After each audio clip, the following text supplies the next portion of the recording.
tell me you're hungry, I go order Chinese. Wednesday night, it's easy love with you. Okay.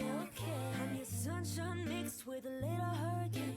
White hot angel with a daredevil's brain. This feeling I just can't fight it. You know all the ways I like it. My north, you're my south, you're my east, you're my west. When you see me at my worst, try to make me feel my best. This love, we just can't deny it. You know all the ways I like it. You holding me, tangled up in these sheets. Holding you, holding me, easy love. You holding me, tangled up in these sheets. Holding you, holding me, easy love.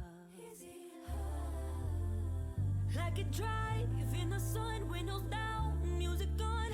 We've got nothing but time. Feel the breeze in my head, baby. We be cruising. Na na na, na na na, na na na, na na na, na na na na na na. Yeah, you my sunshine mixed with a little hurricane. White hot angel with a daredevil's brain. This feeling I just can't fight it. You know all the ways I like it. My north, you're my south, you're my east, you're my west. When you see me at my worst, try to make me feel my best. This love, we just can't deny it. Yeah, you know how I like it, baby. Got me tangled all up in these sheets. Yeah, holding you, holding me, easy love. Yeah, you and me, yeah. Got me tangled up all in these sheets. Holding you, holding me, easy love.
Merp merp. Hello everyone. Welcome in.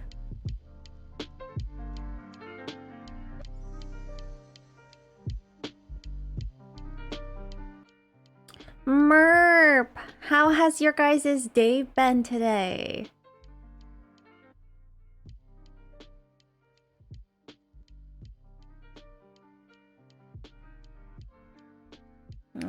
All right. Hello, welcome in. Ooh, I got a strand here. Ooh, stay still, please, please, please. But yes, hello, welcome in. Happy Love Day, happy Valentine's Day, happy Single Awareness Day. It's been good. I'm still sad that I passed out for Stardew. Oh no, yeah, we kind of assumed you fell asleep. I was just playing some OnStars today when I saw the live notif, and my day has been pretty chill. Oh, that's good to hear. Did anyone do anything fun to celebrate the good old Valentine's Day? Twin, did you do anything? Also, good luck, Paper Art, if you're still here. And hello, beautiful wifey. Thank you so much for 35 months. I appreciate it so much. People shy. Happy venereal disease? What does that even mean? I don't understand. Here, let me give the cousin a plug.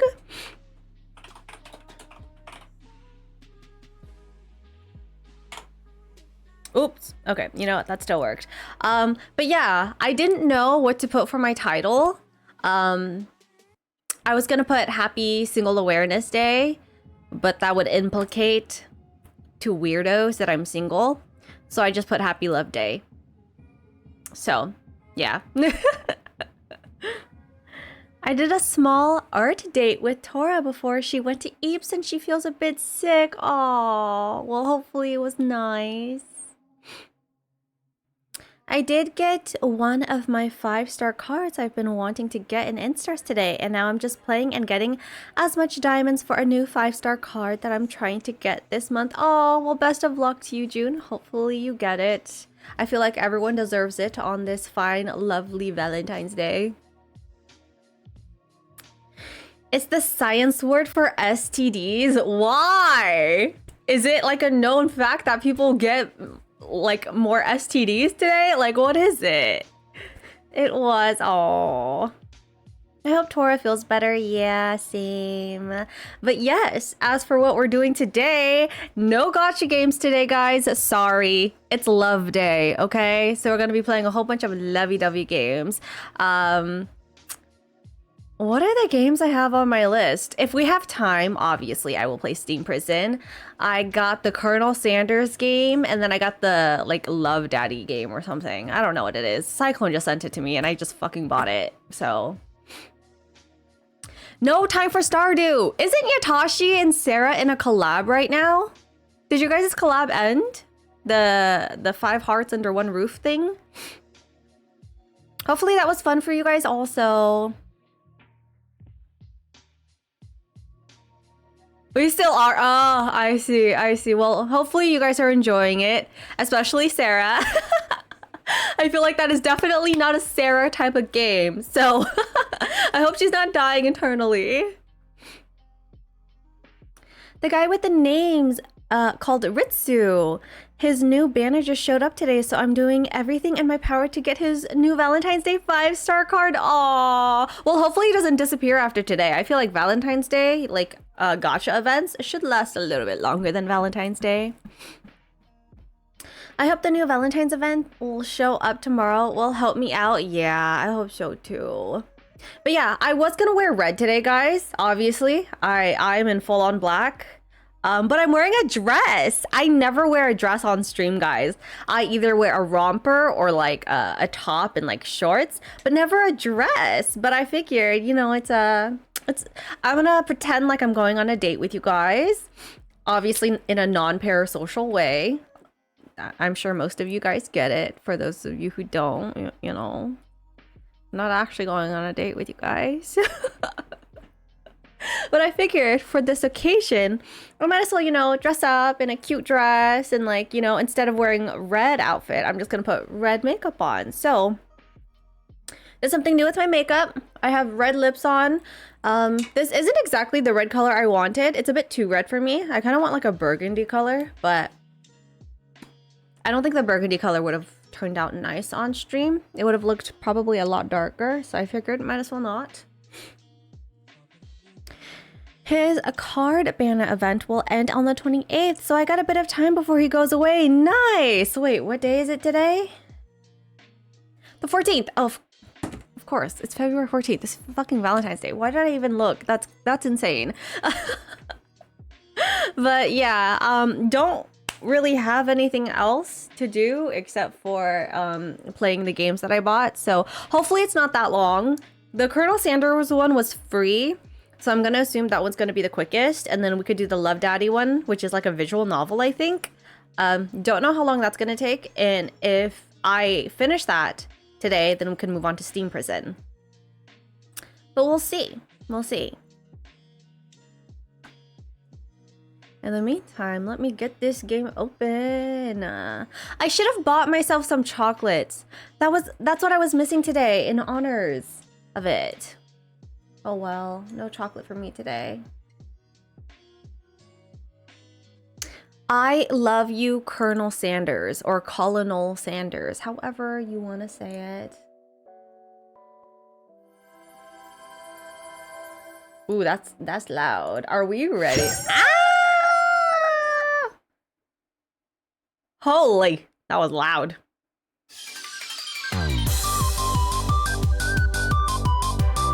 Oh shit, oh shit, oh shit. It went right into it. Hi King, welcome in.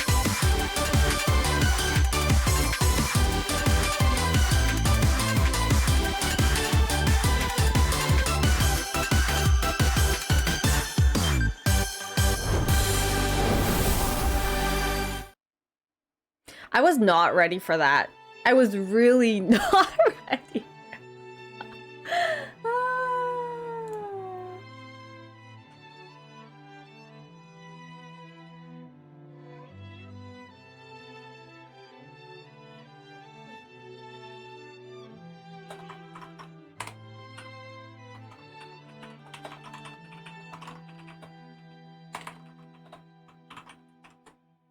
Hi, Cake. Welcome in. Ooh, wait. The BGM's kind of nice. Finger looking good. A finger looking good dating simulator. I see. Fascinating. Okay.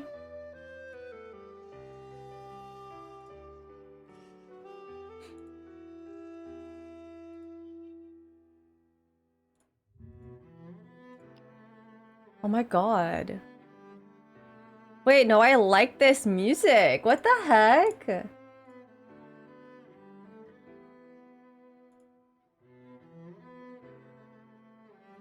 I kind of just want to listen to it. It's kind of sad.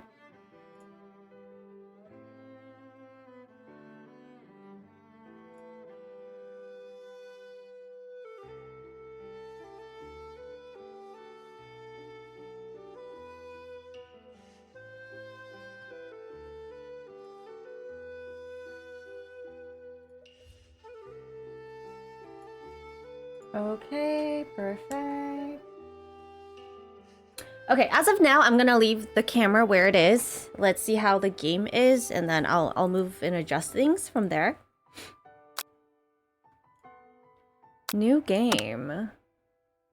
Before we get started, tell us your name. Welcome, Chef. Chief Chef. Buttercup, like Athena. I don't think I want them to call me Athena. I haven't seen this game in a long while. Ooh, so you know what it's about? I have absolutely no idea. I just know it exists. Buttercup. Buttercups.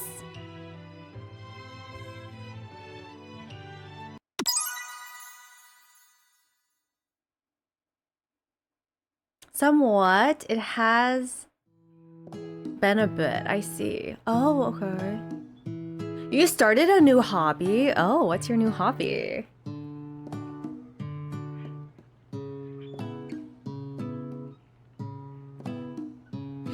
Oh, it's a VN kind of day. We'll be reading lots.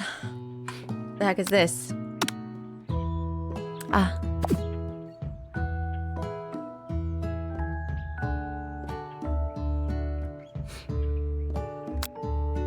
It involves my Shilo Nen emote? Did you start DJing? Did you start DJing, or did you learn how to draw? Did you learn how to animate? Yeah, like which one? I never saw anything about this game, but I did hear about it. Oh, well, I guess we're in for a ride together, June. Oh, DJing, nice, have fun. I actually know a good amount of people who are DJs, and they enjoy it, so best of luck to you. Oh, shit. I can't tab out?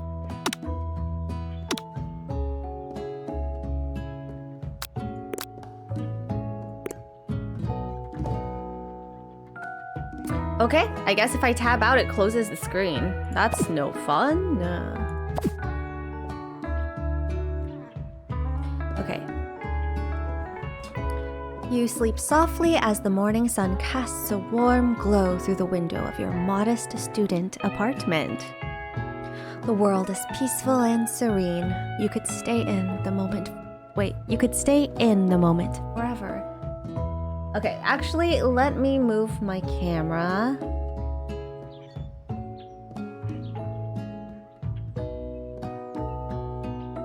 Actually, I don't know. With visual novels, it's always so hard because I'm covering the... Whatever, fuck it.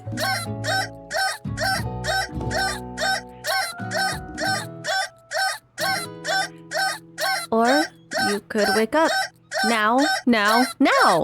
Your first day of culinary school is no time to sleep in. Smack the clock up and at 'em. Throw the clock out the window and stay in bed forever. This is realistically what I would do, but smack that clock up and at 'em. Lying in bed, you stare at the ceiling, thinking about everything that awaits you at the prestigious University of Cooking School Academy for Learning. Your mind begins to wander. Who will be there? What will you cook? What should you wear? Time begins to fly by,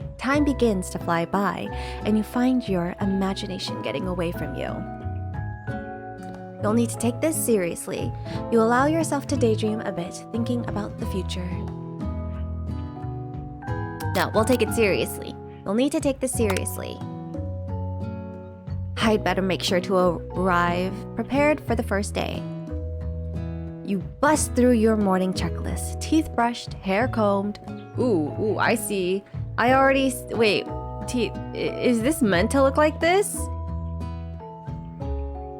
Pits deodorized, nothing can stop you now. You confidently grab a biscuit, strut out the door, and head off to class. Just what you needed to get your blood flowing. Standing in the quad, you gaze upon the magnificent University of Cooking School Academy for Learning.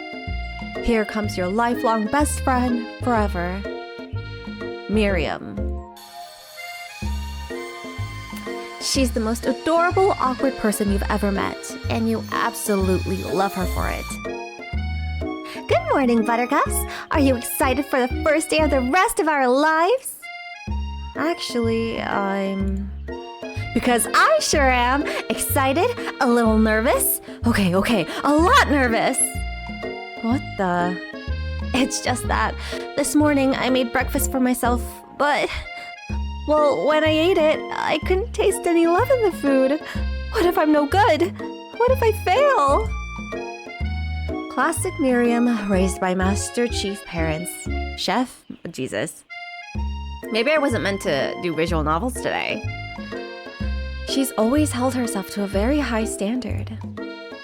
Ever since we were little babies playing together, and you rescued me from that quicksand box, it's been clear to me that you're the most loving, caring person I know.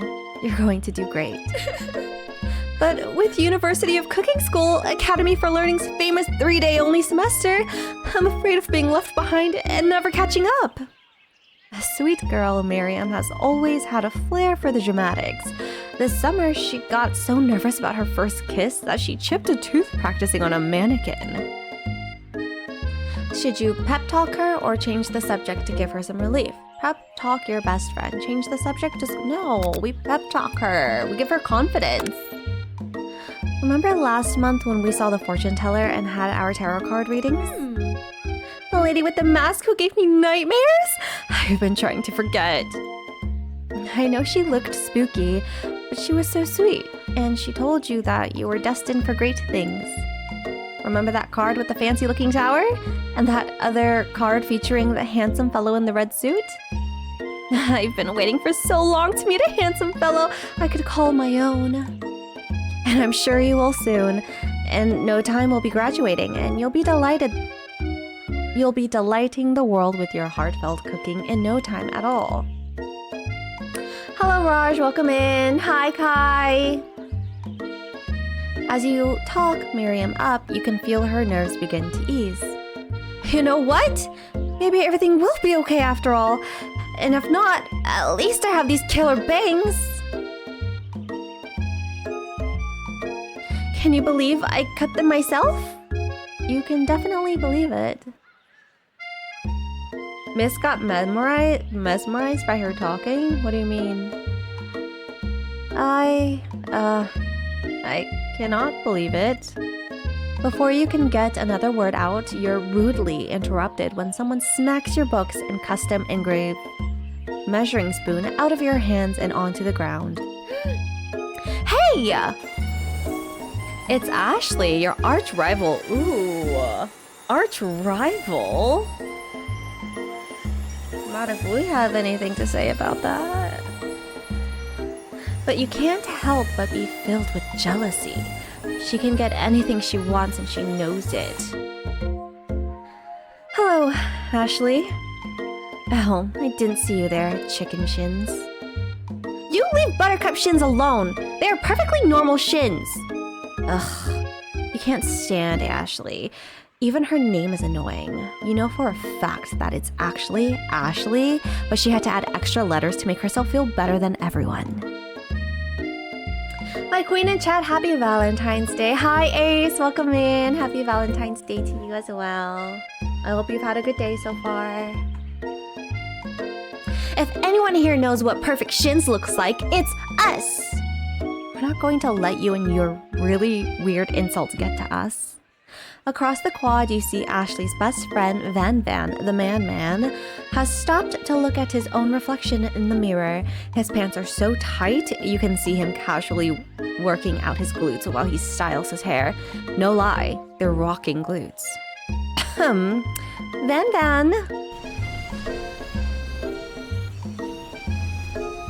You rang.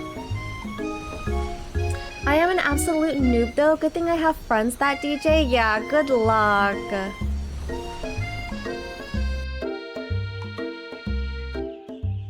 You've never been sure what their arrangement is, but as long as you've known them, Ashley and Van have been just as close as you and Miriam, but substantially more devious. I can't believe that University of Cooking School Academy for Learning would ever allow people like you to attend as students. I know, right? You'd think they'd just hand us our diplomas now. Hi Ashley, welcome in! Thank you so much for the 7 months! I appreciate it! Hi, beautiful! I haven't watched JoJo's Bizarre Adventure yet, but this guy gives me JoJo vibes, you know? I can kind of see it. I see it, yeah. Or maybe hire us on as professors. You amateurs could learn a lot from us. With the first day of school about to start, there's just not time to properly tell these two off, so you resist the urge. I'm home, welcome home, Cyclone. Let's go, Miriam. Psh, see you later, losers.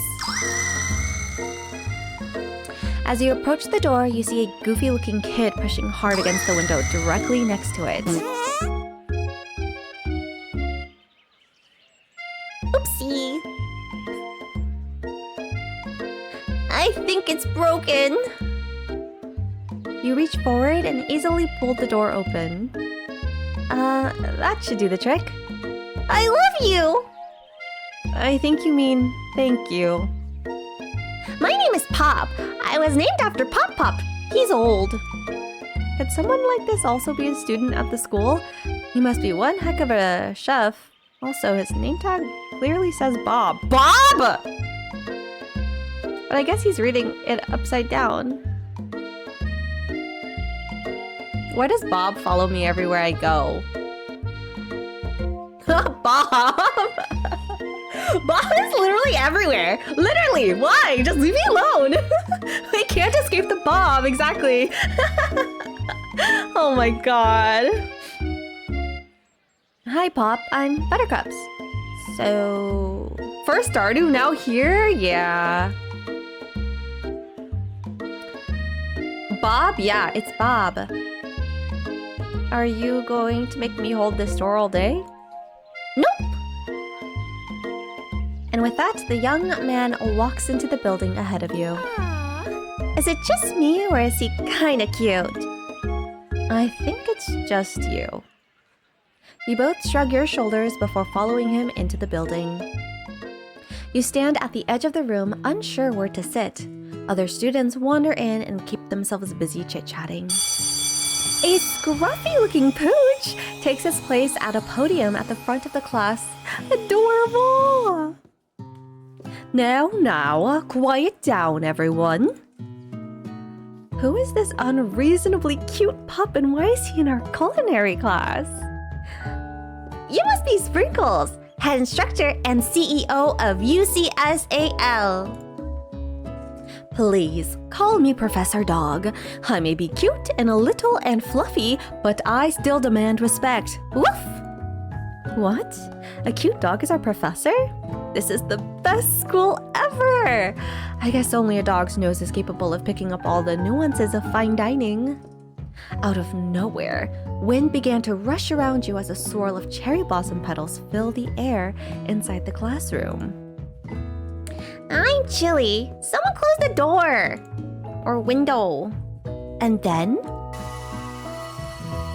he walks in. You're immediately swept up in the aura of this new student and his remarkable goatee. Who knew anyone could be so handsome? Time stands still. A zaddy, exactly. It's a zaddy. It's him! It's... If it isn't my favorite student, Harland. Colonel Sanders interrupts Sprinkles, sorry, Professor Dog, before he can finish his sentence. Please call me Colonel, Colonel, whatever. Colonel Sanders. A hushed murmur rolled through the classroom as Colonel Sanders walks down the aisle of desks. Suddenly, the room is sweltering. Sweat begins to bead across your brow. You feel like everyone is looking at you, and you're not entirely wrong. The way Colonel is spelt that way has always pissed me off, low-key. I love that we're all just playing weird-ass dating sims today. Hi, Boobert. Welcome in. Yes, we are. And guess what? You're in this game. Whatever game we play, you somehow make your way in there, and I don't know how. We can't escape you. No, we really can't. And this over here must be Sweaty Sweats-a-lot. Maybe we should open the window back up before faucet pits, melts into a puddle, and evaporates entirely. Hold on just a second. Nobody talks to my friends like that. You two both know my name. We were in the same kindergarten class. And what is with all your really weird insults? Besides, when Buttercup sweats, it's not gross. It's beautiful. Look at that shimmer.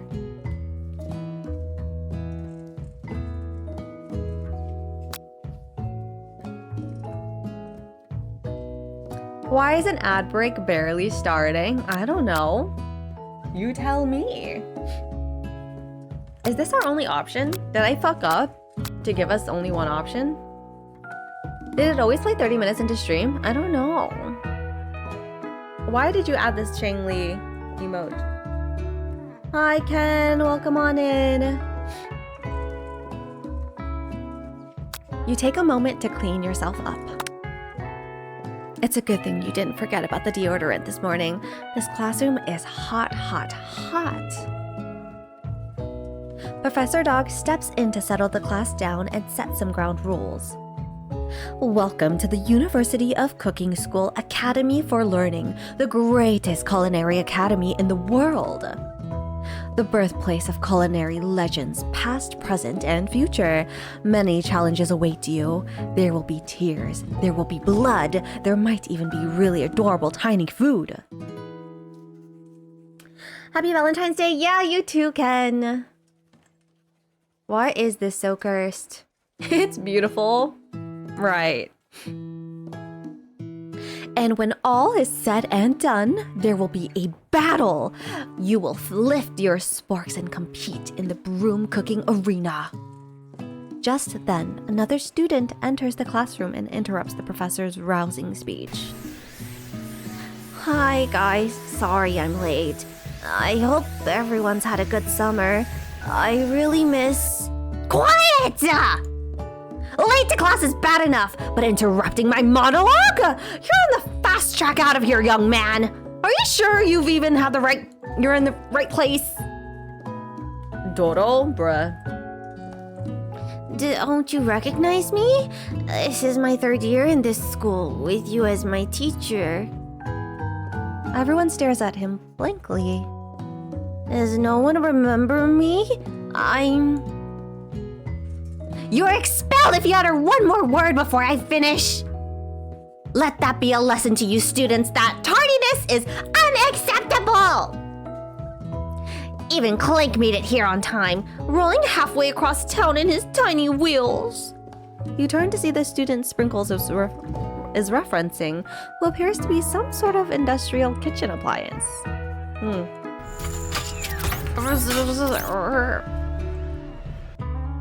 The class bursts into laughter. Oh, Clank, you rascal. Sprinkles walks in the classroom as everyone stands in silent obedience. When he gets to you, he lifts his nose into the air and takes a deep sniff. Sniff diff. Your diet is lacking. Based on what I'm picking up here, you definitely need a multivitamin. You should be taking better care of yourself. You've never had a talking dog as a teacher before, but Sprinkle's reputation for being smart but tough is well known.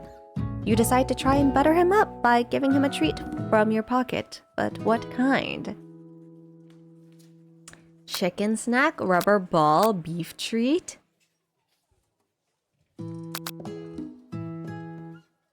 We need a Slimely emote? No, we do not.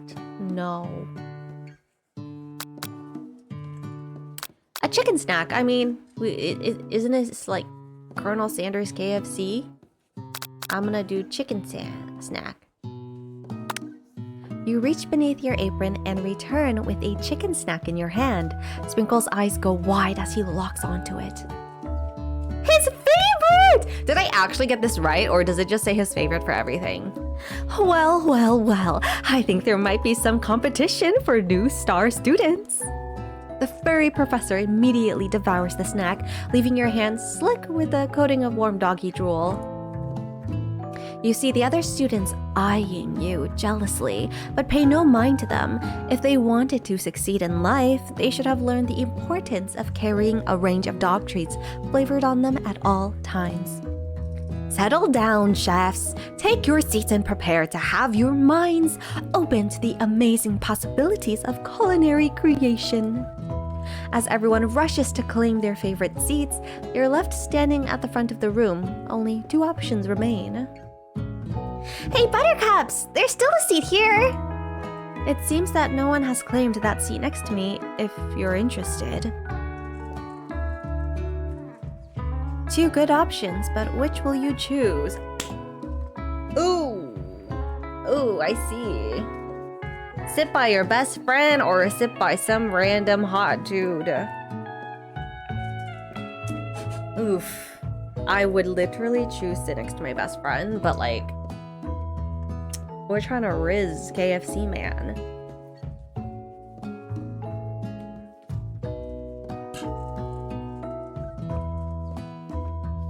Sit by the Sanders.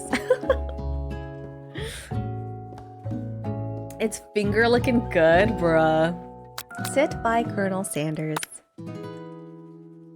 You move to take your seat by Colonel Sanders. It appears he brought no books, pens, or pencils. However, his perfect upright posture shows off a seriousness that makes you confident in his desire to learn. Thanks for offering me this seat. I've only had 2 rules. Do all you can and do it the best you can. It's the only way you ever get that feeling of accomplishment sometimes. That's so inspiring. A little off topic if you ask me, but okay. As soon as you're settled into your seat, the professor makes an announcement.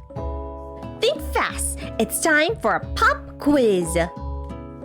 Yay! A quiz about me! This incredibly important and surprisingly short quiz will tell me if you are ready for a life at culinary school. Keep your knife sharp and your focus sharper. Here comes question number 1. If train A is traveling to point B and train B is traveling to point A, how important is it to wash your hands before cooking? Meh, depends. Extremely. Looking at you, Pop. Doesn't matter at all. Doesn't matter. Doesn't matter, guys.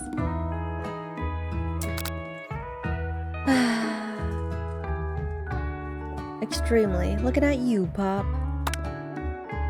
That's right! Math test questions be like... Forest is to tree as chicken is to feather. Night vision goggles. A slam dunk?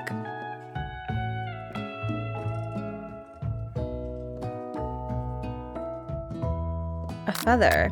Birds of a feather, we should stick together. I know, I said I never. Feather. That's right! What is the most efficient eating utensils ever created? A comically oversized fork, a meat tenderizer, a spork. Kinda true, a spork.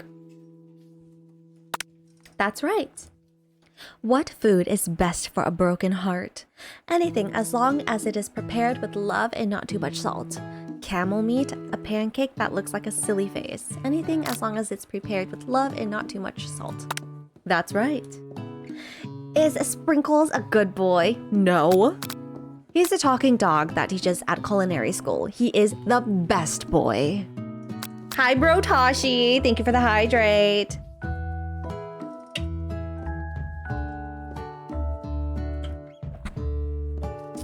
BRB okay? That's right. Your total score is perfect score, 5 out of 5. Seems about right. Fuck you doing here? Ooh. Wow. Be honest. Did you cheat? You look up to see that Colonel Sanders has been watching you tally your score. He's impressed. I know we just met, but I have to confess, I think you have a beautiful brain. Hot diggity, Buttercups. You just scored some major Colonel points with that performance. May I have your attention, students? I have an important announcement to make. Time for lunch! Wow, the cafeteria is as nice as any restaurant you've ever eaten at. It makes sense that a school dedicated to cooking would also be serious about eating. A delicious fragrance wafts through the room and tickles the ends of your nose. Your mouth waters. The Stewart Cafeteria. Do you smell that? That must be our lunch. It smells crazy good. Everyone, can I have your attention? Is it about lunch? No, I just wanted to apologize for my tardiness. You see, I was... Howdy, folks. I'd like to make an announcement. Hey, I was... It's about lunch. Everyone cheers! Woo! But I... Shh! Lunch, lunch, lunch! She said shh! In honor of the new semester, I have prepared something special to share with everyone for lunch. Aha! What is happening in the chat right now? That must be the smell I smelled! Indeed, that smell. You hold your breath, waiting to see what food this mysterious student has created. You've heard that he's very talented, but were the rumors true? Yatashi and Brotashi are fighting. Casual sibling banter, it really is. I'm really tempted to pull, but I need 3.5k diamonds for a 10 pull, and I only have 2. I might be able to pull on Ritsu banner sometimes this week. I mean, that's still a lot. You're almost there. You replaced Yatashi. There's no such thing as replacing Yatashi. She's unreplaceable. No, you didn't. Is this? Colonel Sanders lifts a large bucket above his head. Its contents glimmer in the light. Piled high are huge pieces of chicken, breaded and fried to a crispy golden finish. The aroma envelops you, and you begin to feel warm and safe. Colonel Sanders has filled a bucket with chicken? What a novel concept. Your stomach begins. Hi, Oceanic! Welcome on in. Thank you for the raid.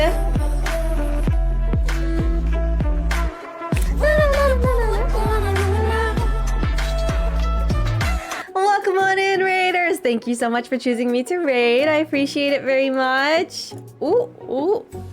I don't know why every time I do that, it like closes. Here, let me just do this.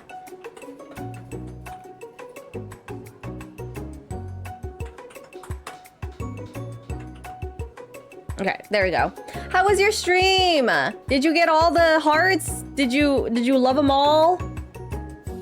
Oh my god, it's not working.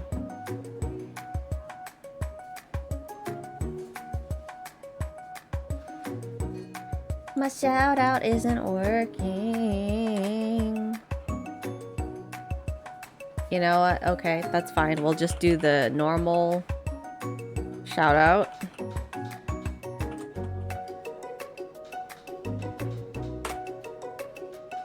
There we go.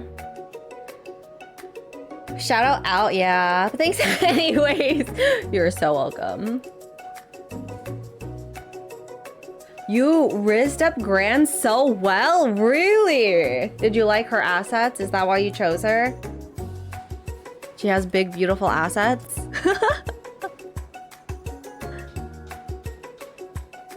Looks like a diamond to me. Brotashi's insane. But how did you feel about the game? Honestly, it's high-key cheesy and like cringe and embarrassing to the point where I kind of enjoyed it.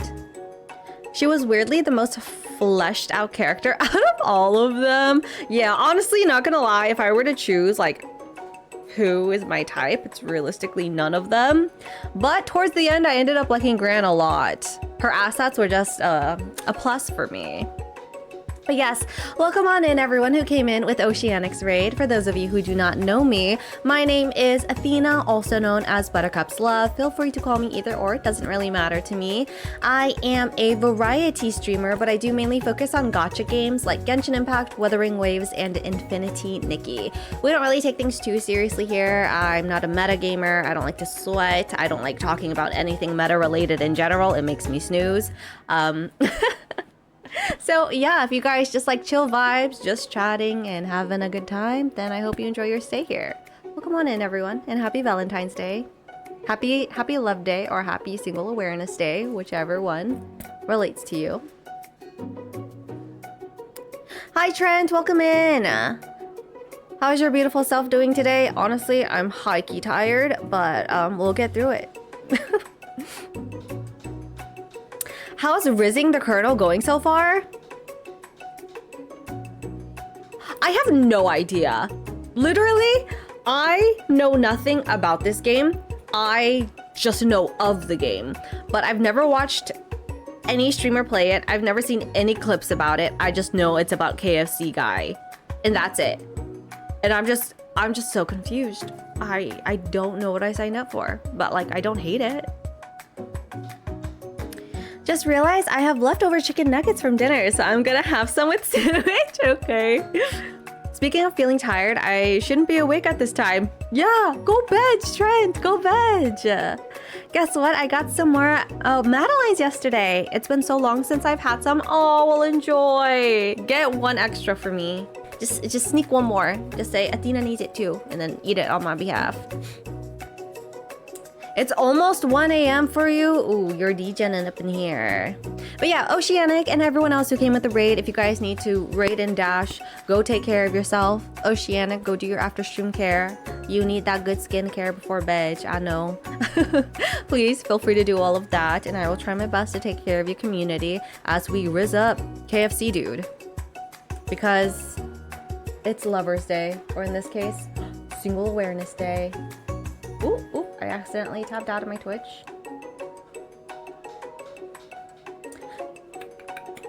Night Athena, night Trent. I'm gonna be lurking. Okay, enjoy your lurk, Oceanic. All right, back to, okay, I keep seeing this hairpiece that just will not freaking stay in place. Just fucking stay there, Jesus.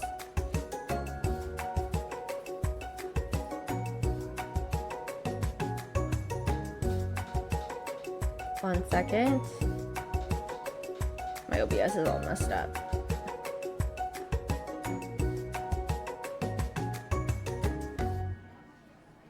Okay. For years, I have been developing a secret recipe for the perfect fried chicken. Okay, honestly though, not gonna lie, we just started. I don't like Colonel Sanders. I'm gonna be so for real with you guys. I don't like him.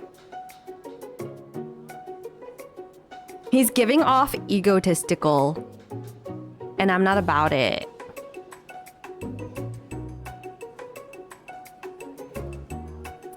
By my calculations, nothing less than 11 herbs and spices are required to achieve the perfect balance of flavors.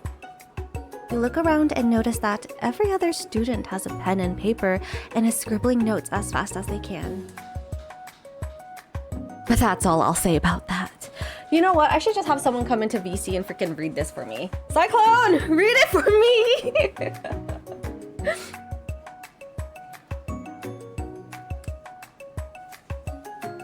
What? You think we want your stupid secret recipe, dude? Nah, my dude, nah.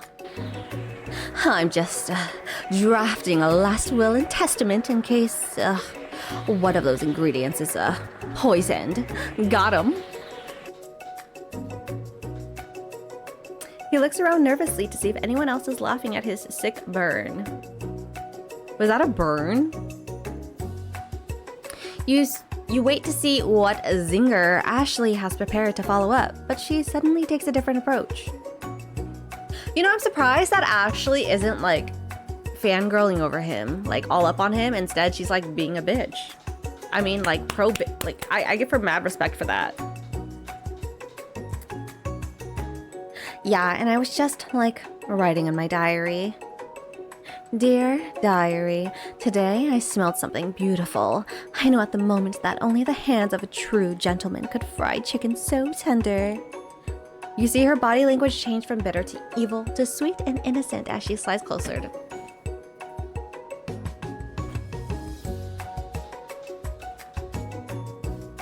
I actually spoke so soon. Way too soon.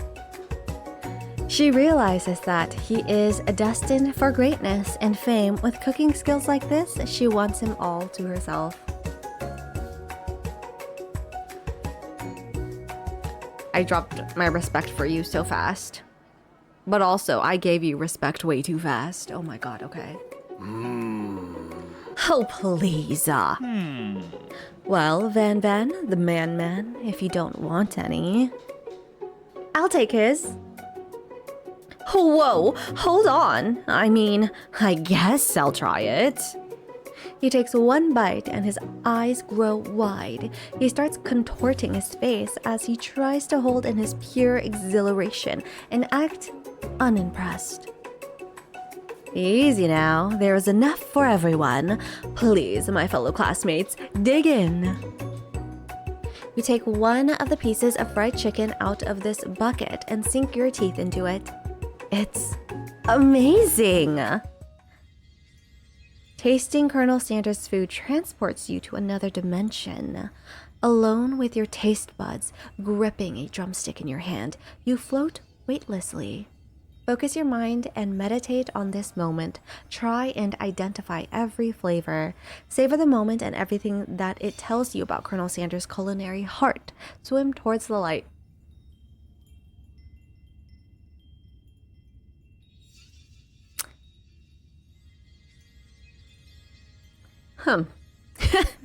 Focus your mind and meditate on this moment. Try and identify every flavor. I feel like we should do that. Savor the moment and everything that it tells you about Colonel Sanders' culinary heart. I feel like that's what you should do if you want to freaking love Colonel Sanders. You know what? I'm all about my career. Fuck men. Focus on your career. Identify every flavor. You let the food rest in your mouth and focus on it. Scrutinizing every flavor. Salt? Maybe. Pepper? Too obvious. Oregano? Basil? Maybe. But there's something else. Something dark. Something spicy. You dig deeper. Deeper. Deeper. Yes, even deeper still. Until you find it. Could it be... He really did it! How bold! How adventurous! To use... You tried to go even deeper into the sea of flavor, but this revelation alone is more than you can handle. You snap out of it and realize that this information was meant to remain a secret. And yet, now you know. A mantle of responsibility now rests upon your shoulders. As you look around, you realize that everyone in the room is consumed by the lunch. No one noticed that you've traveled through space and time. What's the secret ingredient? Chicken? Dog! After tasting his food, you try to get some one-on-one time with Colonel Sanders. You approach Colonel Sanders. Colonel Sanders smiles ever so softly as you approach. He stops what he is doing and allows you to break the silence. Colonel, I wondered if I could talk to you for a second. Anything for a fellow chef. What exactly was on that chicken? How bold to come out and ask. It's an idea I had for a new combination of flavors that will make me my fortune and establish my legacy for all time as I open a chain of highly successful fried chicken restaurant. No big deal. It's just you and me here talking. I can keep a secret. In fact, I've got some of my own that I'd be willing to trade. What's the rush? The semester is only getting started. We've got 2 more whole days to get to know each other. He's clearly not going to give it up easily, but it doesn't hurt to be persistent. You know what they say about secrets, Colonel. Shouldn't learning be fun? Aww. You've got moxie, and I'll give you that. Colonel Sanders looks both ways to make sure you're truly alone, and then leans in. You can feel his warm breath as he whispers. Just one ingredient, but you can't tell. I use no. It's something my great-grandmother taught me. Wow, you'd never have guessed that. In fact, you're not even sure where you'd get some of if you searched.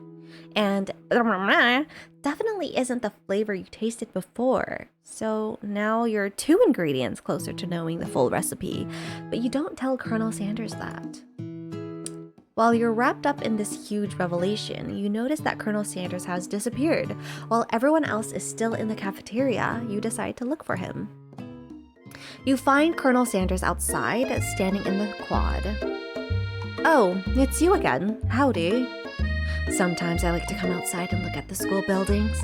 I think about how my story will continue on after I've graduated. It sounds like you have big plans. I dare say, the biggest! I will leave my mark on this world. You can bet on that. Alone together for the first time. You figure now is the perfect moment to show your personality to him. Neg him to show your neg him to show your own strength. Wow, him with a big idea to add an additional ingredient to really spice things up. Be modest but thoughtful.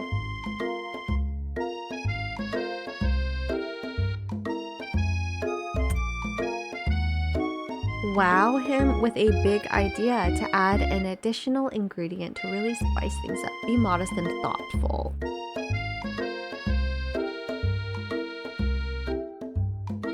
I don't think I meant to be a rizzer. I can't charm you. I can't rizz you up. It just goes against me.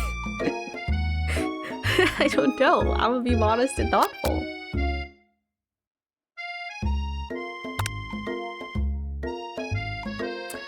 Well, I just wanted to tell you that I really enjoyed your food. Now you've got his attention. Was that the right answer? The flavors were complex, but comforting. The interplay between salty, savory, and peppery, it was perfect. I appreciate the compliment, Buttercups. I'm sure you'll be a big success. I know we've only just met today, but I'm starting to get the same feeling about you. We should head back inside. The next lesson starts soon. You step into a massive cooking arena where the afternoon lesson will take place. Each student gets an oven and all the tools and ingredients they could need. Look at this place! It's magnificent! Finally, we get to show our stuff! Wait a second. Oh no! We have to show our stuff? What if I totally blow it? You're not going to blow anything. Except maybe kisses to the crowd of fans you're going to earn with your signature. Adorable tiny food creations. Welcome, students, to the cooking arena. For today's lesson, we'll be cooking with partners. Hurry up and pair off. Naturally, Miriam looks over at me, but unable to control yourself, you pounce on Colonel Sanders. Hey, Colonel, would you like to tackle this lesson as a team? A team of two? That is, me and you, if that wasn't clear. Want to be my partner? Aww. Sure, Buttercups. I'll prepare our stations. I'm back with some food. Just decided on only having the nuggets, but with some chips. Oh, enjoy your nuggets.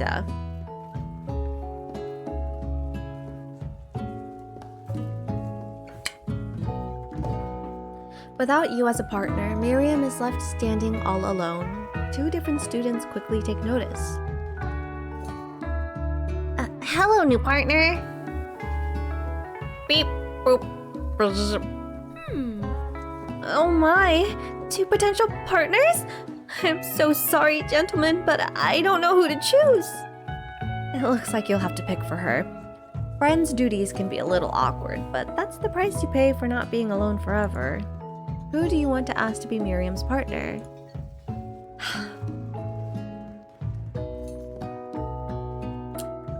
Okay, so I want to partner her up with Clank just because I think Clank has potential to make, Miriam do better. But also, I remember Miriam calling Pop, aka Bob, cute. So,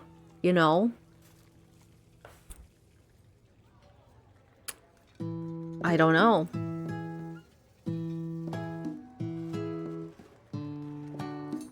Are we playing matchmaker right now? I'll go with Pop, aka Bob, I guess. Sorry, Clink, but I think Miriam will be partnered with Bob today.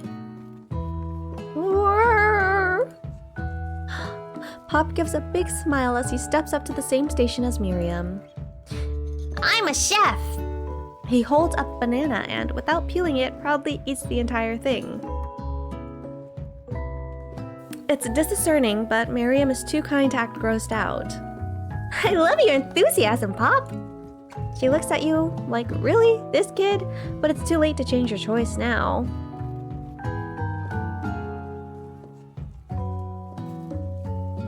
Did I choose wrong? Welcome back, Bob! Now it's time to focus on your own cooking classwork.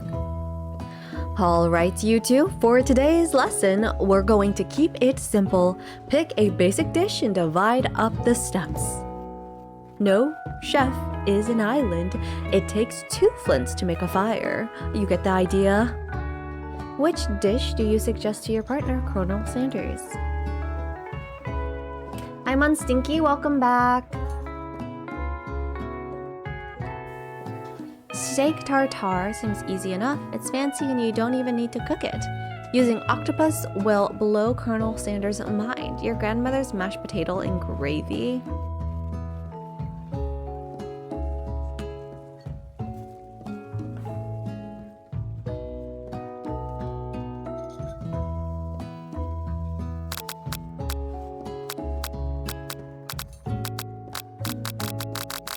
I don't know.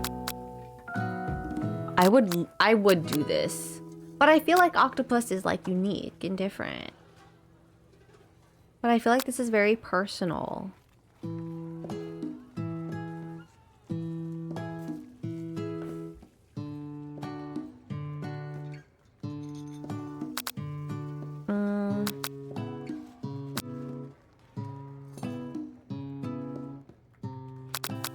I feel like the octopus route, there's nothing good that's gonna come out of it, but you know, let's just fucking do it.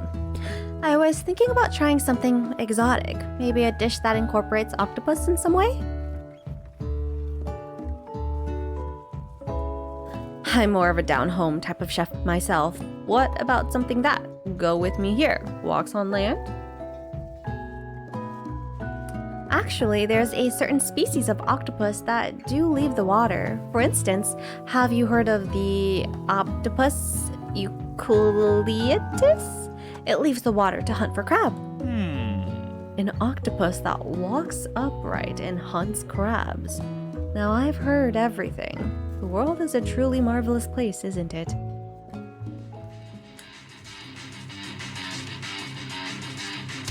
Octopus? Crab? It sounds like you're describing one of my signature dishes, and you trying to steal my thunder. Boys. What's with all the hostility?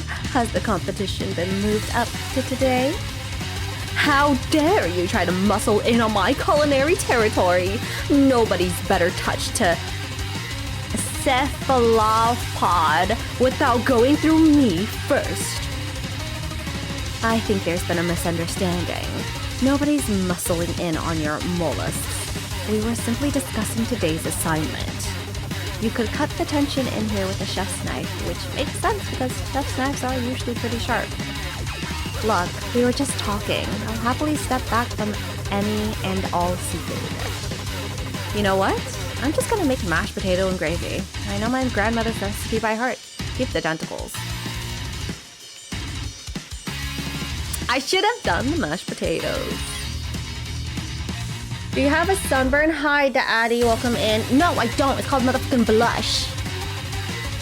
You begin to peel and boil potatoes and try to extricate yourself from this thorny situation, but your new rivals aren't having it. I doubt that you even have the capabilities to work with ingredients so delicate. You should probably stick to microwavable dishes. Unlike my friend Van, though he may be the man, I have no doubts whatsoever about Colonel Sanders' ability to concourt creations with admiration. After all, your fried chicken was quite spectacular. But Colonel, if you ask me, I might make a better partner for you than this thing that is positioned itself at your station. Don't you feel deep down that we cast complementary shadows? We fit together like a thigh and a drumstick. It just makes sense. Nothing about this makes any sense, but one thing is clear. She's coming for Colonel if you don't watch out. And if Buttercups and Van are both so inclined to the sea, perhaps they should go there together. Ashley, are you suggesting I share the secrets of my special saltwater sauce with this novice? I'm disappointed in all of you. Ashley is really going at you hard. You need to ask for some backup here before things get ugly.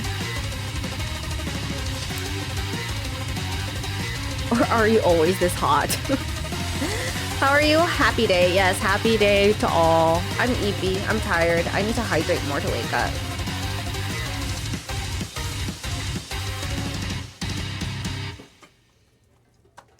Turn to Colonel Sanders' hunk of hunks in your time of need. Turn to Miriam, your forever bestie who always has your back.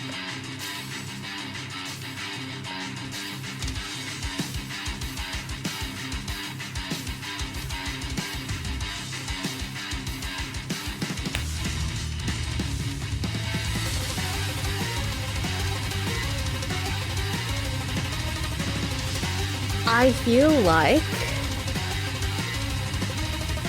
in a realistic situation, you should probably pick your bestie. But in this case, we kind of screwed Miriam over. Would she back us up? It's none of her business what's happening right here.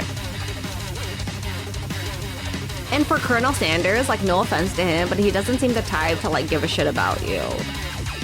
Will he even back you up, or is he gonna side-eye you? Always go with the husbando? I don't know, man. I'm kind of not liking Colonel Sanders' personality right now.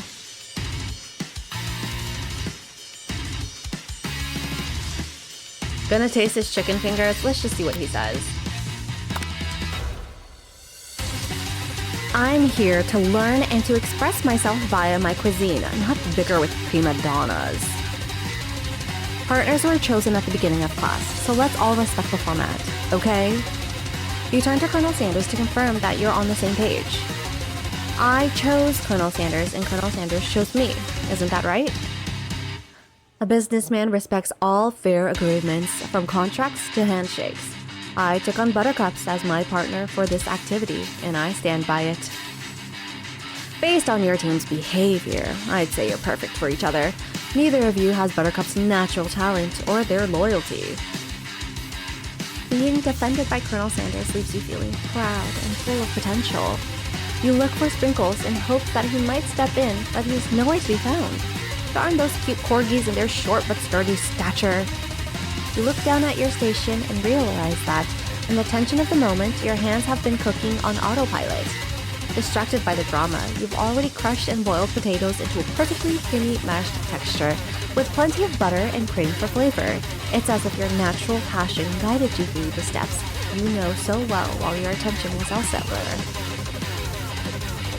I know just what to do. Colonel Sanders extends his hands. He's holding a beautiful white porcelain gravy boat, out of which pours a smooth brown gravy, smothering your nearly finished potato dish. Gravy flows down the mound of mashed potatoes, the results looking spectacular.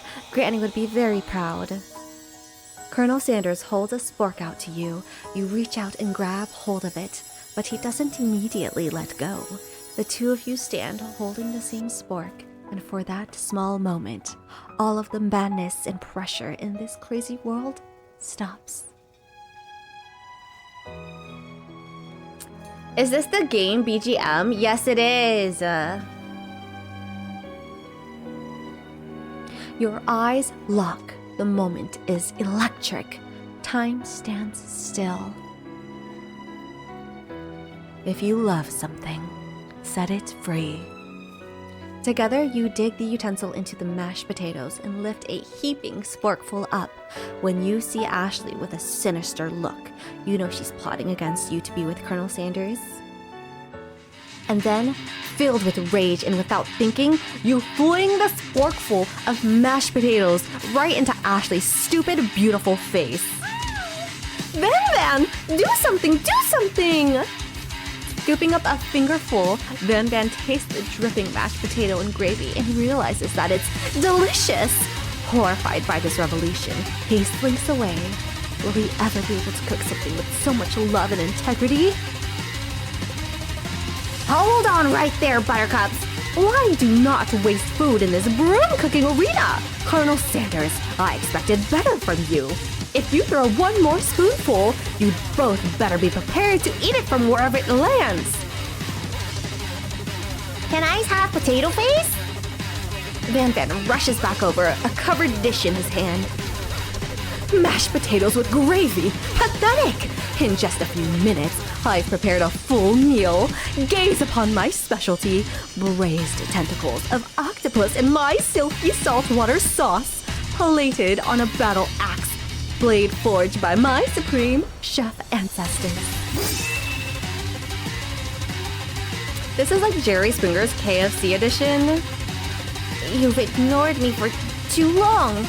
And now, it is I who will have first bite, and you will all look on with envy. The interrupting student rushes at Van and swipes a bite of his signature dish right off the plate. No! Don't! Something about this dish doesn't strike my nose quite right. I think the octopus was rushed and may have turned in the process. The results could be toxic. Too late, it has been eaten. I think I left something in the oven. I don't feel so good. It killed him! Oh. Everyone, step back! Don't take another bite! Bob's dead. When you look back at the plate, the result of it is gone. You notice the tip of the tentacles being slipped up in Pop's mouth. Pop winces in pain for just a moment, then is almost immediately back to his oblivious self. Oopsie. Tastes like poison. The entire class has gathered to watch Pop's final moments. Shock has frozen the whole crowd. They're as motionless as statues. The class bell rings, disrupting the moment and snapping everyone back to reality. It would appear that Pop's enthusiasm for trying new things, despite obvious danger, has inoculated him against poison of all kinds. Oh. You didn't die, Bob. You like the game soundtrack? I'm not sure the professors here make enough money. Hello? I just turned into a ghost over here. Seeing that you're shaken up by that really annoying student and all his nonsense, Colonel Sanders approaches you. I'm sorry you had to go through that. Please, let me walk you home. What? Like for real? Oh, come on! You follow Colonel Sanders out of the room. At night, the school building has taken on another vibe entirely. It's dark and more than a little spooky. Colonel Sanders stands in the quad's neon glow and speaks softly. Those mashed potatoes you made in class today. Before you go on, I want you to know there's not a great representation of my skills. I didn't even realize I was making them. They were amazing! Tasting them, it reminded me why I became so passionate about food to begin with. Colonel Sanders is getting choked up. Cooking is obviously important to him in a way that you find inspiring. Now might be the perfect time to tell him you're developing feelings for him. Colonel Sanders. Yes, Buttercups. There's something I need to tell you. Aha! Hold it right there. There's something I need to tell you first. Oh, jeez. You see, when I was just a boy, I had a dream that one day I would be the greatest chef the world has ever seen. And every day since, I've been working towards that dream, day and night. Never stopped, never resting. Also, lifting a lot of weights, like so many weights. We should follow our dreams with all of our hearts, that our souls may grant them like wishes floating on a shooting star. Hey, no, you... Shut up! I'm the one here to say inspirational stuff and be the star of the story! Are we forgetting that your cooking literally killed a guy?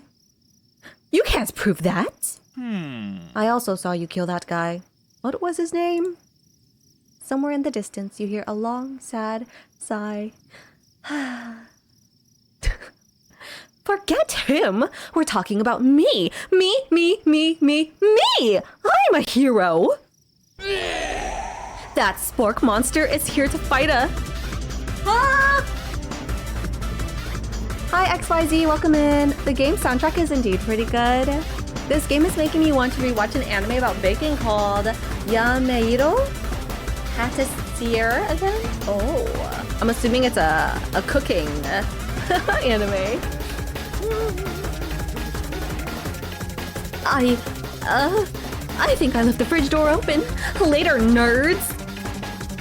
How dare you threaten me just as I was letting down my guard and connecting with another chef on an emotional level? Be afraid, be very afraid of me, because I'm a monster. See? Is he rhyming? Is he rhyming on purpose, or is it that just a coincidence? But before you can just discuss syntax any further, it's a turn-based fighting sequence. What will you do? You decide to go on the attack. Which attack will you use? Cooking with love. Cook with love does 1 damage. It just got real. That attack really upsets Spork Monster. Spork Monster goes on the attack. They spit hot gravy at you. You take 1 damage.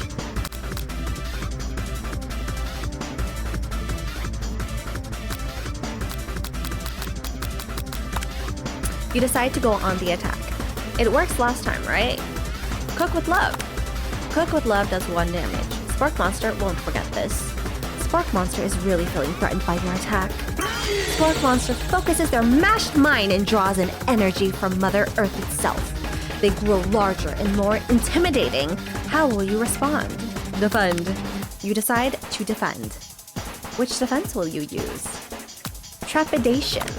You hold your head between your hands and mutter, "This is not happening. This is not happening." Spork Monster is no quitter. Buffed up and ready to rumble, they go on the attack once again. Spork Monster uses Utilitensel. You take 2 damage from the attack. If you take much more damage, you're not going to survive the battle. Bitch, what is happening? You decide to go on the attack. Cook with love. Spork Monster is oozing cheese sauce into the lawn of the quad. I wonder who is going to have to clean that up. Feeling vulnerable, Spork Monster prepares for its ultimate attack, Rounded Edge. Vile villain, your reign of terror stops here. Colonel Sanders summons the energy of 1,000 chickens. Oh. Pot pie, power pinch!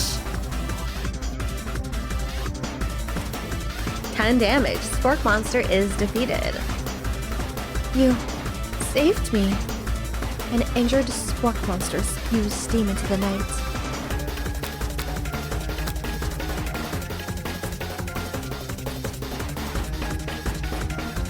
Forget mercy. Finish him!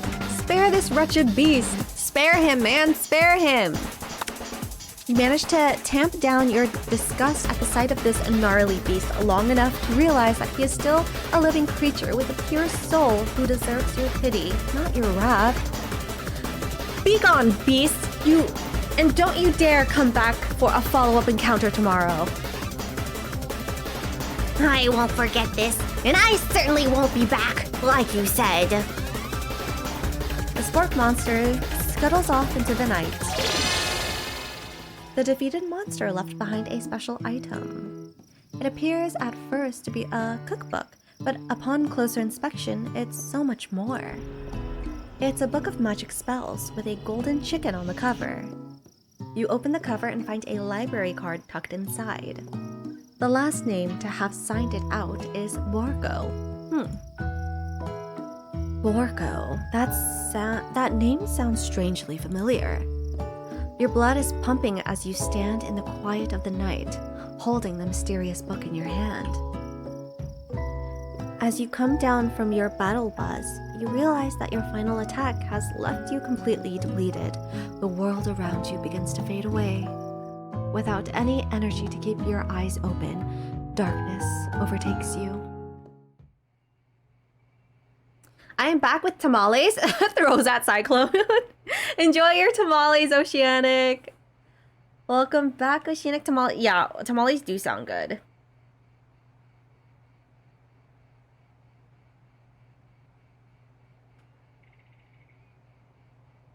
My lips are already getting dry from all the reading that I'm doing. Holy.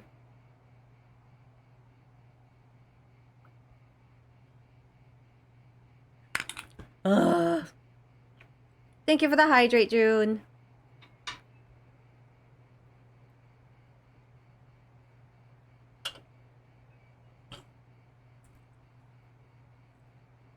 Thanks for the sweaty, Oceanic.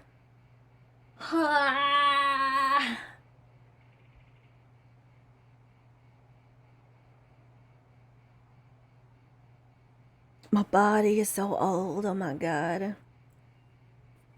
Okay. The image of Colonel Sanders flashes before your eyes as you fall asleep.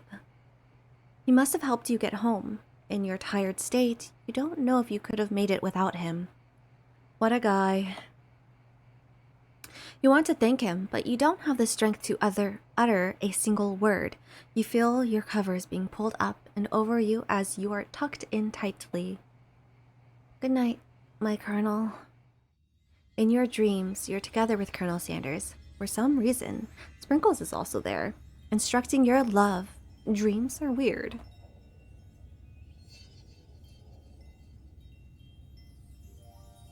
Oh, okay. You're awake on day 2 and attempt to process the wild vision you had. Were they memories? Or premonitions? You lie in bed and stare at the ceiling, thinking about the secret you discovered. Well, tasting Colonel Sanders' cooking yesterday, you can't believe he really used blah, blah, blah, blah. And then there was the secret ingredient that Colonel Sanders went ahead and told you outright. Not much of a secret, huh? It's probably just because he already trusted you so much. Sure, that makes sense. We'll go with that. You meet up with your bestie in front of the school. Before you can tell her about the encounter with the spork monster, she launches into a story of her own. Okay, I know this might sound a little strange, but I think I might be I think I might like Pop! I knew it! That's why I paired you with Pop! I knew you liked him! Like him? Like? I know, it sounds like it's moving too fast, but there's something about him. I like him. Like him. We got to talking after class, and he's actually a totally sweet guy. Not only that, but he's really smart. He told me all kinds of stories about Colonel Sanders. Did you know that Colonel Sanders enlisted in the army when he was only 3? Not only that, but he founded a special unit of super soldiers who all wear the same hats just because he puts on a hat on one time and thought it looked cool. But Colonel Sanders doesn't even wear a hat. He wears a ribbon tie. Either way, maybe it'd be best if you took it slow with this new guy, like I am with Colonel Sanders. You? And Colonel Sanders? The coolest guy in school? The most famous student to ever attend University of Cooking School? Academy for Learning? You're a thing now? We definitely connected yesterday. Sure you did. You're great. Why wouldn't he be into you? I guess. Bitch, what? Laughing at the implication that you and Colonel Sanders might be a thing is definitely not cool. You are great. You have an idea about how to prove that your love is real. Well, if he's not into me, why did he tell me one of his secret ingredients? However, you don't tell her that you know a second ingredient too, which you discovered on your own. Your bestie's eyes light up. A secret? Ingredient? Yeah, I just said that. A secret ingredient. Is there a dramatic echo in here? Miriam's cheek checks to make sure you're alone before continuing. So this summer, while I was on vacation with my family, a lovely man approached me in the botanical garden where I was wandering. This can't be good. He told me all about his passions for species, secret spices. Species, spices, Jesus. The man even gave me some to show me what he meant. He said it was a powder created from super duper rare dried flower petals, and that if I did him a big favor, I could have some of my own. Please, Miriam, don't tell me. So I filled my suitcase with them and brought them home. He was so nice. He even met me at the gate when I arrived. Later, when I cooked with them, a very strange feeling came over me, and the flavor was unlike anything I've ever tasted. I think you're being very liberal with the meaning of spices here.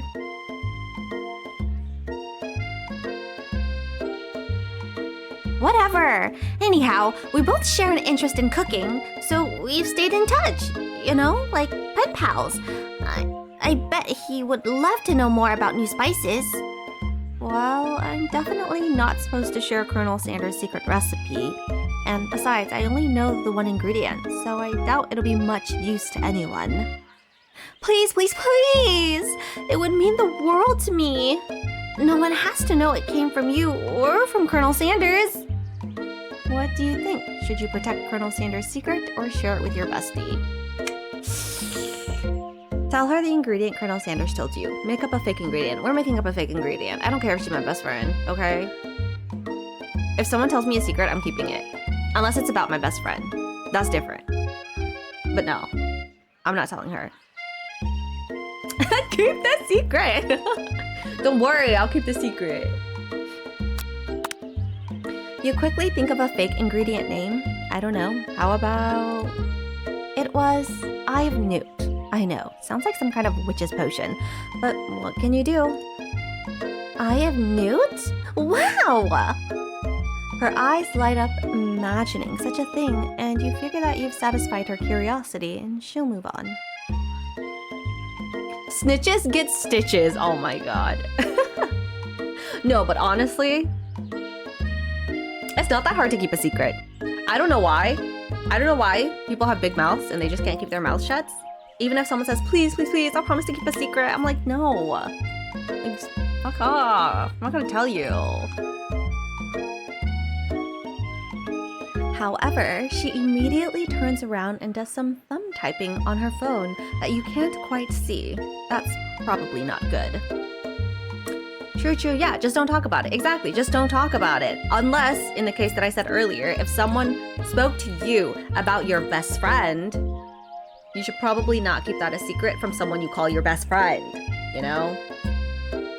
And also, if someone said something about your best friend, you best have, you know, so don't talk to my best friend like that. So you can keep a secret if one of them is dead. Oh my god. Or if there was another me. I feel like I'm really good at keeping secrets. I don't even consider it a secret. It's like, even if someone tells me something, and if they don't tell me that it's a secret, I still won't tell anyone. Like, you will have a straight up conversation with me. My first thought is not to go to the next person and be like, oh my god, so you heard, like, you want to know what I heard? Blah, blah, blah, blah. It's just not a topic that I care to talk about. If someone tells me a secret, there's a high chance that I'll forget about it within a week, making me an excellent secret keeper. That's true. It's definitely me as well. But yes, I will go take the ad break once it starts because I need water. However, oh yeah, I read that. Before you can ask her to confirm that she was definitely not texting secrets to other people, you're interrupted. A wind rushes in. Cherry blossom petals fill the air. It's Colonel Sanders. He's arriving at school. With a horse? Stand back and admire his majestic glory.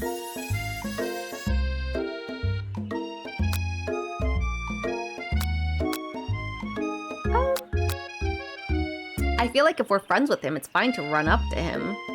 Standing back and admire his majestic glory is kind of weird. I don't know.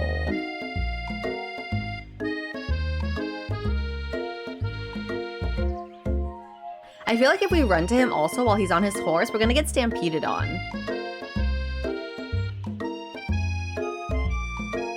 You know what? We'll take this ad break for me to think. I will be right back.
Back.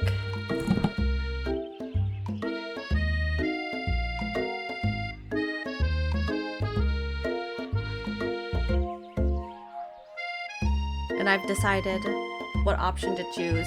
We're gonna stand back and admire his majestic glory. Because we're classy. I mean, standing back and admiring his majestic glory, the action itself is not classy, but you know, you just stand back. Just stand back. Welcome back, thank you.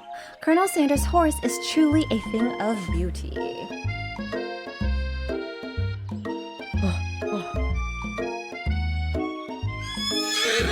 Without ever acknowledging that he's being watched, he does a short horse dance before dismounting with a flourish.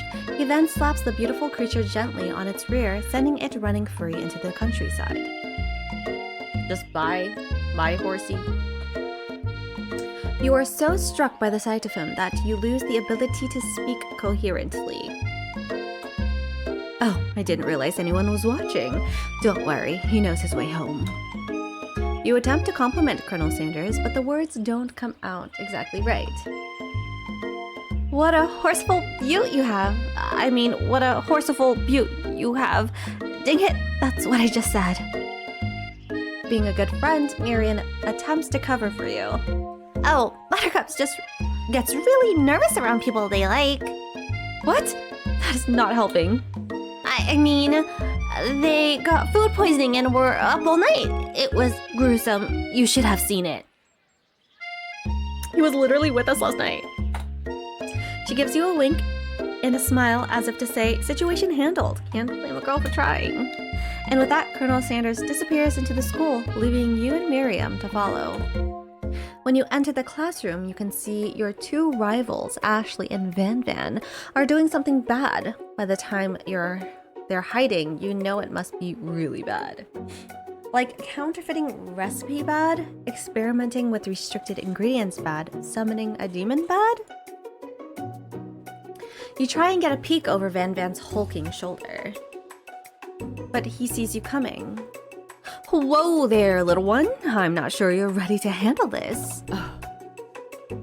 Why don't you make like a bee and mind your own wax, honey? Tell them to stop acting immature. Act like you're not interested in them, but really try to get a closer look. No. Tell them to stop acting immature. You immediately dress the rivals down for their immature behavior. Culinary school is to be respected. This kind of nonsense is a waste of everyone's time. Now you've upset them. Oh, and you're the emperor of cooking, are you? You make the rules. I'm not sure. You'd know a good meal if it ate you. Being the best chef in the world takes more than just culinary skills. It takes creativity. It takes manic. And it doesn't hurt to use a little evil. You finally get a look at what it was that they were hiding, and you instantly recognize it. It's a book, just like the one you found after your encounter with the spork monster. That's the same book that I found last night in the quad. Ashley immediately elbows Van Van, who hides the book behind his back. I don't know what you're talking about. The book is a family heirloom, and its contents are secret. When did they have time to steal that? Did Colonel Sanders not grab it? You notice that they haven't just been studying the book, they've got Pop pinned to the wall, and they're tossing potato skins at him as he tries to catch them in his mouth. We're playing. Oh, Bob is so dumb. Or Bob. Before you can dig in any further, you're interrupted by the arrival of more students. It's almost time for class. Beep, beep. Clank must be running late. He's in such a hurry that he rolls right over Van Van's meaty foot. Hey, watch it, you bucket of bolts! You watch how you talk to him. He didn't do anything. Bzz, bzz, womp. Who do you think you're talking to? I've never heard such a language. Not even from a stand mixer. Womp, womp. No, your mother was a stand mixer. Van Van jumps to attack Clank, but Clank shocks Van Van, sending him flying across the room. Protect me, Colonel Sanders. These crazed men are about to come to blows. I think it must be over me, but I'm not interested in either of them. Ashley's tone has completely changed in an instant. She bats her eyelashes at Colonel Sanders. Surely he must know that this is a ruse, right? Gentlemen, get a hold of yourselves. Save it for the arena at least. Or don't. Honestly, what do I care? I've got lofty career aspirations to focus on. Maybe I can help you with your business plan. Just then, Sprinkles arrives to signal the true start of the class day. He's panting, which doesn't seem that abnormal. He's a professor, but he's also a dog. Students, please take your seats. I apologize for my late arrival. I spent the morning chasing a car all around town, and my tiny legs are very, very tired.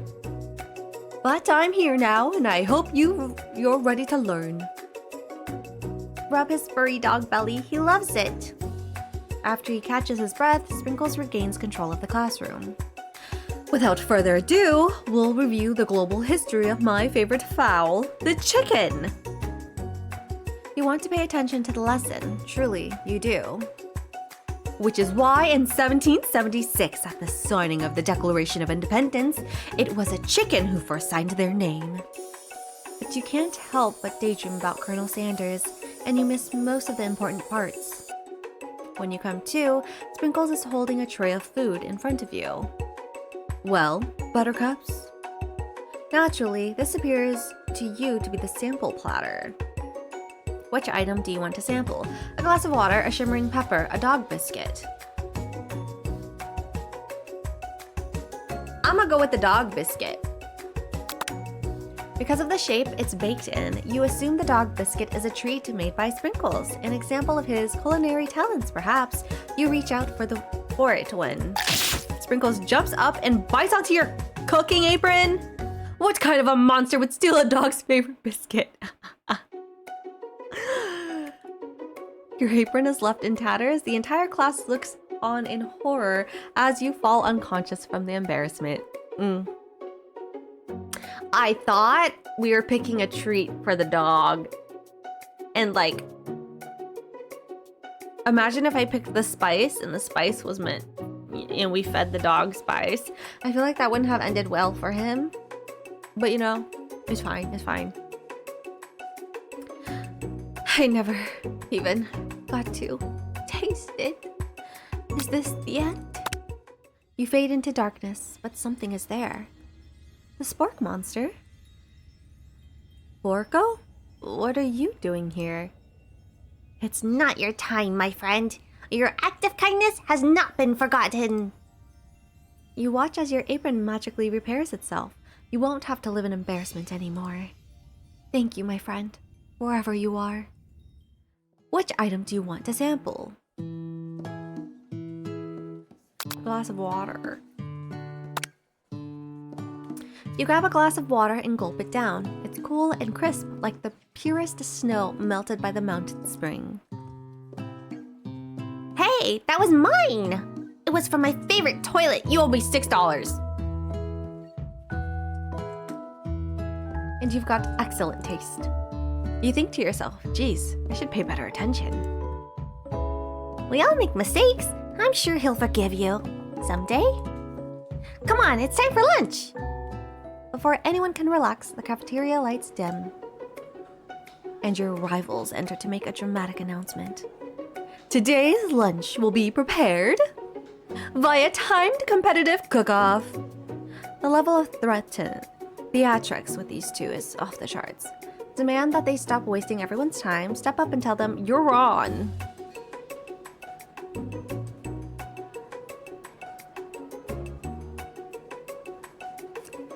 Hello, Athena, where do I drop the truckload of friendship chocolates I made for you today? Aw, how sweet of you. Much appreciated.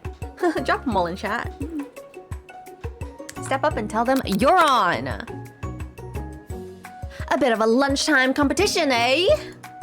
Count me in, and if I have to wipe the tables with your fools before I set my lunch down on it, then so be it.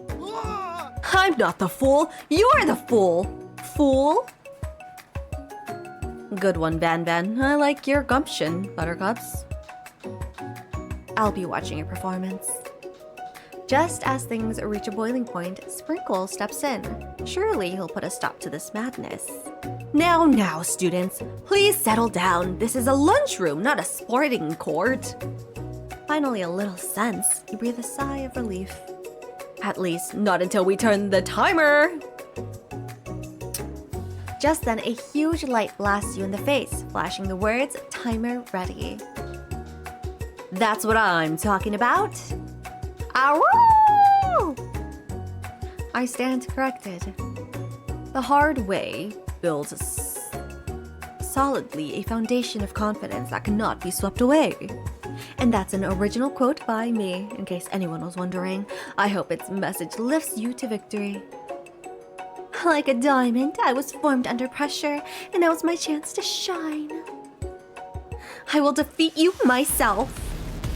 You had his chicken and you made mashed potatoes and gravy on day 1. And you're feeling like you can really impress him again here. It's time to boil some water for the potatoes. Think fast. If the timer runs down, you'll be forced to pick randomly. Fuck, what is the temperature of water boil? It always boils at 100 seconds after you turn it on the heat. Wrong! What were you thinking, Buttercups? Get your head in the game. Bitch, what? I don't know what 100 Celsius is! You're going to need to season this chicken before you cook it. You don't know Colonel Sando's recipe exactly, but you have an idea. How many herbs of spices did he use? 7. That's wrong! I've seen snarfers with better sense than that, and the miniature kind no less. Now that you've got some basic stuff going, it's time to elevate your craft. Y'all, I think I'm gonna lose this. I'm gonna fucking lose.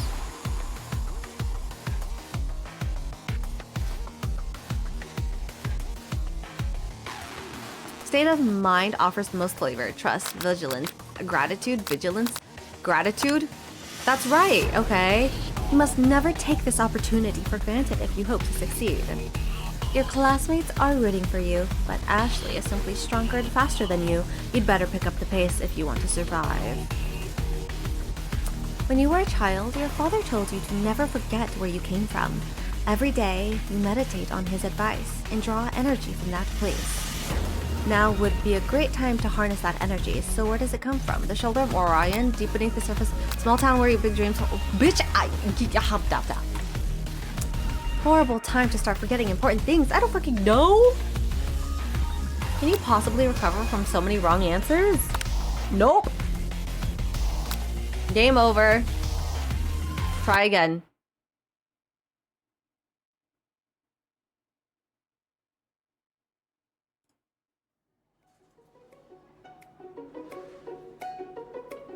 You're on.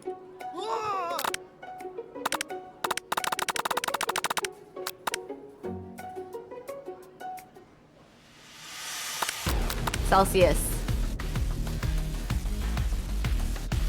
11. Okay. Gratitude. The shoulder of Orion? Next question. You try to shut out the noise of the arena and focus on your cooking. What is the sound of success? Sizzling, bubbling, silent, sizzling. That's wrong! Don't make me get a spray bottle. Next question. You notice Colonel Sanders out of the corner of your eyes. I believe in you, Buttercups! He's actually cheering you on. Which would be awesome, except knowing he's watching makes you totally forget what you were doing. Now all you can think about is Colonel Sanders. How many spoonfuls of gravy would it take? Ah! I don't know what I pressed. Hi, D-Fish, welcome in! Thank you for the outfit check. Hopefully I can get it after this. Grrr! You are stranded on a desert island with only one desert cookbook. Which do you take? Dessert? Desert with a dessert cookbook? What a hunk. I know, right? You know what? Shouldn't you be focused on the challenge? You're falling behind. Sorry. I don't have enough time to read these. What does that have to do with crafting spectacular fried chicken and delicate baked biscuits? Woof woof. You're really struggling to keep up. Okay, I'm struggling. I must sleep. Good night, Oceanic. Happy Valentine's Day. Yes, happy Valentine's Day to you as well. Rest well. And thank you so much for the raid again. Bye. At the next station, Ashley has already begun collating elements of her dish. It's colorful and complex. To make up time, you toss your biscuit dough into a stand mixer. As you do, the crowd gasps. Yikes! I know you love nothing more than seeing a fellow appliance utilizing in a kitchen battle, but sometimes this means sacrificing the personal touch. You might not have any hands, but Buttercups does, and a good chef needs to be touching a dough to know when it's properly mixed. There's an easy way and a hard way. You don't get far by going the easy way. When you hear everyone talking, you realize how serious your error was. You immediately shove your hands into the mixer to rescue your dough before it's overmixed. Buttercups, no!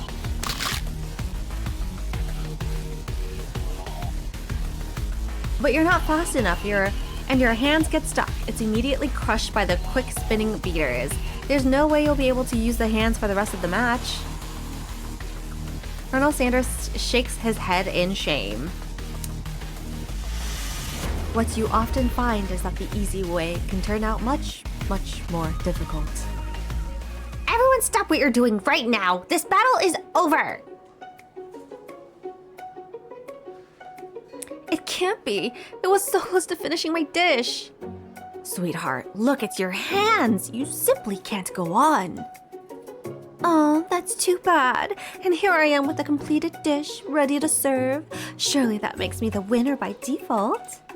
No, it wouldn't be fair to compare the two on account of Buttercup's injury.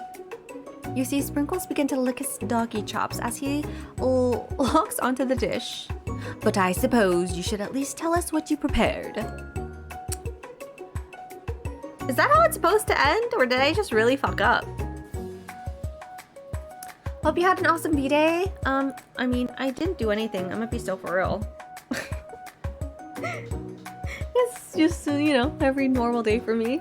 But yeah, let me give you an outfit check really quick.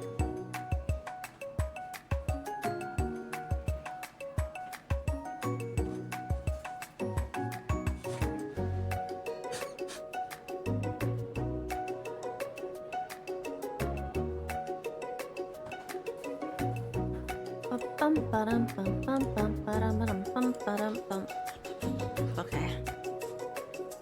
Wait, here is the fit of the day, guys.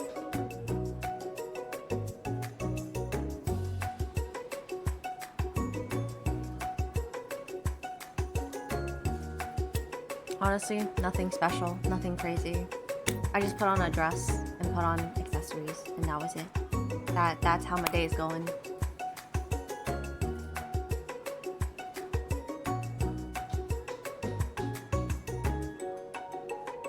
Amazing. Not even. Not close to amazing at all.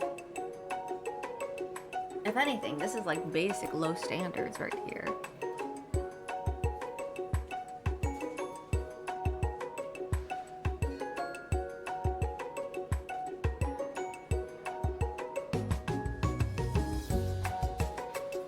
There's the fate for ya.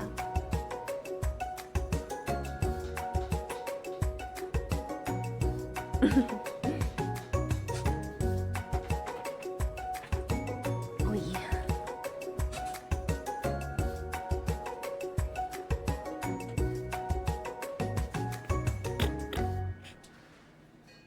I look like I'm dying for some reason.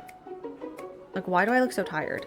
I mean, I feel tired, but I always feel tired. But like, today, I feel like my dark circles are more noticeable.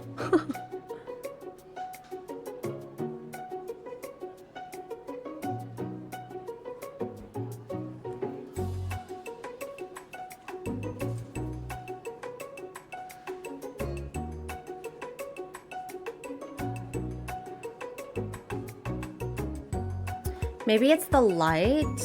Is it the light? I don't know, man. I don't know.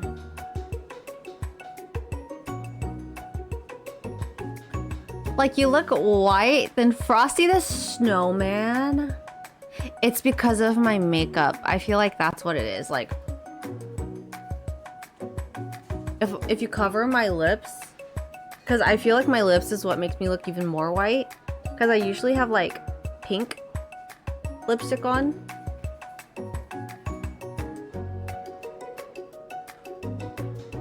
Stupid autocorrect. Is that why it makes me look like I'm dying? I'm fucking dying today.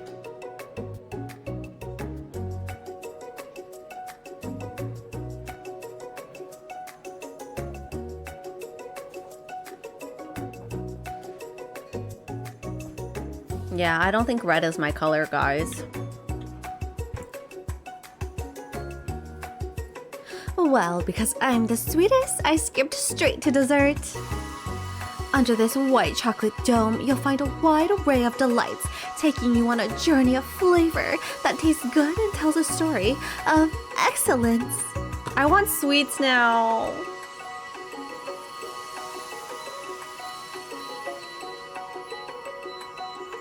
I really want to order some chocolate. I was going to ask Buttercups to do the honor, but since you're injured, I'm afraid that pouring this creamer of delicate hot chocolate sauce might be too difficult. Colonel Sanders, if you wouldn't mind lending me your strong, steady hands. Colonel Sanders pours the hot chocolate sauce on top of the dome, causing it to melt away, revealing the ingredient hidden within. Inside, you'll find a delicate fried cheese croquette atop a slice of honeycomb, ice cream, 2 ways, tender nugget, and pearls of blueberry gel. But hello, supercalifragilisticexpialidocious! Welcome on in! Hello! Hope you slept well. Colonel Sanders seems intrigued, but perhaps not impressed as he dips his fingers in the chocolate sauce. Simplicity isn't your strong suit, is it, Ashley? Oh, you! As he places a sauce-covered finger into his lips, Ashley leans over and whispers something into his ears. A dab of sauce sticks to his mustache. Internalize the rage you feel. Put yourself between Colonel Sanders and Ashley.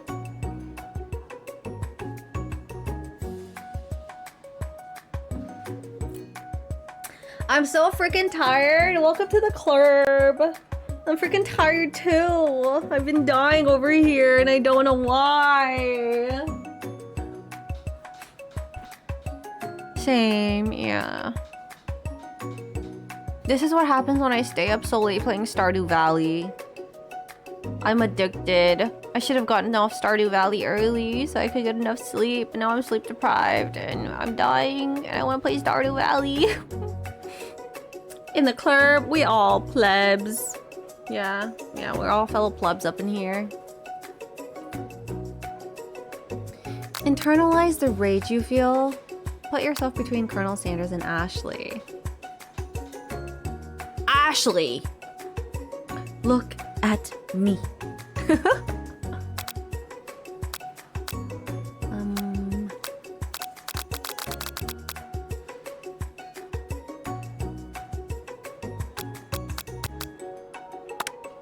You reach out with your apron to wipe the sauce off his glistening face.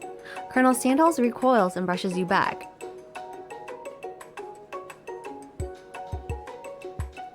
This goatee isn't just a fashion statement, it's also functional. I was saving that flavor for later. I'm just doing all things wrong! Game over! Try again, man! Ain't none of y'all old enough to go to the damn club? What do you mean? We're all old!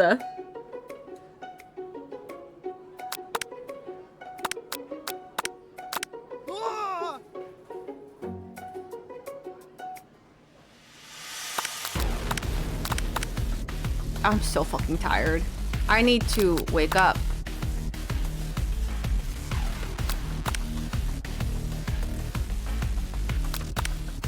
What?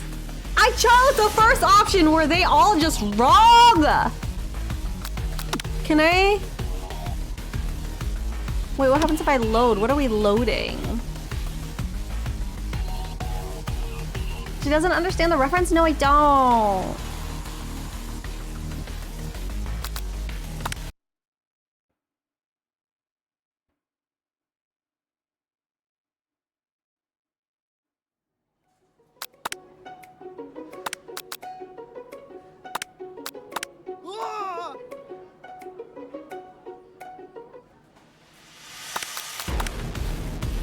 Oh.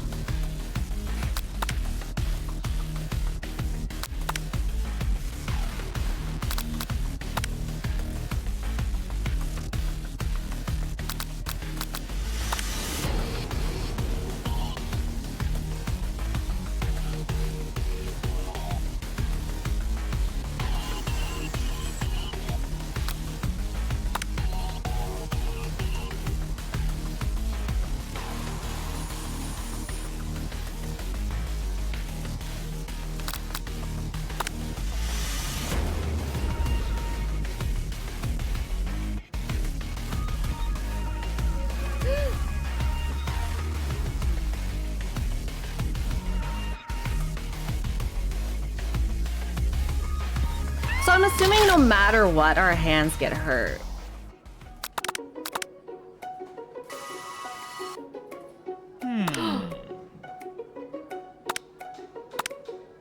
Internalize the rage you feel. Your rage burns so intensely within your eyes that they burst into flames. The flames cause your eyebrows to catch fire and turn to ash, and they fall off in your face, which means people will have a hard time understanding your emotions for the rest of the semester, perhaps forever. Embarrassed and ashamed by your poor performance, not to mention your crispy fried brow, you run for the quad to be alone. The beautiful weather feels like an insult. Inside of you, a storm rages. It's Colonel Sanders. He's probably here to tell you that he and Ashley are in love and have decided to get married. And he won't even ask you to cater his wedding because you're a terrible chef and an awful person. You try and hide from him, but he approaches you directly. I know you're hurting right now. Not just from the devastating loss, but from that run-in and with the mixer and that small fire. We should get that checked out. I'm fine. Can't you just leave me alone? I'm a loser. I'm not fit to fill your fryer. I'll never be a master chef. Failure is a part of life, not just for you, but for all of us. Do you think I've never failed at anything before? That's exactly what I think. Well, then think again. I wasn't always the man you see before you, enrolled in culinary school, incredibly handsome, successful, motivated. Well, handsome, sure. I was born that way. But I've walked other paths and arrived at death's ends. I was passionate about life, but I failed as an obstetrician? These hard words, man. I was passionate about justice, but I failed as a lawyer. I was passionate about livestock, but I even failed as a mule handler. That one was especially humiliating. Mules can be so cruel. I didn't know. People see my delicate ribbon tie and my well-kept beard and assume that I've got it all together, which is true now, but it hasn't always been. Sounds like this guy could really use a hug. I resolved then that I was going to amount to something. No amount of hours, labor, or money would deter me from giving the best I had to give. As Colonel Sanders changes focus, you can see something ignite inside of him, a burning passion. One has to remember that every failure can be a stepping stone to something better. My new dream is pure, it's honest, it's something that a humble man in a crisp white suit can be proud of. I will create a new chain of chicken restaurants that will bring joy to the entire world and make up for my past misdeeds. Yay! Bob, please. Just as your moment grows intimate, you're interrupted by a threatening, shadowy presence. Battle-scarred from the night before, you prepare for the worst. It's the Spork monster! Sporko? It is I. I know I said I wouldn't be back, and after the whole fight to the death thing, maybe you don't really want to see me anymore, but I just wanted to say that I was wrong to attack you, and I apologize. I know it's like having to always look over your shoulder. Monster problems? Am I right? Aw, thanks, Borko. I'm glad there are no hard feelings. Getting jumped by a giant creature in the dark of night can really rile a person up. I also want to apologize for the way I switched right into attack mode. I know that you're strong, and cooking school can put a person under a lot of stress. I actually used to go to this school. I wasn't always a spork monster, you see. I don't believe it. You were human once? Well, no. I was a golden retriever. But I was still a student. Until one day, some mean kids with a magic spellbook cast a dark enchantment on me, and I was forever transformed. A magic spellbook? Precisely! I had procured a copy for myself, but somewhere along that way, I've lost it. If you find such a book, I beg of you, respect it. You're a powerful chef and shouldn't rely on such dark and evil magic. No, you should be protecting the innocent from those who would cheat them through sorcery and guile. If you need me, don't fear. I will be there. It sounds like there are some bad cooks in the kitchen of life, Buttercups. Together, I am sure we can defeat them. Come back to my hideaway and we can discuss. A personal invite? You can't imagine what Colonel Sanders' home must be like, but it sounds like you're about to find out. Stepping inside Sanders' home, surrounded by his things, you start to feel a special bond with him. It looks like you live such an exciting life, Colonel Sanders. Every day can be an adventure if you approach it with the right attitude. Long ago, I made the decision to never stop searching, never stop working, never stop imagining. Have you been working on any new recipes of your own lately? I'm always excited to talk about food with another ambitious chef. Well, there is something. It's just a side dish that I've been tinkering with, trying to find the right balance of flavor and textures. I'm not sure I've nailed it yet, but I'm close. Colonel Sanders' eyes perk up as he starts to wonder what dish you might be describing. It's meant to pair with something spicy, or something crispy. Both, perhaps. Now you've got him right where you want him. Should you reveal your new creation to him, or keep it a secret just for you?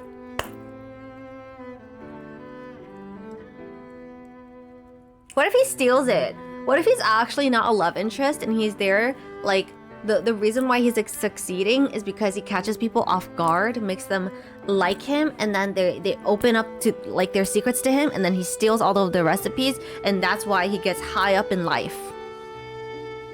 You know?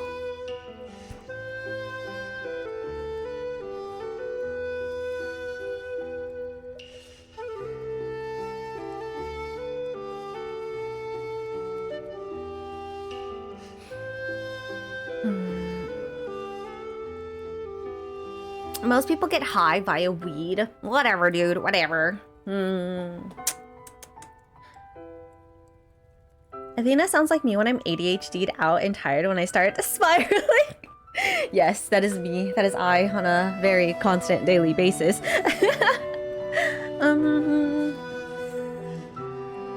You know what? We'll just reveal it. Fuck it. We're supposed to be in love, apparently, with Colonel Sanders. We should reveal it to him and trust him. Yep. Yep.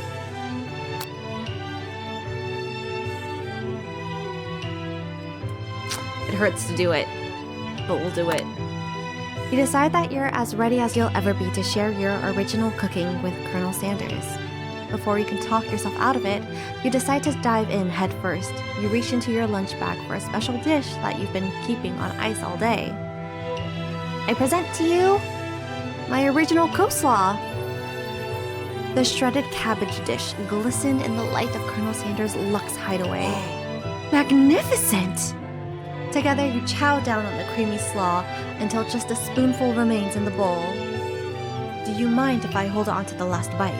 I'd like to have it around so that I can admire its taste later and think back on this moment. No, he wants to hold on to it so he can figure out what the ingredients are and he's gonna steal it. Usually when I say some really out-of-pocket shit, Bob's like, how in the fuck did you come to that in your mind? So then I tell him the long tangent on what started off as, like, for example, me wanting fries and ending up at something as a conspiracy. That sounds like something I would do too. One small little thing leads to a huge brainstorm moment. He's definitely stealing our coleslaw. You could offer to make him more, but he seems like a very sentimental kind of guy. Sure, why not? Please, make yourself comfortable. I'll be back in just a moment. You realize that now would be the perfect time to do some snooping. Around the room are various items that you can look closer at. Each item seems to radiate memories and emotions. Tap on an item to discover more about the Colonel. You notice a very realistic stuffed chicken sitting on the corner table. When you pick it up, you realize it isn't just realistic, it's real. Taxidermy? Must have been important to Colonel Sanders when it was alive. A little note clipped onto the chicken's foot reads, "The true state birds of the great state of Kentucky." Happen on an item. Okay. A lock of silver hair is woven through the teeth of the comb. Upon further inspection, you realize that the hair therion isn't just silvery in color, it's actually made of spun silver. Huh? You take a closer look at the large urn sitting on the nearby pedestal. There's a plaque on it. It's dusty, but when you wipe it off, you can read the inscription. It says, "Here lie the ashes of all my past careers and business failures." Poor guy.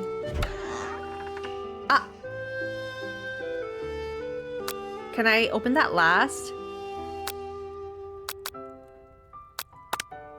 You gaze out the window across the vast lake and mountain range beyond.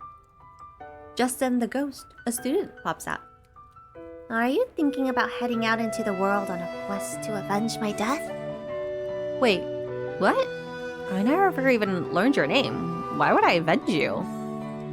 I could just tell you my name right now. Can't you see I'm in the middle of something?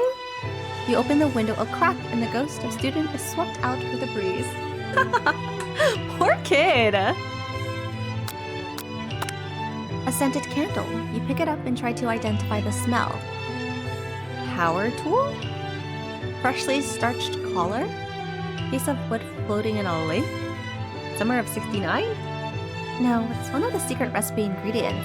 It's...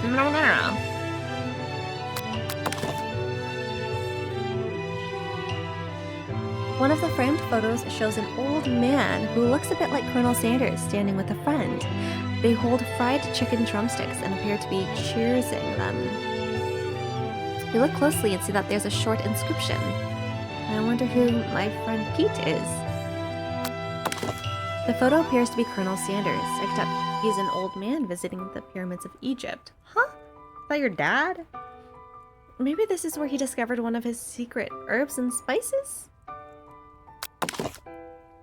An adorable little baby boy crawls across the floor from the goatee and mustache combo he sports. You figure that this must be Colonel Sanders himself.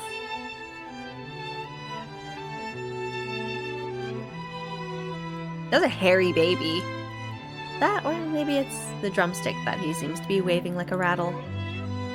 Who frames a baby picture of just themselves? Probably the same type of person who would make their own face the logo of the company they founded. Am I right?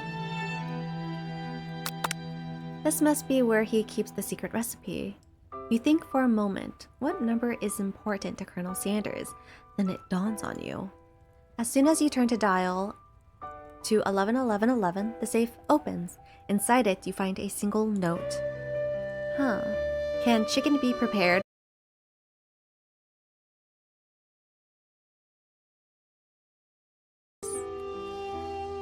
Hello?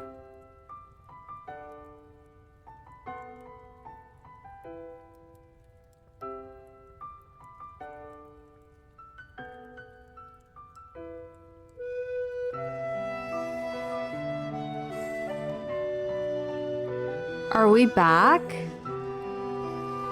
Hello?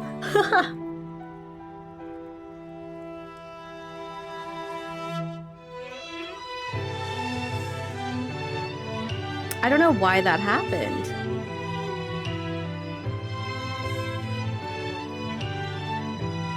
For a second, I just thought it might have been my internet.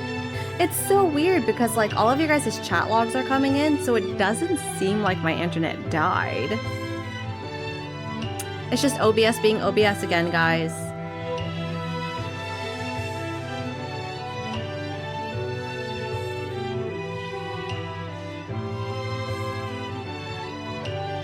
Okay, I'm gonna assume we're good now.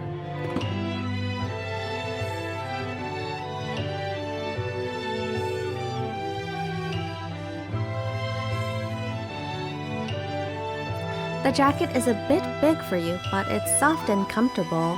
You give yourself a deep hug, breathing in his scent. They say that home is where the heart is. Is this what they meant? Before you can look any further, you hear Colonel Sanders returning. He has a new dish that he has been working on, and he wants you to taste it. You try to act casual until he asks you why you're wearing his jacket. She's back? I'm back. Am I back though? Oh. There we go. Wait. Aw. I don't usually loan those out, but I must say, it does look good on you. Oh crap, the jacket. You forgot to take it off. Hi, hello you, welcome in. That was a response time that makes Internet Explorer look like the Flash. You decide that now is your moment to make a big move. You tell him you're cold. You fess up and tell the truth.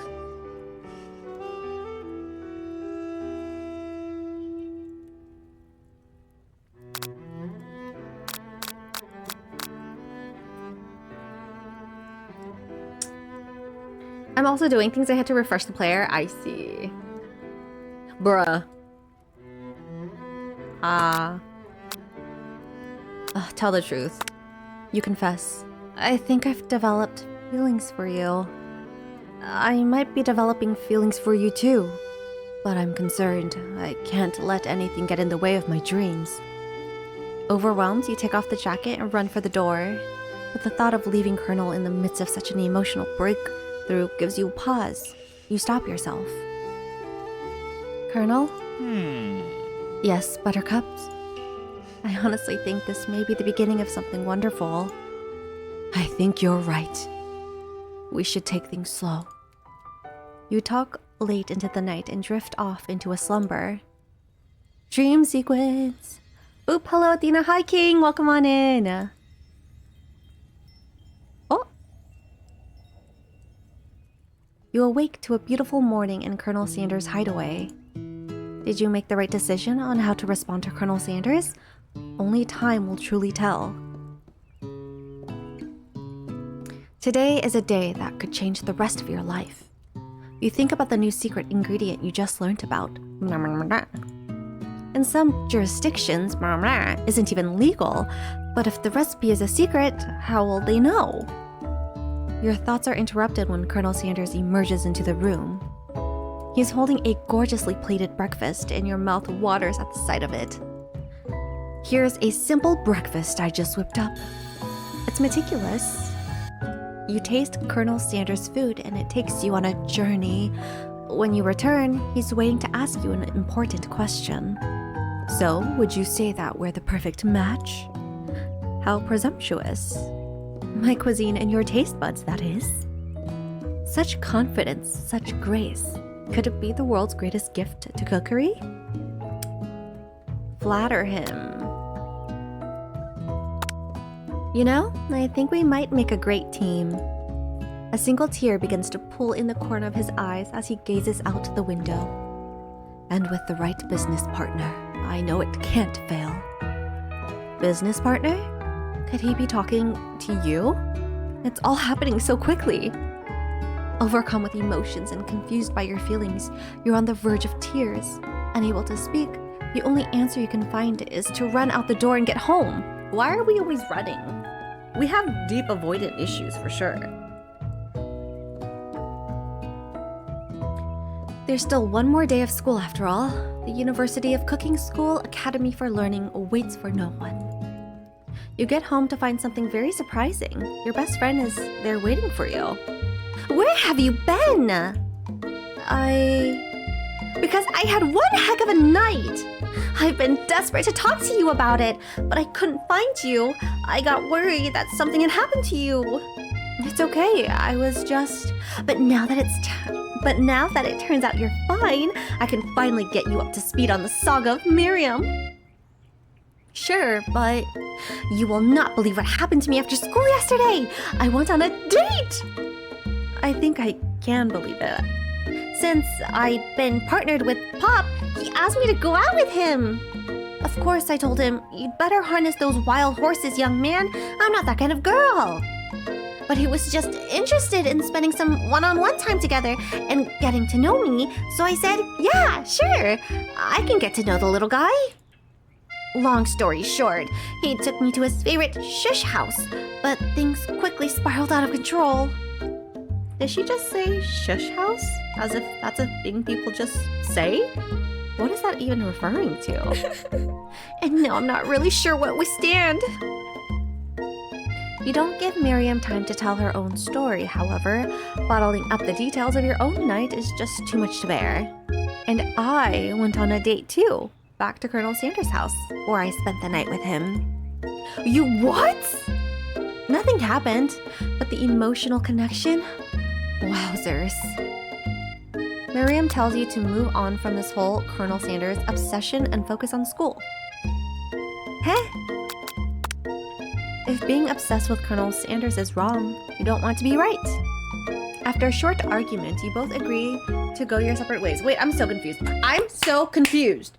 How is it okay for her to go on a date with Pop or Bob and, you know, literally just tell us the whole story of everything that's going on, and then we share our same experiences of our day, and she says, stop being so obsessed with him? Focus on other things? Bitch! How about you focus on your career and stop going on dates? Like, what? That is not a girls, guys. That is not your best friend. No. No, that is not a friend. What I'm confused about is why nobody is trying to date Sprinkles. Okay, Bob, we get it. You're a furry, okay? We get it. Double standards! That's crazy! Here I was thinking that Miriam was actually our best friend. No, you guys, if you ever encounter a girl like her, she's not your friend. She's not. She's all about me, and whenever anything happens to you that's good, she'll freaking knock you down a peg. No, you're supposed to be celebrating together, not belittling them and telling them, no, I can do it, but you can't. Focus on other things, because I'm doing this. No. When you arrive at school, you encounter your rivals in the quad. You can tell from a distance that they're picking on Pop, though he himself might not quite grasp that fact. Because, you know, he's Bob. What's a swirly? It sounds delicious. Bob, why are you so dumb? Oh, it's great. I'll order you up one right away. I'll have my swirly with Sprinkles, please. Sprinkles is a dog and a treat. You can get your swirly dip too. Why don't you pick on someone your own size? Because I'm literally the biggest person at the school. There's that horse that Colonel Sanders rides to school, but who would dare pick on such a gentle and beautiful creature? You've got some nerve, Buttercups, suggesting I pick on a defenseless horse instead of a defenseless Bob? Because I flew out of a car windshield as a baby. Okay, Bob, stop making that your whole personality. Jeez. Now you're twisting my words, and I won't have it. You clench your fist, but the injury from yesterday's mixture accidentally makes your wince with pain. Doesn't look like you can go on cooking like that. Might as well just give up. I'll never give up, ever! Colonel Sanders arrives just as it appears things are close to boiling over. A naturally intuitive person, he senses that something has been going on. Is everyone excited for the final day of school? Buttercups, how's the hand feeling? I'm sure you'll be back in fighting form by this afternoon. Aren't you concerned about my hands, Colonel? Yesterday, almost broke a nail winning so hard. Technically, I don't believe a winner was decided, but your presentation was quite impressive. What is he doing complimenting her? But what about the flavor of my delicate, warm, gooey chocolate sauce? It was clear that your passion's about how your food is received. That's a lot of words to say. It was bland. Excuse me, Buttercups. I am more than capable enough to speak for myself. Maybe you could tell me more of your thoughts as we walk to class, Colonel? I'm always interested in discussing the fine arts of fine foods. See you inside, Buttercups.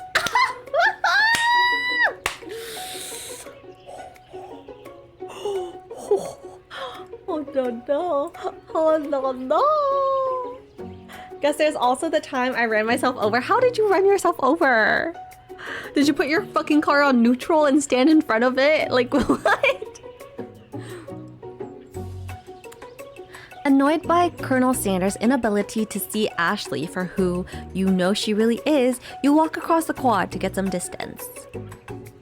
In an attempt to distract yourself from how slighted you feel by the interactions with Ashley, you take out the spell book you recovered yesterday and start flipping through the pages. Good question. I have no idea. I just know what happened. What? Okay. Was it in your dream? It seems like a dream kind of incident, no? Whoa! That's that book! It looks like bad news. It's just something I found lying around. It would appear to be some sort of grimoire, but I don't really believe in that magic stuff. A grimoire? Like a book of spells? I don't know. Who would spend so much time decorating a magic book if it weren't really powerful? I can't think of one surefire way to find out. You open to a page covered with arcane warnings. Cast only in case of extreme emergency, it says around the edge of the page. I could use this spell here that says it will erase anyone I choose from all of my memories. If I scrub out Colonel Sanders, it would probably help me focus better on the upcoming final exams. That is way drastic! Couldn't you do something else? Like, anything else? Not rooted in dark magic? Maybe tie a string around your finger. Okay, fine. It is drastic, but desperate times call for desperate measures. You've got a memory erasing spell sitting right in front of you, and a pretty good excuse to try it out.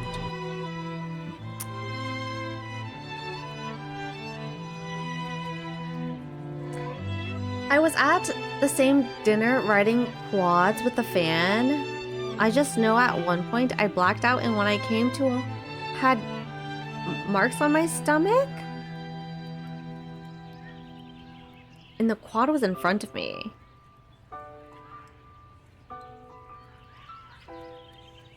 Huh.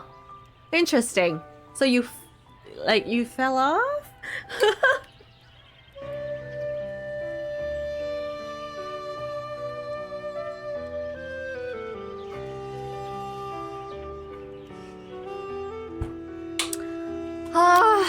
We shouldn't cast.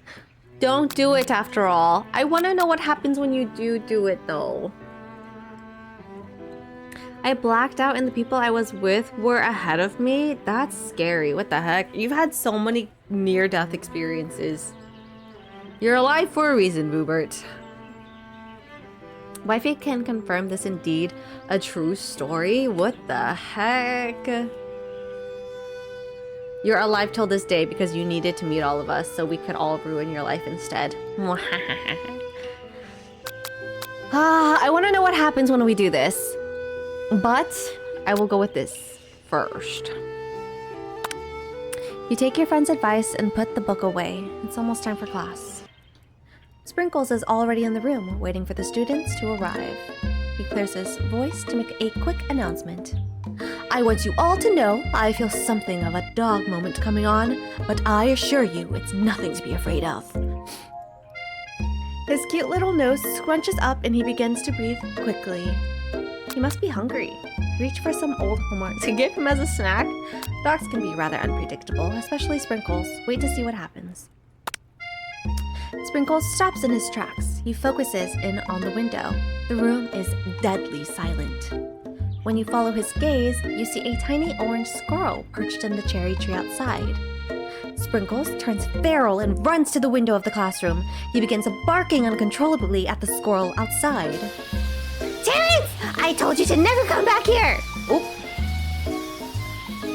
Considering how boring a life I live, I have quite a few close calls. Yeah, it's crazy. Sprinkles is barking ferociously, drool flying over his face. The squirrel looks over, but he doesn't say anything back. You wonder, is that even a talking squirrel? Who named him Terrence? You'd better not show your chubby cheeks around here ever again! After Sprinkles is satisfied that his presence has been felt by not only Terrence, but any other squirrels in hearing distance, he returns to his professional tone. I apologize for the outburst.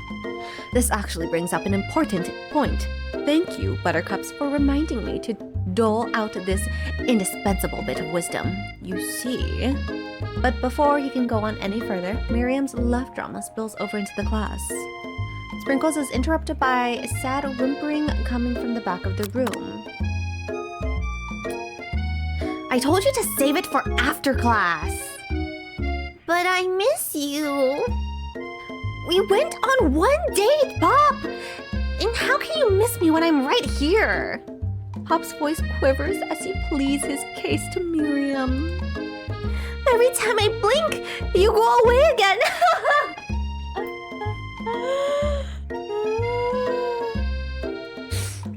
That's a really cute thing to say.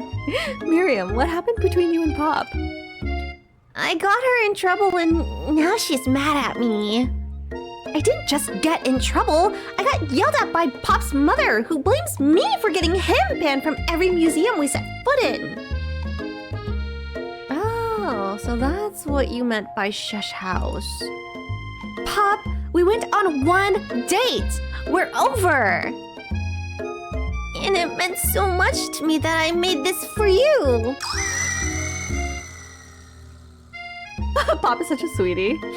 Too hurt to go on arguing, Pop leaves his, creation behind and runs out of the room. Nothing like a loud public breakup to cast a pall over the final day of school. Well, that was unfortunate. But we must be distracted. We mustn't be distracted from what lies ahead. The final competition, Showdown Challenge Exam. I'm still working on the title, but I think you get it. Test times approaches. See you all in the arena. But before you can think about your upcoming competition, there's a very beautiful soul nearby in need of a pep talk. Hey, Miriam. Are you okay? Okay? I'm so mad I could smash a tiny mug, spilling several droplets of hot cocoa all over the floor. How could he embarrass me in class like that, in front of everyone?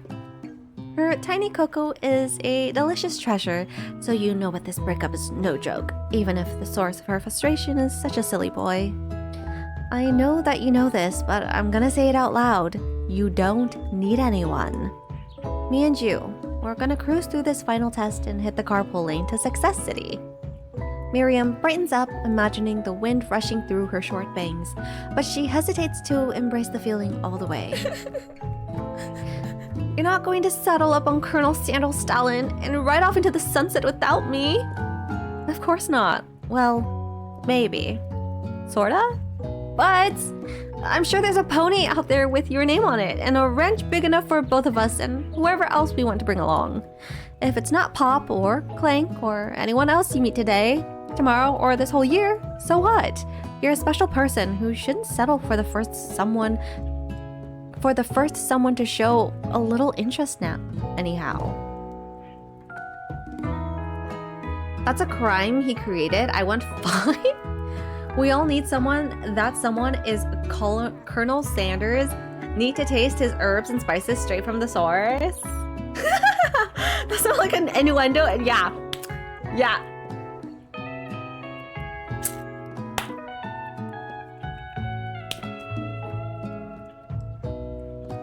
First, we learned that Bob is a furry for Sprinkles, and now he wants Colonel Sanders' herbs and spices straight from the source. We're learning quite a lot about you today.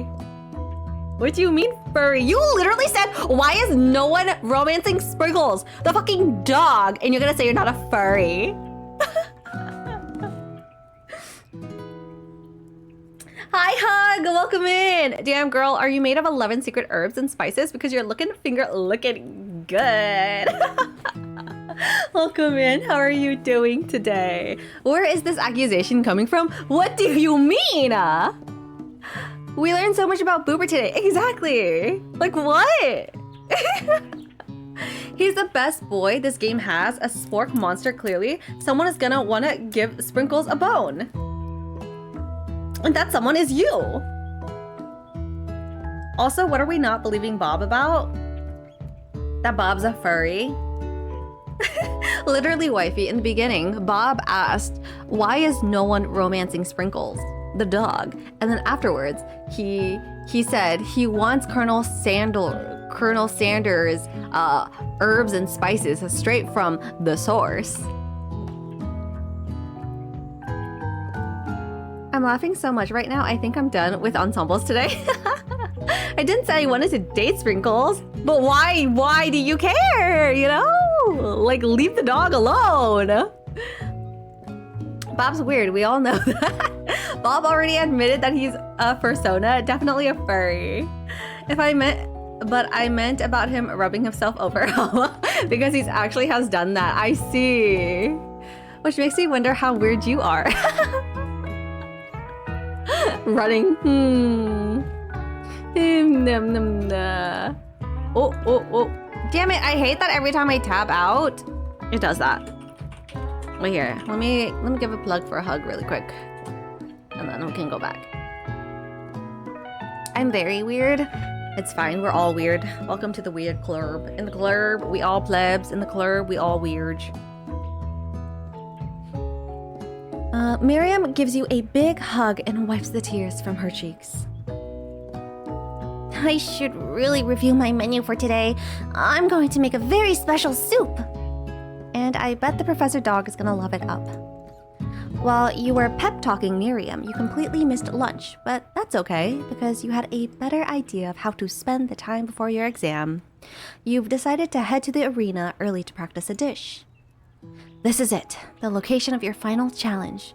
A test of will, a test of courage, a test of talent, and a chance to beat the pants off of Van Van, the supposed man-man, and his eviler counterpart, Ashley. I worry about the tiny human you created. He was on a quad, took a weird turn, or something along those lines, and well, quad ended up on him.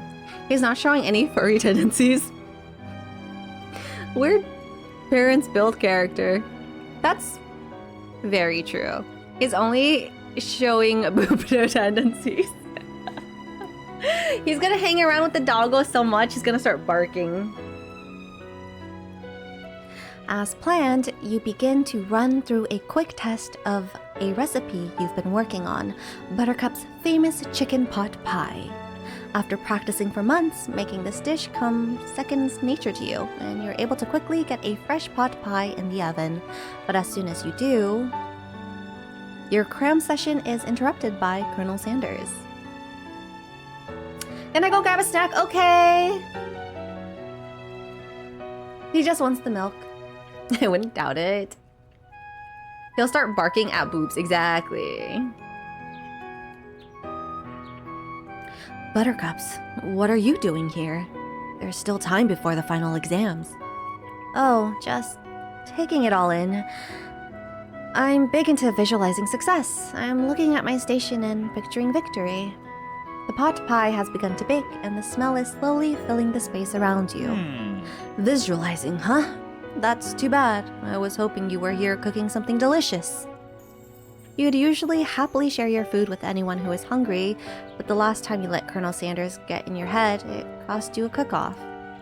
You decide that it's time to put your cooking above your romance desire. But that decision gets hard to stick to when the oven timer goes off behind you. Ignore it like there was no sound at all. Fuss up about your practice dish. Just fuss up. Okay, you got me. I'm doing a little bit more than visualizing. I know, my nose can smell a pot pie from 400 yards. That's an oddly specific distance, but you'd expect nothing less from such an oddly specific man. You knew it was a pot pie just from the smell?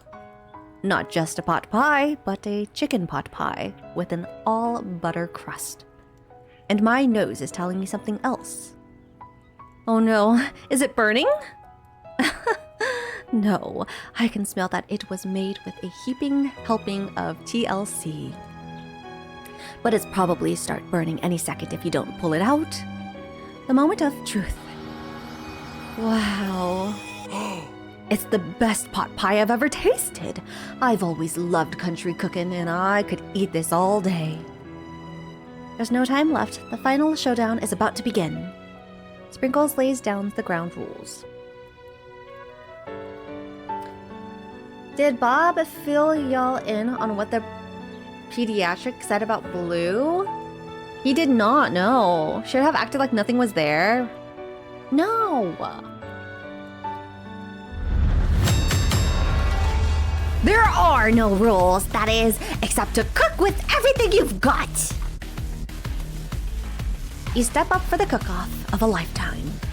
You decide that mac and cheese plus the pot pie you've been practicing are just the dishes that'll push you over the edge to victory. Meanwhile, both Van Van and Ashley are prepping wildly elaborate dishes for their usual over-the-top selves. Miriam has her giant magnifying glass and several sets of tweezers. She's definitely prepped to go big, going small.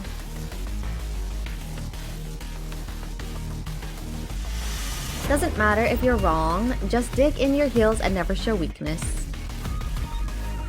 I took him to a new pediatric in Mex for a second opinion, and he also believed he is lactose intolerant or sensitive to it. So gave me 2 new formulas for him, one for sensitive tummies, and if he seems to be getting worse, I switch him to the one with no dairy and has rice in it. And I also have to go dairy-free while I'm breastfeeding. He also gave us some gas relief drops and some colic relief drops if the gas ones don't help him. And guess how much I paid for the consultation? 2 formula bottles and the 2 medicine. I am so nervous to know. 20 cents? I was gonna guess like 2K. Gassy from lactose, baby as a dog confirmed, birth only $50!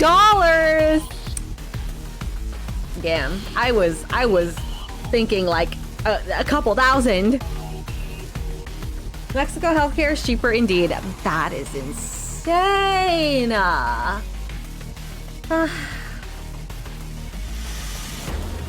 We love it here. We fucking love it here. But also, Blue, welcome to the Lactose Club. It is plus, they have some amazing pediatricians. That's good. This pediatrician specializes in newborns. You getting closer to Swedish healthcare prices? Just get out of America to get it done. Suddenly want to watch Sword Art Online abridged again? Have fun with that. I'ma just move over there with you, Soup? Yeah, might as well. All of us just move out of the States. It's not worth it. Colonel Sanders seems to be harnessing his 11 herbs and spices, but he's trying to find a way to improve on something perfect. His original recipe fried chicken. The intensity of the room starts at a full 10 out of 10 with a frenzy of action. Everyone is calling out really cool special cooking moves as they prepare their food. Wow, this is getting serious.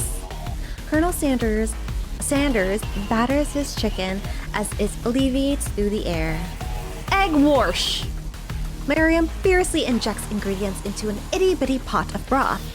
Best friend's Master Blaster! Van Van flexes his pectorals as he chops open a sea urchin. Let's rock and roll! Ashley scoops her pastries off the tray in lightning speed. Shallow personality? Spatula. That's you, that's for sure. Even Clink gets in on it. 5 dial pressure point chicken cooking technique. Wait, when did Clink learn to speak English? It's the singularity, as we foretold. We mustn't let it happen, or the appliances uprising will take us all. Self-destruct. Van Van quickly unplugs Clink and rolls him out of the back door of the arena. As you frantically prepare your dish, you notice Ashley has her spellbook out. Is she going to use some dark magic to turn the tide? You've got a book of your own, and you're desperate not to see her win another battle. Should you take this opportunity to fight magic with magic, even if it's almost certainly evil magic? Hello, Brain Hacks, welcome on in.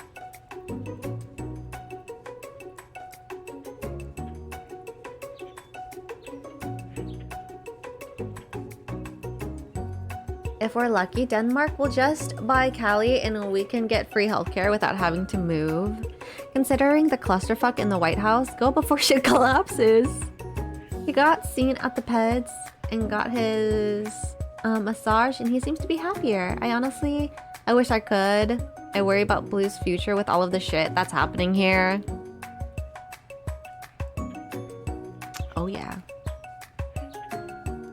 Spatula. I back with a snack. I decided on Captain Crunch cereal. Hell yeah, enjoy. I haven't had thin in so long. I want a snack now. When I went snack shopping yesterday with my dad, I saw Captain Crunch cereal and my eyes lit up. I looked at my dad like, can we buy this? And he said, sure. So now I got Captain Crunch cereal, which we normally don't buy because no one in the fam except me likes the cereal. And now you can have it all to yourself. No one to share it with. Wait, cast a spell. Do it the hard way. No, we're gonna do it the hard way. With our blood, sweat, and tears and no magic. Who needs magic when you've got passion? I'm going to do it the hard way. Colonel Sanders sees that you've chosen to win on your own terms and he gives you a subtle wink from across the room. I believe in you, Buttercups. Miriam notices too. Aww. And I've always believed in you, Buttercups, since we were little kids. Because I'm your best friend forever. I don't know. We need a lot of communicating. You know, Miriam, you gotta grow as a person, but we'll talk about that on a later day. You turn to notice that Miriam is at your station, cheering for you. Miriam, what about your dish? If you're here cheering, who's cooking? Tiny food, short cook time. I'm actually really done, so I thought I'd help you. Oh, that's sweet, but... Miriam tosses a handful of spices directly into your boiling noodles. It's the secret ingredient! Oh! However, she doesn't know that you lied and the ingredient was made up. And where in the world does she get Eye of Newt from? Oh! Miriam, what the fuck? Don't forget to spice my noodles. Hi, Em. Welcome in. Thank you for the outfit check. I'm gonna try to get Eve since I got Blue down. I'll probably be back later, but I shall be looking for it now. Okay. Rest well, wifey. Bye-bye. Happy Valentine's Day.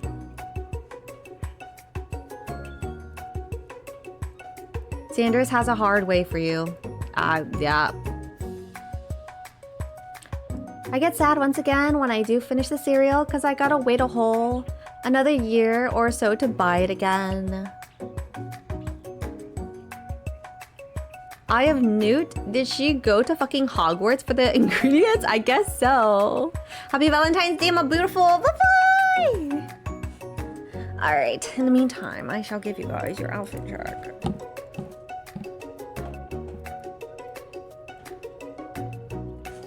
Oi.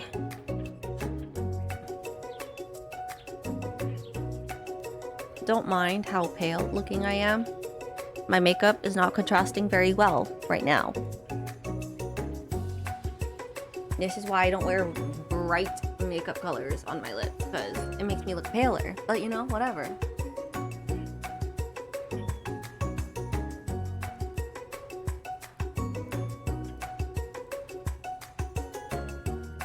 I'm really not wearing anything crazy.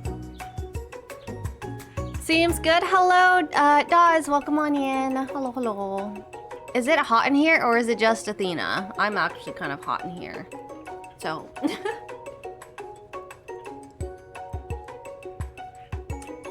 Super cool fit. Why, thank you. Thank you so much. I appreciate it. Thank you. Thank you.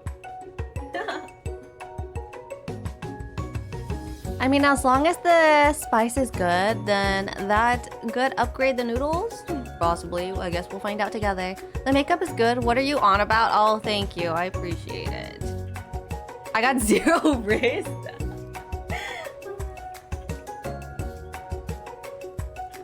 And yet you still got a wifey, so be happy about that. There you go. Oh. Oi, oi, oi.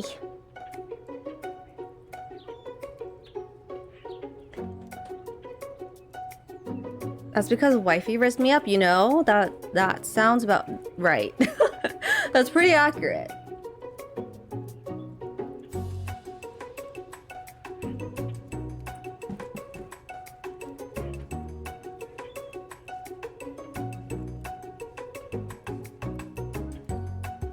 All right.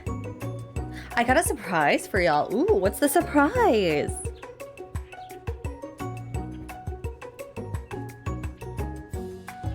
私はあなたと心中するために今日まで生きてきたのです。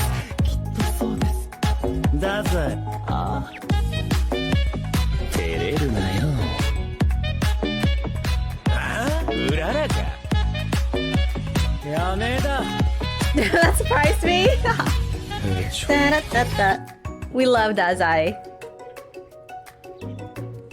The boiling pot explodes, sending Miriam flying backwards. The watery noodles begin to swirl in the air, bubbling up into a dark cloud that thickens and congeals before your very eyes. It is I, Steve, the spork monster. Steve? Wait, what happened to Borko?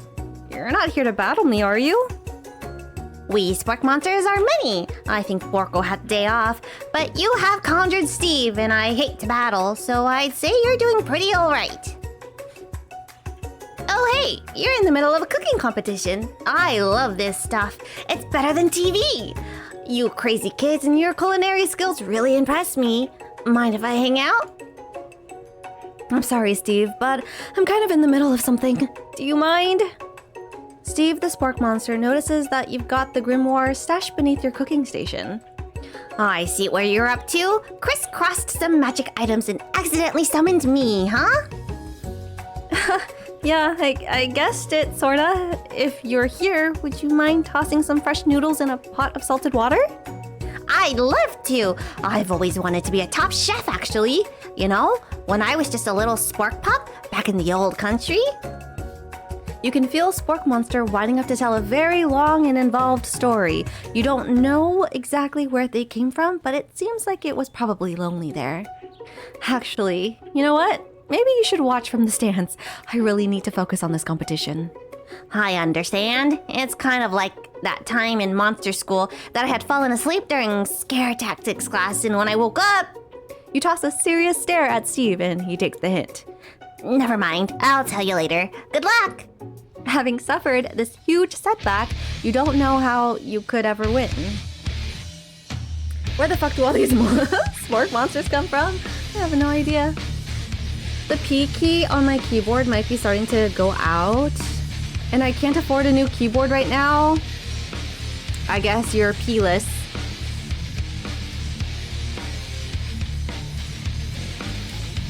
Yeah. Well, when in down, drop out. What? Stop peeing in your keyboard. Exactly. You summon extra power from deep down within yourself. Give up and drop out of culinary school? No. I can do this. I have what it takes. I came here to win. Your hair turns mac and cheese orange as culinary energy flows through your body. My heart is pure. My hands are steady. My taste buds have been preparing their entire lives for... Yes, Buttercups, you are the chosen one. You will avenge me. The power you'd been summoning immediately fades back out. You interrupted my inspiring monologue. Sorry. My heart is pure. My hands are steady. My taste buds have been preparing their entire lives for this moment. I will show the world my cookery. You begin to levitate off the ground. Energy courses through your body. I'm going Super Saiyan. I guess so. You know that with this power, you can do anything. Except turn back time, which would be super useful because while you were powering up, your chicken pot pie overcooked in the oven and can't be served. But don't worry, dear Buttercups, you may have suffered some setbacks, but all is not lost. Impressed with your fortitude, Colonel Sanders decides that you have earned his support. When I met a boy, born, I don't know. Oh, hello! welcome on in. Thank you so much for the raid.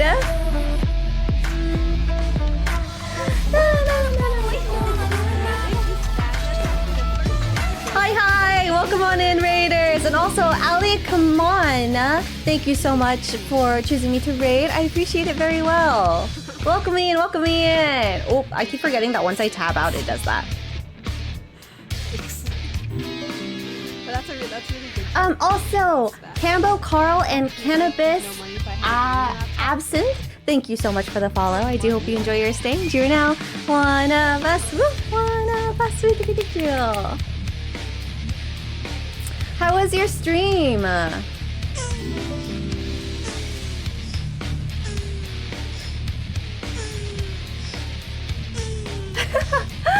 Archon, welcome on in. Thank you so much for the follow. I really appreciate it.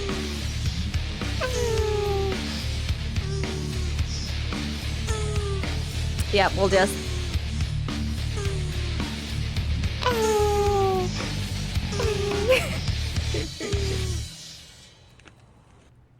Is it done? Alright, give me a sec. But yes, don't mind the epic battle music happening in the background right now. Nice music, why thank you. It's the in-game background music. We are in the middle of an epic fighting, food fighting. So that's what's happening right now. But yes, welcome on in everyone who came in with the raid. For those of you who do not know me, my name is Athena, also known as Buttercup's Love. Feel free to call me either or, it doesn't really matter to me. I am a variety streamer, but I do mainly focus on gacha games like Genshin Impact, Wuthering Waves, and Infinity Nikki. We don't really take games too seriously here. I'm not a meta gamer. I'm predominantly just chatting. I'm just here to vibe and have a good time with you guys. So if that is what you guys enjoy, then welcome on in. I hope you like your stay here. Hello, hello. Cool, yeah. But also, hi, Crispy Corn, welcome in, as well as Derek Snow, hi. Is it Jaeger Bizarre Adventure? Welcome on in. And Campbell Carr, hello. And Mark Kuryu, hello, welcome on in. Long Nguyen, hello. Only Wanik, hi, thank you for joining in with the raid. And Archon, I appreciate you guys. Real Affy, hello, welcoming in. And Chunk, hi. Ebovi, hello. Mark, hello, welcoming in. Hello, Slow. Thanks for joining in with the raid. Hi, Ali. How are you? How was your stream? I'm trying to look for my shout-out thing. Oh, Bob, you're the one who did the shout-out. That's why I don't see the game. Wait.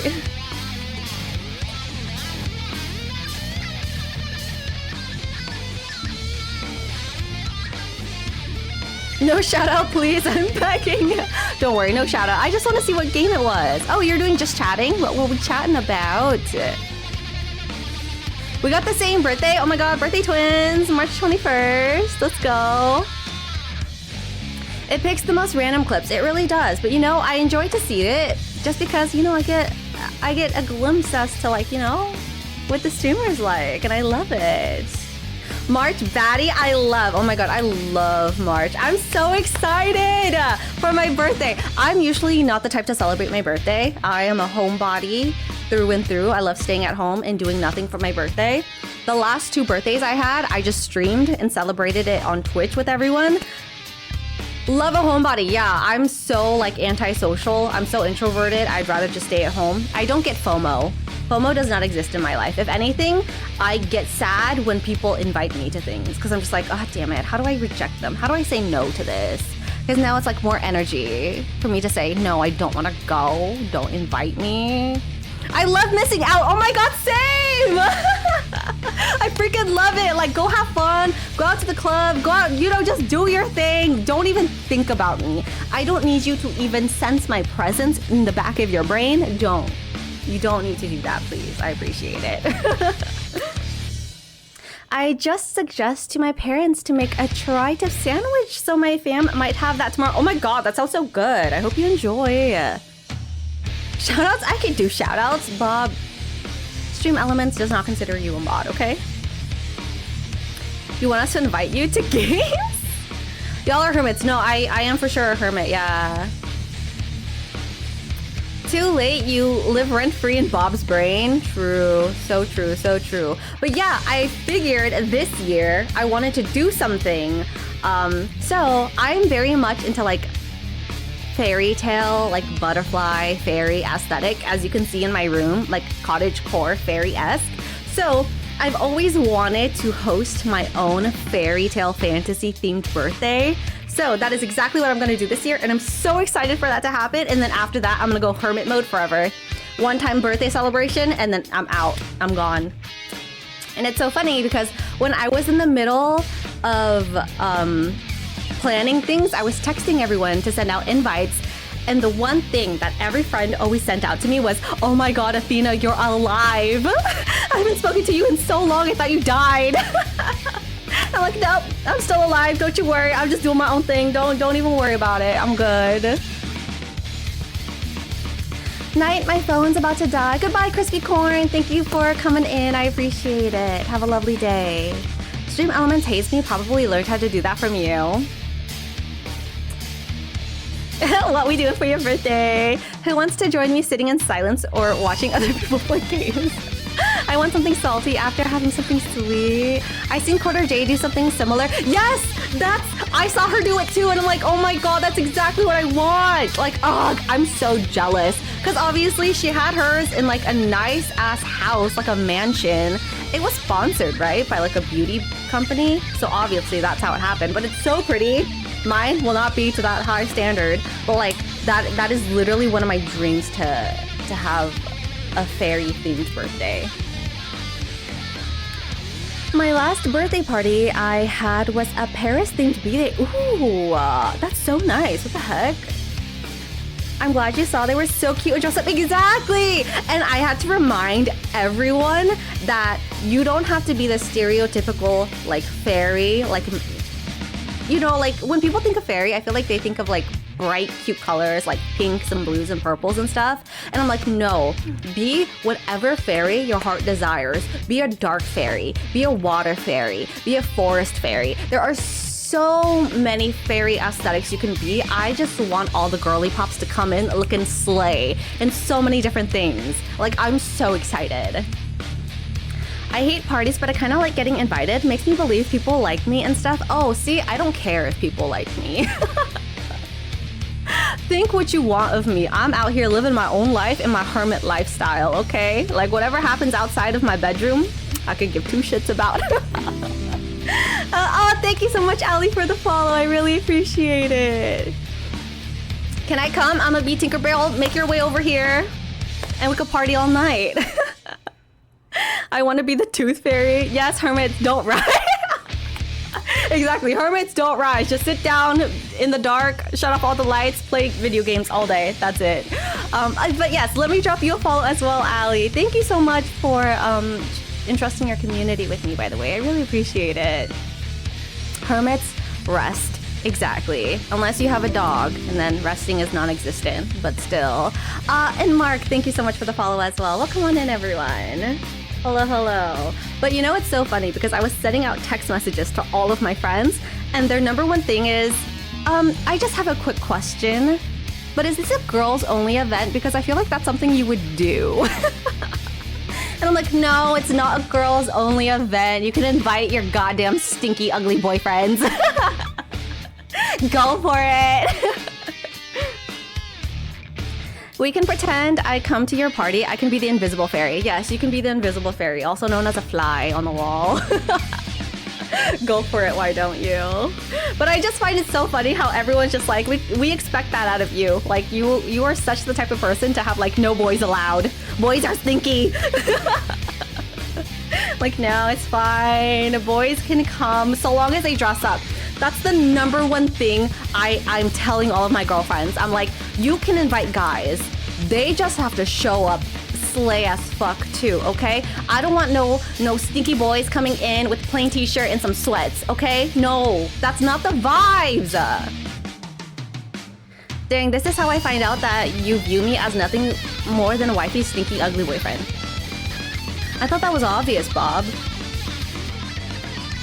Bob, I'm only friends with you because I love your wife. I thought that was clear. Invite your stinky boyfriend. Just be sure to make them cute fairies. Yes, girl, I want slay. I hate boys, stinky ones. All boys are stinky. Always has been. I'm gonna show up in pajamas so long as your pajamas have fairies on them, okay? That's it. That's all you need. Also, don't mind the freaking epic music. Holy shit, it's going on forever.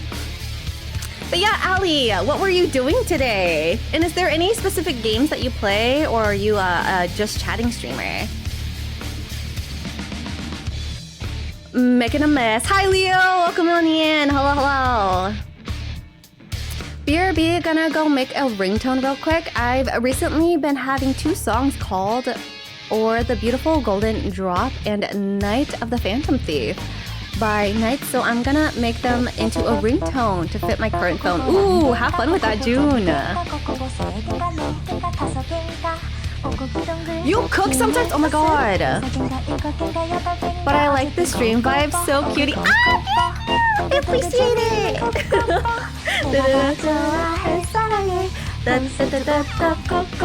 But yeah, hopefully I get to catch one of your streams also. I love the girlies. Same. Oh my gosh, I do too. And I love finding other like girly pops in here, like on the Twitch platform. I'm like, please, yes, please. Those are my favorite. I bow down to you guys, like literally. I will kiss your shoes. Don't you worry. You don't have to ask me twice. I got you. He steps up to your station and stands right beside you. Oh, but yes, as for the cooking thing, I can't cook for the life of me. Like, I will burn down a kitchen. I'm so for real. I was thinking of doing a cooking stream before, and then I really thought about it. And I'm like, no, I don't want you guys to witness me IRL in real time dying from a fire burn. We're good. We don't want a crime on stream. I'm here to help. All you've managed to make is mac and cheese, and time is almost up, so you're going to need it. Oh, also, happy Valentine's Day, everyone. Or Single Awareness Day, you know, either or. But Colonel Sanders, what about the test? What will happen to you? What about the rules? Following the rules has never really been my thing. I follow my heart. What? A guy. Colonel Sanders unfolds a delicate white towel to reveal the most delicious fried chicken tenders you've ever laid your eyes on. And besides, sometimes unexpected combinations can have a surprising effect that surpasses their individual efforts. Are you suggesting? If we combine forces, we can form the perfect food union. Time's up, students! Why couldn't I have this background music earlier? Is Colonel Sanders our dating prospect? I think so! It is either Colonel Sanders or our best friend, because in the beginning it gave us the option to sit next to our girl best friend or Colonel Sanders. So that is me assuming that those were the 2 love interests, but I don't know. Our BFF? Yeah. But also our BFF is like dating someone else who's a dude. So I'm just like, I don't know. But it seems like Colonel Sanders is the love interest of this game, since it's named after him too. Love triangle, yes, that would be messy. And plus there's our BFF and this guy named Pop were dating, and then they didn't work out. So imagine a love quad. Is that what it's called? A quad? Messy, yeah, we love the messy. JK, not really, but you know, for stream, yeah, we do. With time expired, it's the moment everyone has been waiting for.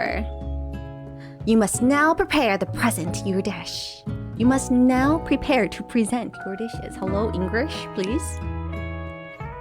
A handful of students stand tall, but the class seems incomplete.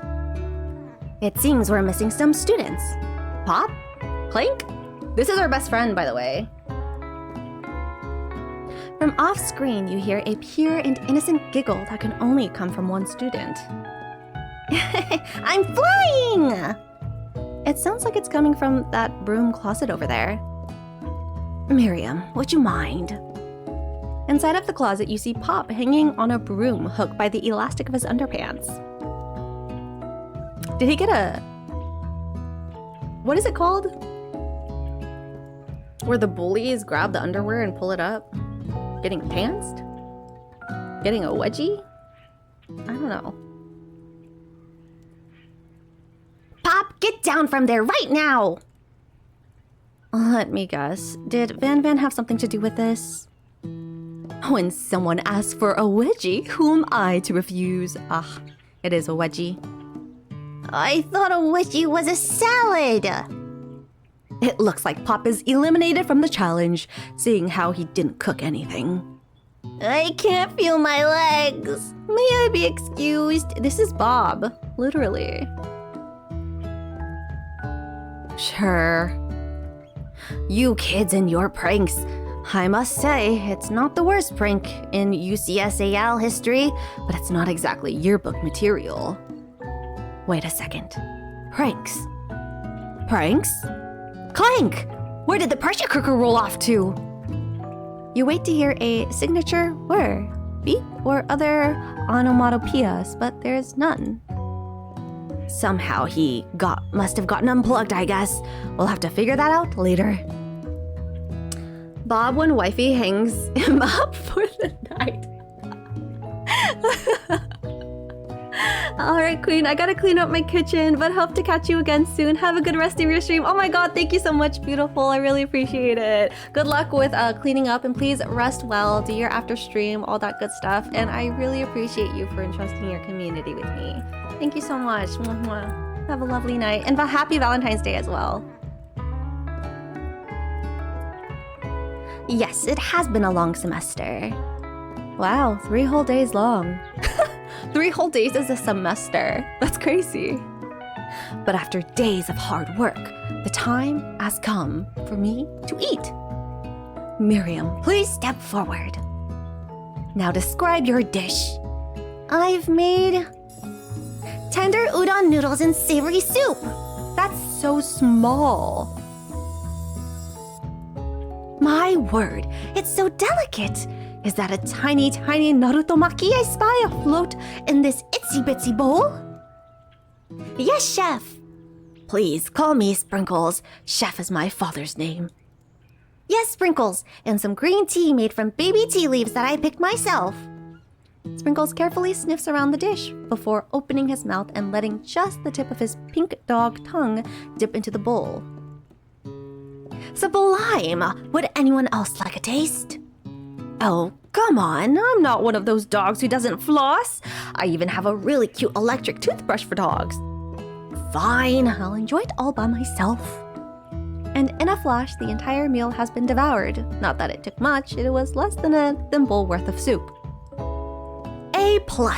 Rarely do I taste a dish that was with as much love poured into it as yours. Miriam is overjoyed. She gives you a huge hug. Thank you, Buttercups, for helping me to believe in myself. Van Van, you're up. Now describe your dish. Hi, maid.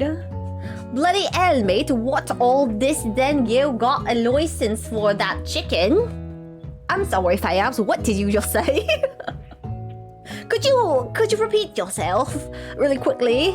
Mate, I'm afraid I did not understand a bloody thing you said. Oh.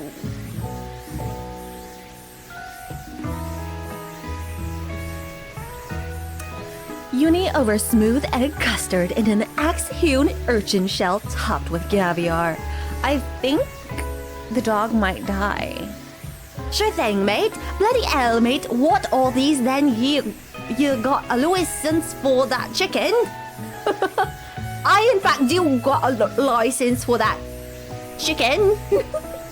Possibly. Did you skewer one type of urchin with spines from a second? Different color type of urchin? Yes, Sprinkles. A bit much, don't you think? That's exactly why I did it. A bit much is kind of my brand. Doesn't it look cool? Sprinkles leans in to sniff the uni, but he can't get his nose close on account of all the spikes. He begins to paw it. at it erratically, causing the custard to slosh around. Woof woof! Please be gentle with my cuisine! Grrr.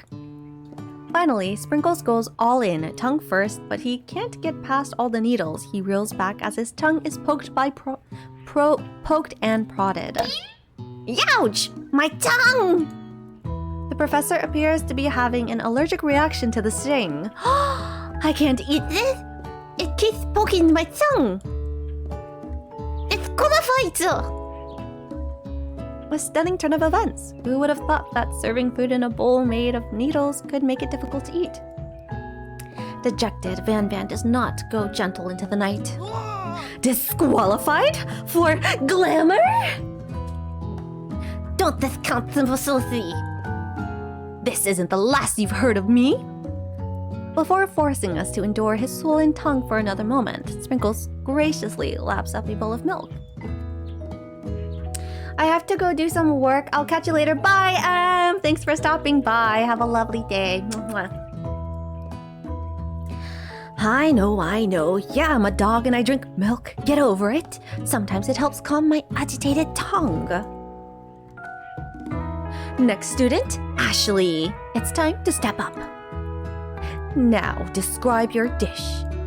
I made orange blossom Turkish delight in a light rosewater syrup topped with French meringue and connected by sugar glass. That exactly doesn't sound too bad. Indeed, it's quite delightful. However, I'd ask that you please refrain from eating it or attempting to taste it at any way. It's very fragile and meant to be a displayed piece. Don't eat the food? At a cooking school? Got toast in your ears or something, Buttercups? I told you, it's a display piece. Ashley, I must say it is beautiful. However, this is a cooking competition at a cooking school. Yeah, which is why I cooked it and did an extremely good job cooking it too. I didn't realize that we were having an eating exam. If I wanted to be judged on eating, I'd go to the College of Eating, School of the Hungry. I suppose you could smell it if you absolutely insist, but don't breathe too hard. You might disrupt the sugar spiral. If the food cannot be eaten, it cannot be judged. You are disqualified. Rage overtakes Ashley and she finally cannot keep her two-faced routine up. You wouldn't know high-end cuisine if it cooked you! And with that, Ashley stormed off to rededicate herself to being the best, but this time without being shackled by trying to be fake nice and liked by everyone. This isn't the last you've heard of me either. If this class gets much smaller, I'll be teaching myself. You and Colonel Sanders, the final cooks, step up together. 2 chefs? What began as a bowl of delicious mac and cheese has become something else. He examines it closely, sniffing and eyeing the bowl. Uh-oh, I don't have a good feeling about this. Hi back, how has the game been so far? So far so good, very fascinating. I think I might be at the end of it soon. How long have I been streaming? Oh, okay, it was about a 3-hour game. That's pretty good for a free game, by the way. This game is free on Steam. Nice, yeah. Uh-oh, I don't have a good feeling about this. From somewhere in the room, a literal drumroll plays. Just when I thought I've seen everything in this kitchen, you give me this thing. And completely blow me away. In my 49 dog years of life, I have never tasted anything so delicious and perfectly balanced. It's so delicious, in fact, that everyone passes the class. You pass, and you pass, and you get a pass. Everyone gathers around and partakes of the mac and cheese bowl. They all seem to transcend this reality into another dimension. I mean, you finished in 3 hours means it was really a 1-hour game, you know? Fuck you, okay? Okay? You win. Together, you and Colonel Sanders have made a new menu item. The new menu item is so impressive, even the Van and Ashley are drawn back in by its magnificent fragrance. When they gaze upon your mac and cheese bowl, they admit that you are indeed an excellent chef. Sprinkles declares that you have passed, everyone has passed, and there were supposed to be more battles, but come on, how could they be better than this one? Now that the school year is complete and everyone has graduated, the student returns from one last assignment to get their groove on. The cafeteria has been completely redecorated in order to serve as the site of the school's graduation dance. Compared to the massive high-tech cooking arena, the humble decor seems downright cute and cozy. Okay. What is the back? Do you guys hear that going on in the background? What is that? Is that just effects in this game? DJ Dog is in the house. Ow, ow, ow. You knew that Sprinkles was a master chef, but also a world-renowned turntablist? Who says you can't teach an old dog new tricks? Van and Ashley tell everyone that they've committed themselves to righting the wrongs they did while they were the villains. For a moment, you actually believe them. Not another haunting. No ghosts allowed at graduation. It's clearly written in the school's bylaws. I was never actually a ghost. It was all a trick to get you to finally notice me. Oh, amusing. And now that everyone is together, it's the spork monster. He has totally mellowed out. Everyone, the spork monster is no more. From here out, I prefer that everyone refer to me by my name, Party Monster. Students tries to finish what he had to say, but everyone is too wrapped up to Party Monster.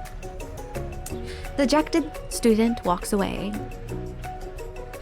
Maybe things didn't work out for Miriam romantically, but she found the love in her cooking, and she's gonna do great. I wonder if Miriam is a love interest. Because she's ended up single. A red carpet rolls out across the floor of the ballroom. It's like a Hollywood movie premiere. Who could command such an entrance? It's Pop! He's arriving late to the dance, but apparently for good reason. Walking the carpet, you see perched atop his dirty chef's hat a crown? Welcome back, Pop. I know you weren't able to complete the final exam and accept your diploma, so we had it mailed directly to your father. We figured it was the least we could do for the school's dean. Oh, now I get it. And we get a new wing in the school, not to mention the honor of educating the sons of the counselors of such and such. Miriam, will you be my lady king? What an incredible turn of events! An offer to join the royal family? It's like a dream come true. You'll get to be the princess. Or maybe a queen? I'm not sure if he even knows, but either way, crowns and gowns, baby. Crowns and gowns, baby. I'm sorry, Pop, but I'm not interested. Not now, at least. I've got so much to do with my life. A twist on a twist! So many more 3-day universities to attend. So many tiny foods to meticulously sculpt and then watch get accidentally blown away by a single sneeze. Okie dokie. The music at the dance is interrupted by the sound of sparking and electrical hissing. It's Clank who has arrived late to the dance. Now that I have graduated, I can reveal my truth. Hello, boss. Hi, CJ. Welcome on in. Whoa, he's still doing the talking thing. I am Clank, and I am not on this Earth. I am actually from a faraway planet in another dimension. What? What? I actually feel like I knew it this whole time. Now that I have learnt the ways of your kind, I must return. A portal opens up and Clank disappears through it. Finally, Colonel Sanders arrives. Howdy, classmates. Oh. Just like the first day you met him, he has come prepared to feed the entire class. However, it's not enough to just give them a bucket of chicken. I'm sorry, my dude, but can you put that suit back on? This time, it's a full meal. I didn't get to be the most famous chicken man in the history of chicken and man by not reminding people to go out and buy my chicken.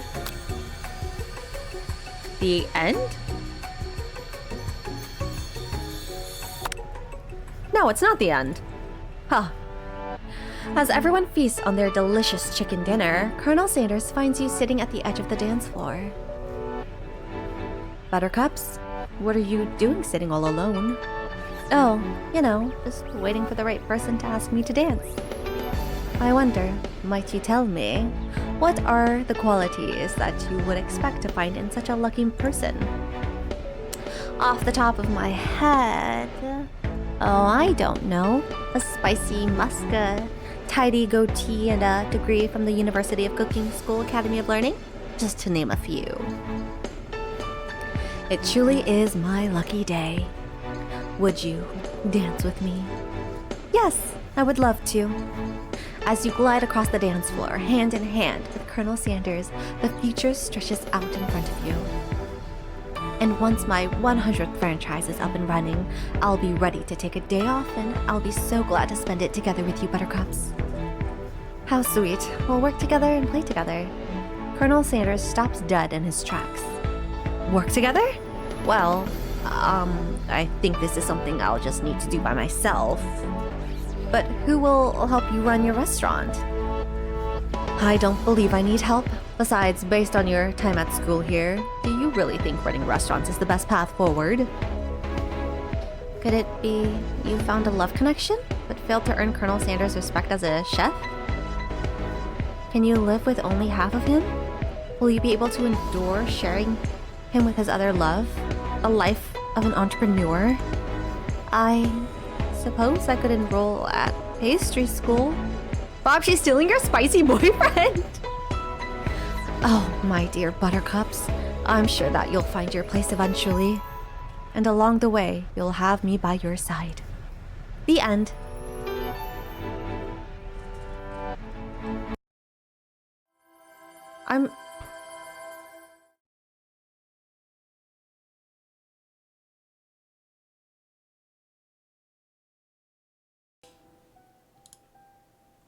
Hi, guys.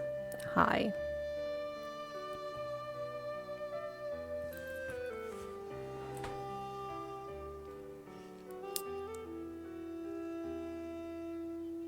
This is so sad.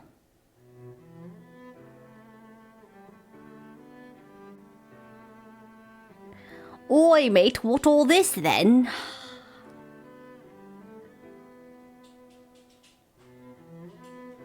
Everything's dying on me.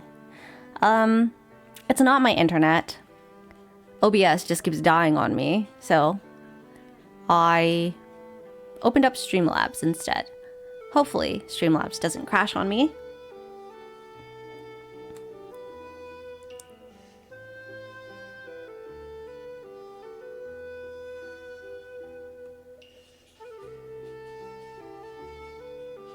Ringtone acquired? Hell yeah. OBS forgot how to handle non-gacha games? Yeah. I'm hoping that this works out. Hey guys. Does this camera look familiar?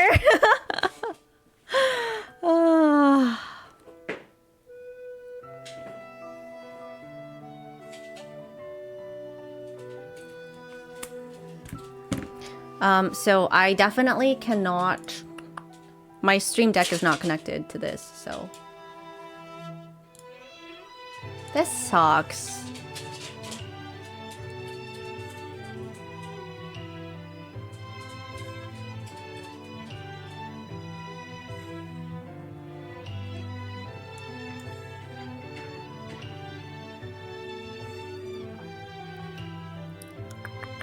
How do I even fix this? Control? Is it control? No.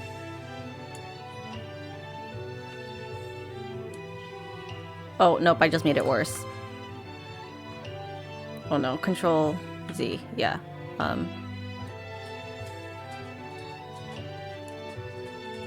Nope, I'm just making it wide. I don't know how to... fixed my camera. Why does my camera always go back to this? I don't understand. Like it always just cuts. It like no matter what, even if I fix it, if I stop using it and then I come back to it, it cuts like this. I don't understand why. I ended up getting my dad's opinion and I was like, okay, so between 1 and 2, which one do you like better? 1 was Or the Beautiful Golden Drop and 2 was Night of the Phantom Thief, and he said neither of them. I was like, what? But they're good songs. Oh no. So I went to ask my bro for help because he knows my taste and he chose one. I was like, my bro's cultured. Yeah, go ask your brother for everything for sure. Oh, okay. I, unfortunately, am going to have to manually do everything. That was my game cam. Oh, well, at least this looks okay. Oh no, I could see my camera.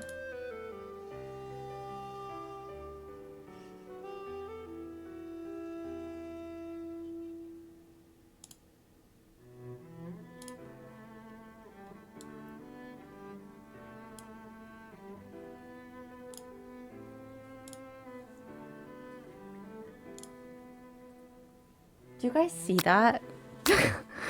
Right there, it's bugging me. Right here, this little thing right here, this little gap, it's bugging me so bad.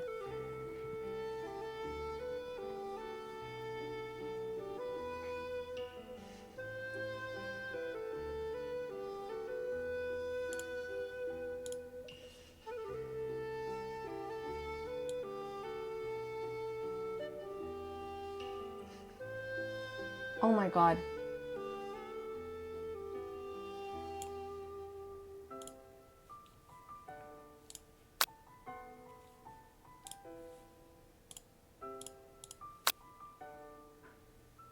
Not gonna lie, I didn't even notice. I notice all of these little details.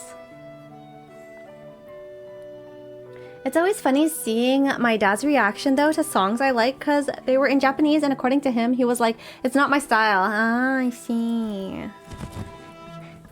Munchie. I'm gonna come in here.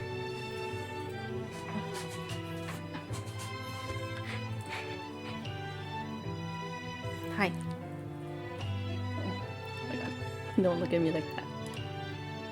Hi. Say hello to my bubs. Hello, Pepe. You, baby. He's such a big boy. He's almost as tall as me. Oh, little munchkin. He's so cute. Doggo. He's just doggo.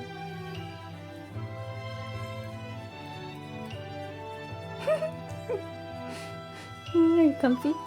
I don't want you to lick my face.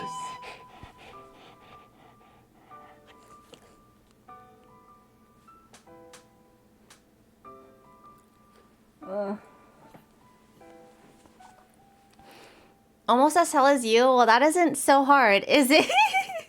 No, I'm not 3 apples tall. What do you mean? Look at how tall he is. Look at him. He's a long doggy. He's a gun. Boo, boo, boo, boo, boo, boo, boo, boo. Boo, boo, boo, boo, boo, boo, boo.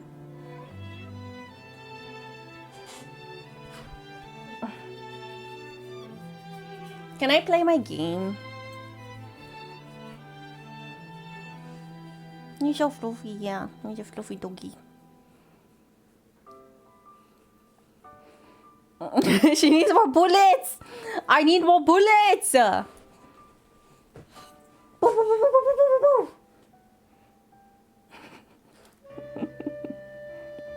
Hi. Don't lick me. Don't lick me.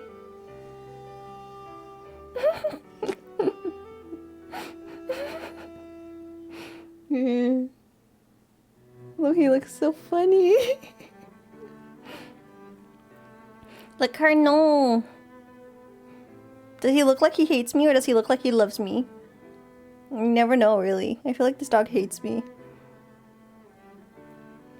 I showed my mom my new ringtone and I was vibing to it, and all my mom did was just like smile and ask, "What's the ringtone for?" And I was like, "For when you call me." Oh. Okay, can I put you down now? He likes you, but he judges you so hard.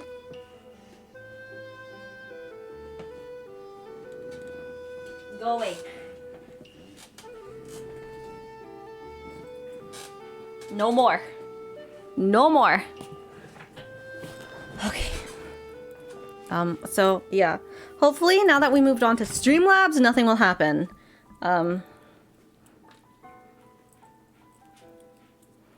Today has been a happy day, and even more happy when it's in Athena's stream. Oh my gosh, stop. You're so sweet. That way he's almost a cat. Yeah, he is almost a cat, really.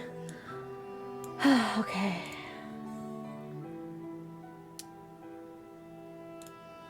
This is what I'm gonna have to do now. How is the audio like balanced? Does it sound okay? Like the background isn't too loud? You've always wanted a kitty. Get yourself a kitty.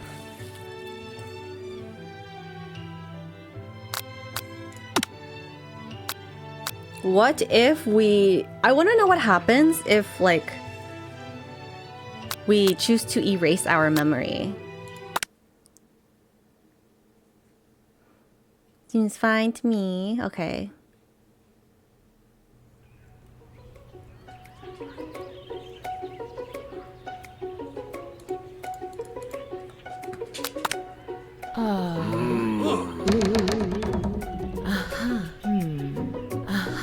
I'm pretty sure this is a bad ending. Also, I was saying before my freaking OBS decided to die on me, did I get the bad ending? Is that what happened?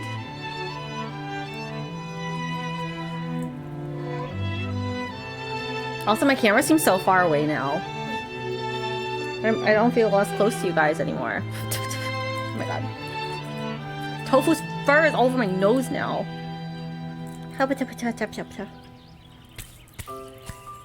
There's different endings to this game. I don't know. We'll see. Cast the forbidden spell. You begin to recite the spell, but you stumble on the words, and the only effect it seems to have is to make you forget what it is you are doing. Oh, right. After looking at the page again, it comes rushing back to you. Do it again. It doesn't want us to cast the spell. Lame, okay.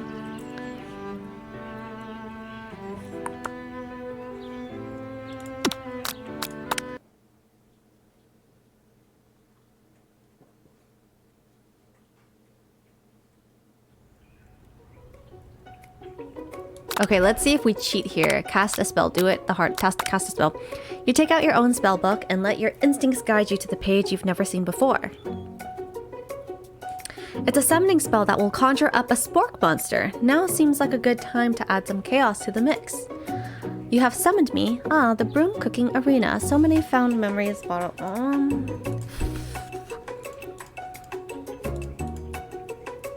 I'm so confused. Oh, we turned her into a chicken.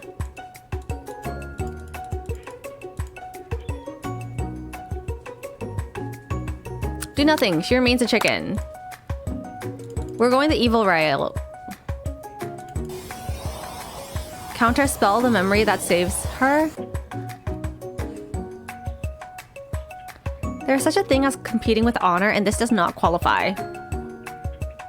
I no longer want anything to do with you. Interesting. Interesting. Okay.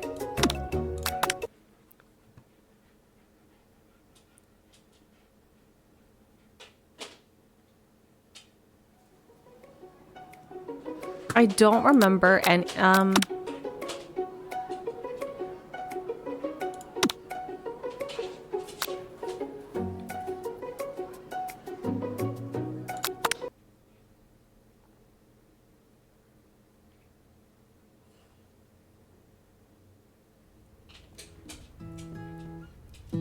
No, it's the one before.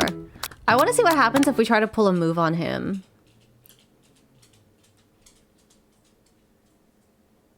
I'm pretty sure he won't like it, but still, let's see.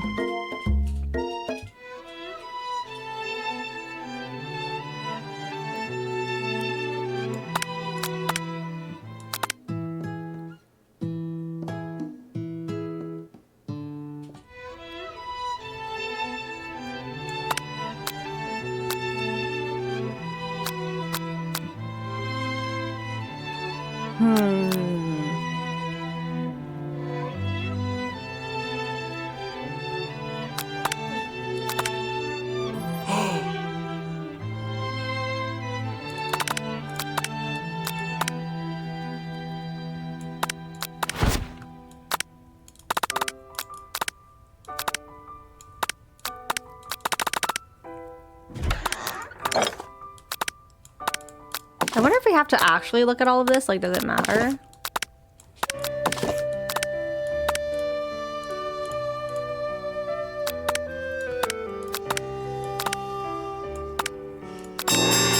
That's so loud. Aww. Okay, you decide that now is your moment to make a big move.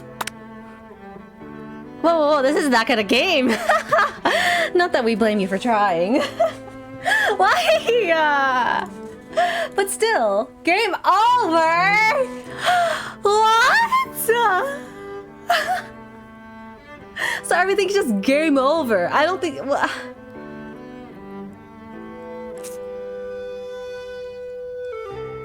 I'm so confused. Where did we go wrong? Did I actually get a bad ending? Google says there's 3 endings. Good, bad, secret. So I got... Okay, what was my ending then? Because it says he respects me as a lover, but not a chef. Right? So I feel like that was a bad ending, no? Or if anything, that was kind of a neutral ending, honestly. Good, I think. Oh, I got the good ending then? So, it's the secret ending I want. Okay.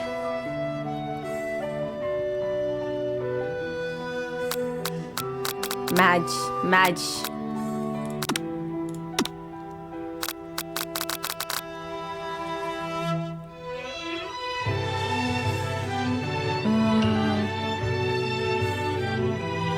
I found a walkthrough for the secret ending if you want the link to it. That's interesting. That is interesting. Yeah. Let's see. Let's see what it is.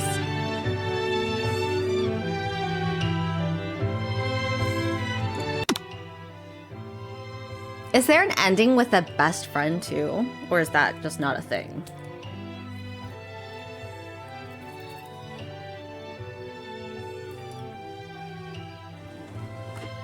Okay, well, while we wait for the... Oh, it's not a thing. I see, okay.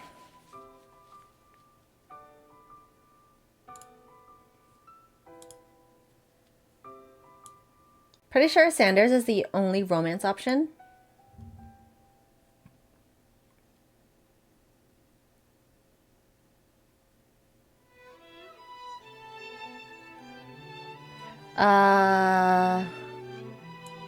Honestly, it looks like I kind of did everything, not gonna lie.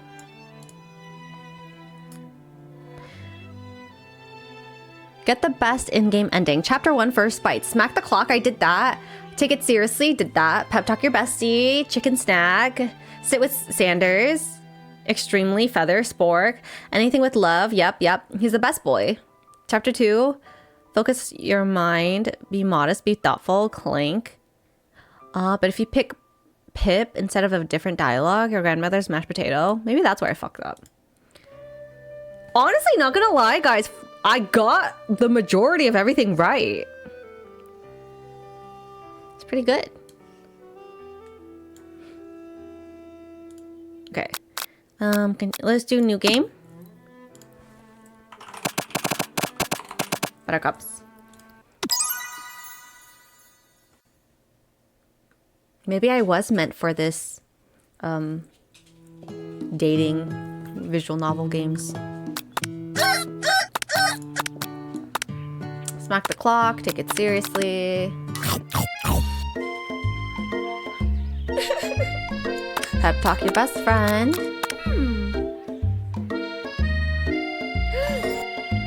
You're entering your dating sim era? Oh my god, never.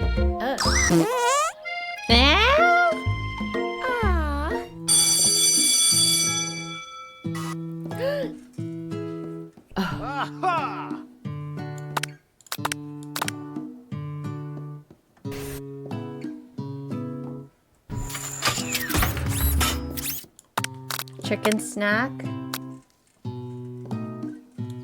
OMG, I played this earlier in my stream career. Hi, Wid. Welcome in. Yeah, I've known about this game for a long time, but I didn't really watch anything about it, so this is like all new for me.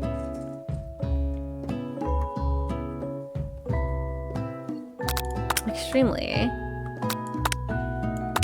Birds of a feather, we should stick together. I know. A spork. Salt. Best boy. Sucker for Love playthrough when? I already watched Cyclone play it. I don't like playing things that I've already seen other people play. Back from class and it was something. Hi, Paper Art. Welcome back. Let's bring back memories. Focus your mind. Try to identify every flavor. Yeah. I did this. Erase from memory. He didn't even finish it. Yeah, he did. And there's a second game you can beat him to. Is it with the same characters though, or is it different? Be modest and thoughtful. Yeah.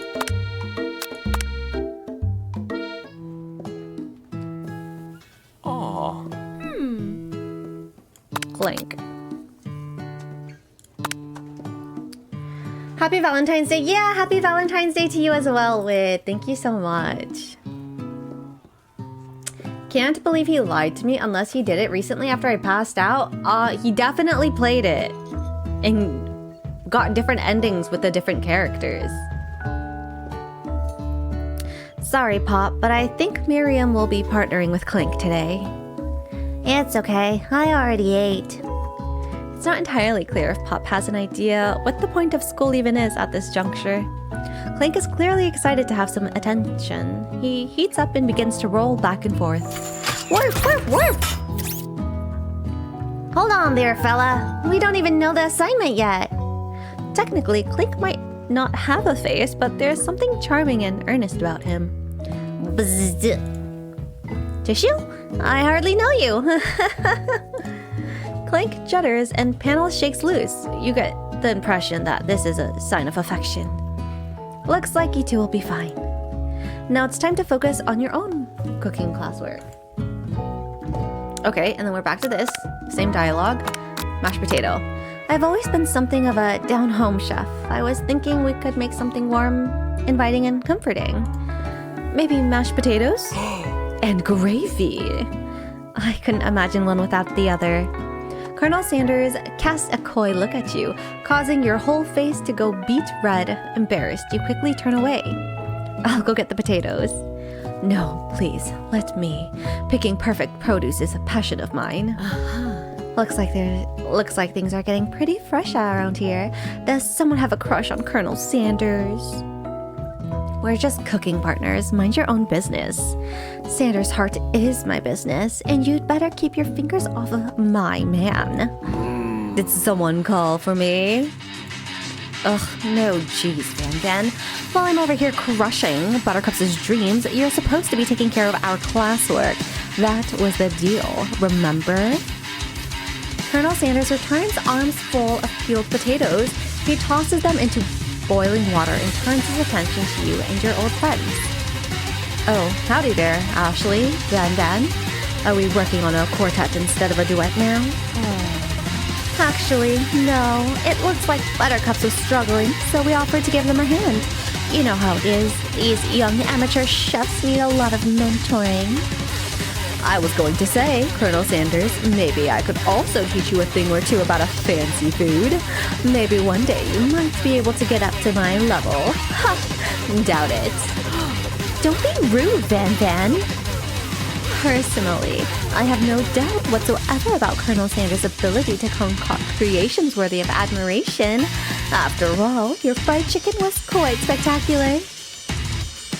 But, Colonel, if you ask me, I might make a better partner for you than this thing that has positioned itself at your station. Don't you feel deep down that we cast complementary shadows? We fit together like a thigh and a drumstick. It just makes sense. It's so funny how the first time I read this, I still stumbled on this. Also, she has fucking chicken drumsticks on her socks. Nothing about this makes any sense, but one thing is clear, she's coming for Colonel if you don't watch out. Okay, I read all this, okay.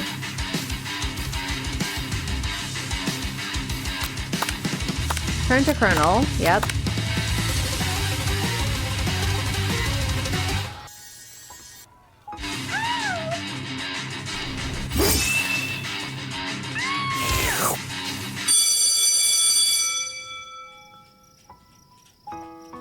Aha! Ugh.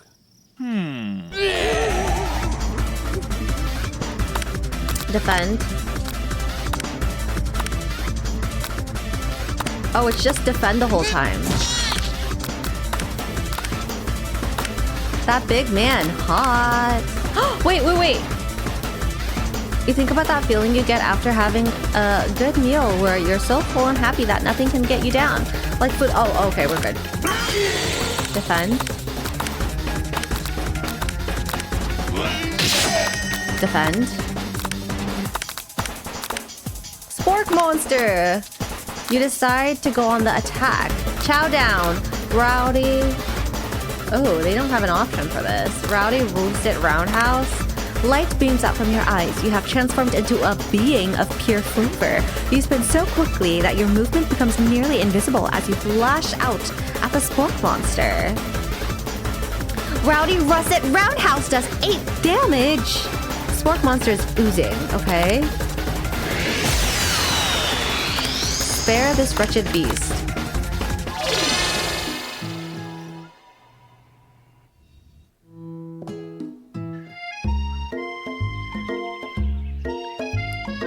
Cook with love was not what I saw. What did you see?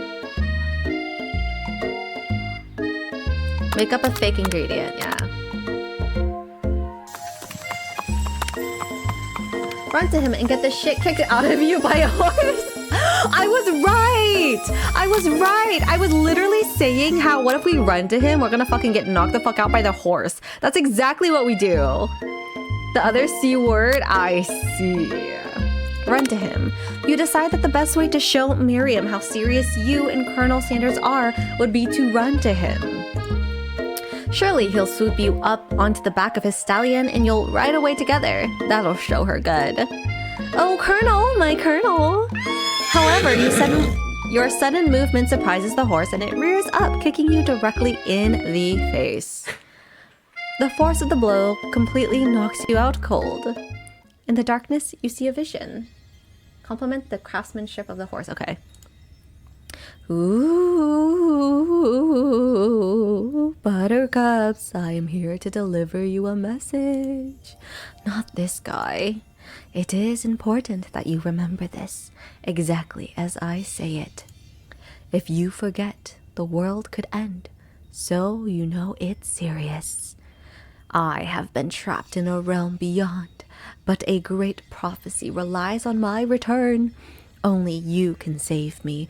All you need is to do it. Repeat my name 3 times. And that name is... But before you can continue, you're suddenly awake. Ah, jeez. You awake to find Colonel Sanders tending to you. He roused you back to life with a satchel of secret spices. Or is that just his natural scented musk? Lean in for a kiss. Compliment the craftsmanship of his horseshoe shoes. Maybe he shouldn't be riding a horse to school, and maybe you shouldn't be running up to an animal you don't know. It's hard to say who was in the wrong here. But one thing is for sure, the Colonel Sanders is pretty dreamy. That horse has beautiful shoes. I could really feel how smooth and sturdy they were when they were pressing into my face. That's nice to hear. No one truly appreciates good craftsmanship anymore. And with that, Colonel Sanders disappears into the school, leaving you and Miriam to follow. Bitch, what? He's just like, oh, my horse knocked you the fuck out, but you know, you're awake. Okay, bye. That's it? Oh my god.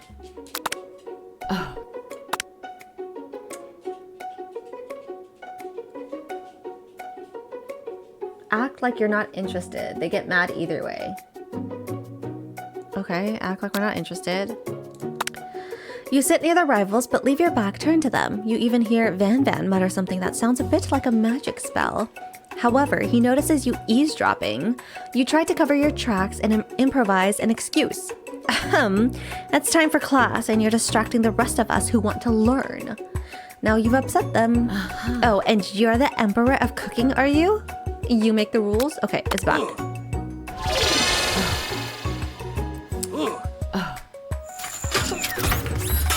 Act like you're interested. You're not interested. Any of the three options.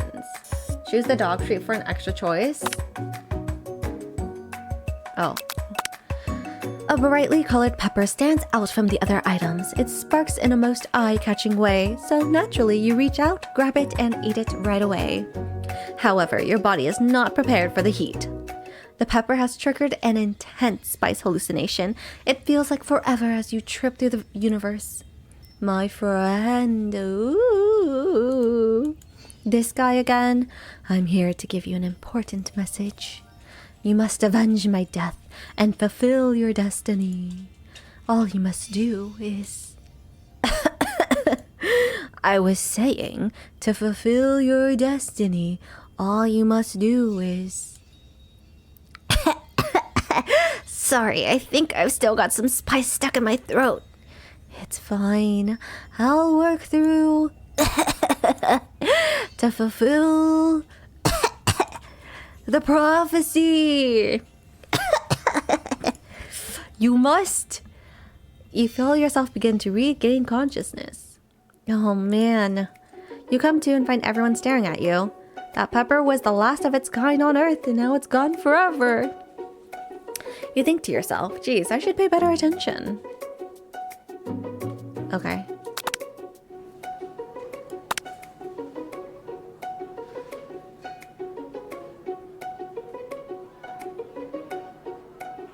You're on. I should surely remember these options. Celsius. 11. That's right. Gratitude. That's right. Small town. That's right. Silence. That's right. Oh, fuck! Oh, fuck! Wait!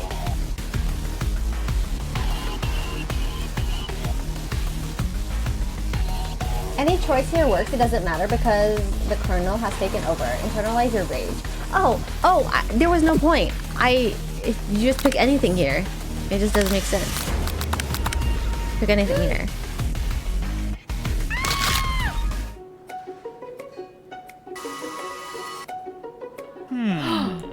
Internalize.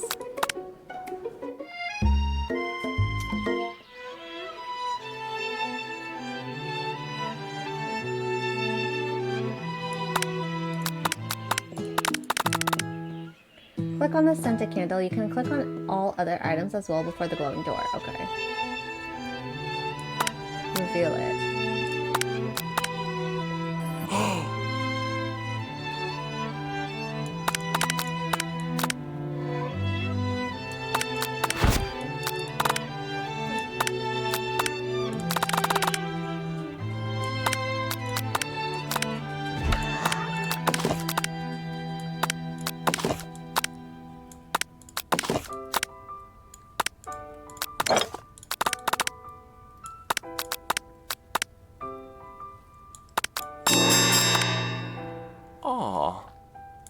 Fess up and tell the truth.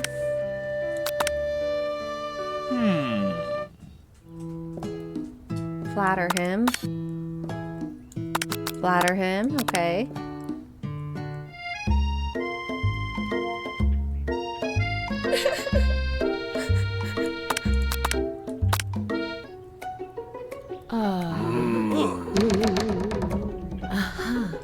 Don't do it after all.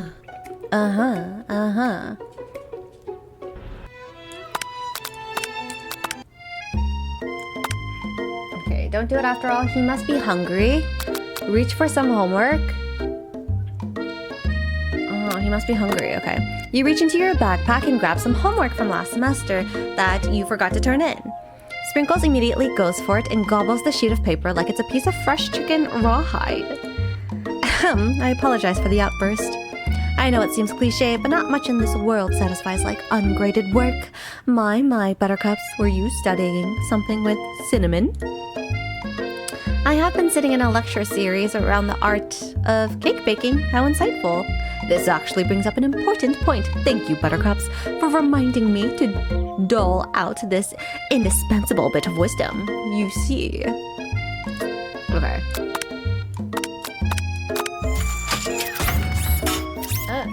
I take back what I said. The big dude isn't that hot. What, the one that looks like JoJo? From the anime? JoJo's Bizarre or something? Fess up to your practice dish. Fess up to your practice dish.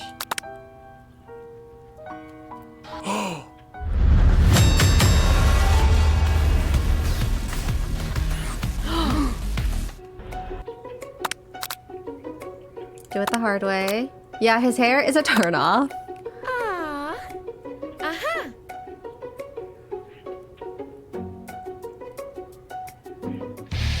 Summon extra power from deep down within yourself. To adapt Spark Monster or not. Okay.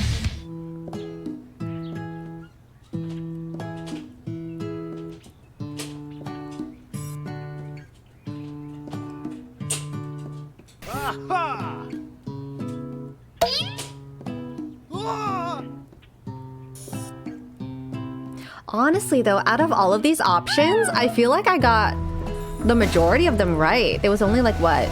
Maybe 3 I got wrong? Maybe? 3 or 4?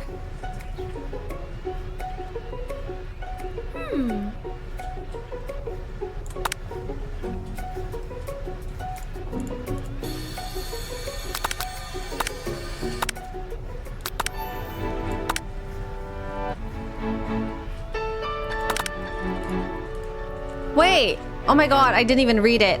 Wait, I gotta go back. I realized... I wanted to see if the dialogue would be different between Pop and, what's her name again?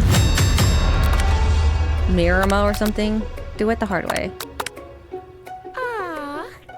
Hi Nibsy, welcome in! You just zoned out entirely there.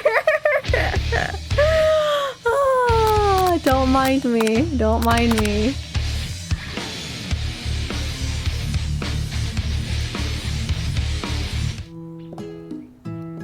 Today's been rough for me, okay? I'm having a rough day.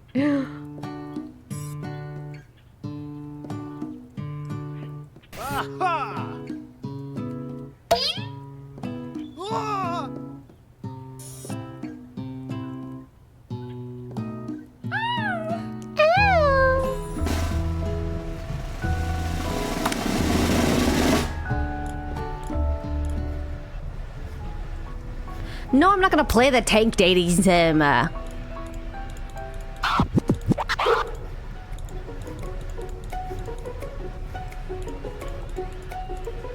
Okay.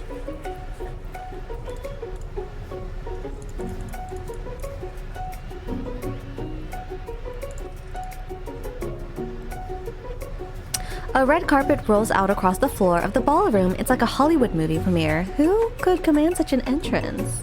It's Pop. He's arriving late to the dance, but apparently for good reason. Walking the carpet, you see perched atop his dirty chef's hat. Crown, welcome back. The dance is interrupted by the sound of sparks and electrical hissing. It's Clank who has arrived to... Now that I have graduated, I can reveal my truth. Yeah. Wah, wah. Actually, I feel like I knew that. Okay, now that I have learned the ways of your kind, I must return. Miriam, will you come with me? There's a tank sim? Yeah, don't worry about it, June. It's best you not know. I don't know what to say. Besides, no, obviously. I have just begun to learn who I really am. This isn't the time for me to devote my life to figuring out who you are, Clank. You're blown away by Miriam's maturity. It's pretty clear she has managed to surpass you in that regard. I understand. Kind of. Humans are weird. It's a great dating sim. A portal opens up and Clank disappears through it. Finally, Colonel Sandals arrives. Howdy, classmates. Yep.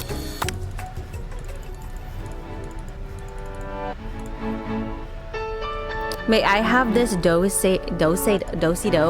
Colonel Sanders extends his hand to you and you feel a surge of energy jump off the tips of his fingers. You're playing a game where a dog is a chef and you're trying to date Colonel Sanders. You have no right to talk. Yeah, I do actually. His hands, the hands of master chef, so dedicated to the crafts of fine cookery, so tender yet refined, so milky smooth, fingers like finely battered drumsticks turned in flour, soaked in buttermilk and dusted with exotic spices. Why do I keep saying species? But they do not reach for tongs, a knife, or even a spork. Tonight they reach for you. And though our feet may tire of dancing, I believe that this is just the beginning of our steps together. Colonel Sanders, will you not only join me on the dance floor, but in the kitchen as my co-chef and partner in both business and in life? You gasp. Could it be? Is he really saying? Me and you together? Ever since I met you, my dream has changed. It's not enough to simply open the world's greatest chain of fried chicken restaurants. No, even then, my life would be incomplete without you by my side. So, what do you say, partner? I say, I love you, Colonel Sanders. The for real end? Well, that was a life-changing 3 days. Overwhelmed by everything that just happened between you and Colonel Sanders, you step outside to get some air. The quad is dark and quiet. Too quiet. They reach for your biscuits so he can butter them? Please, Bob. You start to smell something salty. Potatoey? Gravy? Just then, Spork Monster appears. Hi, Buttercups. You had some pretty sweet dance moves back there. Why, thank you. You weren't too shabby yourself. That moonwalk you did was pretty cool. Oh, you noticed? I'm so embarrassed. Anyway, I had something to ask you. You see, life as a potato-like creature is difficult. I have no place to call home other than people's nightmares. Oh, I had no idea. I was wondering if I might be able to go home with you, permanently. I'll run out and get the paper in the morning and everything. What do you say? Gotta go now. I want to try some watercolor that I bought. Ooh, have fun with your watercolor paper art. Is this an ultimate game about KFC? Hello, Lucino. Welcome on in. And yes, it is. Is it considered an ultimate if there's only one love interest, though? But yes, it is about Colonel Sanders and rizzing him up. Yes, adopt him. He's so adorable. My hero! I will forever be in your debt. The end. Seriously, though, it really is this time.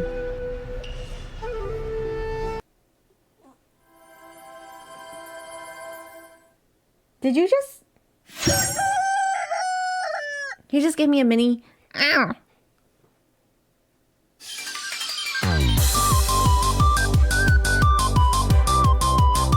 We did it, guys. We did it.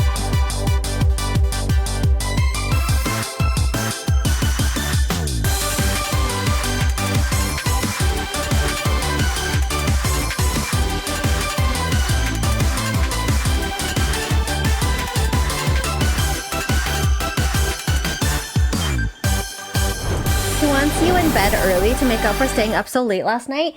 Go away! He's scratching the floor now. Okay.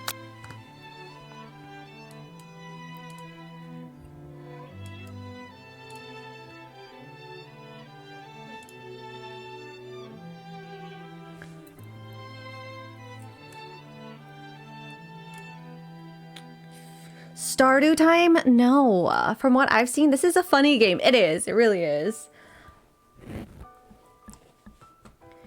We got so many love interests to pursue, don't you think? Shouldn't we continue the love fest? Do you not want the love bob? Huh?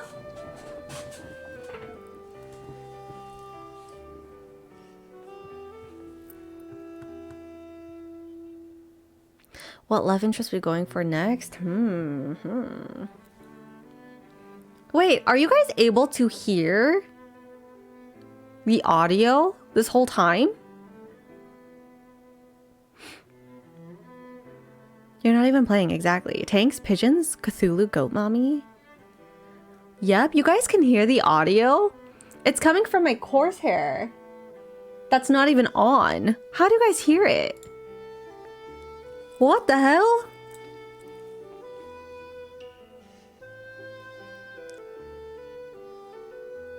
I'm hearing a violin. Whoa, that's so fascinating. I have it connected to a whole different, like, device. Huh. What if I change it again? Oh, okay. I didn't get the invite, Bob. You don't even have to get invited to play on a save that you were already a part of. What are you talking about?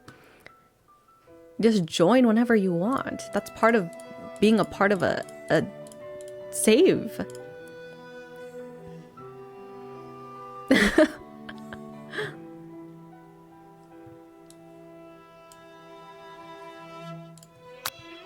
Exit. Yes. Well, that was a fun experience, despite the fact that my frickin' stream wanted to crash 2 times.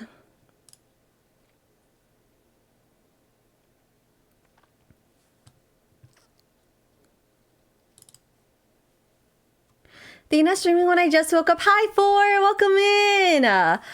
But hi. Yes, hi. Actually, I started stream about 4 hours ago. My stream kept crashing. So, yeah. Oh, I've been having difficulties tonight.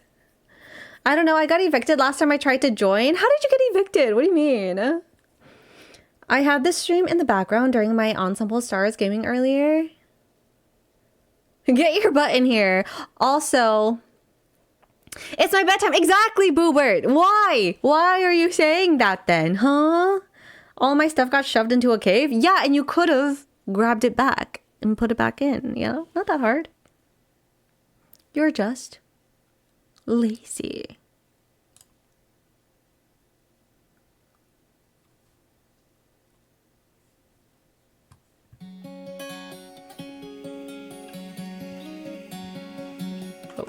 Oh shit, wait.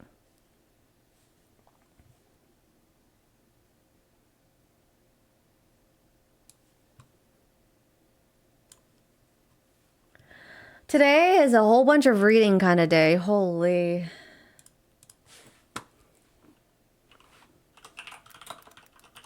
Nice guitar.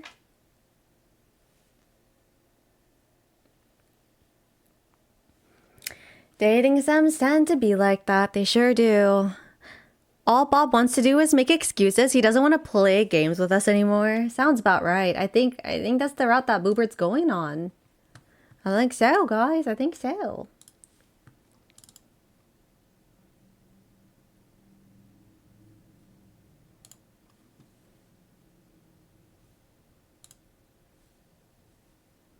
Oh my god, this is also a game that I can't tab out of.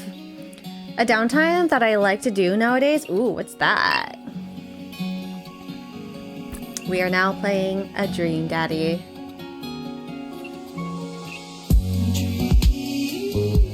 Yes.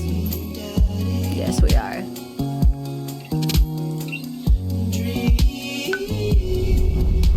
Daddy.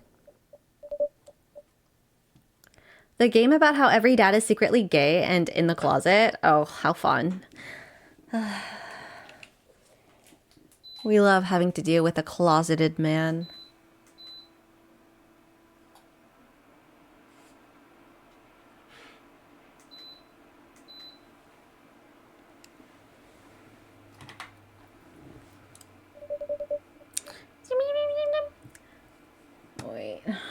there a way for me to... I can't even fix the settings. Bruh, this is so frustrating. Waiting for the day you decide to play Boyfriend Dungeon.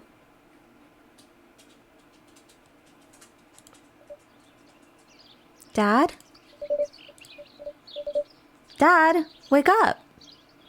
Pretend to be dead. 5 more minutes. Wake up. I like to log onto Ensemble Stars, go into my little office, which is like a home you can decorate and just watch what the little adorable chibi versions of the idols you put in the office just walk around and interact with the furniture I put in the office, etc. It's a dating sim that has actual gameplay. What games you played so far? I have only played Colonel Sanders, like I Love You Colonel Sanders game. That's it.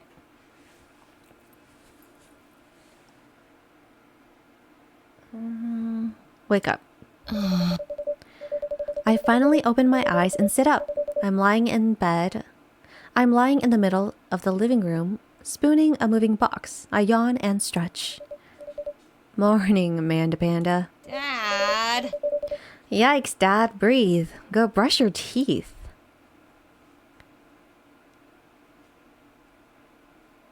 Are there multiple endings in that game? Dad. Yes, there's 3. There's a bad ending, good ending, and special ending. Looking good, Dad. Oh, with the dad bod. Okay.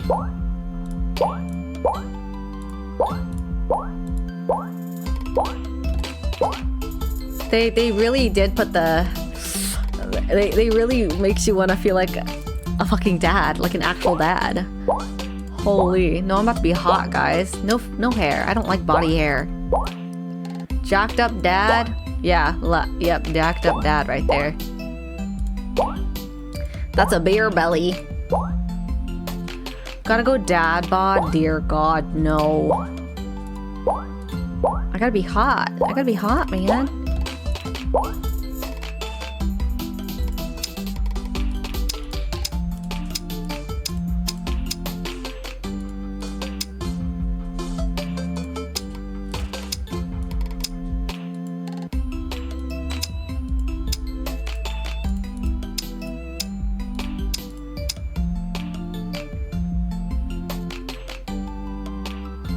It kind of looks like my skin tone right now. Head.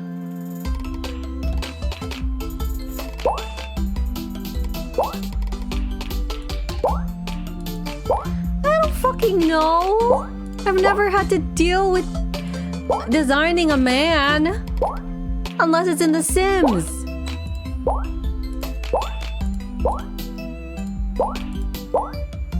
I don't know.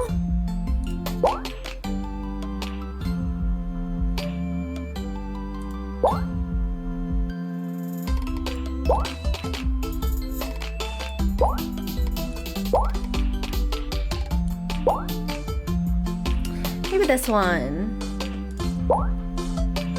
Your cheeks are too chiseled here.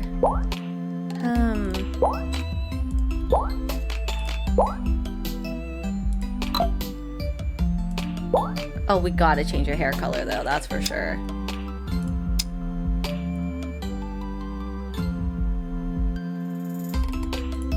He's an old man.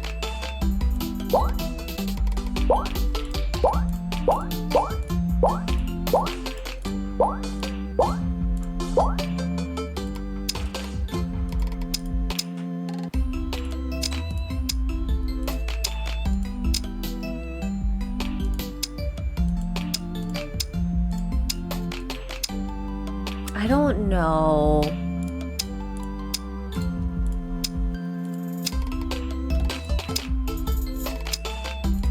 Will my daddy be hot?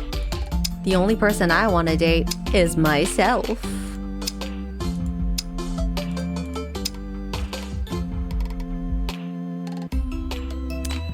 You first went live an hour after I decided to sleep? Oh my gosh, I missed you by an hour. Well, time for bed? Yeah, go bed, Bob. Go get your booty sleep, or whatever that is.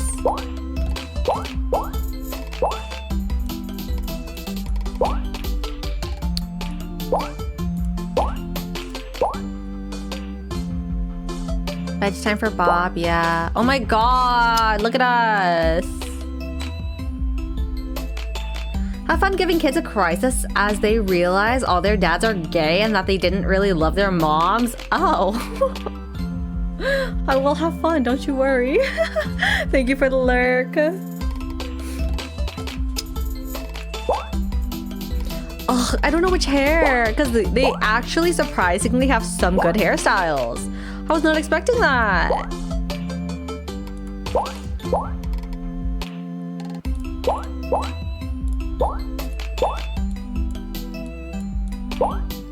This is hard.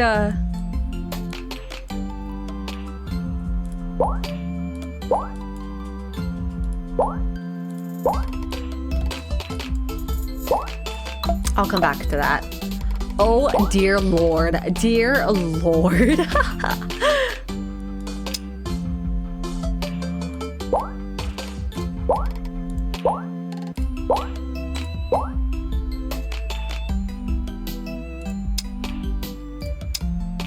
My man's so Asian.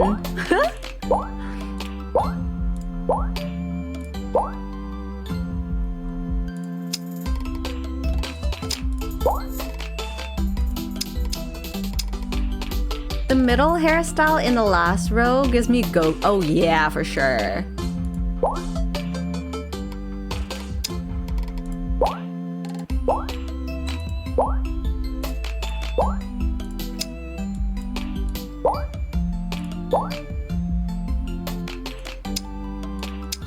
I'm making an Asian man.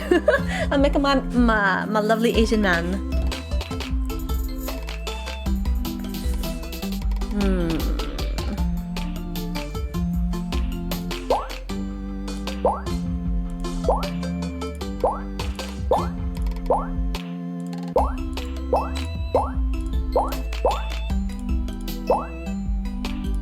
I should make a cursed as fuck character, actually.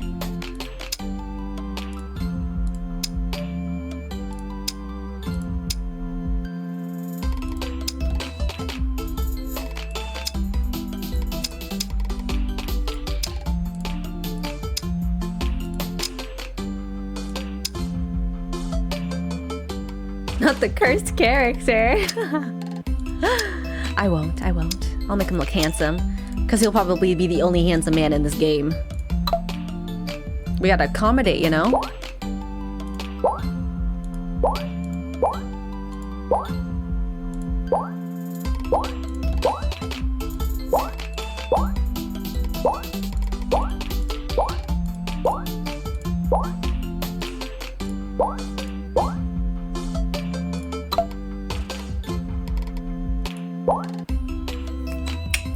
That's the kind of smile he has, like, hey there. How you doing?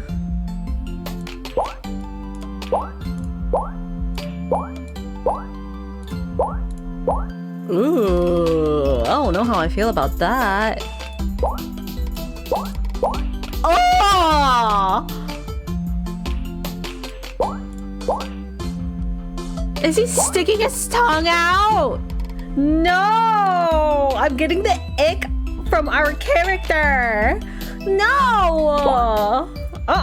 Put that tongue away. Fuck that. I would like to make a cursed character in a game if they have custom characters creation, but I always feel like making my characters look dope. Same, me too. Unless I can give two shits about this game, then yeah, I would definitely make a cursed character.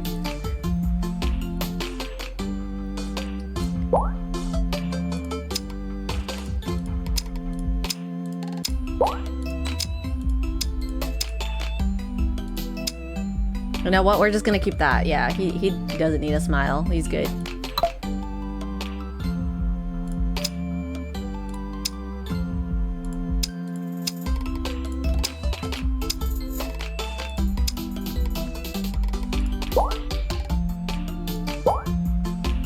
Ooh, you kind of look like a badass. Ooh.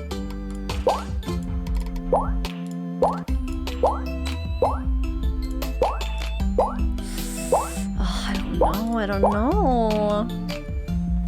For me, if it's a female character, I usually make her look similar to how I look or go completely the opposite and not make her look like me.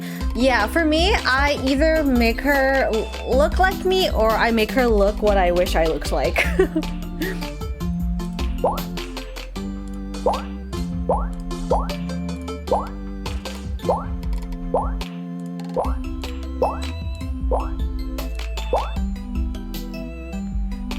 In Infinity Nikki, I'm so close to finishing off the magician outfit as I currently have 5 out of 9. Ooh, good luck. I've been so behind on Nikki. I haven't even opened up that game in like the past 2 days, 2 or 3 days. I am not the biggest fan of arched eyebrows. Like crazy ass arched eyebrows like these, I don't like it. But like, I can't find anything else. Maybe we'll go with this one. I don't know.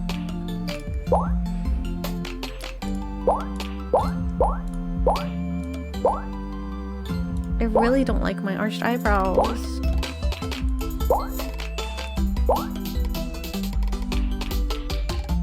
They got 2 new banners? Oh no. I usually go opposite and create what I envision one of my OCs to look like if it's a female character. I see.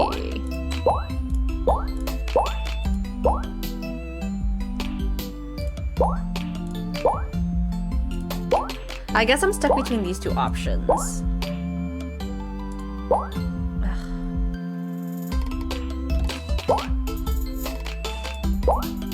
Fuck it, I'll just go with this one. I saw the 2 new banners in Infinity Nikki and one of them has my favorite color aesthetic, so now I don't know what to do. Oh, I'm not looking forward to opening up that game and getting stressed the fuck out. I'm not gonna bother. No, I don't. No. I don't like facial hair.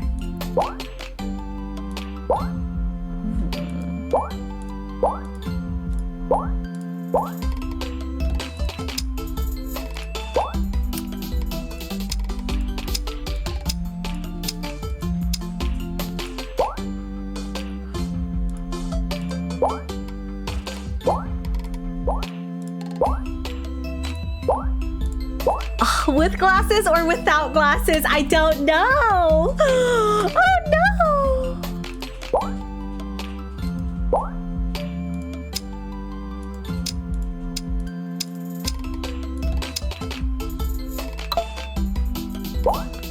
Oh, no facial piercing. No. You could have earrings like that. Yeah, earrings like that work. Yeah. I want the magician outfit for sure because of its little ability. Ooh, what does the magician outfit do?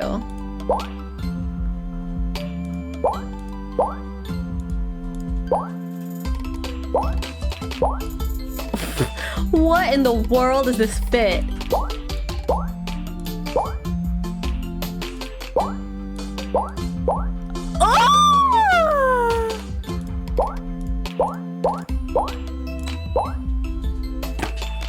My man's is hot. I made a zaddy.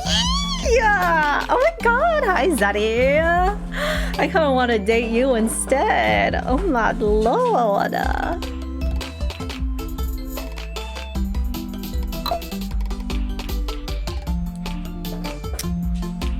Nikki does a little magic trick.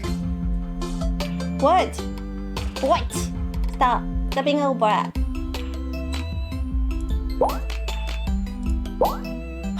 He looks like he's from the Yakuza.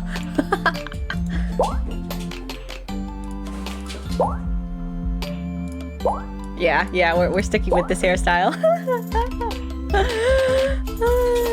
Where's your gun at? What are you doing? Stop! He's making a mess. He's freaking throwing a tantrum. You're throwing a tantrum in front of my face? Stop.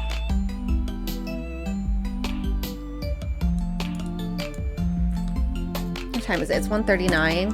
Bro, I haven't even been streaming that long and I'm already ready to quit because of you.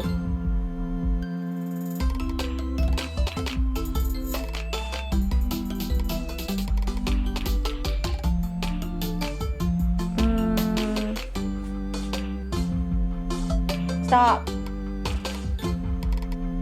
Stop. The Yakuza just got reminded of the anime called The Yakuza Babysitter or something like that.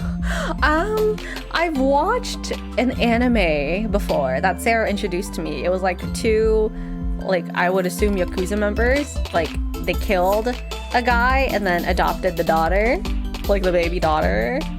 Hi Freakazoid, welcome in! Happy Valentine's Day to you as well. Welcome in, welcome in. Build that dad. This is not a dad. This is a daddy. My man's looking good. My man's looking good. He looks like a fucking Kevin Nguyen. And he looks like,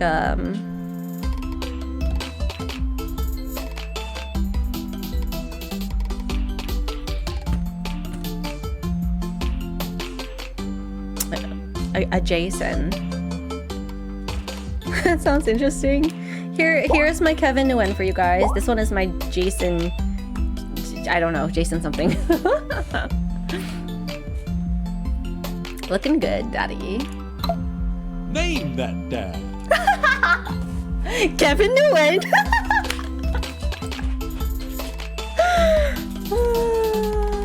Phoebe was my Valentine's in Wooba this year. I got her to S6. Oh my god, congrats to you. Should I call him Kevin Nguyen? She's your first limited 5-star I have at C6. Damn. You committed to the Phoebe. Yes, my child. Oh. What? What? Oh my god, okay, give me a second, guys. Oh my god, I can't even leave the screen. Oh my god, I'm stressing out, man.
hopefully.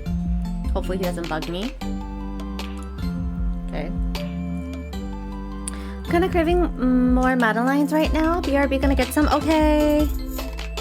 Getting hot water bottle as we speak. Ooh, keep yourself warm. Digging this new BRB screen. Oh, thank you. It's actually an old one. I'm using Streamlabs OBS right now, or Streamlabs, which is my old setup, just because my OBS keeps crashing on me today. Which is the reason why I switched to Streamlabs anyways, because Streamlabs never crashes on me. OBS always fucking crashes. So yeah, I'm on Streamlabs that has all of my old scenes. Back with some more. Welcome back. All right. Name that dad.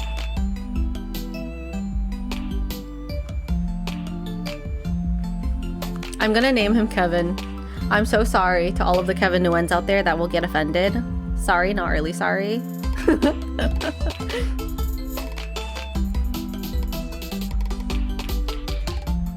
Let's go, Kevin! Wait. If you know, you know. If you know, you know. Okay. In honor of all of the fuckboys out there, this one goes out to you.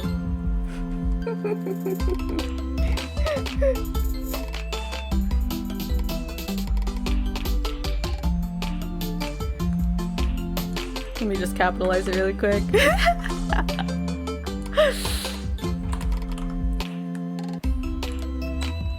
Imagine like a whole bunch of Kevin Nguyen's who live in like out of the country see this and they don't understand. Is that how you spell the last name? Yes, it is. It's Kevin Nguyen. If you're not from America, who like and also is an Asian, it's kind of in our like. I don't want to say culture, but it's like a meme within the Asian community. And I don't know if it's like the United States or if it's like a West Coast thing, but it's like Kevin Nguyen's are known to be like massive fuckboys. Like every Kevin Nguyen you have ever met are all fuckboys. Same personality trait. Every time you meet them, this, all check mark. They're all the same. Here, let me see if I could, wait. Give me a sec. Let me try to see if I could find a Kevin Nguyen meme.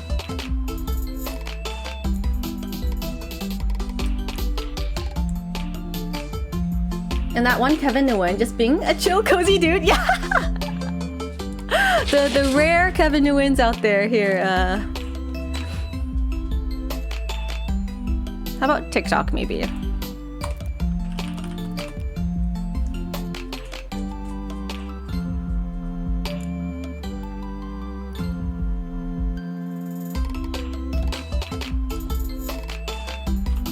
Kevin Nguyen meme. Are you serious? I don't want to continue with everything. Oh, this is so annoying. Maybe I can't show you guys after all.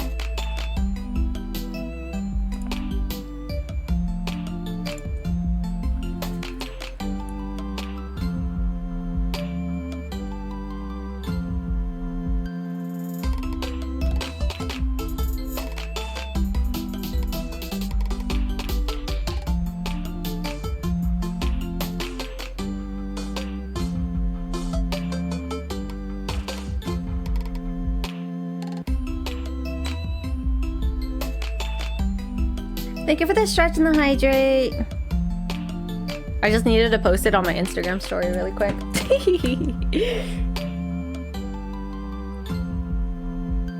Okay. Be that dad.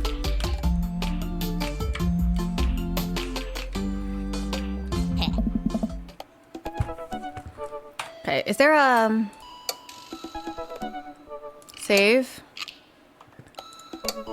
Title. Let's go.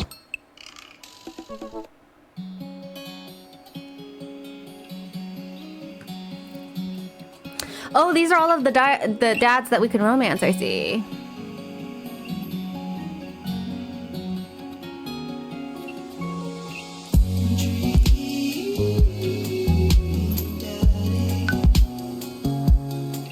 Streamer safe mode. Removes content and copyright flagged materials. Yes. Options. Oh, okay. Sorry guys, give me a second. I'm trying to fix the settings.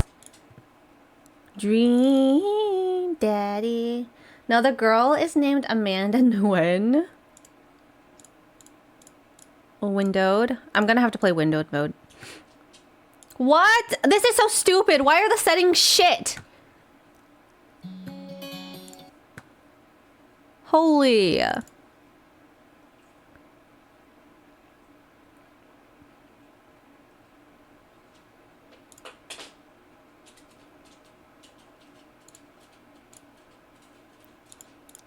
Oh my god.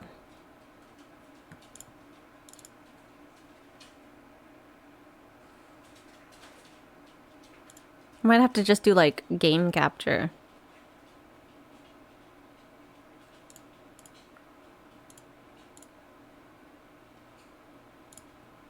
I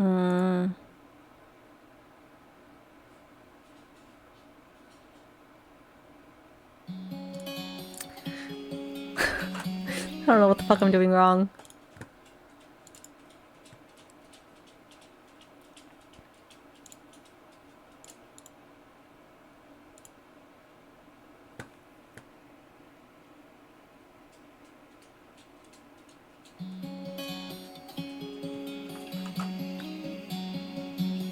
You don't do game capture? No, I don't do game capture. Game capture is just annoying.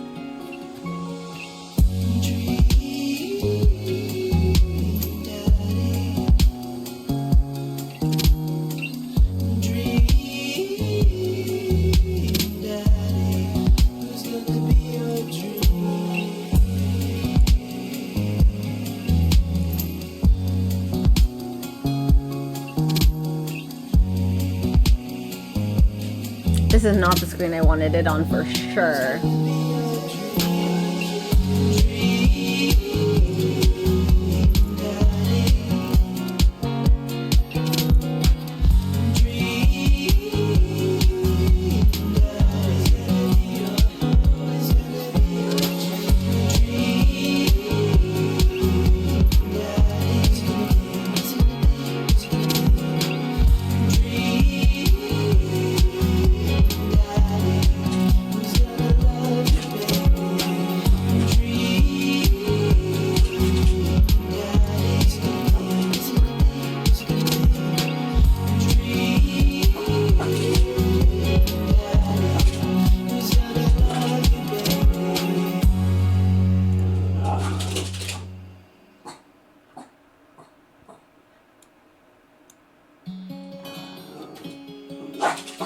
Oh, you had an ad of this once? I was about to ask bro if he also wanted a sandwich, but he's sleeping, everyone is sleeping, and yet there's me making a sandwich. Make your sandwich!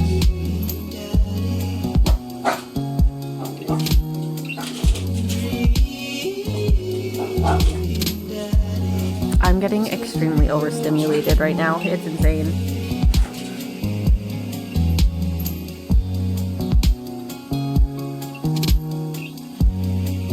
Where'd my camera go?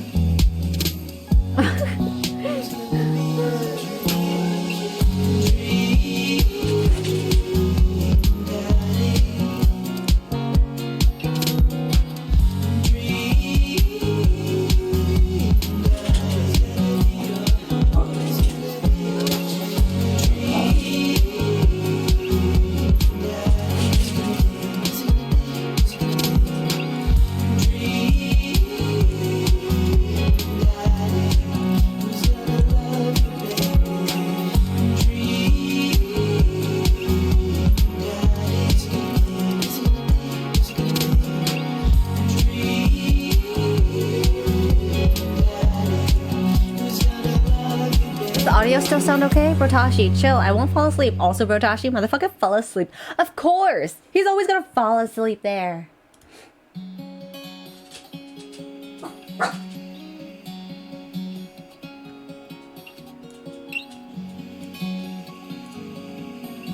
Audio is fine. Okay.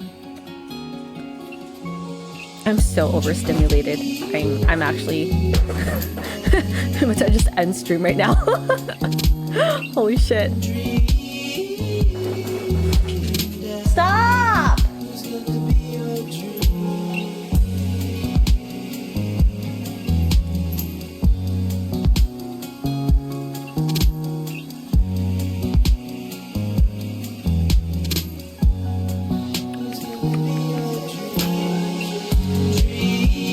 Move your brother out of the room. Exactly.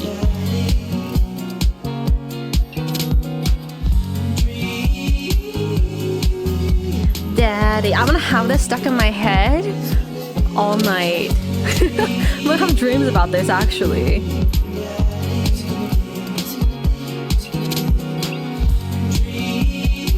Dream, Daddy.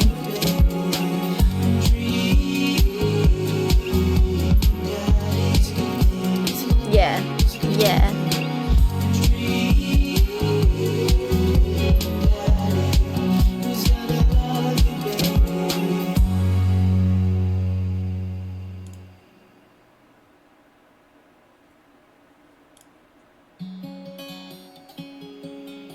Hi, Trolley Llama. Welcome on in. The game Grumps Dating Sim? Is that what it's called?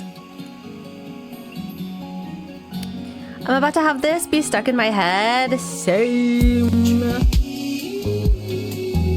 I feel like my camera setting is so off, but you know it's fine. I feel like farther away from my camera. You know, it's fine. If I keep messing with settings, I'm gonna freaking explode. That's a YouTuber name I haven't heard in a long time. I wouldn't know. Click to continue. Okay.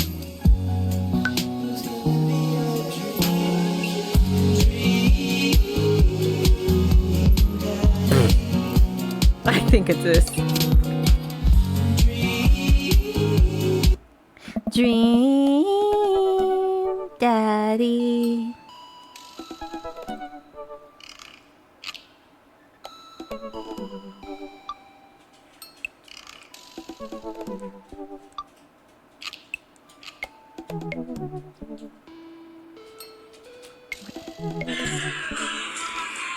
This is a photo of Kevin who went some of the biggest antagonists in the Asian community. They're basically the Chad. Wait. This is a photo of Kevin who went some of the biggest antagonists in the Asian community. They're basically the Chad and Tyrone of the.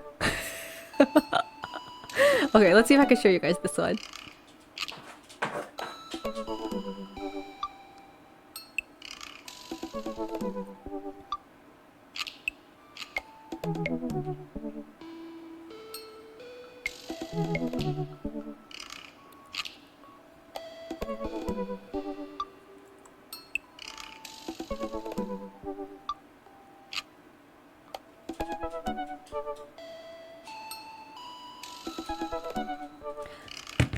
Okay. I won't even be singing out loud the whole song. I'll be singing a dream part in the chaotic way for fun.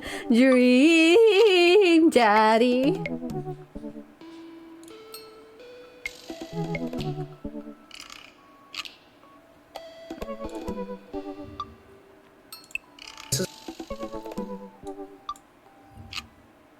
Okay, let's see if I can show you guys now that I have the stupid display game capture thing on.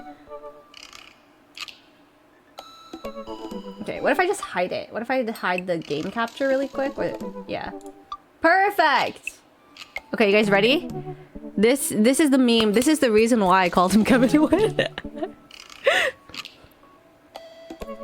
This is a photo of Kevin who went some of the biggest antagonists in the Asian community. They're basically the Chad and Tyrone of the Asian world, and there's a reason why there's so many of them. What you see behind me is a yearbook of all the people who have the last name of Nguyen. There's over 50 people here with the last name of Nguyen at the same school, and around 40% I won't even be of people in singing out Vietnam loud the have whole last name song. of Oh, Nguyen. hot water bottle You can pronounce his acquired. name Nguyen or Nguyen however you want, and this is not the point of this video. So why is it that a lot of bad boys have the name of Kevin Nguyen? Well, one thing, Kevin is a pretty popular name in America, and Nguyen is a pretty popular name in Vietnam. To start off, people with the last name of Nguyen aren't actually related to each other. Instead, it has to do with history in Vietnam. See, having the last name of Nguyen in Vietnam was a way for people to protect themselves from persecution. You see, whenever a dynasty I wasn't collapsed in expecting them to Vietnam, give us people would like a change their history names lesson. to Nguyen to avoid persecution. Another reason was that under the Nguyen dynasty, people who achieved great merits You were yell given the out name Kevin of Nguyen and as a half of them reward. turn And around, lastly, the Nguyen dynasty bro. was also the last monarchy in Vietnam, so there's no wonder why there's so many Nguyen's in Vietnam. But the reason why there's so many F-boys named Kevin Nguyen is probably because there's so many of them on this planet. In fact, there's around 40 million people with the last name of Nguyen, and you're bound to have some bad apples. There you go. Well, though I wanted to show you guys a meme instead. When we talk about love as... This is a photo. Let me see if I can find a meme for you guys. Asian world.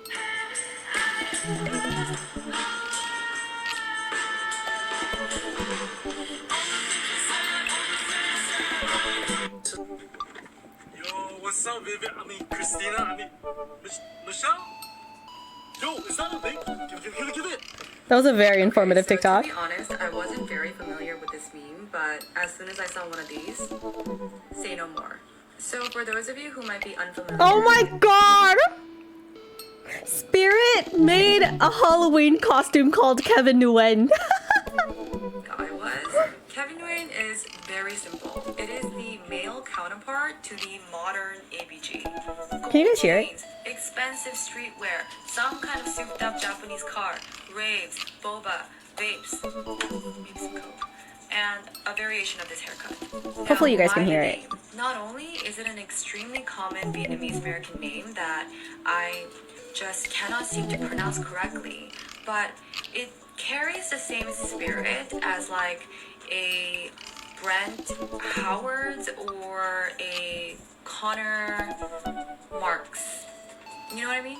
You can already see the picture in your head of the kind of fuckboy a Brent or Connor would be, and Kevin is basically the Asian version. But I would say, Yeah. unlike its female counterpart, Kevin Nguyen, the label, is not seen as desirable as the ABG. True. More stereotypical. Yes, ABG might be basic, but you don't really see it being thrown out as an insult. It's used more as a compliment. Yeah.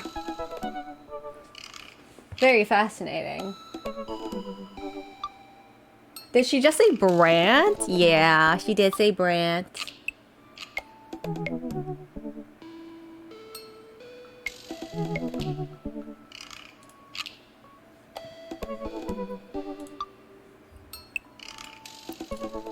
Okay, now we can continue. But yes, in honor of all of the Kevin Nguyen's out there, I named my daddy Kevin Nguyen.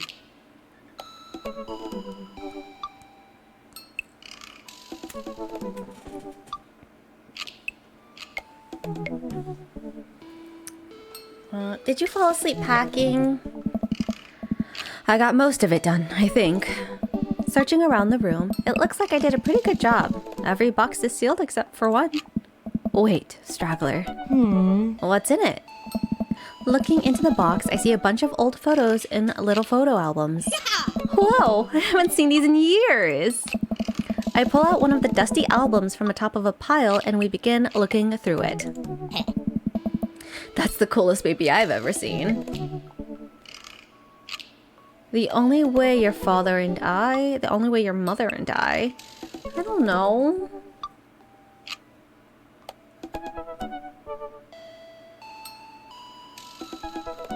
Mother?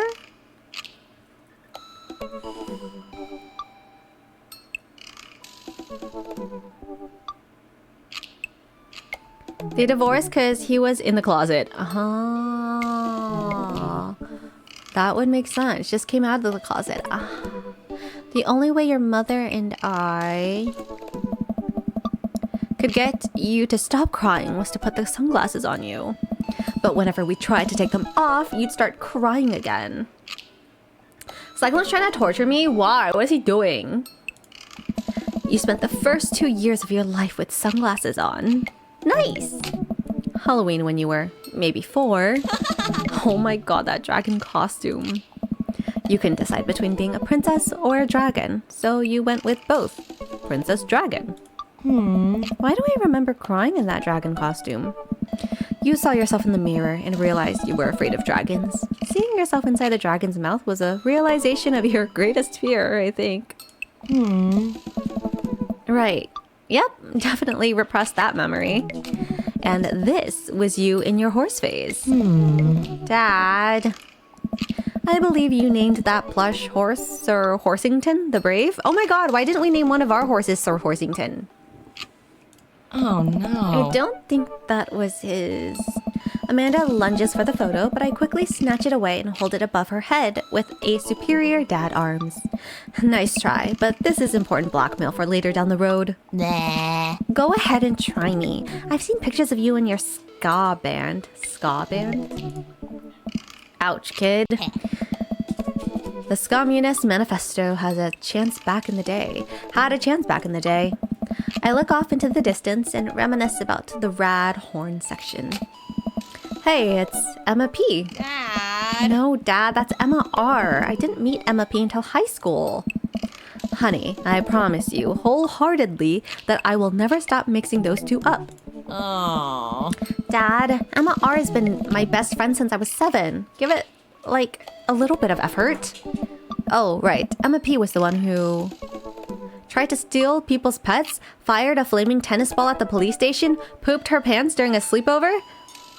Tried to steal people's pets. Dad. No, Dad, that was Emma S. She moved to Kentucky 3 years ago.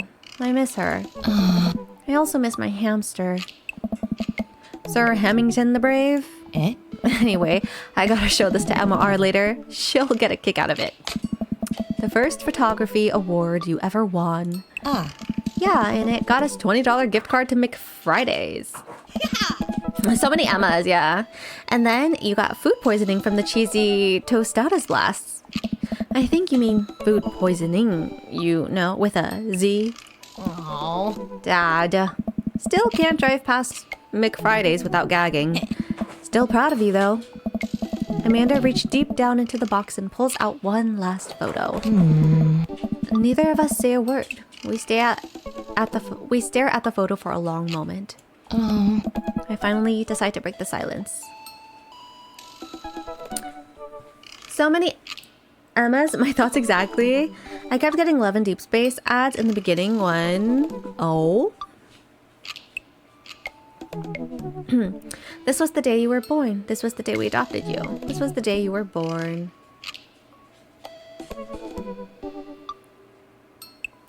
Give me a second, guys. I will be right back.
It's coming! I have no stamina!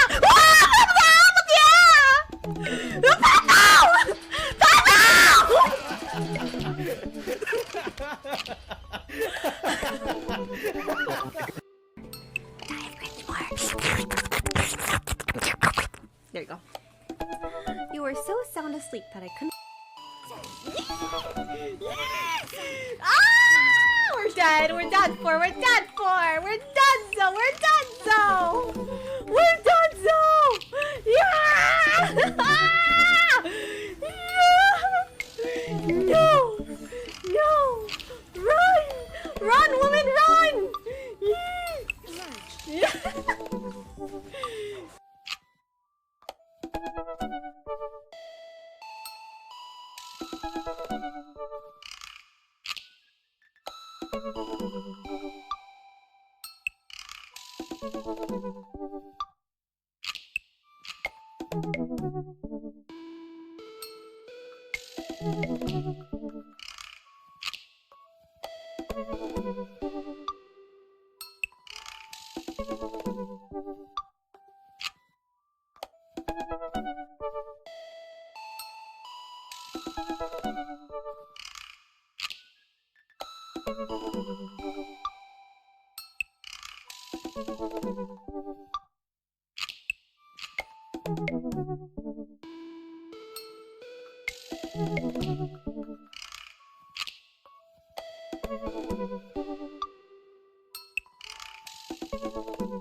All right, I'm back.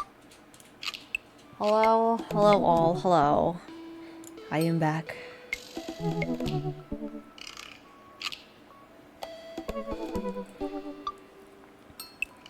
I let tofu out. I made myself some coffee. I'm trying to decompress. Breathe in, breathe out. Do not get overstimulated by all of the things that are simultaneously happening to you today. Oh, welcome back. Thank you.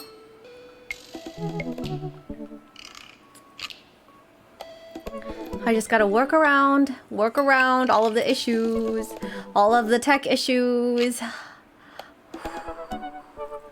Ooh, boo, boo.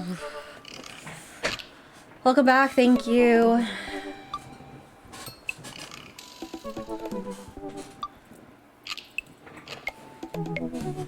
Okay. This was the day you were born. It's kind of a funny story.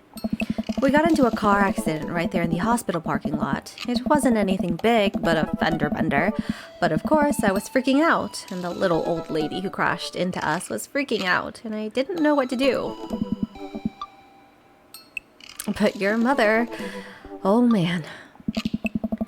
She holds my hand and looks me directly in the eyes. The calmest I've ever seen her. She says, "It's okay. It's all gonna be okay." She was right, you know. I stare at the picture for longer. Maybe too long. I miss her. My sandwich has been made and now I got a BRB to customize my iPad to match my phone, but in order to customize, I gotta watch a music video to take screenshots. Okie dokie. Thank you for the lurk. It's okay so far, Onyo.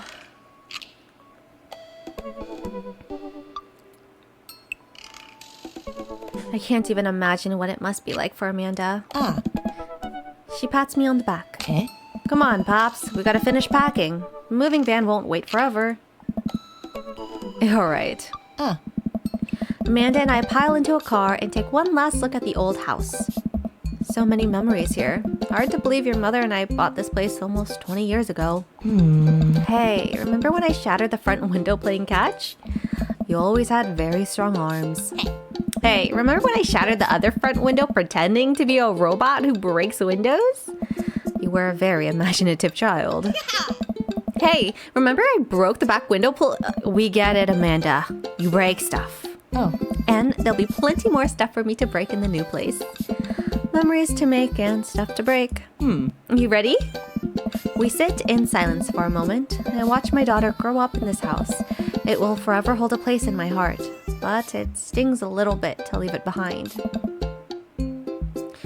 I'm ready. Gotta head out for a second, okay?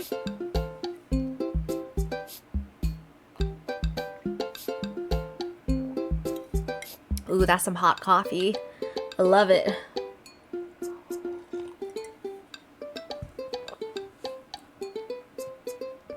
The moving van begins to pull away, and I get the car into position to follow it. I watch our old house, disappear in the rearview mirror.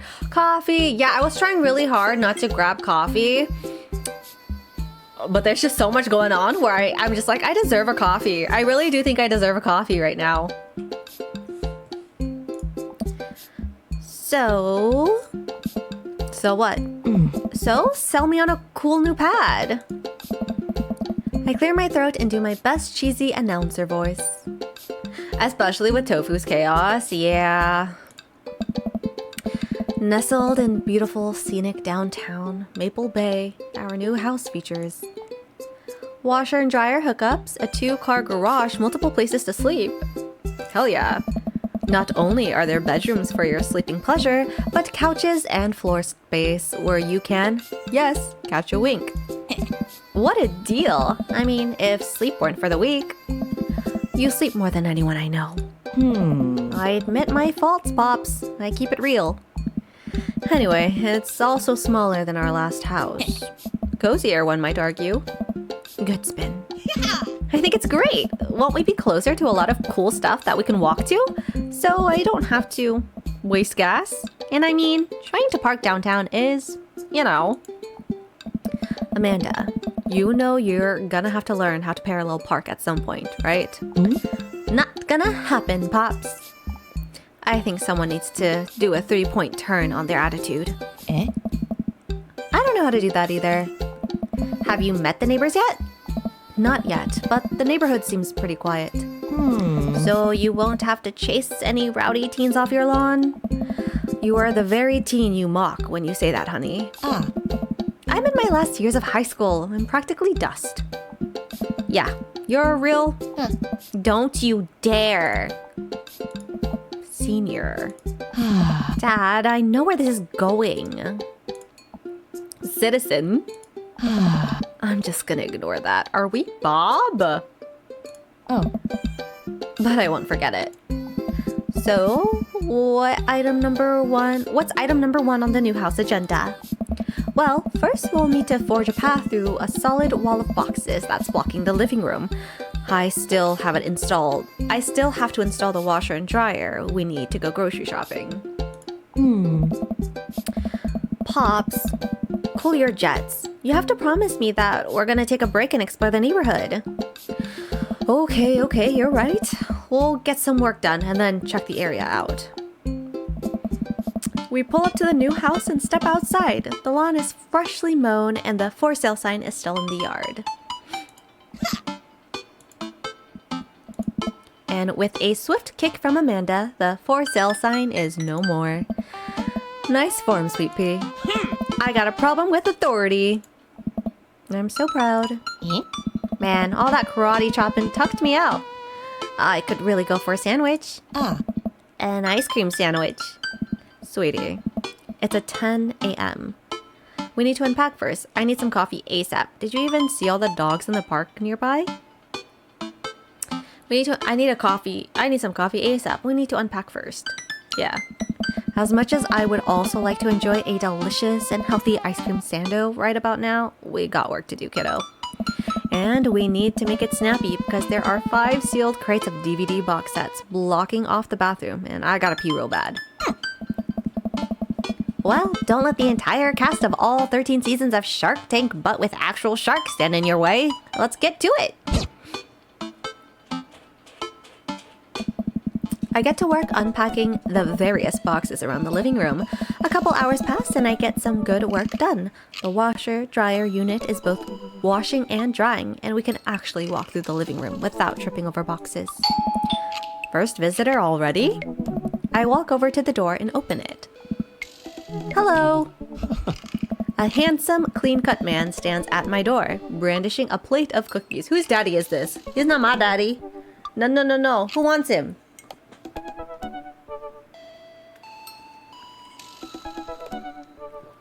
He looks like a man who would love to be in a, like, what are they called? Country clubs?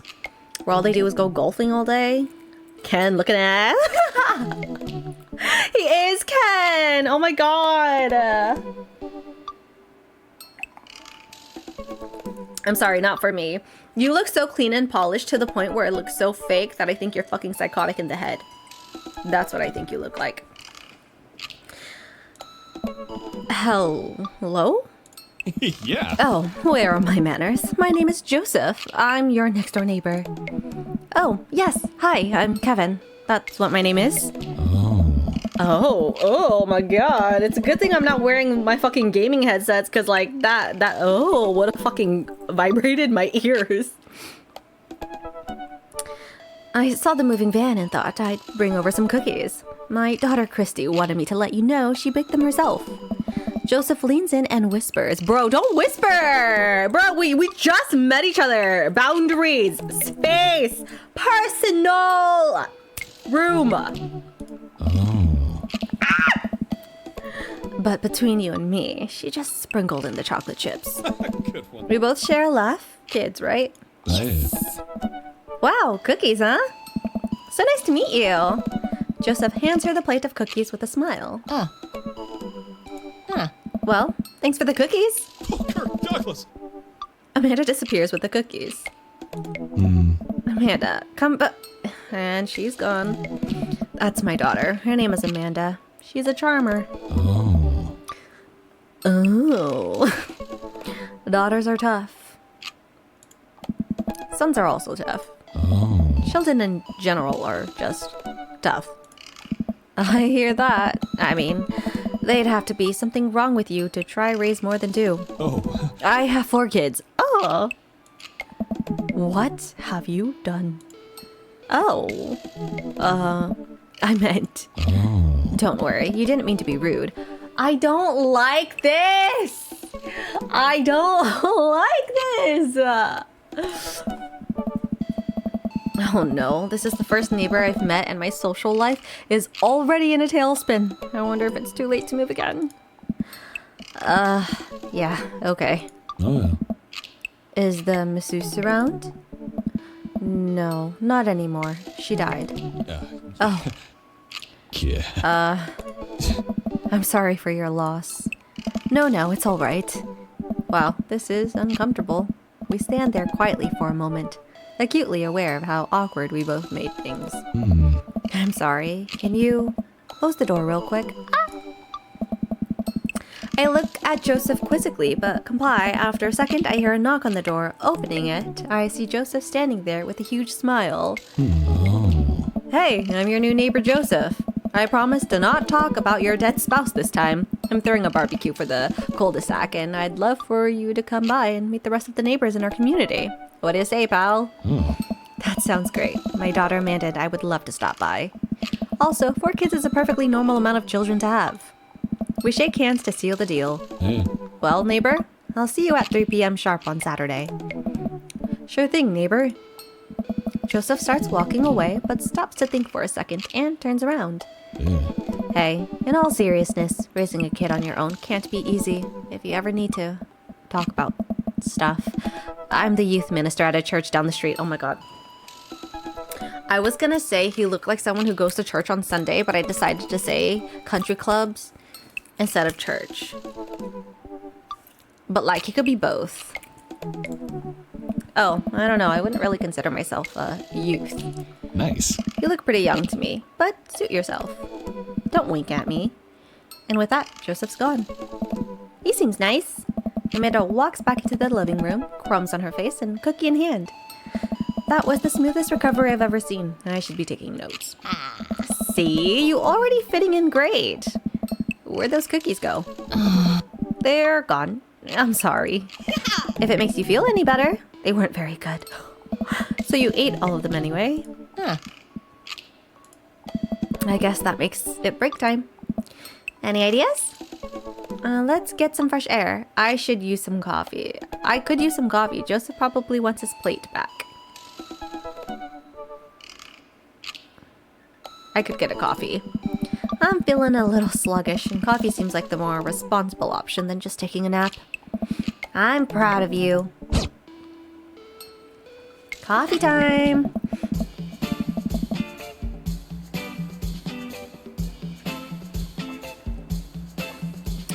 We walk down the street to the Coffee Spoon, a cute little place in the corner. Yeah. Man, this is such a convenient walking distance from our place. I mean, I guess. What's wrong? Why would I go somewhere else and drink coffee on a couch when I could just drink better coffee at home on my own couch and have to make awkward eye contact with other people? At least when I'm home, some random guy isn't gonna come up to me and sit on the recliner next to me, and I won't feel like a little weird about it because technically he's not sitting at my table, but he is very much within my personal zone. Dad! And what's the etiquette when you have a dirty mug? Is there a bin? Do you go set it up in the counter because you don't know where else to put it? Or do you leave it there and feel your face flush hot with shame as you consider the possibility that there is in fact a bin somewhere just out of sight and now you're the jerk who left their mug? Dad, are you just afraid to meet new people? Yes, Amanda. We walk inside. Hey. The inside of the coffee shop is incredibly warm and inviting. Vinyl records line the walls and patron lounge around on well-worn-in couches. Some cool tunes spin on a record player next to the little stage. Whose daddy is this one? Hey, dude. Hey, dude. Well, welcome to the Coffee Spoon, guys. How's it going? What's with the name? Oh, it's kinda dumb. Hey. It gets mentioned in the poems I like, and I thought it was a good idea at the time, and I suppose it's still a good idea because, like, the business is still running. But people ask me that question all the time, and I give them the same answer every time, and now I'm standing here rambling, and I'm sure we're all getting more and more uncomfortable the more I keep talking. But man, we're in it now and can't stop. Oh. Hi, Jonky, welcome in. So, what'll it be? I scan the chalkboard menu and am immediately overwhelmed. I'll have a Godspeed You black coffee, iced tea, Tagan and Sarah, chai and Ward. Godspeed You. Hey. A classic. I don't get it. Oh, it's a pun. Godspeed You, Black Emperor, is a really amazing and influential progressive rock band, known for their sweeping soundscapes and... Hey. I'm doing the thing again. You sound like fucking Cyclone. Hey. But coming right up. And for you, I'll have a macchiato DeMarco, please. Uh-huh. Coming right up. Do you want that in small, medium, or biggie smalls? Medium? Wait, is Biggie Smalls big or small? I should change that, shouldn't I? Matt sets to make our drinks, and Amanda and I take a seat on one of the couches. What's his deal? Huh, you heard me. How is Mama? I'm okay. How are you? Let the man make his puns. They're cooler bands than you listening to anyways. Hey! Hey! Ska was cool once. This couch is actually pretty comfy. Maybe not comfier than our couch, but it's alright. Good lumbar support. You sink right into it. Okay, it's comfier than our couch. Amanda nudges me. This place is right next to our house, and the guy seems not only cool, but also just as uncomfortable with talking to other people as you are. You should totally become friends with him. I don't know. Come on, what do we say about meeting new people? I can't meet new people if I always stay inside and also don't go outside and also don't talk to people. See? We're making progress. Matt sets our drinks down at our table, and I immediately burn the roof of my mouth. Good one. Hi, we're new to the neighborhood. I'm Amanda, and this is my dad, Kevin. Oh, right on. Pleased to meet you both. Hey. You ought to come by when my daughter's hanging around the shop. You two might get along. Yeah, I'm sure we'll maybe come in from time to time. Amanda kicks my leg from under the table. I'm sure we'll be in here a lot. Hey. You know what? Let me get you guys' opinion on something. Matt goes into the back and comes out with a fresh plate of something that smells amazing. Hey. I'm working on a new banana bread recipe, and I need help coming up with a name for it. Well, I think we're gonna have to taste test at first so we can get the full flavoring profile of, really appreciate the flavor sensation of. Amanda nods vigorously. She knows this game. Yeah, we need to give that Nana's bread a taste if you want us doing free creative labor. I don't think that would be commensurate with, huh? I've taught her well. We have trained for these days. I was just gonna give you guys free banana bread anyway. Right, yes, that. Matt serves us each a piece. Amanda and I happily chow down. This is amazing. Hey. Thanks. The secret ingredient is bananas. So, any ideas? I'm stumped. Well, I think I might only be able to give you dad band puns, but I'll give it a shot. Banana bread, Kennedy's grateful banana bread. Right said banana bread. Right said banana bread. Like right said Fred, but now it's about banana bread. I think the youngsters would like it despite not getting it. What? That actually has a nice ring to it. Really? Oh. Yeah, right said banana bread. Strong decision. That's art, baby. Hey. I wanted to say baby because I thought it would sound cool, but once I said it, I realized that it just doesn't sound good coming out of my mouth. And maybe I should just leave saying baby to the professionals. Hey, yeah. Hey. Enjoy your coffee. Thanks, baby. Hey. See, it sounds good when you say it. Huh. Ooh, who are you? Across the way, a man catches my eye. He sits by himself, brooding over a cup of coffee. Our eyes meet, just for a moment. How has the dating spree gone? She rizzed Sanders. Yeah, I only rizzed one person. And then I changed games. I hastily look away, hoping he didn't catch me staring. Who is that? We finish up our drinks and head out. Hey. Thanks for stopping in. Take care. Okay, now that we're full of caffeine, where to? Let's get some fresh air. Time to soak up all the vitamin D, make our bones nice and strong. Yeah, our skeletons are gonna get so strong, they're gonna hop right out of our bodies and crush cars with their bony fingers. Amanda, I already have an irrational fear that my skeleton will one day escape this flesh sack and run amok. Please don't encourage it. Right, sorry. To the park! Amanda and I begin a stroll through the neighborhood. I can't believe how beautiful it is outside. Kids are playing in the streets, the flowers are in bloom, and the faint smell of a nearby barbecue drifts through the air. This place is nice. Too nice. I don't trust it. Good eye, honey. You can never be too careful. See that baby in the stroller over there? Government operative. We're on to you, baby. We walk for a while and eventually end up at a small park. Toddlers chase each other through the playground and dogs of all shapes and sizes romp through the grass. It's pretty crowded, but Amanda spots a nice empty bench. We start to make our way over to it when... Heads up! Whoa! Ow! A frisbee suddenly hits me in the face. Woof! Huh. A corgi. Oh my god! Another corgi!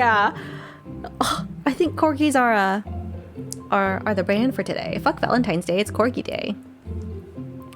A corgi with a neat plaid handkerchief tied around its neck bounds up to me, wagging its tail. Corgi, hello, did you throw this thing at my head? I like your necktie.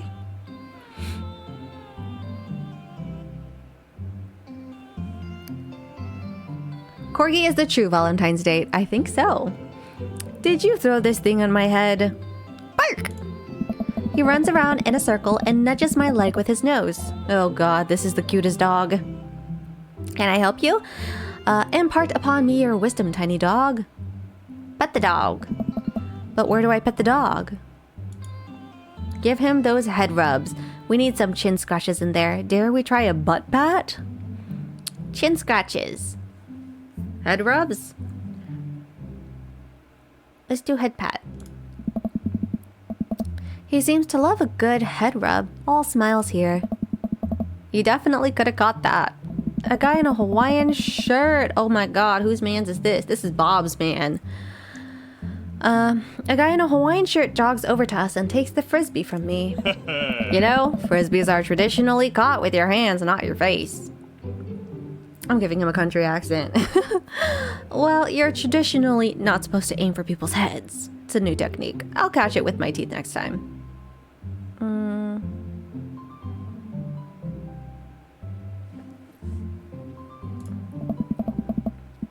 You caught me off guard on this round. Not again. Not ever again.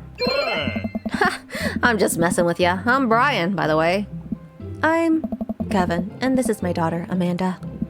I look over at Amanda, only to find her sitting on the ground, rubbing the dog's tummy. Hi. Your dog's cool. Ugh, old Maxwell sure loves the attention.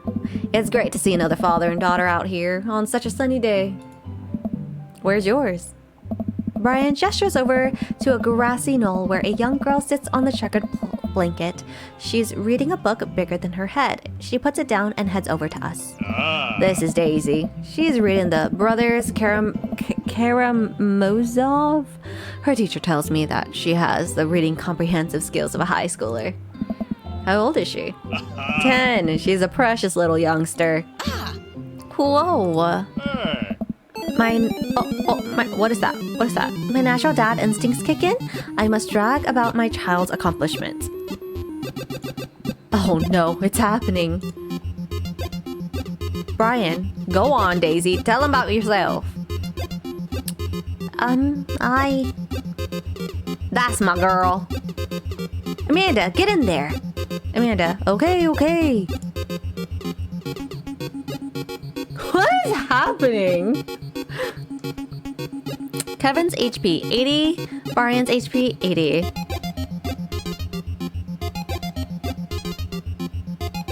What is DHTR? What is DHTR? Can't switch daughters? Amanda is your... What? Brag. Amanda here just recently won a local photography award. Wow, congratulations. Daisy actually just won the statewide poetry contest. You lose 15 HP. Kevin's HP 65, Brian's HP 70. Pokemon clone, yeah. Item? Grade card? Band-aid? Spelling bee photo? Fumbling through your phone browser, you managed to pull up a photo of Amanda winning her 10th grade spelling bee. Brian, wow, congratulations, Amanda. Daisy is getting prepped for her annual spelling bee right now. Hopefully this will be her 3rd win in a row. Yikes, you lose 5 HP. Brian, Daisy just started a weekly chess club at her elementary school computer lab. She's the president too, of course. Dang, my high school doesn't have a chess club or a computer lab. You lose 10 HP. Bleh. With a flourish, you produce a band-aid from your pocket. Take a knee and start to apply it to Amanda's arm. Amanda, what are you doing, Dad? Being a protective parent. Anyone would agree, it is an unusual gesture. You lose 10 HP. Bitch! Daisy sold enough candy bars this year to get the top prize, a canoe! We're taking it out next weekend. How is that even possible? Amanda could barely get one of those sticky hand things. It's extra powerful. You lose 20 HP. Just kill me already! What is this? What is this nonsense that you have? What? Last week, unprompted, Amanda helped an old woman with her grocery bags. It's extra powerful. Brian loses 20 HP. Did I mention Daisy said her first words at 10 months? Daddy. Amanda's was potty. Still cute, but maybe this isn't the time to bring it up. You lose 10 HP. Kevin's HP 10, Brian's HP 50. Brag. Amanda's in all honors classes this semester. Oh, really? I'm actually talking to Daisy's teacher about having her skip a grade. Even Amanda kind of bristled at that one. You lose 20 HP. I'm dead. Dang, he's really got us beat. Boy, it's been such a treat getting to meet you two. Ugh. Did he have to add insult to injury by being such a gracious winner? I don't know what just happened. So I take it you guys are new to the neighborhood? We just moved in. Do you live around here? Yeah, we live in the cul-de-sac down next to the coffee shop. What a coincidence. That's where we live too. Small world. Yeah, Daisy and I are in a little ranch-style house in the corner. I know that house. It's just like ours, but slightly bigger and better landscaped. Does this guy have to outdo me at everything? What a lovely place. Well, I don't want to take up any more of your time. Really nice meeting you guys. You'll have to stop by at some point. Yeah, definitely. Bye. Brian and Daisy walk further into the park with Maxwell happily trotting along in tow. Do you get that feeling that he was trying to one-up us? Trying and succeeding. I can't believe that kid's only 10. What was I even doing at her age? I believe you had a bit of a thing for horses. Shame that didn't pan out. Could have majored in comparative horse studies. It's not too late to minor in horse creative writing. Yeah. Too close to the truth, Dad. Aww. Let us never again speak of the fantastic adventures of Sir Horsington the Brave, an epic in 7 parts of Amanda Nguyen. We laugh off the horse epic and walk around the park for a bit, enjoying the day. Go take a nap. All this sunlight is making me real tired. I don't think I got enough sleep last night. He was up for 14 hours. Exactly. Mood. As we're walking home, I hear heavy footsteps coming up behind us. Kevin, bro! You're Jason Nguyen! I'm Kevin! I'm the Kevin to your Jason! I turn around and am greeted by a familiar face jogging up to us. Craig? Oh, that was not the name I was expecting. Ew. Bro! Holy wow, I haven't seen Craig in forever. Oh my god. Oh my god. Oh, okay. It's been too long, dude. Yeah, wow, you look great. Hey! Ha, yeah, I cleaned up my act. Cleaned up his act? Are you kidding me? He's ripped. Amanda, this is my friend Craig. We went to college together. We were roommates for a while too. What a crazy coincidence that they went to college together. I'm like, they're both fucking, like, Kevin and Jason. Of course you guys went to college together, of course. I'm pretty sure you guys were in the same fraternity also, weren't ya? We went to college together. We were roommates for a while too. Amanda, dude, you probably don't remember me, but you're so big now. Hello, and hello, cute baby. Ah, thank you. The last time I saw you, I think you were about her size. This is River. Say hi, River. He picked up her tiny wrist and waves it around, River gurgling happily. Are you babysitting? Nah, dude, River's my kid. Man, it has been a long time. Feels like 1 minute we're rolling up to exams with bad hangovers, and the next we're both fathers. Where you been, man? I was working out in California and just relocated the business back to Maple Bay. No kidding. Amanda and I just moved to this side of town. How's Smashley doing? Oh, man. I mean, Ashley. Ashley is her name. She actually still goes by Smashley, and, we got divorced last year. Oh, dude, I'm so sorry. Nice. It's old news. We take turns taking care of River and the twins. It's all copacetic? Twins? You have 3 kids? Ain't life something, bro, right? Keg Stan Craig is a father of 3. Keg Stan Craig? Oh, yeah, it was my old college nickname. I feel uncomfortable with him saying, oh, in front of my daughter. He got it because he did a lot of keg stands. Oh.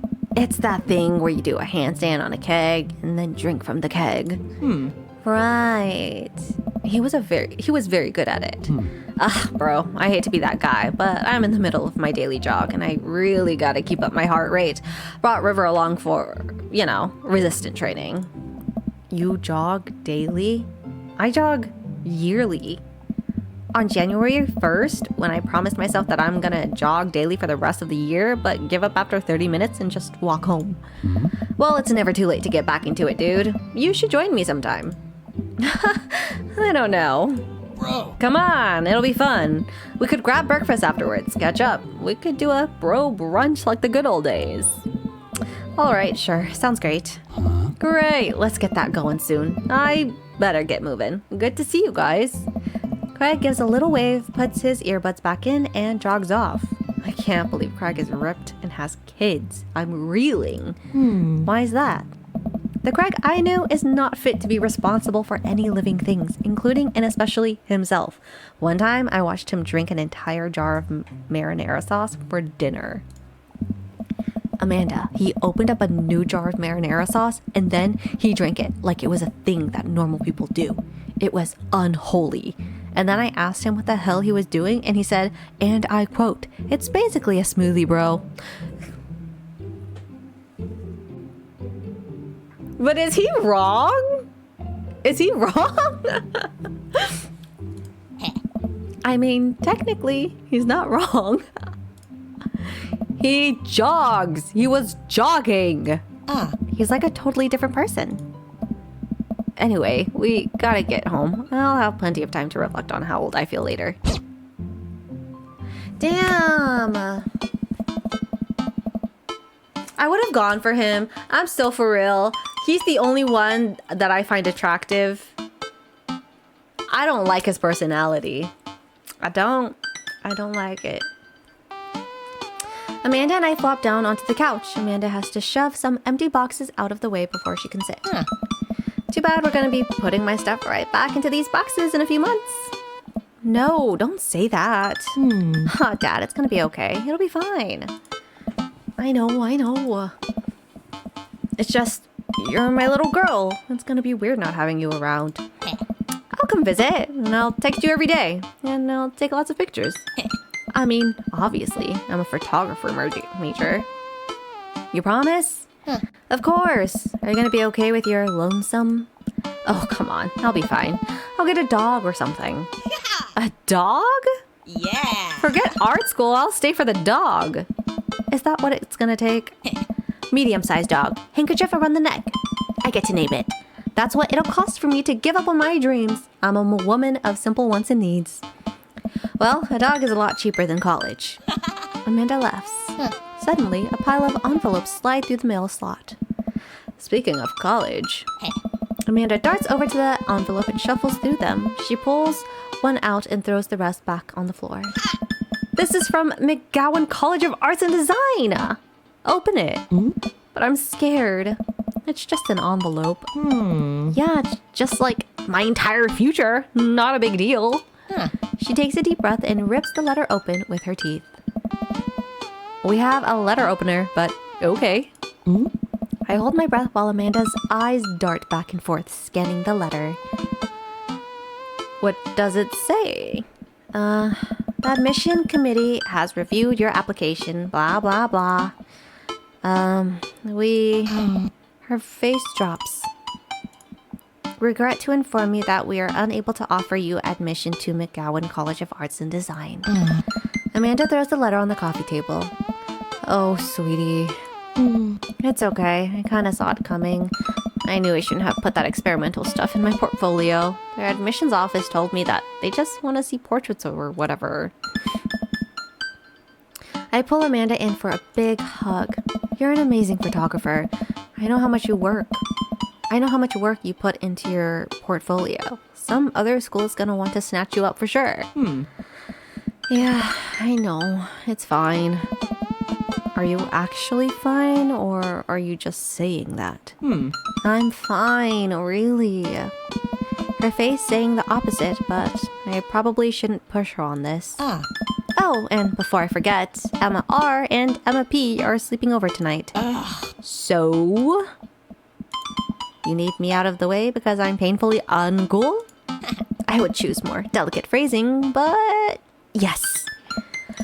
Well, I'll have you know that I conveniently already have plans for tonight, so you'll have the new place to yourself. Yeah? What are your plans? Quick, think of plans! I am secretly the mayor of this town. Gotta attend the union meeting. I'm going clubbing. I am secretly the mayor of this town. I am. Amanda, the town needs me. I need to perform my mayoral duties. I must don my top hat and wear my monocle so that I may preside over my mayor stuff. I think you're thinking of the guy from Monopoly. He was a mayor, right? He was not. Right. I'm just kidding. I'm actually going to bed. Go out and watch the game? Nice. Which game?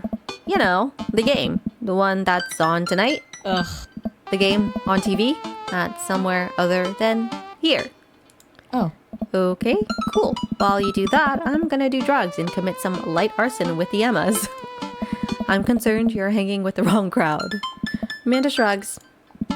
I would have expected you guys to be up to white-collar crime by this point. Maybe money laundering at the least.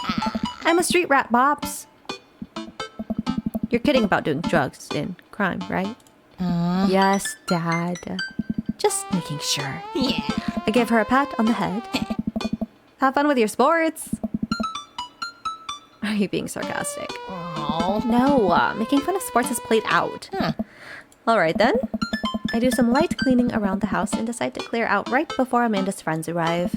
before I leave, Amanda stops me. Hey, don't forget that you have that meeting with my English teacher tomorrow. Oh, right, Mr. Vega. Yep, totally remembered. I'll be there. Is Kevin wearing earrings? Yes, he is. He had to be in the full Kevin Nguyen fit. And they wear earrings. Wow, I guess I really didn't think this plan through. I'm not entirely sure where the closest bar is, and Amanda still hasn't shown me how to use the GPS on my phone, so I'm just gonna pick a direction and walk in it. Noise, yeah. Let's go this way.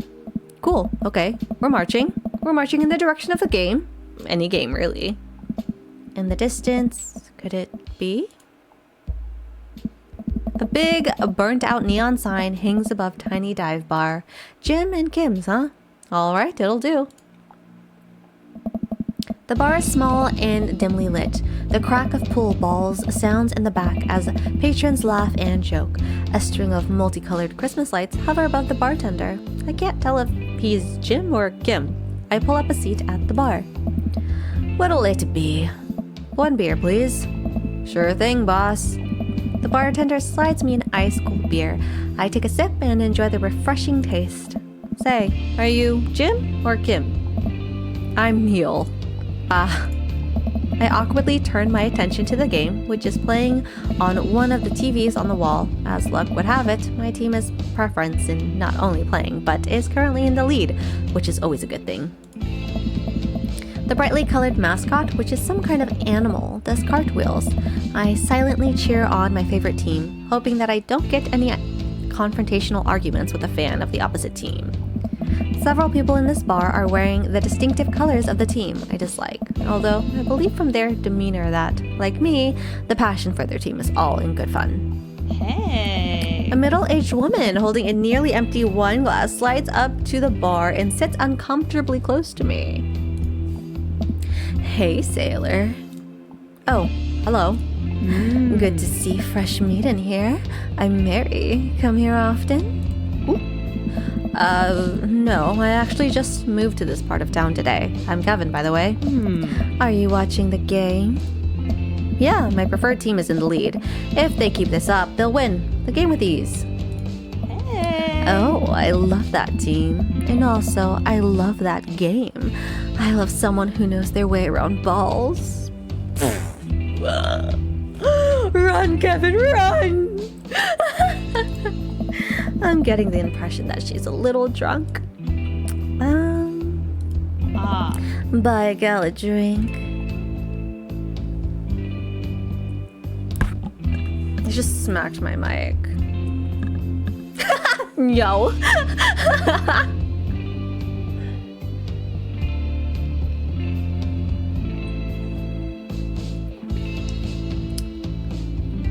Sorry, girl, we're not into you. Maybe some other time. Give it a rest, buddy. Suit yourself, sailor. Mary saunters off, setting her sights on the newest bar patron to enter. I happily watch the game over another beer. The game has gotten close in terms of points, a little too close than what I'm comfortable with. We only buy drinks for the zaddies, exactly. After a particularly skilled player scores a number of points for the other team, putting them in the lead, I hear an affirmative grunt from another man at the bar. Go team! It's the brooding man from the coffee spoon. He sits alone, sipping whiskey and watching the game as well. Do you like your whiskey neat? Your coffee black? And being in bed at 3? By chance? I hope I'm not too sweet for you. You know? Oh, you know this dude? Enjoying the game? I am now that we're winning. Oh, we must be rooting for different teams. In my opinion, my team is far superior. I have to disagree with that. Based upon our win-loss record, I'd say that my team is superior. That's where you're wrong, since as it stands right now, my team is beating yours. The conversation ends there, and we both go back to silently rooting for our respective teams. The game is close, with both sides playing their hardest to win, but in the end, my team prevails. Quiet cheers ripple throughout the bar. I raise a respectful glass to the man drinking whiskey. He raises his in response. An unspoken truce is formed between us based on mutual love for the game. He motions to the bartender, who pours 2 glasses of whiskey. The man slides one over to me. The name's Robert. Thanks, I'm Kevin. Oh. You must be new here. Mary already hit on you? Yeah. Robert chuckles. She's a peach. Well, you picked the best bar in town. As slimy as it is, you'll never find a better spot than Jim and Kim's. Is there actually a Jim or Kim that runs this place? No, that'd be Neil. Hi, Pato! Welcome on in! だぜあ照れるなよあうららかやめだ How was finger looking dating sim? It was fun. Very questionable. For sure.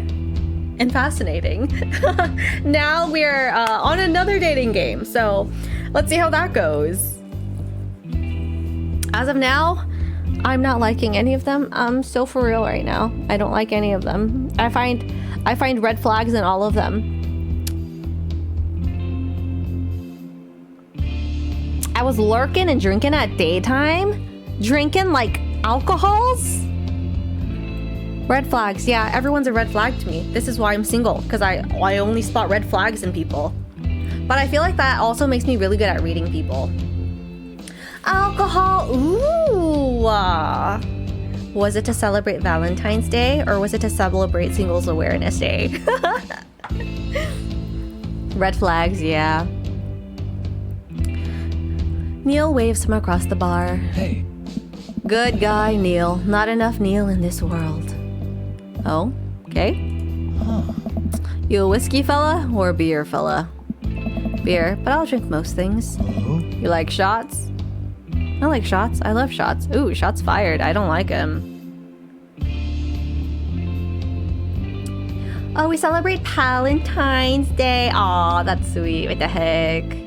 I'm celebrating by being here, drinking nothing but coffee. Hopefully it was lots of fun for you, though.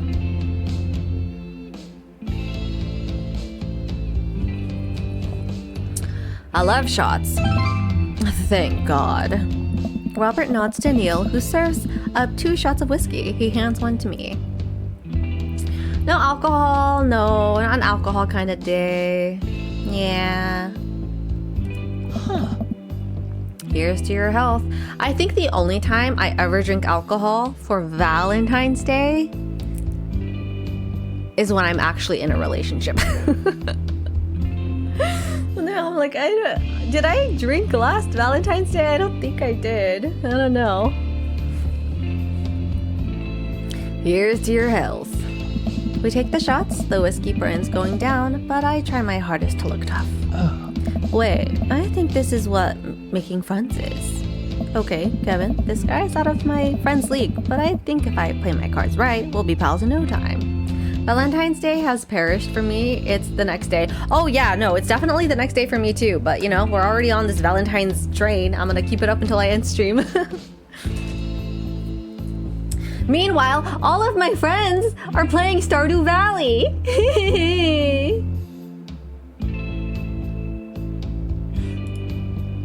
I won't play Stardew, but I've been playing Stardew too much. Join them. No, I gotta rizz up. I can't. I can't.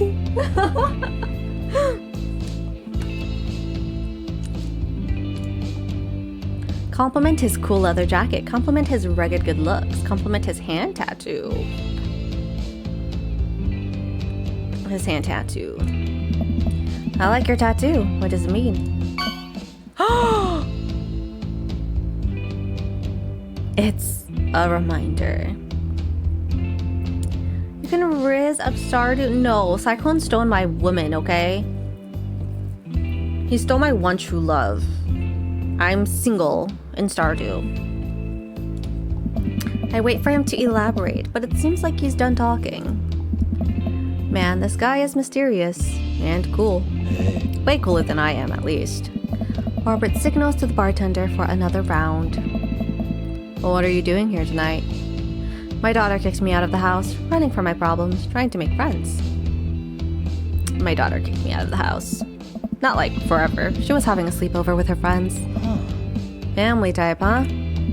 Single dad. He gets up. Be right back. Gotta powder my nose. Eh? Never seen Robert this talkative. He must like you. I guess so. I gotta admit that Robert has a gruff charm to him. If a guy like that thinks I'm cool, then I really must be. Robert comes back from the bathroom and grabs his leather jacket. You taking you home tonight? I'm gonna go home. You heading my way? Robert and I leave the bar and find ourselves walking in the same direction. Hi. I live in the cul-de-sac down the way. Does everybody live there? Me too. We just finished unpacking today. Hey. Great place to be. Good neighbors. Well, some of them. Who's that? We get to Robert's house, which is just a few houses away from mine. We stop and he turns to me. I don't kiss and tell, Kevin. Oh? So are we doing this or what? Huh? What? Hey. You know, do you want to come inside or not? Huh? A wave of realization rushes over me. I blush. Huh?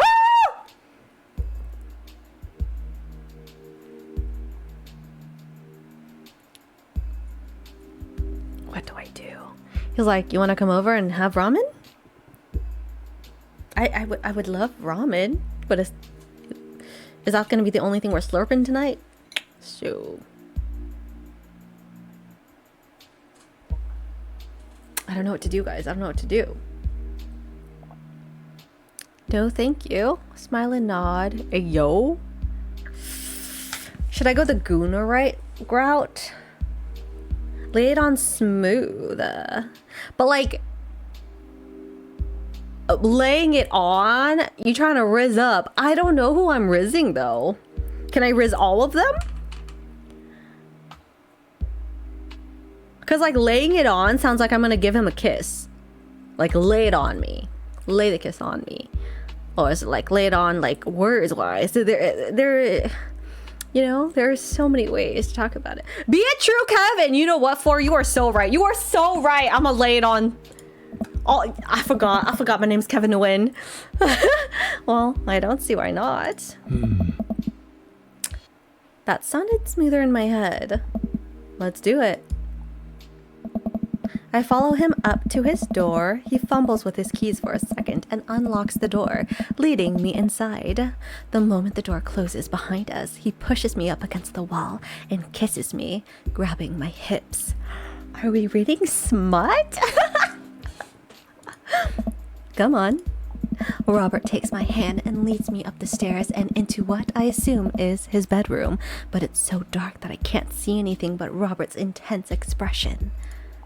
He kisses me again, and I can hear him shucking off his jacket. I clumsily take off mine too. His hands roam down my chest, and suddenly he's tugging at my belt. I don't normally do this. Do you want to stop? No. I'm Kevin Nguyen. I'm Kevin Nguyen. No. Good. Robert continues to unbuckle my belt and guides me to the bed. Consensual king! Let's have some fun.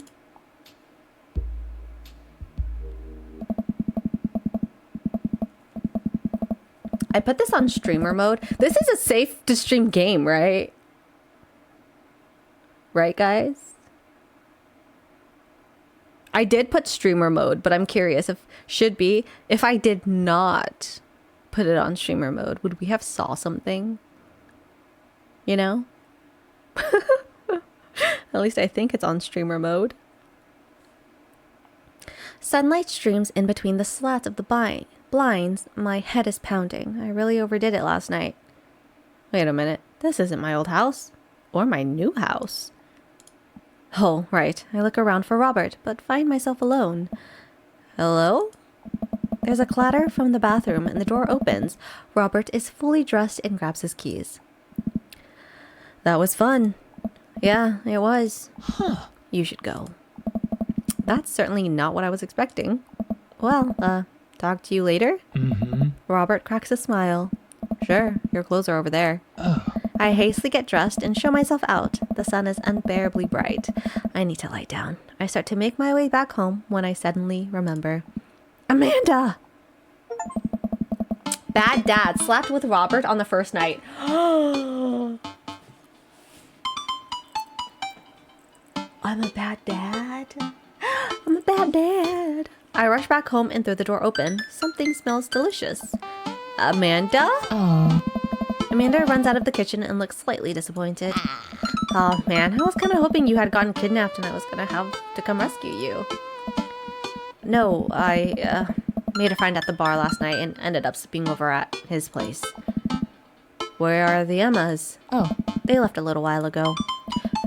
You guys have fun? Yeah, watched some movies, ate snacks, stole a car. You know, the usual sleepover stuff. You teens and your larceny. So, this breakfast that's cooking, what's that all about? Well, there's hash browns and eggs and bacon. Can I? Ugh. Yes, you can have some breakfast. Bless you, sweet child. My head throbs. I gotta do something about this hangover. Amanda, your loving father might have overdone it last night. Somebody's hungover. Father of the year. You wouldn't happen to have an aspirin, or... I've got just the thing. Hang on. Amanda runs to the fridge and pulls out a jar of pickles. Amanda? What? Yes. Drink this. The pickle juice? What? Yep, it's what I used once. Would assume someone would use. I would also assume that it works pretty well. Does that actually work? Although I've never tried it before and won't try it, obviously. Who raised you? Amanda Ann. Give her a stern yet resigned side eye.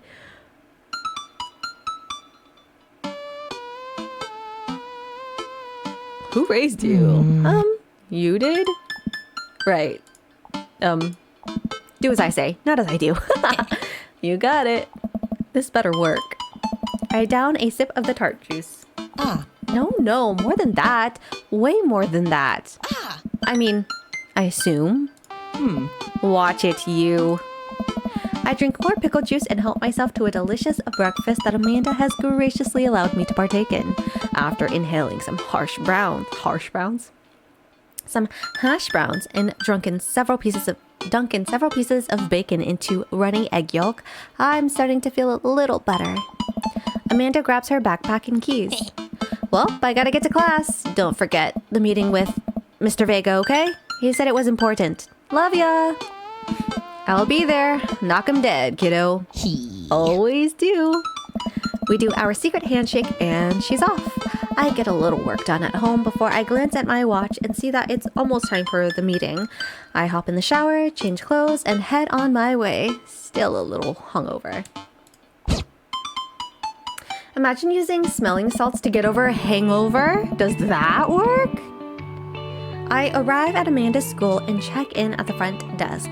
They give me a bright orange visitor's sticker and send me on my way. I'm barely awake and feeling pretty haggard, but hopefully nobody will notice. I check my watch and am relieved to see that I'm only 2 minutes late. Wait, was it room 103 or 108? I spot a youth standing at his locker and approach him for help. Excuse me, do you know where Mr. Vega's classroom is? The youth turns around, looks me up and down with heavily lined eyes. Come on, kid. I'm late for a meeting. Mr. who? Mr. Vega? I don't know. Have you tried the exit? Okay, wise guy. Are you gonna help me or not? Fine. Up those stairs and to the left. can't miss him. I head up the stairs and walk around, unable to find Mr. Vega's class anywhere. After a couple minutes of searching, I head back downstairs. That little punk youth sent me on a wild goose chase. I get back to where that low-rent Gerard Way is, standing, fully ready to give him a piece of my mind, when suddenly a head pops out of the classroom next to his locker. Lucian, don't you have a third period to go? Oh. Wait a second. Wait. Are you Mr. Vega? It's Mr. Emo. Fine, Mr. Vega. Wow. Now I'm officially 10 minutes late. I glare at him as he walks away. We're not cool. You must be Kevin. This period's almost over. Would you mind waiting in the back? Mr. Vega leads me in, and I take a seat in one of the comically small student desks in the back. I might get stuck in this. All right, where were we? Now, who can tell me about the unreliability of the narrator in J.D. Salinger's Catcher in the Rye? Yes, Colin? Colin stands up and does the thing where he blows into the crook of his elbow and makes a fart noise. The whole class erupts in laughter. All right, everybody. Very funny, Colin. Please sit down. Now, Holden Caulfield is an unreliable narrator in the sense that the bell for the end of the period rings. All of the students immediately get up and make a break for the door. What? Remember to do the reading and answer the response questions on page 194 in your textbook. Nobody listens. Oh. Or not, I guess. Mr. Vega turns to me and sighs. Oh. Middle schoolers, right? Don't you teach high schoolers? Both, you know, budget cuts. Right. Oh. Thanks so much for coming in. No problem, Mr. Vega. Please call me Hugo. I don't know. I don't normally do these impromptu parent-teacher meetings, but as I'm sure you know, Amanda's a bright student, and I'm concerned about her recent behavior. What's going on? Amanda has never been the most engaged student, but I know she cares. Recently, though, she's been falling behind. She's not completing assignments and has been doing rather poorly on tests. I'd normally chalk this up to senioritis, but this is strange. I thought Amanda always shared everything with me. It hadn't even crossed my mind that something might be wrong. I just wanted to ask, is everything okay at home? We just moved. She's fine. She has a tendency to bottle things up. We just moved. Well, we just moved recently, but it was only to the other side of town, and Amanda was more excited about it than I was. Oh. See if you can talk to her about it. I know she values you a great deal and would appreciate your guidance if she keeps heading down this road. I know how important art school is to her, and I would hate to see her miss out on scholarship money that she clearly deserves. I'll make sure to talk to Amanda. Thanks for letting me know, Hugo. Anytime. On my way out, I stop, thinking for a moment. I turn to Hugo. Hey, Hugo? Oh. Yes? They ever catch that rye? Oh. Yes. We just get an automatic art? Because I didn't even choose anything. I leave the classroom and make my way out of the school. I'm still a little bit in shock that Amanda was able to hide this so well from me. She's always been such a force for positivity in my life, especially after we lost her mother. Amanda must be done with classes for the day by now. I'm sure she would appreciate a ride home. Or maybe I can talk to her about what's going on. I pull up to the carpool and Amanda hops in the passenger seat. So, did you have fun gossiping about me? Mr. Vega and I actually just gossiped about our celebrity crushes. So, you talked about Mario Batili the whole time? It was a very productive meeting. I'm pretty hungry. Can we grab some dinner? Sure thing. We can make something at home. Let's go to the mall food court. Let's go to the food court. Does that sound good to you? Yeah, sure. Why the mall? Geez, can a dad take his daughter to the mall? Will you buy me things? I will buy you a thing. Singular. Sounds like a deal to me. We drive in silence for a short while. Amanda plays a game on her phone. I should say something. You know, sometimes when a kid gets older, they find that they have to keep things hidden from their parents. And that's okay because sometimes that's what kids do. And that's okay, but also, sometimes it's good to have the parents' perspective because, you know, maybe the parents also dealt with similar situations. And maybe they're a little cooler than you give them credit for. Anyway, what I'm trying to say is that it's good to share. Love you. Have you been reading my tweets? You have a Twitter? What? Never mind. Look, sweetie, Mr. Vega said you haven't been participating in class and that you're not turning things in. Oh, I'm fine, Pops. Senioritis and all that. I thought you liked Mr. Vega's class. That's fine. He's fine. We pull up to a stoplight and I eye Amanda. She's still texting. Oh my god. Does she like a boy? Does she like the emo boy? She better not like the emo boy. I don't want her liking that emo boy. Please, no. You don't need to be in a relationship. No. Don't. She better not be texting him. I want you to know that you can talk to me about anything. Emo boy sucks. I can tell that whatever it is, she doesn't want me knowing about it. That's frustrating. I heard Emma R is going to that fancy art school in California. That's exciting. Yep. Are you bummed that you guys aren't going to the same school? Yep.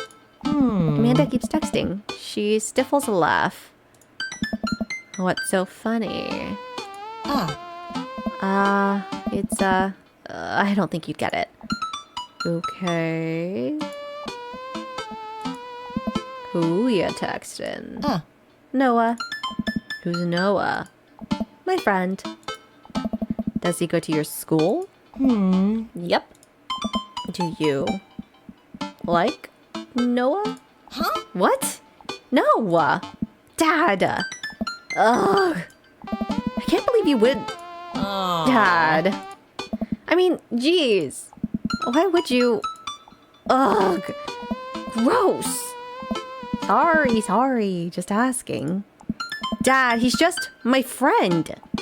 Guys and girls can be friends. He's my friend. Okay. Jeez. This is going well. Well, good talk. Love it, kiddo. She leans forward and turns up the radio. I guess that conversation is over. To the mall, then. I mean, would understand why you're acting up. Yeah.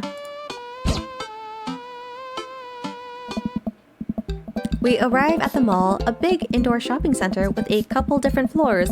It's kind of dead, but that doesn't stop a mall security guard from yelling at a group of loitering teens.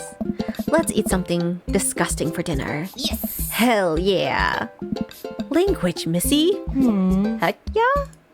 Better. We approach the food court and evaluate our options.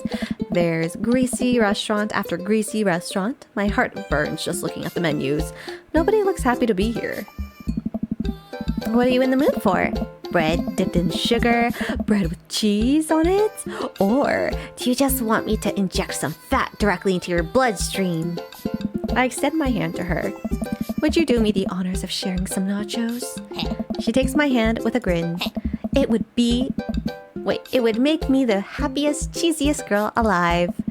We order a giant pile of chips and unnaturally orange cheese from a very unenthusiastic and possibly stoned teenager. That's very accurate. We take a seat at a rickety table and dig in. Welcome back, June. Hey. These are bad. These are very bad. But also strangely delicious. We have to eat through the pain. We enjoy the fluorescent cheesy goodness together until we're all out of nachos. So... something's been bothering me for a while. Can you explain memes to me? I'm back with the new iPad theme, and it's my proudest one yet. Aw, that's good to hear. Which meme? All memes. Dad. Amanda sighs deeply and places her head in her hand. Dad, it's complicated. See, memes are inside jokes shared by a bunch of people that gets less funny the more people do it. So the problem is that by the time a meme gets to you, Dad, all us you have already done that joke to death. Dad. And what's worse than that is that the movies and TVs and video games will try to jump in on the meme train, but just based on how long it takes to make them. Oh shit, I didn't get to read it. I can't even backtrack. Oh shit, what up? Oh. Dad, please. Oh. Anyway, changing the subject. Where to now? Wanna go to the goth store? What? You know, the one that's all black and tries to establish itself as anti-establishment despite being an exact representation of the establishment? I don't know what store you're talking about. You know, the one where you can buy chain wallets and it's basically an assault on what people fought so hard against in the punk and hardcore movement in the 70s and 80s? Dude, you gotta be more specific. The one you threw up in that one time? Oh, that one! Yes. Been munching on popcorn? Ooh, enjoy the popcorn. If I want to share what my iPad theme layout looks like, would it be in the Yes, share with the class. Amanda runs into the store with me trailing behind her. She makes a beeline for the back. There it is! You can still see the outline, kinda. I'm so proud? Speech! Amanda. Hey! Speech!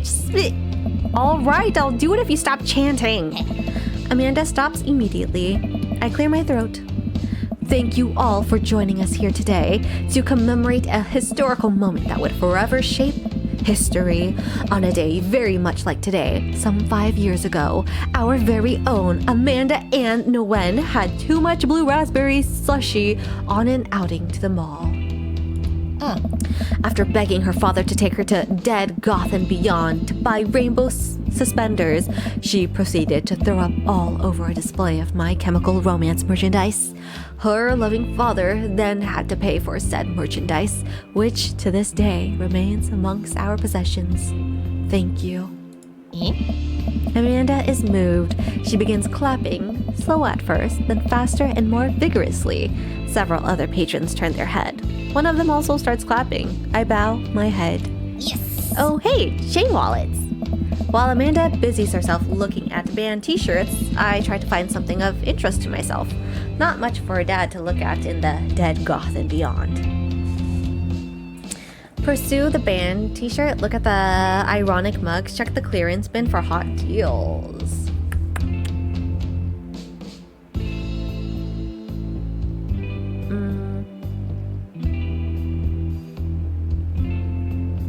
Just sent in the Discord.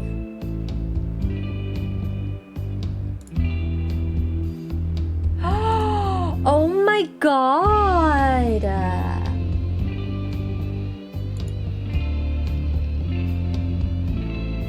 Wait, cute! Oh my goodness! I love it!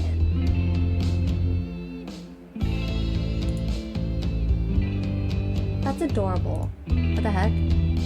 I may have been vibing to Or the Beautiful Golden Drop by Nights a little too much. It's very aesthetic too, like the whole theme comes together very well. Good job.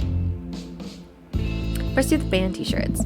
I barely know any of these bands. Cannibal Bone Party doesn't seem like music I enjoy, but they must be really happy that a retail outlet is carrying their merchandise. I hope their parents are really proud of them. Look, this is very important to me. I overhear a stifled argument over the cash register. An older gentleman is carrying a garment and showing it to a bored-looking cashier with pink hair. This is Cyclone, guys. This is literally Cyclone. It looks like his VTuber. I can see that. Don't know what to tell you, dude. I just work here. You're in the game. What? Listen, when I bought this online, the website said this blouse was Victorian-inspired. However, when I received it, it clearly held a trademark of Edwardian dressage. Do you want a coupon? I can give you a coupon. Will you leave if I give you a coupon? Cyclone sends, when did you get in here? Exactly. Is there a manager present? Oh my god, and he's a Karen! People have to know what they're buying. I am the manager. I see. Well, it would seem that I have outstayed my welcome. Good day, shopkeep. Your superiors will receive a strongly worded letter by post. Diva Cyclone. What I love about my current theme is that all the widgets are Ensemble Stars official art. I love it. Whatever, dude. The man whirls around and storms out, his literal coattails trailing behind him. I can't tell if they are Victorian-inspired or Edwardian in nature. Amanda trots up to me with a t-shirt in her hand. Oh boy, here it comes. Hey, Datron 5000. Yes, I'll buy it for you. Wow, that was easy. Thanks. At least it's only one this time. Amanda plops the shirt onto the counter and grins at the cashier. I love your hair. The cashier says nothing and rings Amanda up. Radiating hatred, I hand her a 20. So what was that guy's deal? The cashier rolls his eyes so hard, I'm worried she'll pull something. That's Damien. He's in here all the time. He's obsessed with Victorian fashion or whatever. She hands Amanda her bag and it's clear the conversation is over. We make our way out of the store and head home to get some rest. Damien. You could also kind of tell which ones are mainly my two night favorites as well. Amanda and I sit on the couch trying to find something to watch over bowls of ice cream. Oh, cool. Long haul paranormal ice road ghost trucker is on. Your favorite, right? Oh, hell yes. They have to make it over the Canadian tundra before the ice road melts, but also they're hunting ghosts. Also, the trucks are haunted.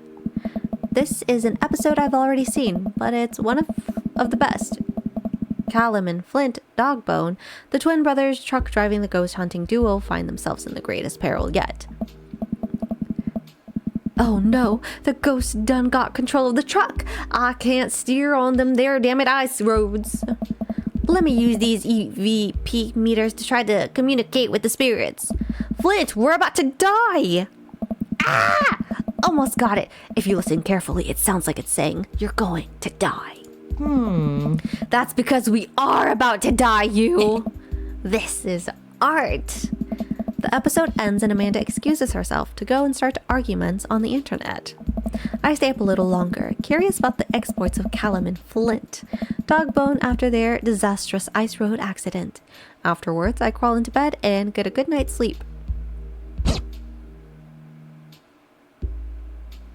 I've been reading so much today. Holy shit. Morning, sleepyhead. 5 more minutes. You have never ever let me have 5 more minutes, so get up. Fine. We have cereal for breakfast and spend the morning putting together furniture. Amanda is much better at interpreting the tiny manuals. We're able to put together a few shelves in one desk, but I'm pretty sure it was supposed to be a bookcase. So, you excited for the cookout today? Excited to beef up my grilling skills. If there's food, I'm excited. Thank you for the hydrate, June.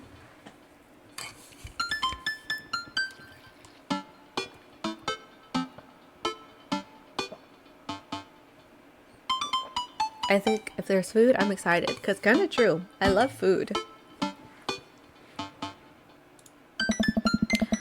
I'm all over those terrible store-bought sugar cookies that everyone brings to parties. Yeah, those are bad. Does anyone like sugar cookies? Like, not once do I ever go to the grocery store and go straight to the sugar cookies. And I don't know why. It's so true. Every time there's a potluck or people, you know, bring food or desserts, like they're in charge of bringing desserts, why the fuck do they always bring the sugar cookies?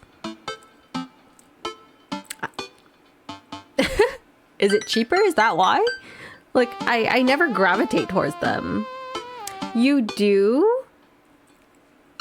I've never had sugar cookies. Only the ones we got at school for Thanksgiving. I love sugar cookies, but it depends on how it's made. I see. I just don't know anyone who's like, oh my god, you guys brought sugar cookies? Yes, you know? Who, not high. But yeah, I totally get it. Like, they're sick of people bringing sugar cookies. And I'm like, oh my god, that's such a mood, because same. Which mean there are more for me. Huh? Don't you want to meet some of the people in the neighborhood? I'll probably end up standing uncomfortably in the corner with a plate of food and hope that nobody talks to me. I just got my dad to buy some yesterday on the snack run. Oh no. For me, I don't like how sweet it is. I personally don't like the taste of like fake frosting. And the sugar cookies always have that colorful frosting on the top. It all crumbles in your mouth. I don't know why all fake frostings has that texture. I don't like it.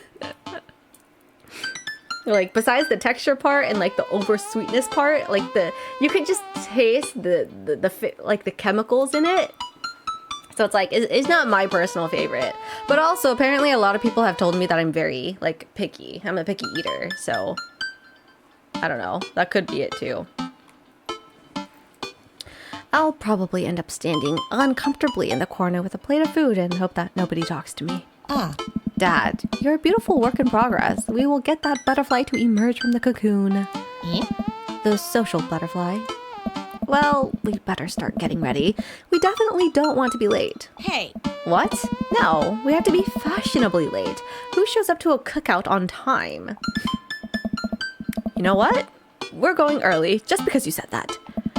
I head out the door and Amanda reluctantly follows.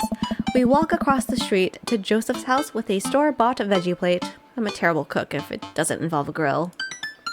11:36 a.m. and I'm feeling drowsy. Oh no! Do you drink caffeine? I guess we're not as early as we thought we were. Joseph's backyard is already packed with people, and the smell of hot dogs wafts through the air. Small children run through a sprinkler, and adults chat in small clusters. I set our veggie plates down on a table next to the 2 other veggie plates, Hey, there's Joseph. I wave to get his attention. The moment he sees us, he jogs over, arms open wide. Welcome. I'm so glad you 2 are here. And you brought veggies. Oh. Let me introduce you to my family. Kids, come on over here. This is Chris, my eldest. Hi. Hi. This is Christian and Christy. They're twins. Bro. I mean, not all sugar cookies taste the same. Like, I love the ones I buy because they're soft and I like drinking water with them. But the downside is I can only eat one and then I'm done. I blame my period for waking me up. Oh no. Hopefully you feel better. Get yourself some Midol. Get yourself some like heating pads. I heard those are like really good and helpful. That is a mood, yeah. Oh my god, hello Conchita. Welcome on in. Thank you for the raid.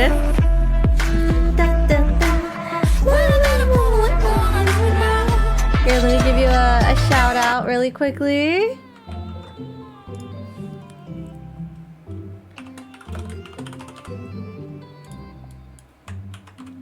Welcome on in. Don't worry, Athena, I got the hot water bottle with me. Oh, nice. Okay, never mind. I forgot. The fucking shout outs don't want to work. Don't ever want to work.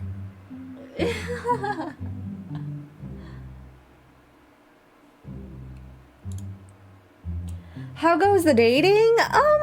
So far so good. Stream itself, not gonna lie. Did you update them yet? No, I did not update. And I never will update. Every time, Cyclone and Bob, like, every time they remind me, like, Athena, you have to fix your shout out, you gotta update it. And I'm like, I'll do it. I'll do it eventually. ADHD kicks in. Never gonna do it.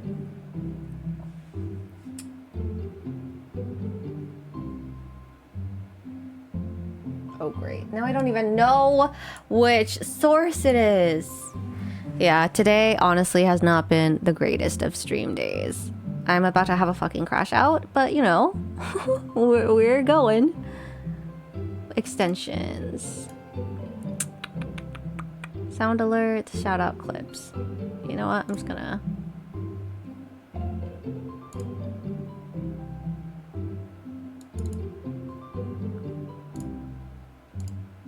Okay. Scuff stream. Yeah, it has been a scuff stream kind of day. But hello, Chill Reza. Welcome on in. Rosenthal Nightshade. Hello. Welcome on in. Thank you guys so much for joining in with the raid. I really appreciate it. I'm debating on writing out like a new Alice in Wonderland type of character. I've been in this type of mood recently. Ooh, nice. Sounds fun. But yeah, let me introduce myself to everyone really quickly. Once I figure out which scene I'm using. Sorry guys, I was using OBS, but OBS kept crashing on me. So I moved over to Streamlabs, and my Streamlabs is not connected to my Stream Deck, so I can't do any shortcut stuff. So now I'm like scrolling through all my OBS scenes, and I'm like, I don't know which one's which. We did a little bit of Throne and Liberty and honestly had a good time. Did some more good progress on Final Fantasy 16. Was super dope, but I'm getting pretty eepy and tired. Happens when you try to fix your sleep pattern. Oh no. Well, hopefully you get to rest soon. Oh, fucking finally I found it. Don't mind these. Just ignore them. Pretend they're not there. But yes, hello, welcome on in everyone who came with Conchita's raid. For those of you who do not know me, my name is Athena, also known as Buttercup's Love. Feel free to call me either or, doesn't really matter to me. I am a variety streamer, but I do mainly focus on gacha games like Genshin Impact, Wuthering Waves, and Infinity Nikki. We don't really take things too seriously here. I'm not a meta gamer. I don't sweat in video games. I'm predominantly a just chatting streamer. So if you guys like chill vibes, just here to have fun, then I hope you enjoy your stay here. Welcome on in everyone. Hello, hello. I woke up at 6 a.m. today. Lord help me. Oh my goodness. You definitely need to rest soon. I'm wondering if I should base my OC off of Alice in the Mad Hatter. It always happens. Yeah, it's always the late night brain rot and brain creativity that wants to come out. But yeah, for anyone who came in with Conchita's raid, if you have to raid and dash, I totally understand. Go take care of yourself, go eat, go start your day, or get ready for bed, all that good stuff. But for those of you planning on staying, I am, you know, just playing. I don't even know what the name is, like Daddy, Sugar Daddy, what is it called? Dream Daddy, which is kind of like an otome game. I play as a guy who is interested in other daddies who are in relationships. I don't know. Dream Daddy. Yeah, I haven't found much about it. I just started the game. We originally played I Love You, Colonel Sanders, the KFC guy. So we rizzed him up before we moved over to this because we were celebrating Valentine's Day, aka Single Awareness Day, amongst, you know, yeah. Even though the day's over, we're still gonna continue it, but yeah. Like, yeah, so what about I base her off of both? Ooh, Alice in the Mad Hatter? Yeah, do that.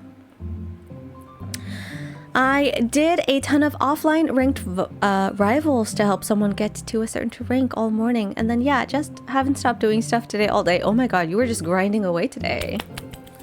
I'm just gonna get some good eeps. Oh yeah, I feel like that is always the best kind of sleep where you're just, you know, like just busy all day, staying productive, like physically and mentally. And then like once you hit the sack, you're just knocked out and it just feels so good.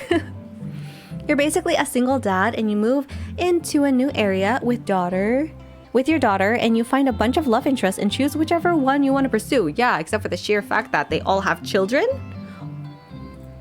and are possibly married. Yeah, I don't know. We haven't figured out that part yet, I think. Yeah, it's very fascinating. But yeah, if you guys are interested on me romancing some dudes, then I hope you enjoy.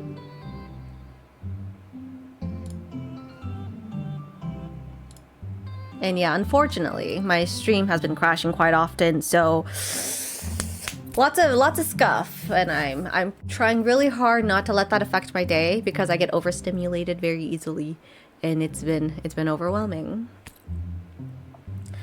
I just realized that in my notes app, my stories folder has the most in it than all my other folders.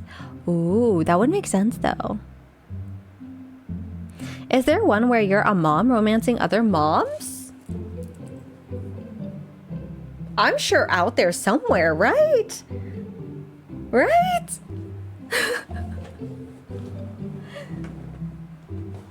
Now I'm kind of curious. Like, it would make sense if they do. I'm actually quite surprised. That'd be the one I'd play? Yeah. I feel like they should. Like, that would have been made before this one for me. There has to be one out there. Yeah, there definitely has to be. Unfortunately, though, I am the type of person who finds red flags very easily.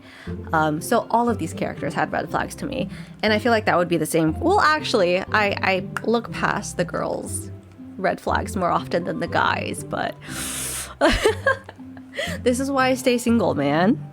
I read too much into people, but I've also heard that I have a good read on people as well, so I just stay single for that reason. This is Christian and Christy. They're twins. Ah. Oh. I am uncomfortable. They stare creepily and say nothing. I remember the dating sim when you played it. I stayed for almost the entire stream. It was hilarious. We had the same vibes for them. Oh yeah. Scary twins. Yeah, scary twins. Ooh. Then, of course, there's our youngest, Krish. Bro, are you in a cult? Are you a cult leader? What? Wait, where is Krish? Maybe Mary put him in his crib. Kill it with fire. It's the woman from the bar the other night? What is she doing here? Oh, and how can I forget my lovely wife?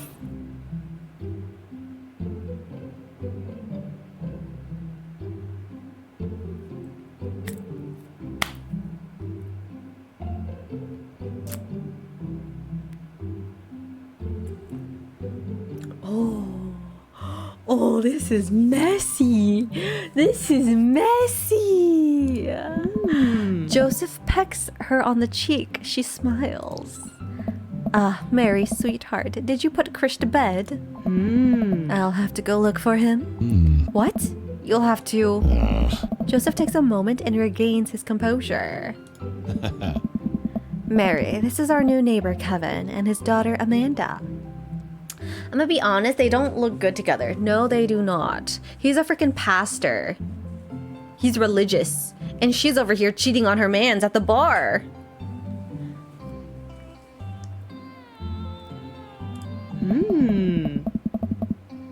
I'd shake your hand, but I have a glass of wine that I need to attend to.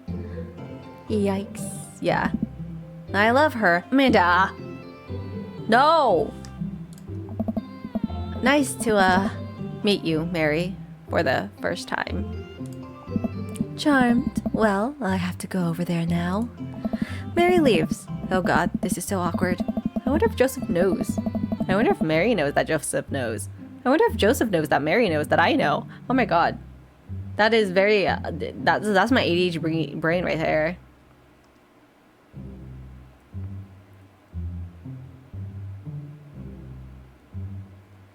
Hey. It takes all my energy not to run away from the barbecue and start fresh in a new city. Imagine being a loser on Twitch. Eh?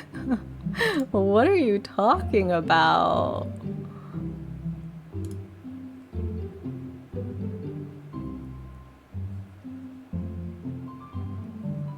Okay. It takes all of my energy not to run away from the barbecue and start fresh in a new city. My wife has a wonderful sense of humor, but please, you do enjoy the barbecue. All the guys are really excited to meet you. Amanda and I mill around and try some of the food spread out on the table. I pick at some deviled eggs. Amanda grabs a small paper plate and immediately begins piling it with baked goods. Ugh, I don't want to have to make friends. Ugh. Come on, Dad. Who are you gonna party with when I go off to school? But I don't want to have to do pleasantries. Dad. They're gonna talk about weather. Ugh. Go do it. Make a friend. But how could I possibly abandon my own child at a social function? That's bad parenting. This plate of cookies is my new dad. Bye. Amanda shoves me into the center of the yard. Well, here goes nothing. I look around the party and am surprised to see some familiar faces. Isn't that the barista from the Coffee Spoon? Oh, dang. Robert's here? Didn't that guy throw a frisbee at my head? Isn't that the guy who was throwing a fit in Death God and Beyond? Isn't that Amanda's teacher? Okay, the Amanda's teacher part doesn't make sense. Why is Amanda's teacher there? I didn't realize my fall-iversary was 3 days ago. Oh, happy fall-iversary.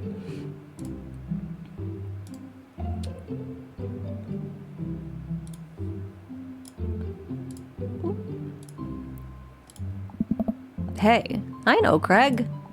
But wait a second. All of these people live in our cul-de-sac? That can't be right. I better investigate. Talk to Robert and Brian. Talk to Matt, Hugo, and Craig. Talk to Joseph and Damien. Burger time! We should do burger time.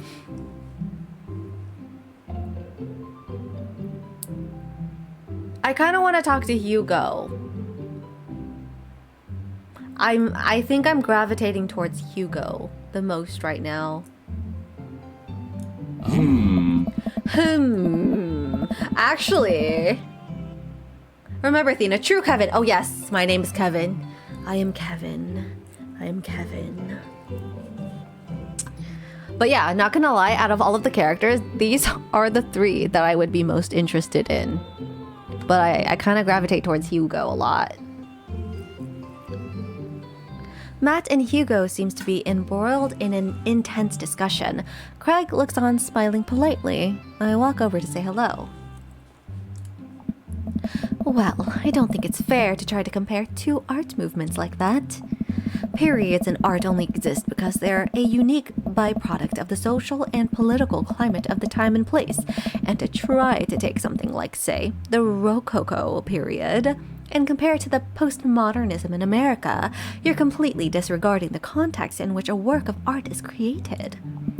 Matt and Hugo seems to be so busy talking that they don't notice me. Craig leans in. Dude, I have no idea what's happening. Talk to Craig, listen to Matt and Hugo. I don't want to listen to Matt and Hugo. I'm gonna be so for real. Their conversation is boring as fuck.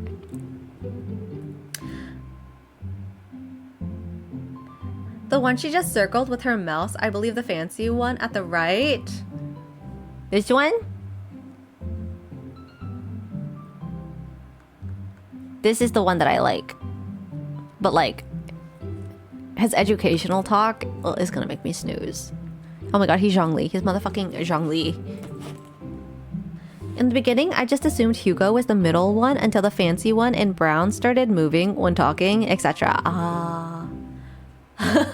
Yeah, he's Zhongli, guys. I gotta accept him. But I don't want to talk to him. I don't know who to talk to. Zhongli coded.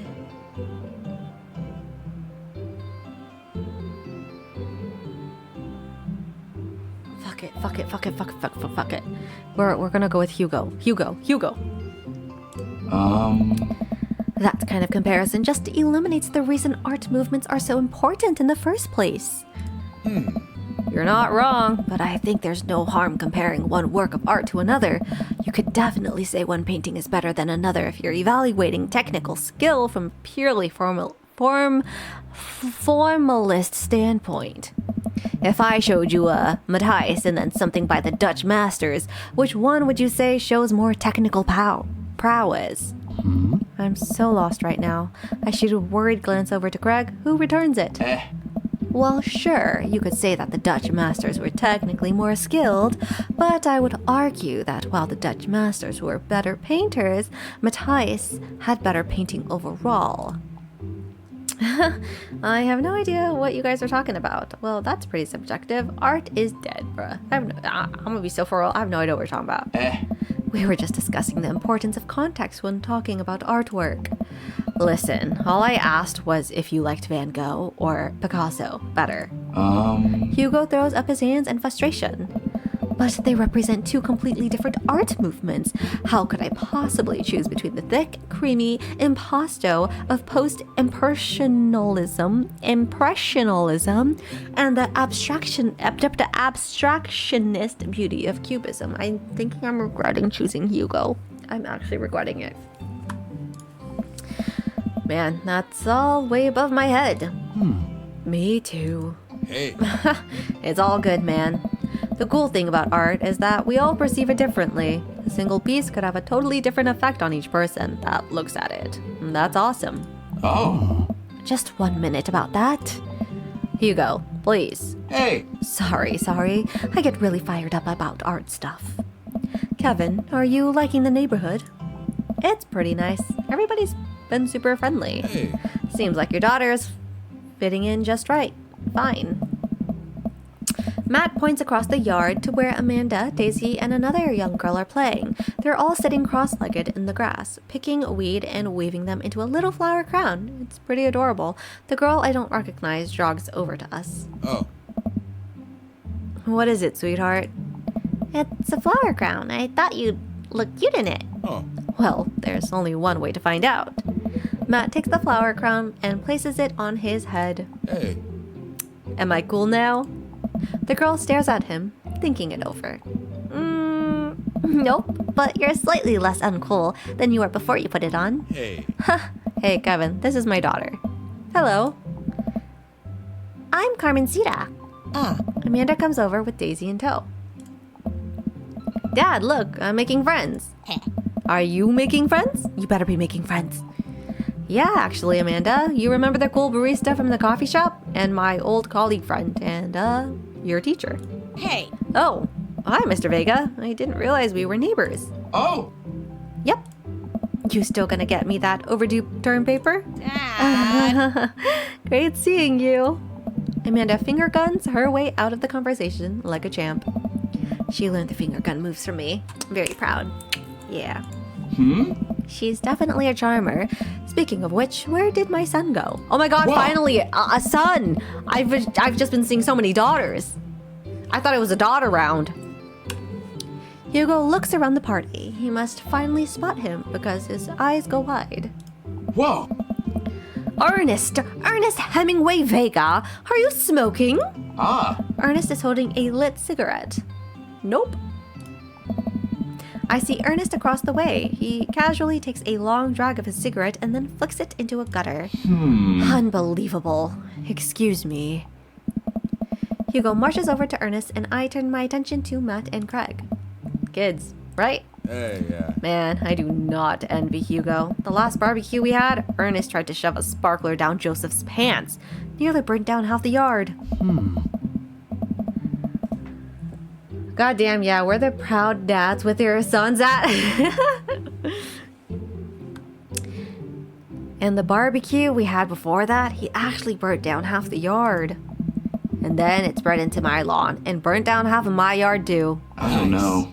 Hugo walks back over to us, practically dragging Ernest behind him. Oh. Hey, everybody. Sorry about that. Kevin, this is my son, Ernest. Hello. Ernest looks away, suckling his hands shoved deep in his pockets. Hugo nudges him impatiently. Hey. Nice to meet you, Ernest. What grade are you in? Does it matter? Oh. Ernest. Okay, I'm in 8th grade. God, are you happy now? I'm sure you were just dying to know. Yeah, good for you. Oh. Can I go now? I'm tired of talking to old dudes who blame my generation for the failing economy.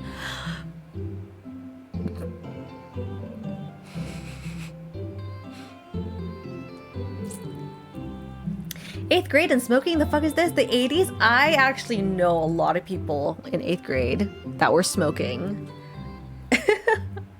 What is 8th grade for me? 12, 11, 10, 9. Yeah, middle school. I know many people I went to school with who were already smoking at that age. Ouch. Ernest. Oh yeah, because I'm totally embarrassing you. Ernest puts earbuds in and storms off to stand in the corner. Well, that was certainly something. Wild, yeah. He seems nice. Hugo puts his head in his hands and sighs. I'm so sorry. He's having a really rough time. As much as I want to be the cool dad, I have to be the authoritarian dad. He clearly resents me for it. I mean, I think as a dad and a teacher, that's about as authoritarian as you can get.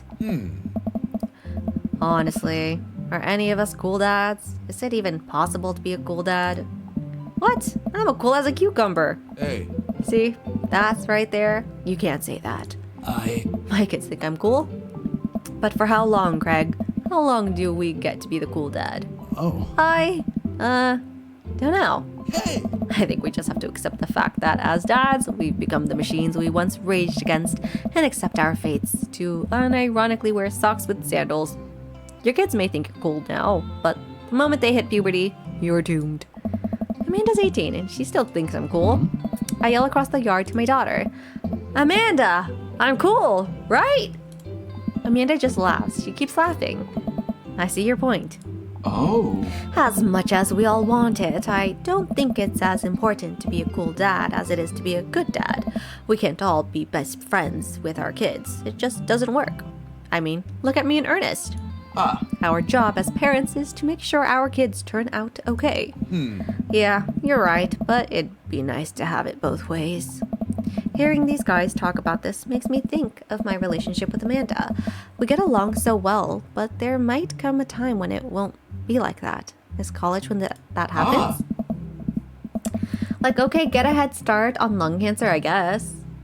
Amanda would be me for real. Agreed. Good morning, kids. Hi, Ace. Good morning. Don't let us eat up your time, Kevin. Go meet some of the other people around the neighborhood. Okay. Talk to Robert and Brian. Talk to Joseph and Damien. I high-key do not want to talk to Damien. Or Joseph. Burger time is honestly the best option. Oh, fuck them all. Go eat. I can't. Because my goal is to fuck them all. I'm resonating inner Kevin Nguyen. I'm a Kevin. My name is Kevin.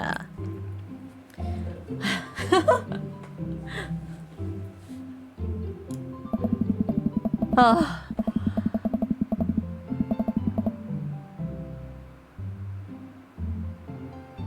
My point stands true. I already fucked this dude. I walked over to Robert and Brian, who are chatting over drinks, determined not to be weird about what happened that night. I hope Robert feels the same. Hey, guys. Hey. Kevin, how the heck are ya? Settling into the neighborhood all right? Just add and then in there somewhere. Oh, you betcha. Got the living room in order at least. That's great to hear. I've been doing some living room work as well. Finally got the 50 in there. The game looks great in high def. Ooh boy. Every Kevin I've met has been a loser. Have you met the Kevin Nguyen's though? Oh. Kevin, have you met Robert yet? Yes, I believe we've met. Briefly. Hey. Just like this Kevin dad got laughed at by his daughter when he asked if he is cool. Robert takes a long sip of whiskey. Robert robotically extends a hand. I shake it as he stares unblinkingly into my eyes. Oh god, what does it mean? How's it going? It's good. Dude, did you not want to fuck me that night? Why are you acting hella weird? You're the one who initiated it. Why are you being like this? Bro. Robert focuses on the whiskey he's holding. He takes a long sip. Great. Look at my friends becoming friends. Us dads gotta stick together, you know? Us dads? Robert has a kid? Oh, I didn't know you had kids. Rose is sticking in your features. Yeah. Hey. Robert continues to stare at me. Jesus, does this guy ever blink? Yep. Good. Cool. That's cool. We stand in incredibly uncomfortable silence for several moments until... We gotta get off this haunted truck! Oh no, the ghost locks the doors! Daisy and Amanda run up to us. Thank God. Yes! Quick, hit the emergency escape button! But trucks don't have emergency escape buttons. Then... hit the brakes, I guess, and then we'll get out of the truck. The imaginary truck? Anyway, we're safe from the ghosts, but how will we ever survive this Arctic tundra? Daisy, you might have to eat me. Are you prepared to do that? I'm prepared to do anything to survive. That's cold-blooded. I like that. Although I'm not sure I have the materials required to properly cook you. Wait a second. Are you guys playing Long Haul Ice Road Paranormal Ghost Stalkers? Yeah. Amanda and I love that show. It's the best, especially that episode where Callum hides Flint's keys and Flint retaliates by breaking an ancient cursed urn and sending the spirits after him. Yeah! It's such quality reality television.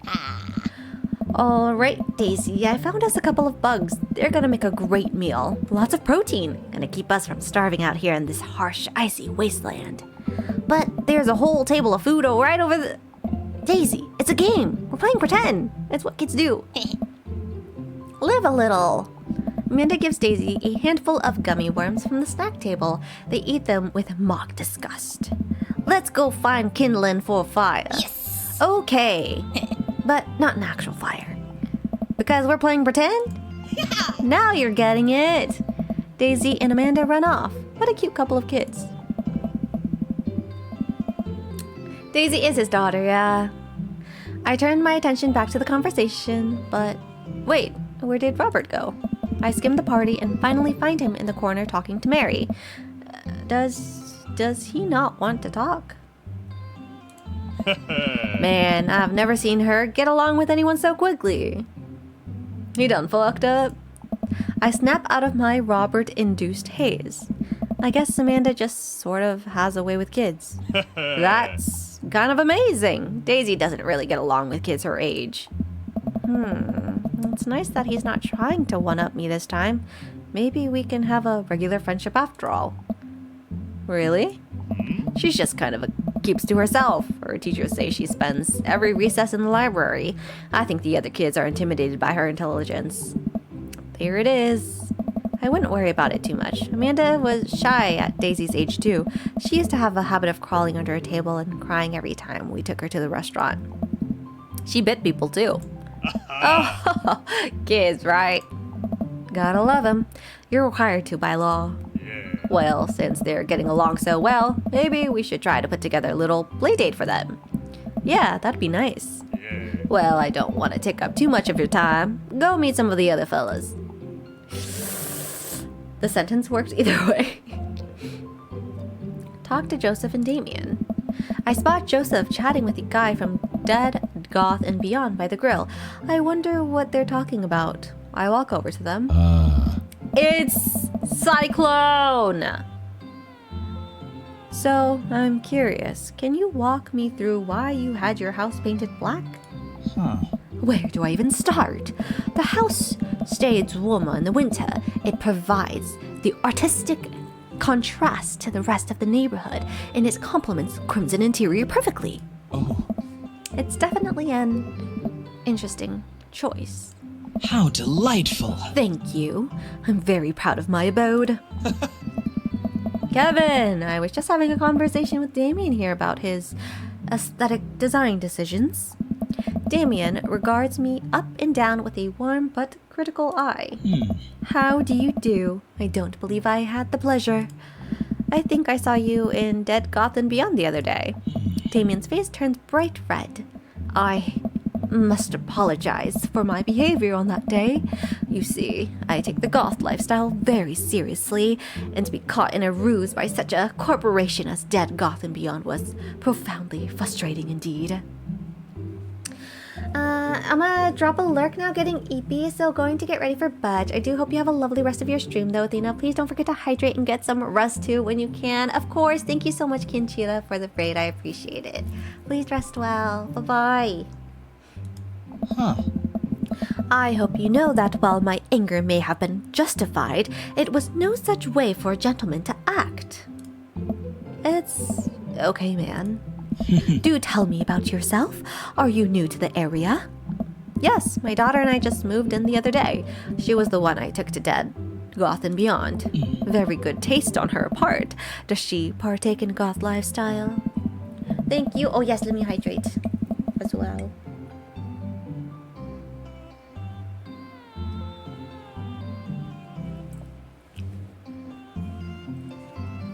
I think for a second, I look over to Amanda, who's hanging out with some of the older kids in the neighborhood. Oh my. Hey, Amanda, would you consider yourself a goth? Amanda yells back. I wouldn't necessarily try to fall under any one specific label, but I guess if I had to choose, I would more describe myself as twee hipster with some normcore leaning. Bats are cool, though. Pity. Are you enjoying the party so far? Oh, definitely. Thanks so much for putting this on. It's nice to be in a cul-de-sac where everyone is so friendly and welcoming. Amanda walks up to the conversation. I also like The Lost Boys a lot. Really good movie. Does that count as goth? That it would be, my dear. I don't believe we've had the pleasure of meeting. Damien, Bloodmarch at your service. Damien finishes the sentence with a flourish and a bow, producing a single rose and offering it to Amanda. Amanda blushes and returns the gesture with a curtsy. My, do you know how to treat a lady? Oh.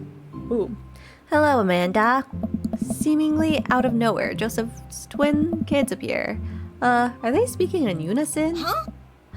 Hey. Won't you come play with us? Come play with us. Forever. Guys, enough with the creepy twinge skit. We've talked about this. Christian and Christy slowly back away. Where do you think they got that from? Mary pops into the conversation, wine in hand. I don't know. Mary takes a long sip of the wine. I think I might have tapped over a Veggie Tale VHS with The Shining. Who knows? She takes another sip of her wine. Where's Krish? Wasn't he with you? Yeah. You had him a moment ago. He's probably stuffing dirt in his mouth. He'll be all right. Toddlers are pretty resilient. Mary tips her glass to me. Ain't it my first time to the rodeo? It's my fourth. Come on. I have squeezed 4 little. Oh. Sweetheart, would you do me a favor and please find Krish? That would be great. I'm sure he's fine. Mary. Okay, jeez. Mary finishes her wine and wanders off.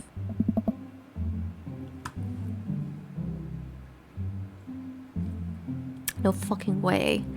Dad, can we go now? Oh, fucking sakes. Oh, no.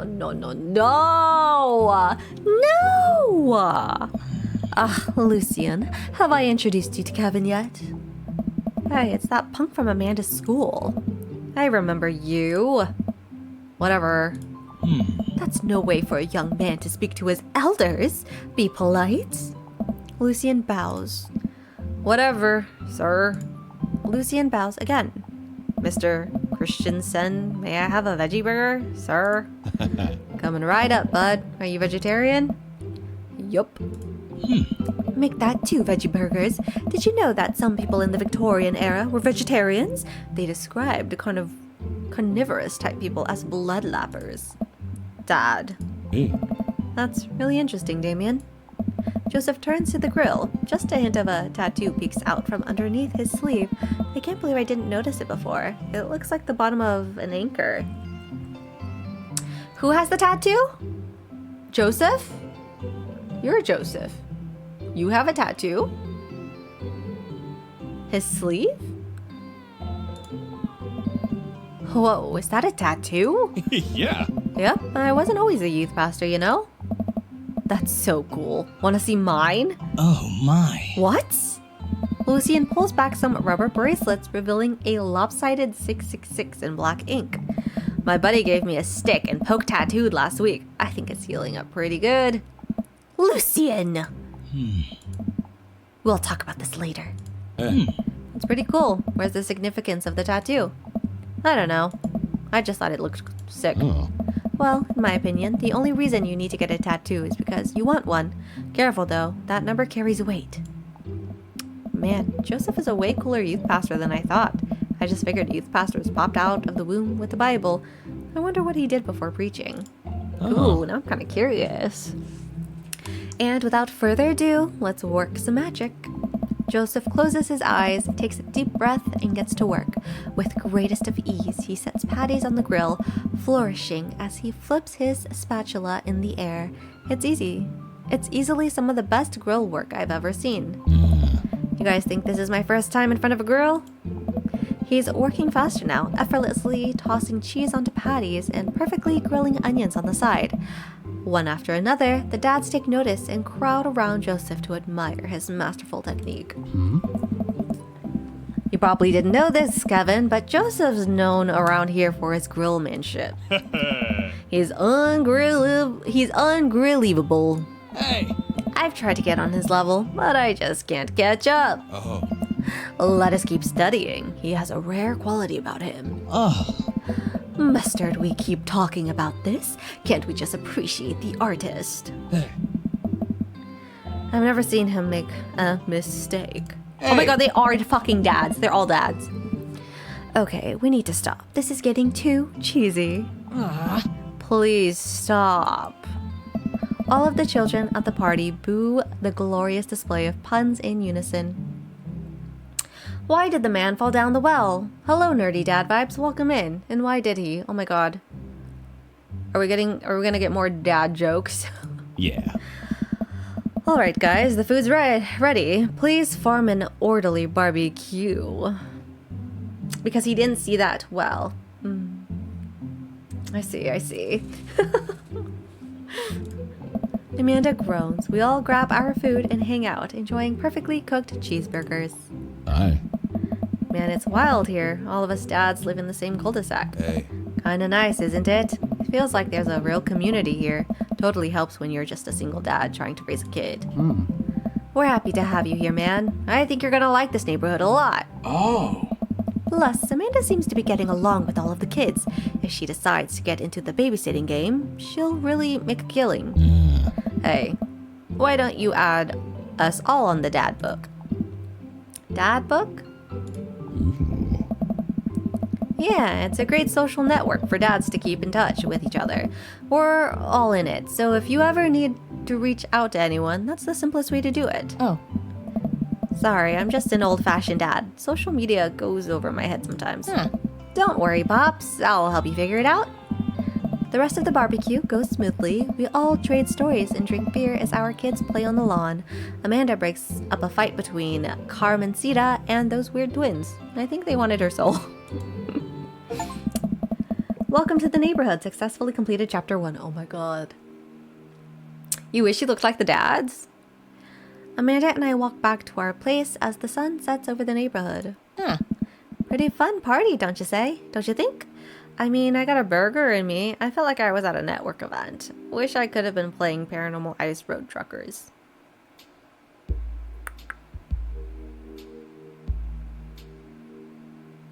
Yeah. You and Daisy seemed like you were having a way better time than I was. Yeah! Because we were! Well, hey, at least you met some other cool dads. You should hit them up on Dad Book. Maybe I will, if I figure out how social media works. I have a good feeling about this place. Me too, Dad. Brotashi got you in trouble for why? What is wrong with Brotashi? Please. Brotashi? Did you get you in trouble for staying up and playing Stardew? Amanda and I arrived home with the remnants of our veggie plate. Seems like nobody was really into the cauliflower. You know how he was sleeping in my room? Yes. Did they try to wake him up to go to school? Wait, it's the weekend. Never mind. Wait, what time is it? Oh shit. I should unstream soon. Motherfucker didn't tell me he had robotics today, so my dad went to wake him up. Bro. And so he came into my room and caught me awake.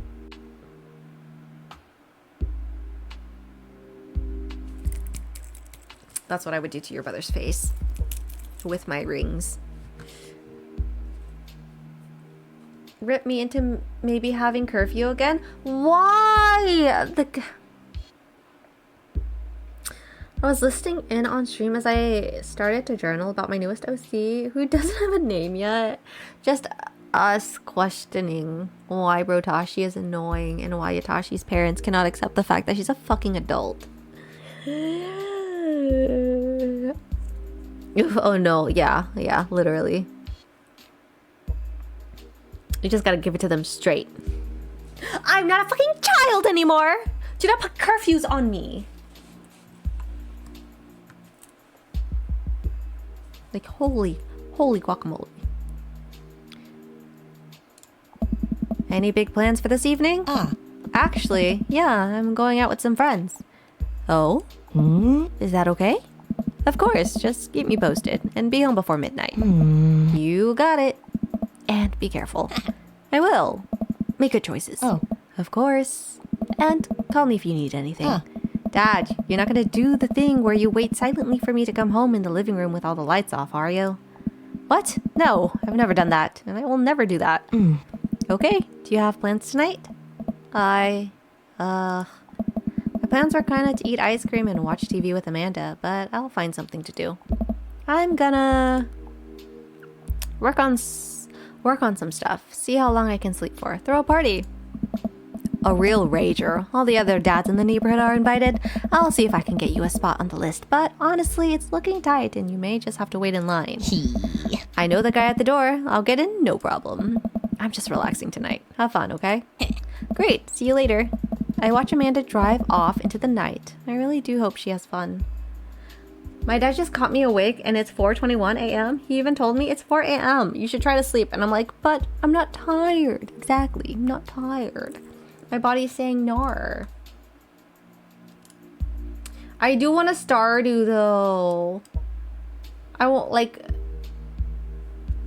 to be able to access the server before all of you guys get off. Because I'm pretty sure if you get off and if Sarah gets off, then the server shuts down. So I won't be able to enter.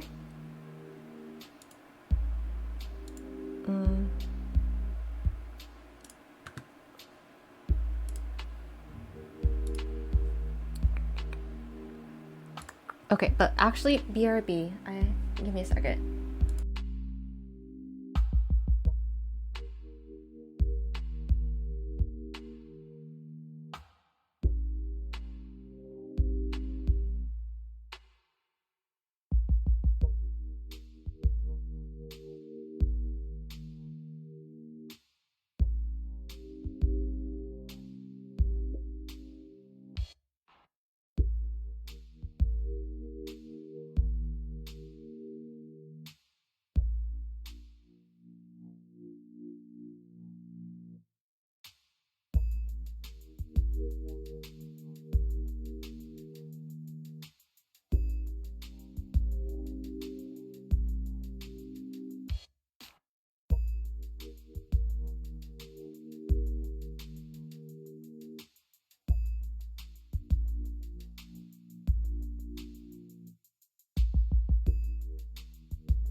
Okay, I'm back. I'm back. Ay, I'm sweating.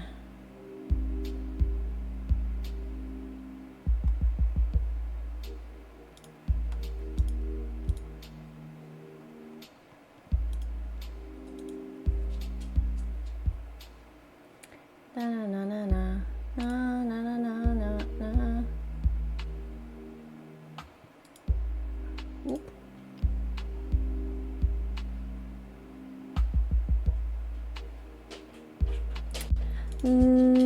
Welcome back. Thank you.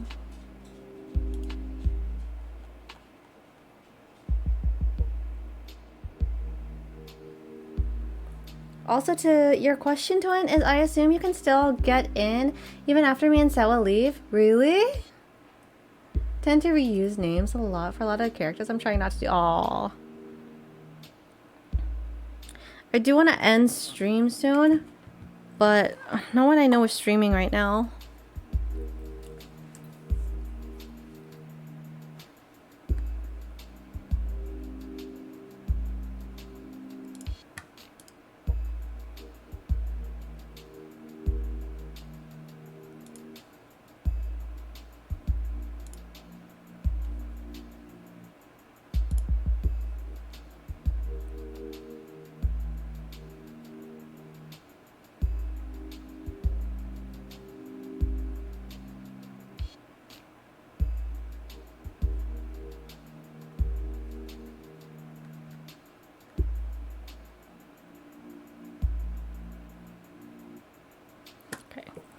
I'll do a little bit of this. Well, I feel like this is such a good point to stop because I just finished chapter 1. We'll see. I watch Amanda drive off into the night and I really do hope she has fun. I plop down in front of the TV and turn on some Wine and Dine Mastermind with celebrity chef Gavin Chapman. Looks like Gavin's making a roast rack of lamb with rosemary mashed potato. I'd love to be able to cook like that, although I think if I was actually good at cooking, I'd use my powers for evil, just like making baked Alaskas all day instead of any food of real nutritional substance. Man, Gavin Chapman just caught that thing on fire, but he meant to do it. What a professional. I lost track of time as I blazed through several episodes of Wine and Dine Mastermind, and also one episode of some cooking show called Meat Hell. I'm not even sure what the other one was about. It was just a lot of yelling. I glance at my watch. Man, it's almost midnight. I should check in with Amanda. I send a text. Hey kiddo, you good? I would think he'll be able to join since he'll still be in there. I just remember him saying that, like,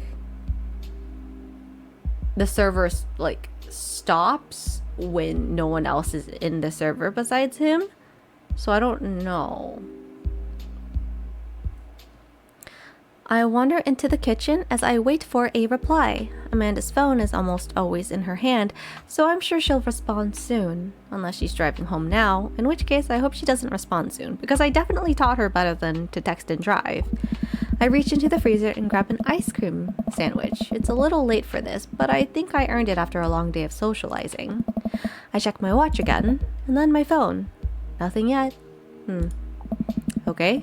See, now I'm worried. Do I call her? Do I call the cops? Maybe it'll continue once someone joins. I guess we'll find out. No, it's too soon for that. I'll just send her a gentle reminder text. What's up? Half an hour passes. Now I'm really worried. The episode of Gavin Chapman's Meat Hell are not only not assuaging my anxiety, but possibly exasperating it with all of the yelling. So I keep pacing around the house, waiting for her to come back home. Why didn't I find out where she was going? Who was she even with? Why don't I know any of her friends' phone numbers? Why don't I even know any of her friends' full names? Who was Emma P? I decide to send her another text. Amanda, please text me and let me know you're okay. I can't help but to think of all the awful things that could have happened to her. I dozed off. Oh no. Maybe it's a nap time. You know, I think me and Sawa won't be able to do the flower dance, but we'll have to see. Wait, why can't you guys do it? Oh, thank God it's her. Amanda opens the door and shuffles in. Finally, she's back home. I'm glad she's okay. Sup, sweetie? Thank God you're safe. Oh. Yep. What if we need Cyclone to activate it? Oh, no, you don't. Cyclones... Okay, so what I noticed, because I did play a little bit of Stardew when Cyclone got off. So it'll say in the group text chat, like Cyclone says, reminder, the flower festival is happening. Like, I won't be in bed until after 2. And then, like, it'll just send you to the flower festival. And then he'll just stand there the whole time. But now that I know she's okay, I'm really mad. Why didn't you answer my texts? Amanda pulls her phone out of her pockets. Oh, whoops, guess I didn't see those. She starts to walk to her room. Amanda Ann. Whoa, we're pulling out the middle name now? Amanda, you came home an hour and a half after your curfew and you didn't respond to any of my texts. You really freaked me out. I was about to call the cops. Dad, you're seriously overreacting. You're not going to be like this when I go off to school, are you? I don't like your attitude. I have a right to be concerned. I was scared.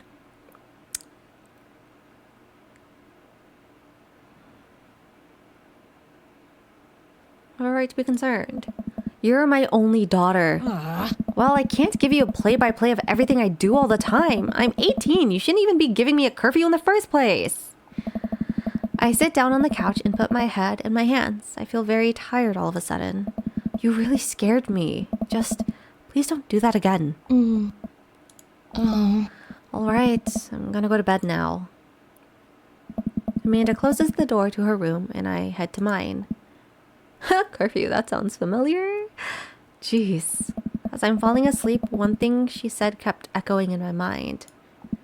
You're not gonna be like this when I go off to school, are you? I still have a curfew when I'm 20, so oh my God. Y'all need to. High five for no. I will say this. I know this is in like so many old Asian traditional family households. I get so triggered when parents still enforce curfews to their grown-ass adult kids. It bugs the shit out of me. It actually is one of my pet peeves and annoys me very much. And luckily, for me, I didn't allow my parents to do that to me. And I was like, curfew my ass. I'm ready to get out of this. You're not gonna let me like the minute. Oh yes, I read that.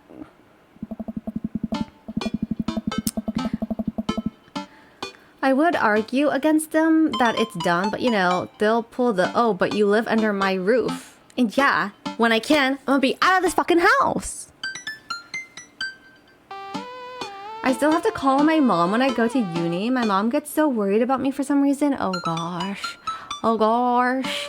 No. Your parents have to realize that you are an adult and they need to let go. I definitely didn't sleep well last night. I brew some strong coffee and make some scrambled eggs for Amanda as a peace offering. She eventually wanders into the kitchen. Hey, I thought about what you said last night. I should have texted you. I said I was gonna do it, and I didn't. I honestly just didn't even think about it. The fact that I'm the only one that has to do this as well, what the heck? Good morning, everyone. Hi, Trent. Good morning. Welcome back. Well, I'm sorry for freaking out on you. No, I'm not sorry. I trust you to make good choices. I also thought about it, and I'll try to give you your space from here on out. I gotta trust that you can take care of yourself. Team Nguyen? Team Nguyen. Amanda gives me a hug. Want some eggs?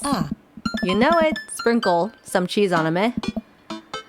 Already did. Yeah. Bless you. Amanda scarfed down the eggs and then eggs in the time it takes for me to wash the pan. All right, I'm off to school. Smell you later. Wait, one more thing before you go. What? What's Dad Book? It's a social media platform. Wait. What? What's a social media platform? Dad, I have to go to school. Come on, Amanda. I'm an old man. I can't put together a Dad Book profile on my own. All right, I'll help you sound interesting on the internet. Dad. Amanda spends the next couple of minutes setting up my profile on Dad Book, which, as it turns out, is a place where dads can get together and talk about fatherhood. All right, Pops, we gotta fill out your profile. Let's get some likes and dislikes. You're gonna have a lot of coffee beans? Why am I gonna have a lot of coffee beans? What are you guys doing? On a Friday night, you are most likely to polish and sort my coin collection, Netflix and grill, baby. Fall asleep watching the History Channel, torment my children with dad puns, sink into blissful oblivion, sleep. We were growing crops for you since the seasons were changing. Oh, you guys didn't have to do that. They're grinding coffee. You guys don't have to do that. Hi, Toa. Late Valentine Smooch. Thank you for the video. Late Valentine Smooch. Smooch. Good evening, Buttercups. Sending you lots of love on Love Day. Ah, hi, Fee. Welcome in. Thank you so much. I appreciate it. I hope both of you guys had a lovely Valentine's Day. Mainly because coffee beans grow in spring and summer. My share. Here, let me give out the plugs. But yeah, I would never ask you guys to take care of my crops. Don't have to worry about them for me.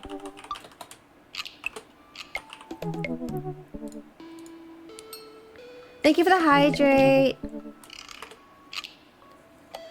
We wanted to, plus Cyclone is being generous. Cyclone's being generous about what? What is being generous about?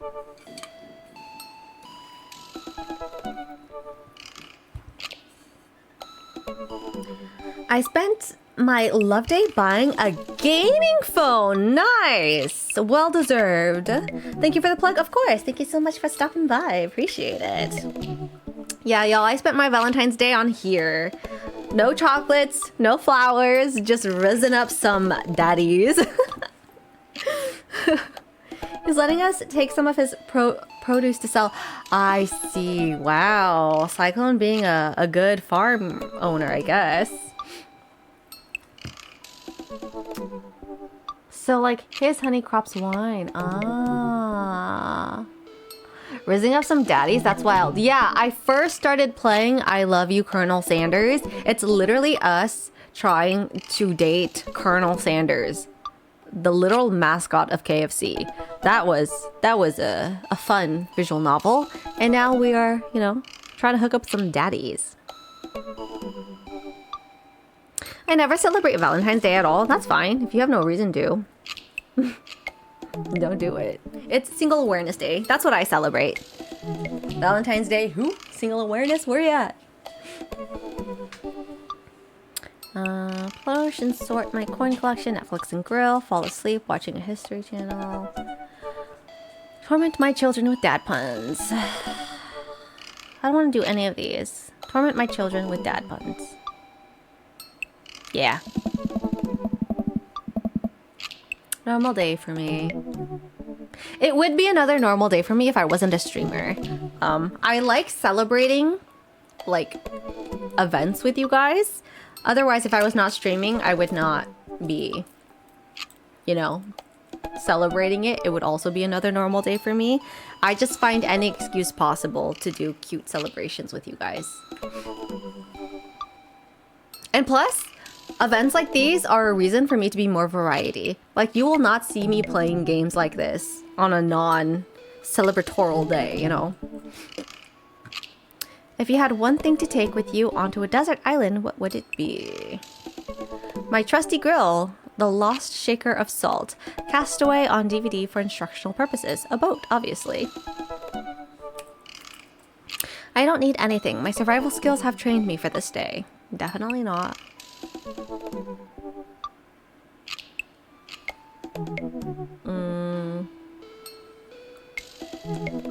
I want to say my trusty grill. What are your turn-ons? Boat. You can bring all that on a boat. Oh my god, that's so true. It's too late though. I feel like a boat is such a boring answer. Like, when I ask people hypothetical questions and they give me answers like a boat, I'm like, you're no fun. I don't want to talk to you anymore. I'm not going to ask you hypotheticals anymore. What are your turn-ons? Strong dad arms. Tennis shoes with long white socks. A well-manicured lawn. Street smarts. Top-tier grillmanship. Comfortable with crying. I just realized about my newest OC for Woowa called Ophelia Tenji Nashi, which I give the meaning of magician advantage, so I'm just rewriting her lore to fit the Alice in Wonderland theme. I give an out-of-the-box answer. I think about it a lot, really. I feel like fun out-of-the-box answers are nice, but if you give stuff like, I'd bring a plane, I'd bring a boat, I'd bring anything to get me off of this area that I'm at, I'm like, no, that's not the purpose of the question.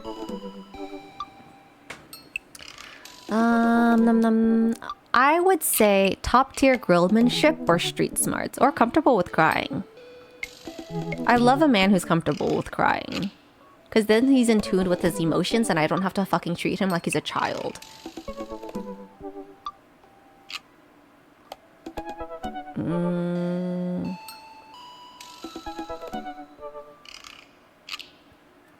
But I'm weak for a man who can cook.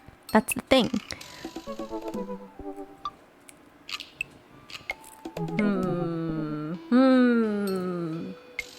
These are hard.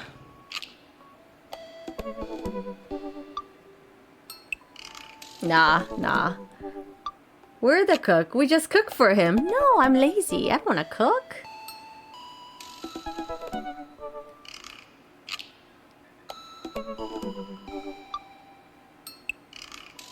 Wait, oh my god. If it's top tier grillmanship, it's gonna be the fucking religious dude.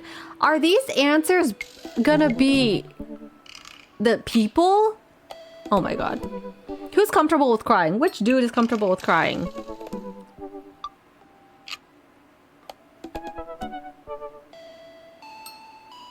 Oh, true. Strong dad arms is obviously Craig or Greg or Jason, whatever his name is. Tennis shoes with long white socks. I don't know. Is Hugo?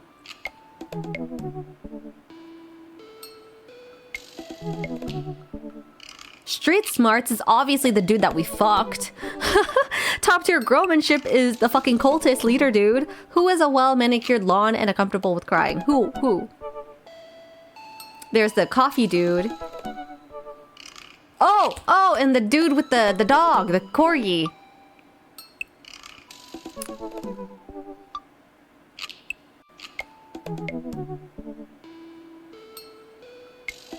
Oh, fuck it. I'm thinking too hard about this. I'm just gonna answer. Top tier grillmanship. I'll go with what my heart desires. What do you want to be when you grow up? Technical writer for manuals and instructions. Salty boat captain. Pro skater who is also an astronaut. A good father. A president of space. A good father, honestly. What's your favorite movie genre? War documentaries. Sean Connery's entire filmography. Anything on a laserdisc. Romantic comedies. I hate romantic comedies. Whatever will make me cry. Old comedies that haven't aged well. Ooh. We're gonna go with whatever will make me cry. What's your ideal date? Napping together. Doing a 1,000-piece puzzle together. That's kind of cute. Eating a healthy dinner at 4 p.m. Boring. Trying a geocache but getting hopelessly lost. Arson. Arson? Being emotionally vulnerable. Arson!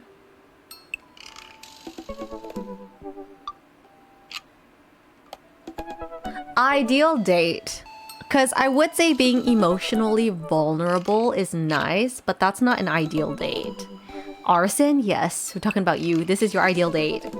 I'm gonna doing a 1,000 piece puzzle together. I'm sorry, I'm a grandma. I like to be a stay-at-home grandma to do at-home activities with my significant other. So, me personally, I'd say napping. I want to cuddle up to someone and sleep. That's like that's not my ideal date though. Like my ideal date is to do an activity. Yeah, I'm gonna do this. What do you never leave home without? My keys? A sensible cardigan, a sick vape, a book of word jumbles, and a pen. We'd nap while watching a movie. A cool knife. So you'd be a Netflix and chill. My cripplingly low self-esteem. I like that answer. I frequently forget my phone, keys, and wallet at home sometimes.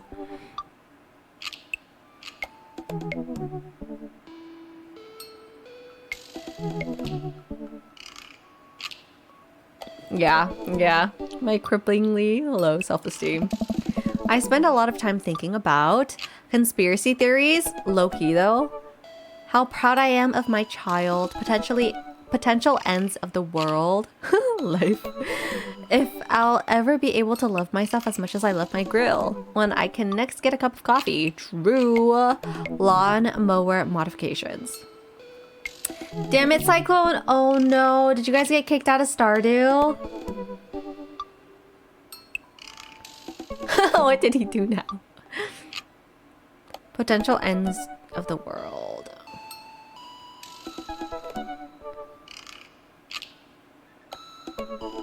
Hi, Rye. Welcome in. AKA Liam. Damn it.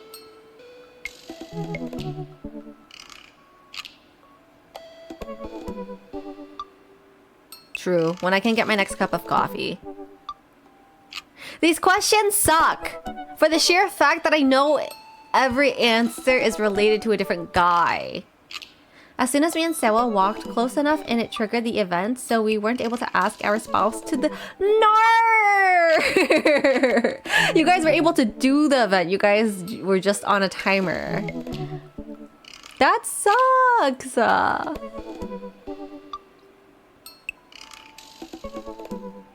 Another year missed. Sad. Same. I didn't get to dance with anyone either. That sucks, yeah.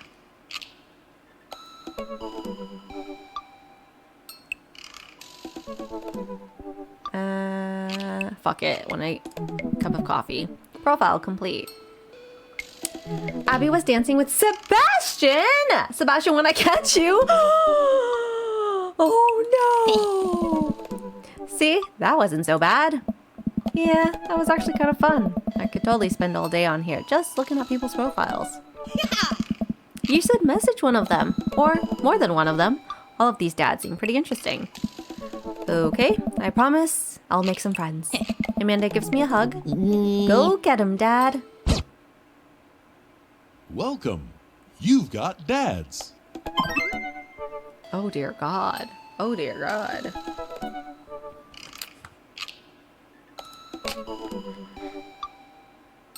Dad Manta?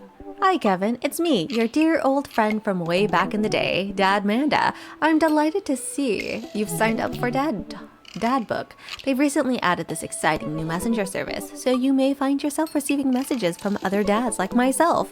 Take care not to miss them. Amanda? Is that you? What are you doing on Dad Talk? Why, Kevin, I never! We've known each other since business school. How could you possibly confuse me for your amazing and talented and easy to buy things for daughter? Though I am of course flattered. You should buy Amanda more things. Amanda, you know I didn't go to business school. I barely even managed to get my degree.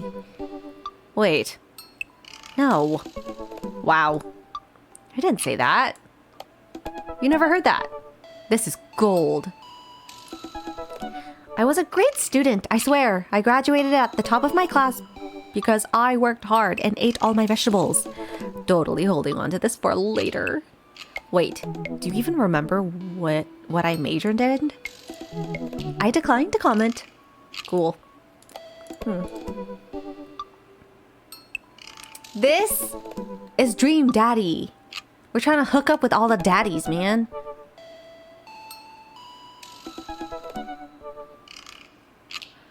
This sucks. I want Craig and I want Hugo. Craig's personality is giving red flag fuckboy. Hugo, I'm sorry, but you make me fucking yawn every time you speak. Go for Cyclone? Hell no! This dude's weird!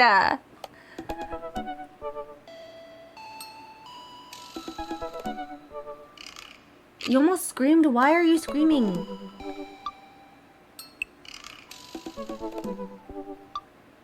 Joseph's definitely your type. What, this cultist religious man? They're all red flags. I'm sorry. I don't like any of these people. I just gotta choose. I have to go with Craig. Do I have to go with Craig?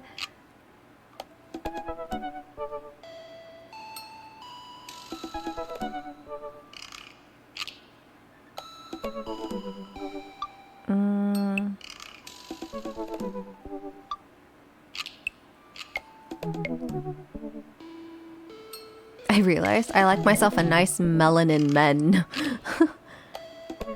Craig or Hugo, pick your poison.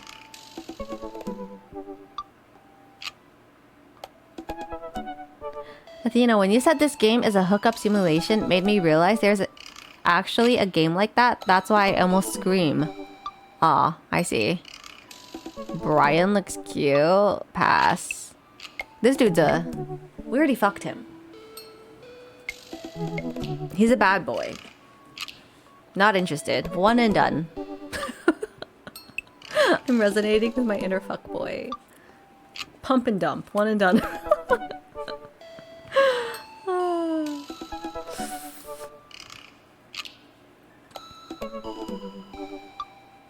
True Kevin. Yeah, true Kevin. Hugo, why must you be so boring? What would a true Kevin pick? A true Kevin would pick a mirror. In that case, it's Craig.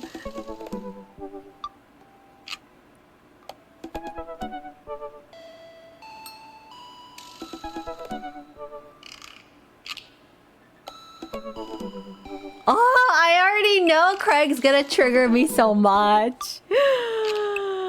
Fuck it, we're going with Craig.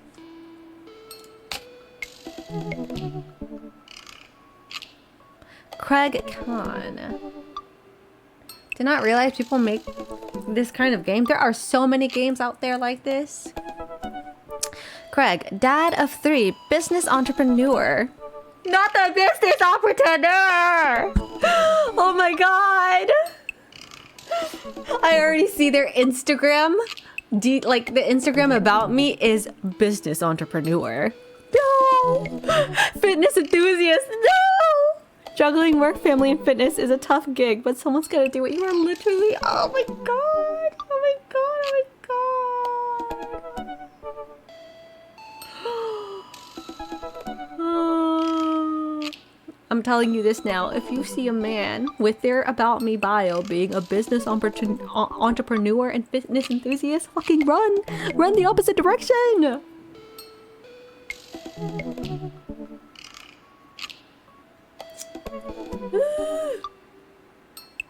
On a Friday night, you are most likely to get one last good cardio session in. If you had one thing to take with you onto a desert island, what would it be? A box of energy bars. What are your turn-ons? A sub 6-minute mile? What did you want to be when you grew up? A beer pong world champion. What's your favorite movie genre? Buddy cop movie forever. What's your ideal date? Scaling a huge, dangerous mountain for fun. What do you never leave home without? An extra tube of energy gel. I spend a lot of time thinking about my mile time used to be so good. What happened? Have I peaked? Whew. Matt Sella, avid music enthusiast, passionate coffee drinker. You can find... Are you a hippie? You can find me most days selling bean juice over at the Coffee Spoon or hanging out at the park with my amazing daughter. Hit me up about 80s no wave music. On Friday nights, you are most likely to perfect my cold brew setup, one drip at a time, baby. If you had one thing to take with you on to a desert island, what would it be? Fine tunes to pass the days away. What are your turn-ons? Multi-instrumentalists. What did you want to be when you grow up? A barista, weirdly enough. What's your favorite movie genre? Shit with subtitles. What's your ideal date? We go to the animal shelter and seriously consider adopting a cat. Aww. What do you never leave home without? My headphones, both in-ear and over-ear, just in case. I spend a lot of time thinking about where did writing commas into song title come from, and where did it go? Did we all just agree that it's a bad idea? Brian Harding. Hey, I'm Brian. I spend most of my time hanging out with my awesome daughter and thinking up new ways to grill things. If you like fishing, then we'll get along. Friday night, you are most likely to see just how solely I can cook a piece of brisket. I'm hungry. If you had one thing to take with you onto a desert island, what would it be? My fishing pole. What are your turn-ons? A keen understanding of steak cuts. Ooh. What did you want to be when you grow up? A fireman. What's your favorite movie genre? Romantic comedies. What's your ideal date? Deck building. What do you never leave home without? My portable fishing pole. I spend a lot of my time thinking about how my daughter is smarter than I am. This dude is not my type in any way. Except for the fact that he can cook. That's it. Robert Small. Yeah, because you got a small pee-pee. When the internet gains sentience and decides to destroy us all, you know it'll use the information against us, right? Oh. You're the conspiracy theorist. I was trying to figure it out. You're the conspiracy theorist. On a Friday night, you are most likely to make a deal in an alleyway. Have it go badly. Who's the cop? What is Giacomo? I trusted Giacomo. If you had one thing to take with you on a desert island, what would it be? A gun's a good answer. But like, does it have ammo? What are your turn-ons? Don't talk to me. What did you want to be when you grow up? A grifter? What the fuck is a grifter?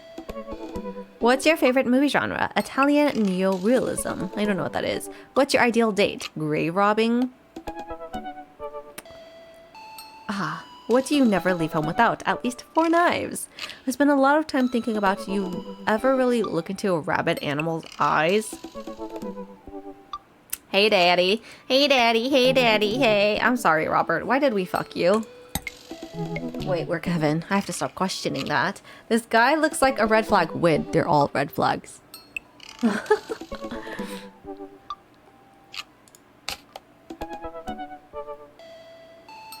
Oh, I mean, not really. Not really. If I think about it, Matt, I don't think is a red flag. He just makes me yawn. Hugo, I could see him being bad, but he's a teacher. He's also boring. He gives me Zhongli vibes. And you know, when Zhongli talks, you just want to pass the fuck out. That's Hugo. Okay? Everyone else, major red flag. Damien Bloodmarch, aka Cyclone VT. How do you do? I have finally decided to join this information superhighway. I'm not entirely sure how this works, but I will try my best to understand. I love long scrolls through graveyards and spending time with my son. If you would ever like to chat about the latest in Victorian fashion, the inevitability of our own demise, or black cats, please send me a letter. On a Friday night, you are most likely to listen to a true crime podcast while I taxidermy my newest specimen. Ooh. Ooh. If you had one thing to take with you onto a desert island, what would it be? A coffin. What are your turn-ons? Pronouncing bosom correctly? Bosom. What did you want to be when you grow up? A bat. What's your favorite movie genre? Foreign art house horror. What's your ideal date? It's night. We are at an industrial darkwave club in Berlin. The music drums to the beat of our hearts. What do you never leave home without? An upside down cross. I spent a lot of time thinking about mortality salience.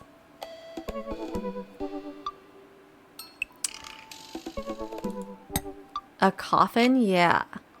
I remember seeing a show that has a vampire and he joked that if he wasn't rich after living for so long, he would rather be dead. Yeah, exactly.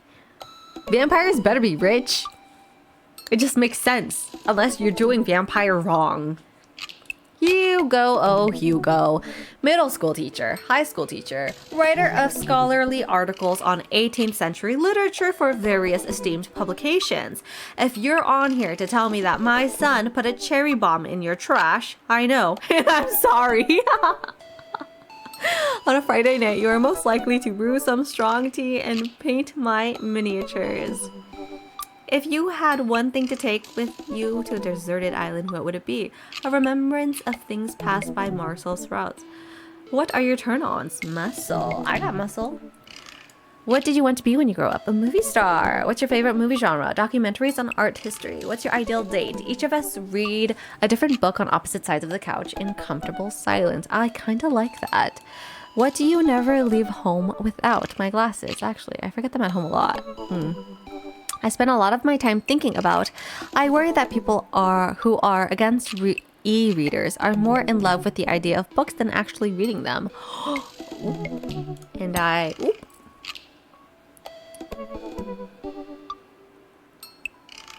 Imagine lived for 1,000 years and still poor and struggling in life. Rather walk under the sun. Vampires, rich, all of us staring at Cyclone and Stardew. Exactly. Joseph, oh Joseph. Voted Maple Bay's #1 youth minister for 5 years running, living in my hometown with my beautiful wife and our 4 amazing kids. If I'm not in church, you can catch me out in the open water, setting sail on the seas of adventure. I love playing guitar and crushing my kids at Candyland. On a Friday night, you will most likely to lead the community in a fun mixer. If you had one thing to take with you on a deserted island, what would it be? My 6th string. What are your turn-ons? My loving wife. The loving is very questionable. What did you want to be when you grow up? A ship captain. What's your favorite movie genre? Feel-good movies. What is your ideal date? Lovely nights on the town with my wife. Have you ever went to the bar with your wife? What do you never leave home without? The good book. I spent a lot of time thinking about how I could be a better man, husband, and father. Ooh.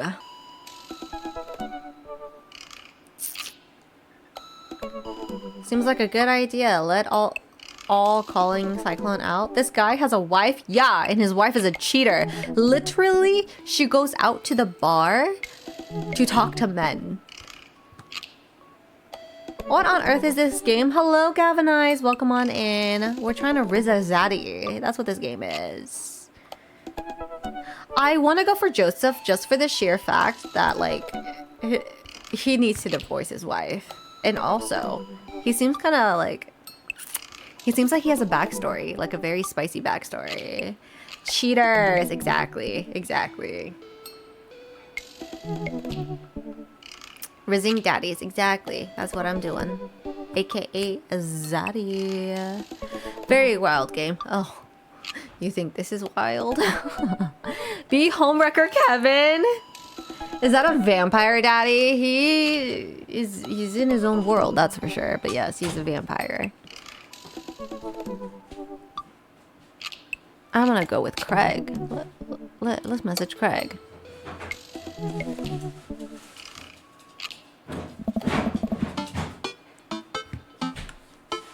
I wonder what Craig's up to today. I navigate to Craig's dad book page and type out a message. It's Cyclone. Hey bro, or should I say neighbor. Let's catch up like old times.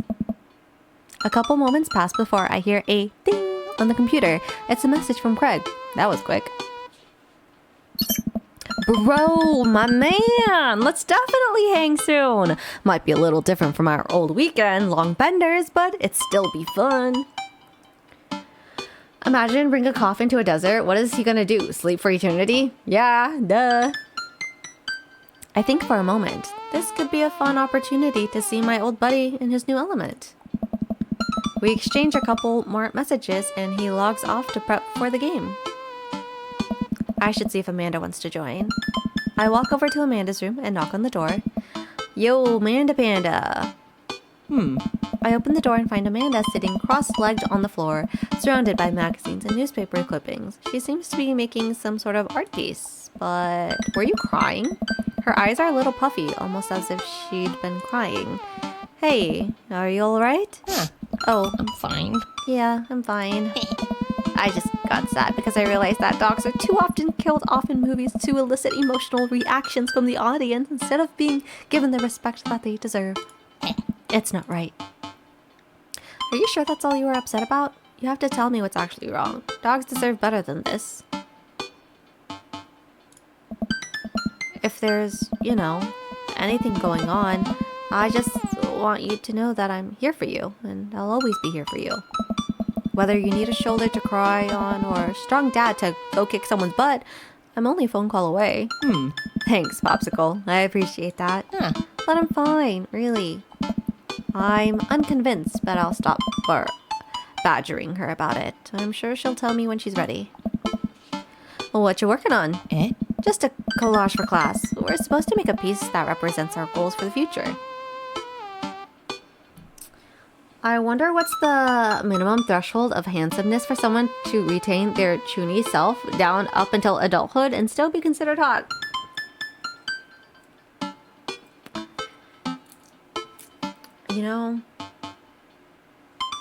Everyone is unique and different in their own way, and they might find another one who is a mere reflection of them who they could get along with.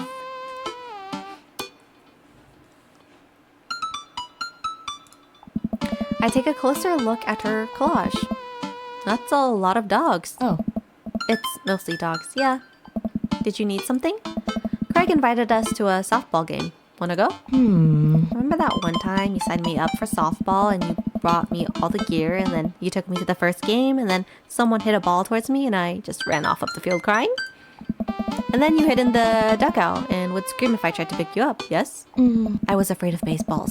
I thought you were a gigantic sentient softball. So does that mean you don't want to go? Amanda gets up and looks me dead in the eyes, determined. Aww. I'm finally ready to face my fears head on. Let's do this. Amanda and I make the short drive out to the local softball fields for a kids' softball game. It's pretty packed. We clamber up the bleachers and take our seats on the top row. I don't see Craig anywhere. Dad. So when did this kid start crying and running off the field? You know that your relationship with softball is different from everyone else's relationship with softball, right? Okay, but if I don't see some kids cry, I'm gonna be pretty disappointed. For nostalgia purposes, of course. Not because I take joy out of children fighting for my amusement. Same. Oh. Definitely not that. The game starts and the kid runs out onto the field. I see Craig by the dugout with a clipboard. He has River strapped on his chest. As per usual, there's a guy in a pancake costume doing jumping jacks across the field. I guess that's the mascot. Reading the kid's brightly colored jersey, I see that it's the Maple Bay Flapjacks against the Pinewood Ocelots. Go Flapjacks? Oh. Choke up on the bat, Miranda. Yeah, Miranda, square up! How much do you know about softball? Enough to know that the balls are relatively hard, despite their name. But yelling is fun. Give it a shot, it's cathartic. Keep your eyes on the ball. What's important is that you're having fun. What are you willing to sacrifice to win? Do these options matter? Because I do want to say, what are you willing to sacrifice to win? I'm back, humanity. Welcome back. Leave it all out in the field, Miranda. If you want this, you're gonna have to bleed for it. Who I assume to be Miranda's father gives me a dirty look. I shoot it back at him. The attitude isn't gonna bring Miranda to D1. Dad, please don't fight any other dads while we're out here.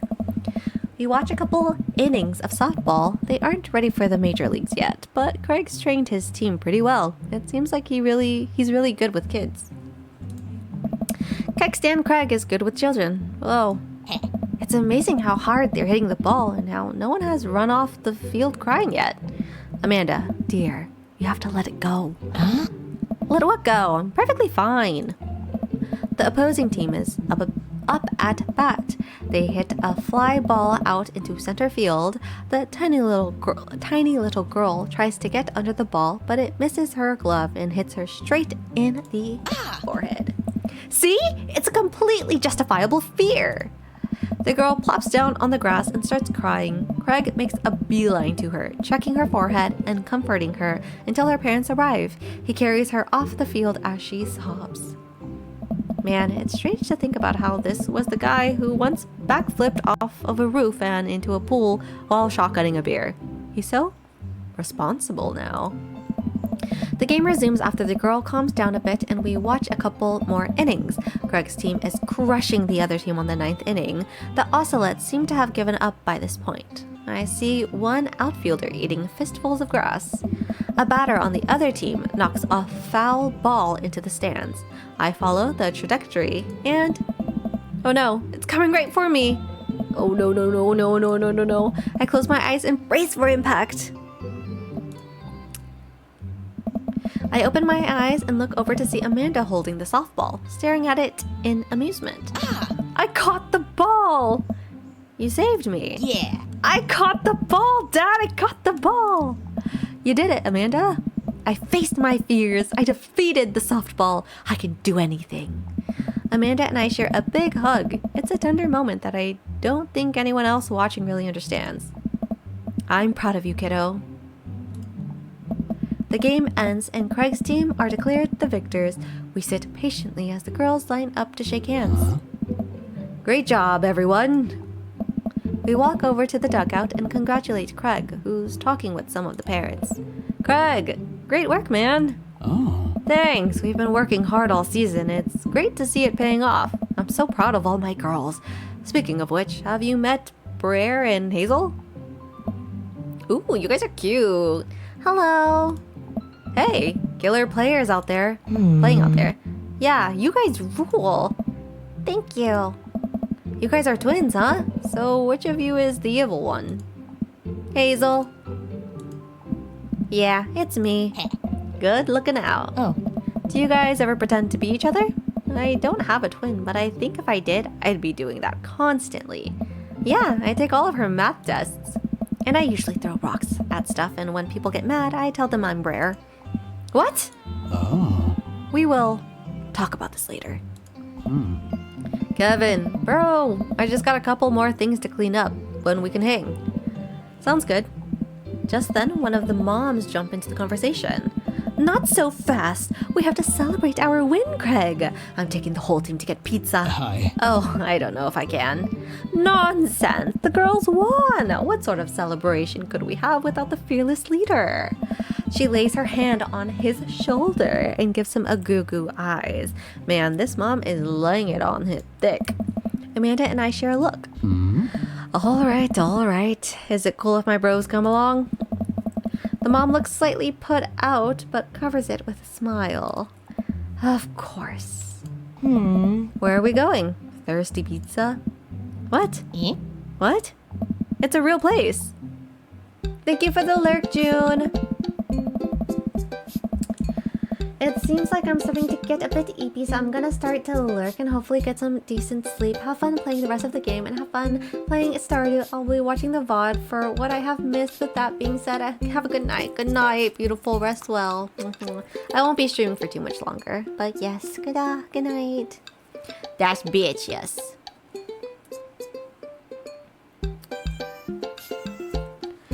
An endless stream of girls. Oh fuck, I didn't read it. Reminds me of all the awful pizza we put into our bodies back in the day. Oh. Remember how we used to just fold whole... Oh my god, I want pizza now. I want pizza. What time do pizza places open?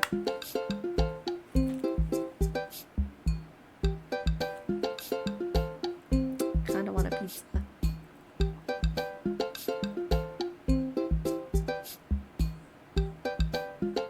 Pizza and chocolate. That's the vibes I'm going for right now. Pizza plus chocolate.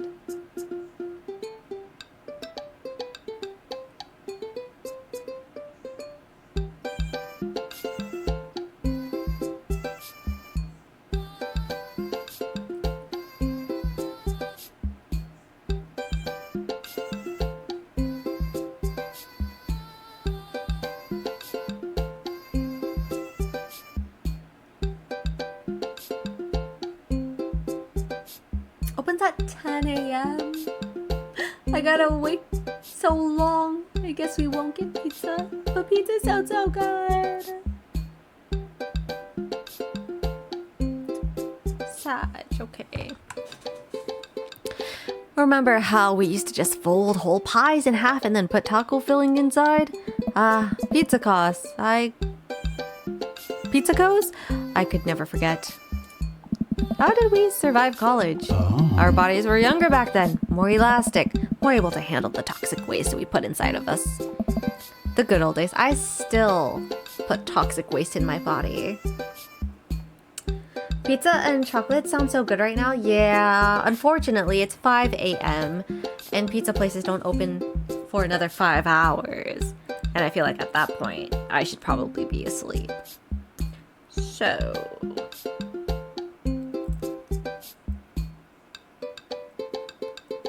I just have to eat fast food. What time does Taco Bell open?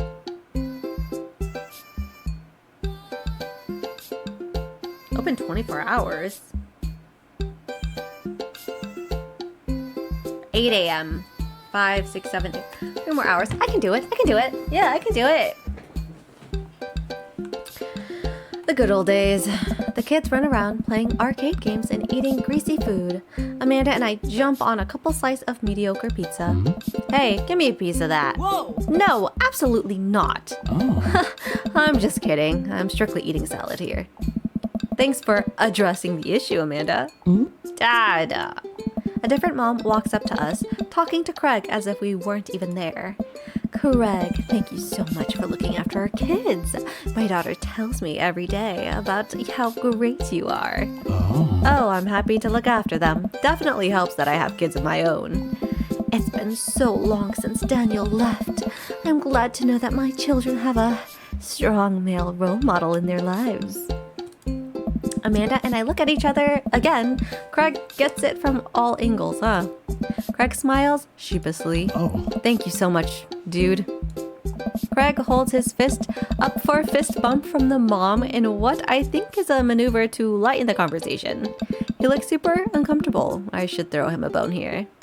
Create a diversion, tag team with Amanda, smokescreen Martha. The moms are fawning! They are! Tag team with Amanda. I give Amanda another knowing look and she hits me back with a nod. She understands. Amanda puts a hand on her stomach and looks at me with puppy dog eyes.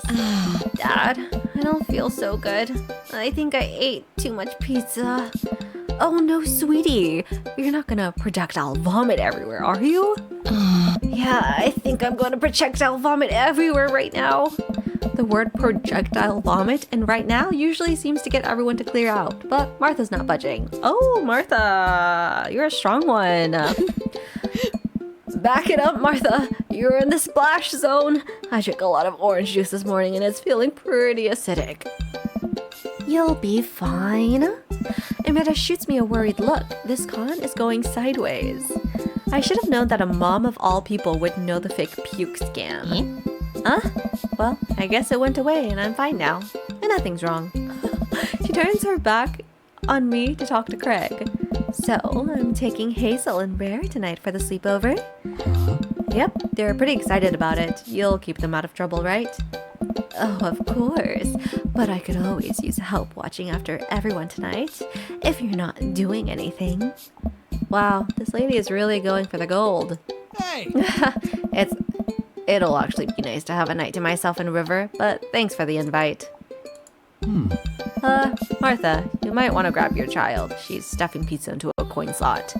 Martha angrily turns her attention towards her daughter. Tiffany, not another arcade machine. I swear we have to buy it. Martha storms off towards her kid. Bro, I wish I had the confidence of these moms to walk up to a man I find attractive to just flirt all over him. Where do you get that confidence? She seems nice. Yeah, the team is one big weird family. Takes all sorts, right? I could never, exactly. Tiffany, don't eat the tokens. Tiffany's a stellar hitter. Phew, I finally think I have time to talk to Craig now. Man, you're a busy guy, huh? Only on days like today. I hope. Dad! Hey, girls. Dad, can you help us beat our record on DDR? We told Ariana's dad that you could destroy him on the dance mat. Please help. I don't know. Girls, you know I don't have my jukes anymore. But Dad! Craig looks at me like a hurt puppy. Oh. Sorry, dudes. Duty calls. I promise we'll catch up in a bit. Do you play Genshin? And also, hi, hello, Wig. Welcome on in. I do play Genshin, yes. I hate mums that like that, low-key. They never take the hint. So true. So true. It's all good, buddy. Craig runs off with his daughters, and I'm left alone with mine. Man, I was really hoping to hang out with Craig more today, but it seems like he's getting dragged in every direction. It definitely wasn't like this in college. I feel like we might be a third wheel here. There's worse places than an arcade to be left to your own devices. You're right. Want to drop some coins on pinball? You know it. Amanda and I pull up to a machine that's feeling pretty hot to get to work. I'm a little rusty, but the pinball wizard within me will never die. I pull out a decent score and then challenge Amanda to top mine. I try so hard to keep my laugh while listening to you doing that mother voice. I was like, oh, that bitch, she knows what she's doing. We got 600 primos in the mail, so I went on my alt because I always just pull and got Mizuki at 35 pity, but on my alt account. But I was so shocked when I saw her splash arts. You were shocked. Is Kevin the one who's looking for Zaddy? Yes, we are Kevin. And this is our daughter. And immediately, she gets multi-ball. Looks like she takes after her father. You're pretty good. Dad. Don't patronize me. Hey, just trying to pay a compo. Amanda shushes me. She's in her zen zone. She fights valiantly, racking up points by the millions. She's this close to beating my score, but I feel honored just being able to watch. You're friends with Craig, right? Janet from earlier walks up and leans on the pinball machine. Yeah, we went to college together. Please don't lean on my thing. Huh? That's so interesting. So, do you know if he's, like, available? Oh, I honestly don't know if I could say. Seriously, you're gonna make it tilt. Because it seems like so much work to watch after his kids. Don't you think it would be great if he... Lady, I swear to God. All of a sudden, a buzzer sound and the game is over. Janet made the pinball machine tilt. What? You stone harpy? What? Ugh. I said I have to go over there now and put pizza in my mouth so I don't say anything that'll hurt your feelings. Amanda? Dude! Bro! What's going on? Oh. Now's our chance. If we don't get out of here, now we're stuck at the rest of the night. We're stuck here for the rest of the night. So I got Mizuki on 35 pity. Hello, but on my alt? Oh, that sucks. Congrats, but also, damn, that sucks. At least you have her somewhere. I wrangle Amanda and say some quick goodbyes with Craig. We head out of the pizza place, finally. Escape the mum simps, yeah. I wrangle Amanda and say some quick goodbyes with Craig. We head out of the pizza place, finally. Amanda promises that she'll keep the couch warm for me and heads home. I hope you don't mind me bringing you back here, bro. Not at all, dude. It's good to finally get you all to myself for a second. Verver burps. Well, almost all to myself. Hold up. Craig walks over to the trunk of his car and pulls out 2 gloves and a softball. Up for some catch? This might be less catch and more you throw the ball and me running after it, but sure. We stand in the middle of the empty baseball diamond and start tossing the ball back and forth.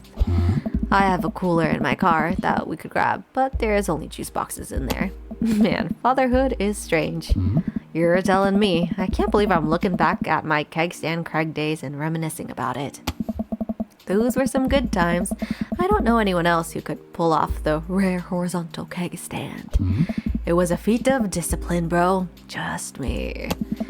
I haven't properly hung out with Craig in so long. I don't even know where to begin. I'm at AR12 on my alt, so I'm gonna play on that account for now. She can for real fly if you go off a cliff. She flies. Oh. I express late, but pretend to shock. We are gay? Yes, we are gay. We are a single father whose wife died. And we have one daughter. And we've moved. And we are now in a neighbor of daddies. And you choose which one you want to rizz up.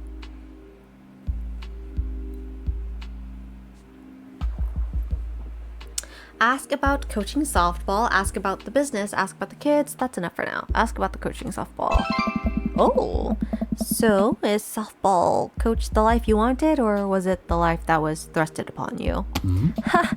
I'll admit that I was hesitant at first. Burr and Hazel had so much energy that we just had to get them into sports, but no one was there to run the team. The more I did it, the more I saw how much it meant to all the girls. I'm worried they'd be right if I quit. I would also be afraid of a bunch of tiny children with middle brats. Oh. They're quick and they work as a team. I've trained them too well. They take you down like a pack of velociraptors on a T-Rex. Exactly. Ask about the business.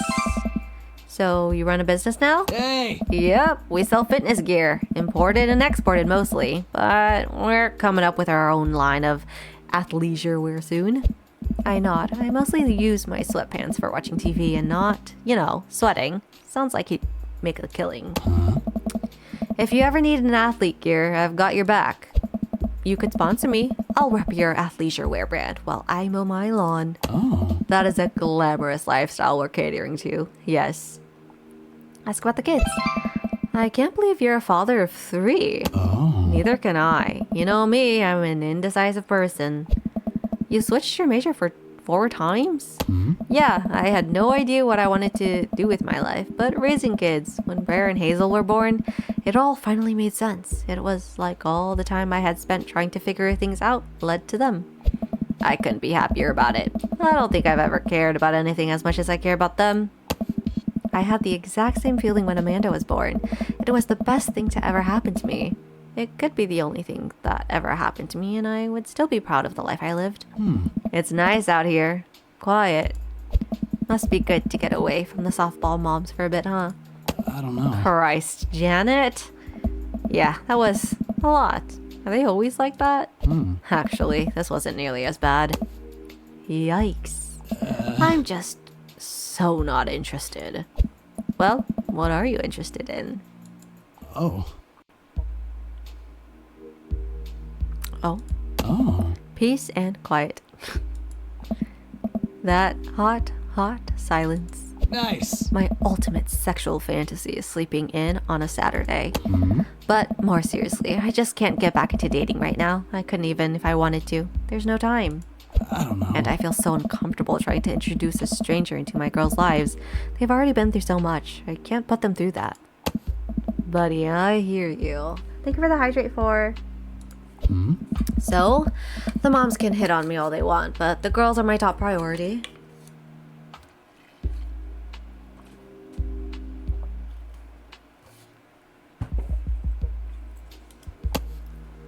You're doing a great job. The right person will come along eventually. Hit softballs, don't get hit on by moms.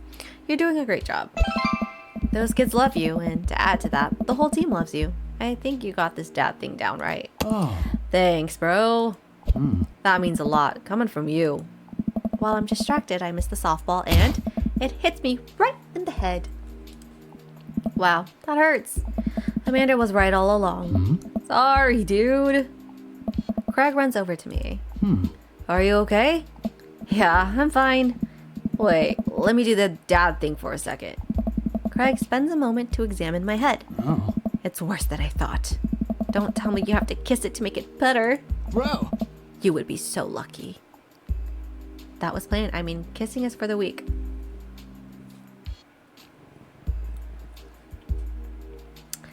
What is that was planned? Bro, motherfucker fall in love already? That was planned? I mean... That was planned? Hi, Symphony, welcome in. You probably don't teach the more advanced techniques to the little leaguers, but Babe Ruth used to catch balls with his teeth all the time. I still got it. Maybe they'll learn in high school. Wait, I was supposed to do the maybe. I get up and dust myself off.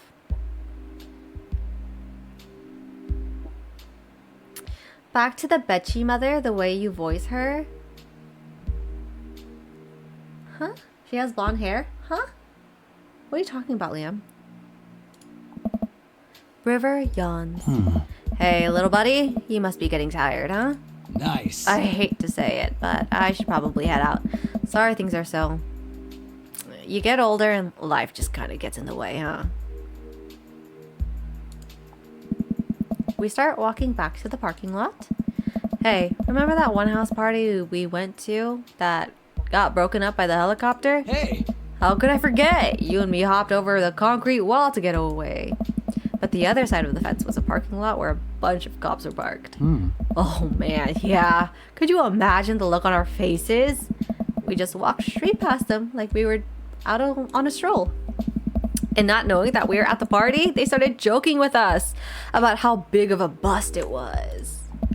We had to talk with them for 30 minutes. You told them that you were interested in joining the academy. Hey! And then they started giving me pointers for the exam. Longest 30 minutes of my life.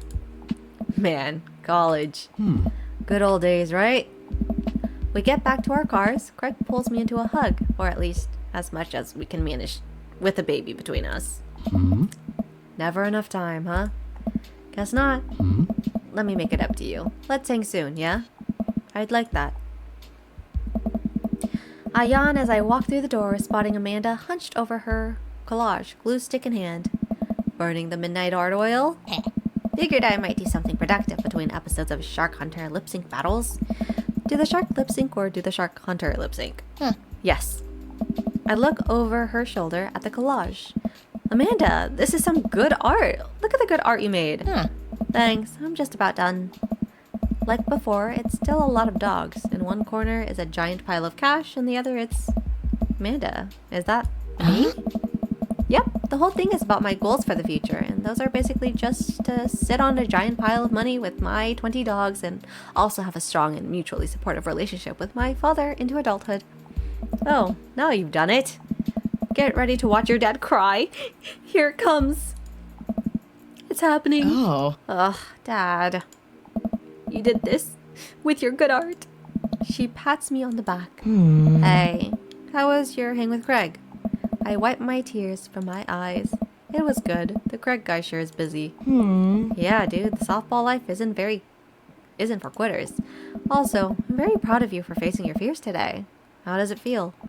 I'm on top of the world, Pops. I should start facing my fears more often. Oh yeah? How about tomorrow? We hit some empty parking lots and practice. Dare I say, parallel parking. Baby steps, Dad. I'll work my way up to it. Alright, I'm gonna hit the hay. Take care of your late night television for me, alright? I'll let them know you said hi.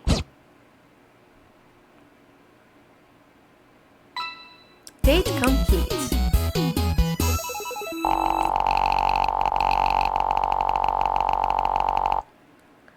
I got an A! I got an A! I don't know what the fuck I did, but you know, yeah. Softball, pinball, baby. What about the baby? What did I do wrong? Girl, cell phone, Hollister. Huh? 1 out of 3. While I'm doing my afternoon word jumbles, I hear the mail truck pull through the cul-de-sac. I wonder if we got any coupons today. A nice mail person slides a couple letters and a large yellow envelope through the slot. It takes a couple of tries for them to get in. Hey, my coupons. I take a closer look at the large yellow envelope. I lightly knock on Amanda's door. She probably has headphones on. Amanda? She yells through the door. What? I have something for you. I'm kind of busy right now. You can come back later. Okay, just thought you'd want this big old envelope we got from HIA. Yeah. Immediately, Amanda pushes her door open. Horn Institute of the Arts? I mean, if you're busy, I can come back. Father, please. I hand her the envelope, which she tears open with her teeth. That's probably bad for your teeth. She doesn't seem to hear me and spits out the piece of envelope. She pulls out a letter and unfolds it. And the suspense is killing me. This is her dream school. Amanda's face is unreadable. I can't believe this. Oh, honey, it's okay if you didn't. I got in! Oh, I got in! Amanda tosses the letter aside and gives me a big hug. Congrats, sweetie. That's amazing. I'm so proud of you. She pulls away and looks at the letter again. Oh my god, I really can't believe I got in! Well, of course you got in. You're a great student. You nailed that interview and your photography is incredible. Oh no. Wait, Dad. Oh. I know this one's really expensive and it's far away. I think for a moment, HIA was one of the more expensive schools that Amanda applied to, but I know she's had her heart set on it for the longest time. It'll be tough, but we're gonna make it work. Huh? Really? Of course. Amanda hugs me again. Yeah. Thanks, Dad. Okay, sweetie, we're celebrating tonight. Dinner, your choice, wherever you want. We got it. Wherever? Amanda and I walk along the bayside, tearing into our foil-wrapped burrito from a nearby food truck. You could have chosen anywhere in Maple Bay. Cost was not a determining factor. Please, Dad, you know I'm a simple gal. Just give me a burrito with a view. I can't say I'm mad. Amanda and I sit on a patch of grass and watch ships sail lazily through the bay. Yes. And the dorms are right near a bunch of cafes, and there are all these galleries nearby, and there's a discount if you bring your student ID. And, oh god, Amanda, slow down. You're gonna choke on your burrito. I know, I'm just excited. Did I mention that students get their own studio space once they're seniors? And we get all the professional photo editing software for free. It's nice to see Amanda so enthusiastic about HIA, but I wish she wouldn't do it in between bites of her burrito. I thought I taught her to chew with her mouth closed. I wonder who my roommate's gonna be. You take a survey online and they match you with someone with a similar major and interest. I bet we're gonna be best friends. Craig and I were a good roommate, can be a lifelong friend. But don't even get me started on bad roommates. Oh no. I'm just kidding. We didn't have a bad roommate. Our only other roommate was a puppy that Craig brought home one night. We spent a semester fabricating a story about our new foreign exchange student who had a really bad cough that sounded exactly like a dog's bark. Oh, thank you for the hydrate. Huh. Carl ruled. Yeah. Oh, they let you have animals in the dorms if you get a note saying you need one. I bet I could forge one. I think I'd get a rabbit, or maybe a snake, or maybe both. Would the snake eat a rabbit though? Probably. Ooh boy, I think I'll leave that up to you. She's so excited I don't want to disappoint her, but I need to be real for a second. So, you know I had that talk with Mr. Vega. He didn't tell you about the dumpster fire, did he? What? No. Huh? I don't want to put a damper on the good news, but I need you to knock it out of the park these last few months of school, okay? If you really want to go to Horns, we need the scholarship money. I know you can do it. Huh. Okay. I promise I'll try harder. I pat her on the back. Think you can handle a 14-hour drive to come home for the holidays? There's gonna be some treacherous ice roads to cross. And don't even get me started on the paranormal occurrences. Well, it'll be worth it if I get to see you. My eyes immediately well with tears. Oh, Dad, don't cry. Sorry, I'm just very, very proud of you. You're all grown up now and you're such a good person, and I hope you know how important you are to me. Dad, stop. You're gonna make me cry too. It's too late, honey. It's happening. Dad, I can't get tears in my burrito. It's gonna make it taste sad. I pull Amanda in for a hug and kiss her on the forehead. Love you, kiddo. Love you too, Pops. Welcome. You've got dads. Oh? Hey, buddy. So I have a favor to ask. Robert invited me over for dinner. And I know it's kind of fox past to invite another bro, but I've known the guy for years and I still can't get a good read on him. And I know it's gonna be super awkward if I go myself. Will you please go with me? I love food. I especially love food that's free. And I don't know why you're so sweaty over cooking, but sure. Yeah, dude, I'm down. Thank you. Why is there a wet emoji?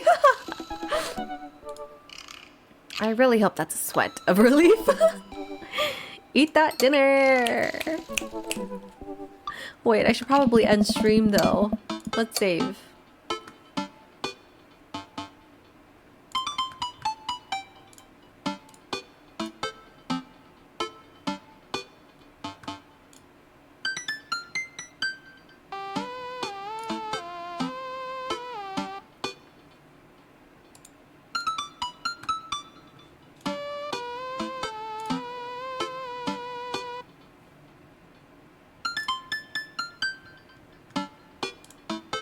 What did I miss? Just us having a bonding moment with our daughter because she got accepted to a very expensive college that's like 14 hours away.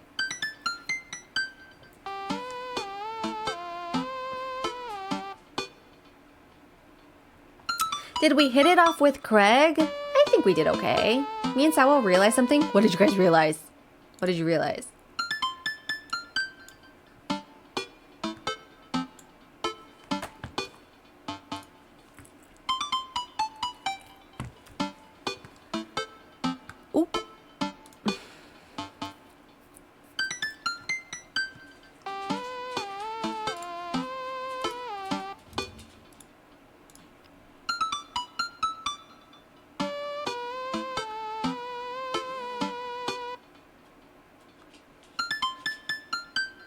Time to create your own farm without Cyclone.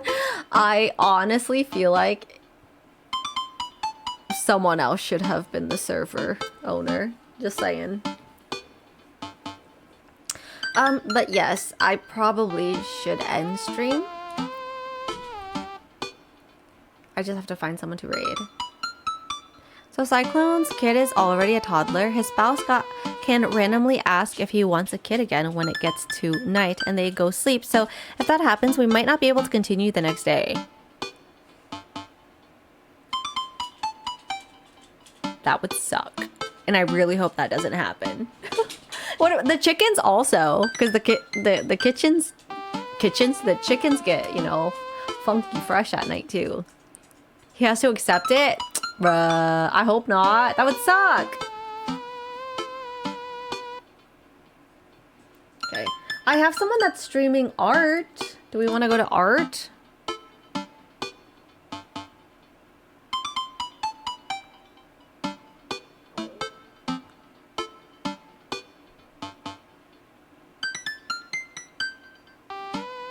Chimkin eggs hatch, cows and sheep give birth. Ba-da-dum-ba-bum-ba-dum.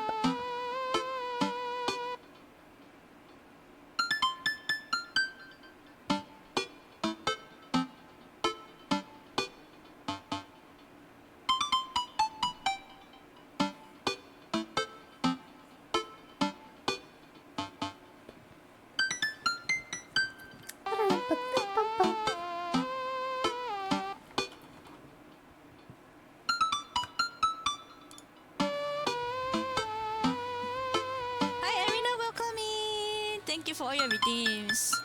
Oh, Archie, you sent a coffee? I'm so hungry. I don't know if I'm gonna make it in time for fast food places to open because I'm starving.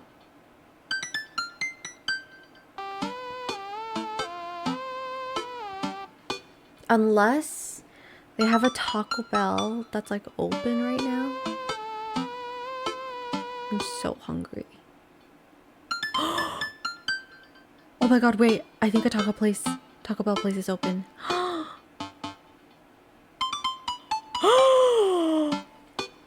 I'm gonna eat Taco Bell, guys. I'm happy. I'm happy now. Yes! I love food. I love food so much.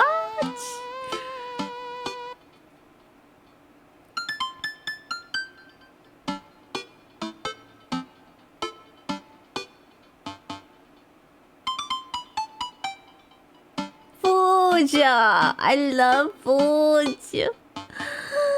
Yes.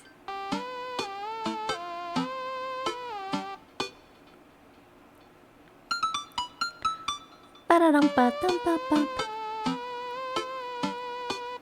Taco Bell at this time? I'm judging you. Hi, Rev!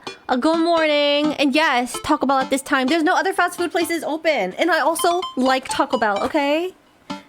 Taco Bell's yummy. I'm like ordering food while on stream right now. Even though I could just end stream. I just want to hang out with you guys, that's all. I just want to do my own thing while having you guys here. What do you usually get? I like chicken quesadillas. I do like their nachos, and I really like chalupas.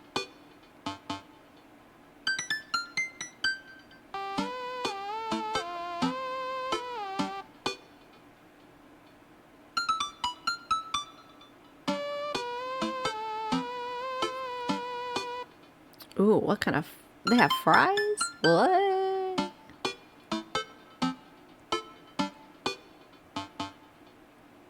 What? Fries. What kind of fries are these? What in the tarnations? They look like, they look like sweet potato fries, but they're not. And it's deep fried. I don't know what that is. I can't find it on the menu.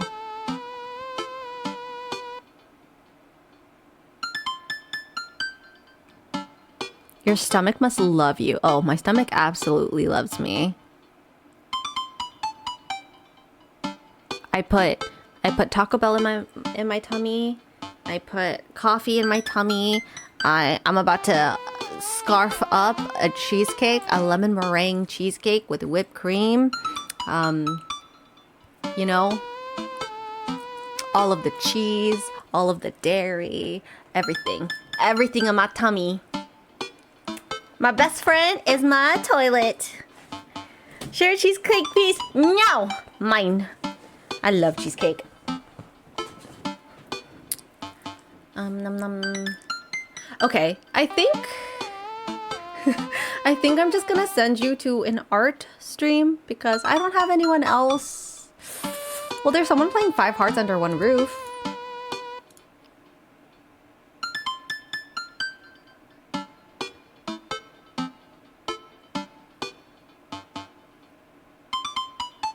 Yo, what are we knowing about? Potion craft. What is potion craft?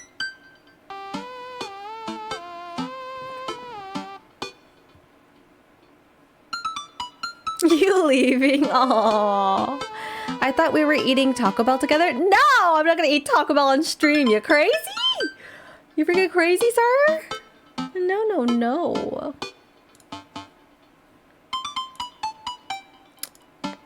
Oh, don't mind that.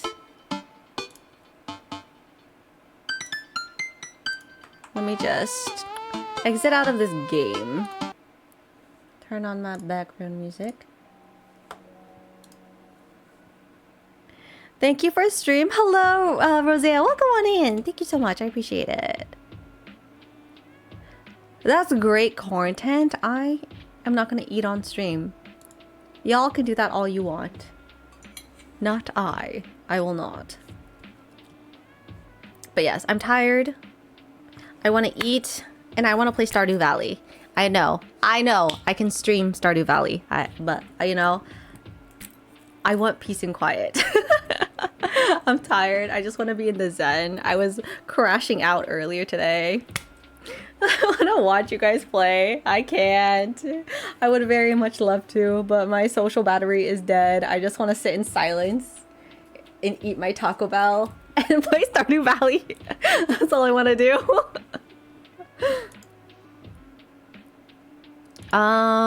But I think valid, honestly. Yeah, like hopefully. Cyclone says he wants his stream days to be Saturdays now. So maybe he might stream and we can force him to play Stardew Valley. We'll see. But yeah, thank you guys so much for hanging out with me. I really appreciate it. I know it was a very chaotic stream, so much scuff. I was overstimulated like crazy. I was about to have a crash out with like my dog and OBS and Streamlabs and like the shout outs and the games constantly tabbing out and minimizing screen and all of that shenanigans. That was a roller coaster for me. But either way, happy late Valentine's Day in this case. Single Awareness Day. I hope you guys had a lovely day. Get yourself some treats. Get yourself some chocolates. Get yourself some roses, because you don't need nobody to give that to you. You can give it to yourself. Self-love. Self-worth. Well, I'm glad I was able to hear your sweet reading. Oh, what the heck? I appreciate that you like my reading. Happy Valentine's Day. Have a lovely day. Thank you. Thank you guys. But yeah, let me send in the raid. I'm gonna send you guys over to Handmade, who is an art streamer. How did I meet her? I know I raided her before. I don't remember what game she was playing. Maybe Genshin? Not sure. Bye, Athena. Love you. Bye-bye, guys. But yeah, make sure to be nice to her. Here's the raid. Raid 2. Sub-raid 2. Sub-raid 3.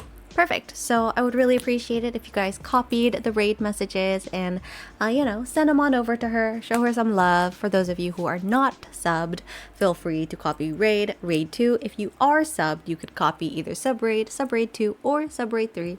Whatever your heart desires.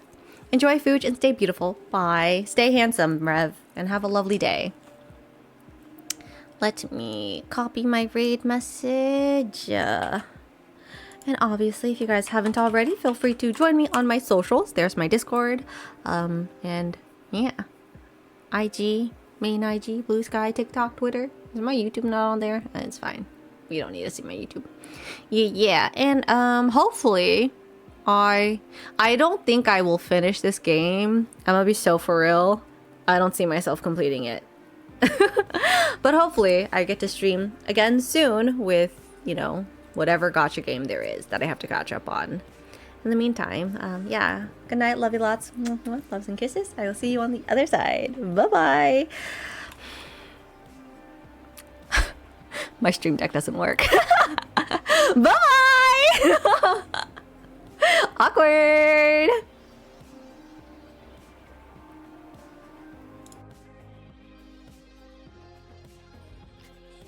Okay. I also wanted to make this the same color. Oh yeah, oh, it's this song. Oh, hi.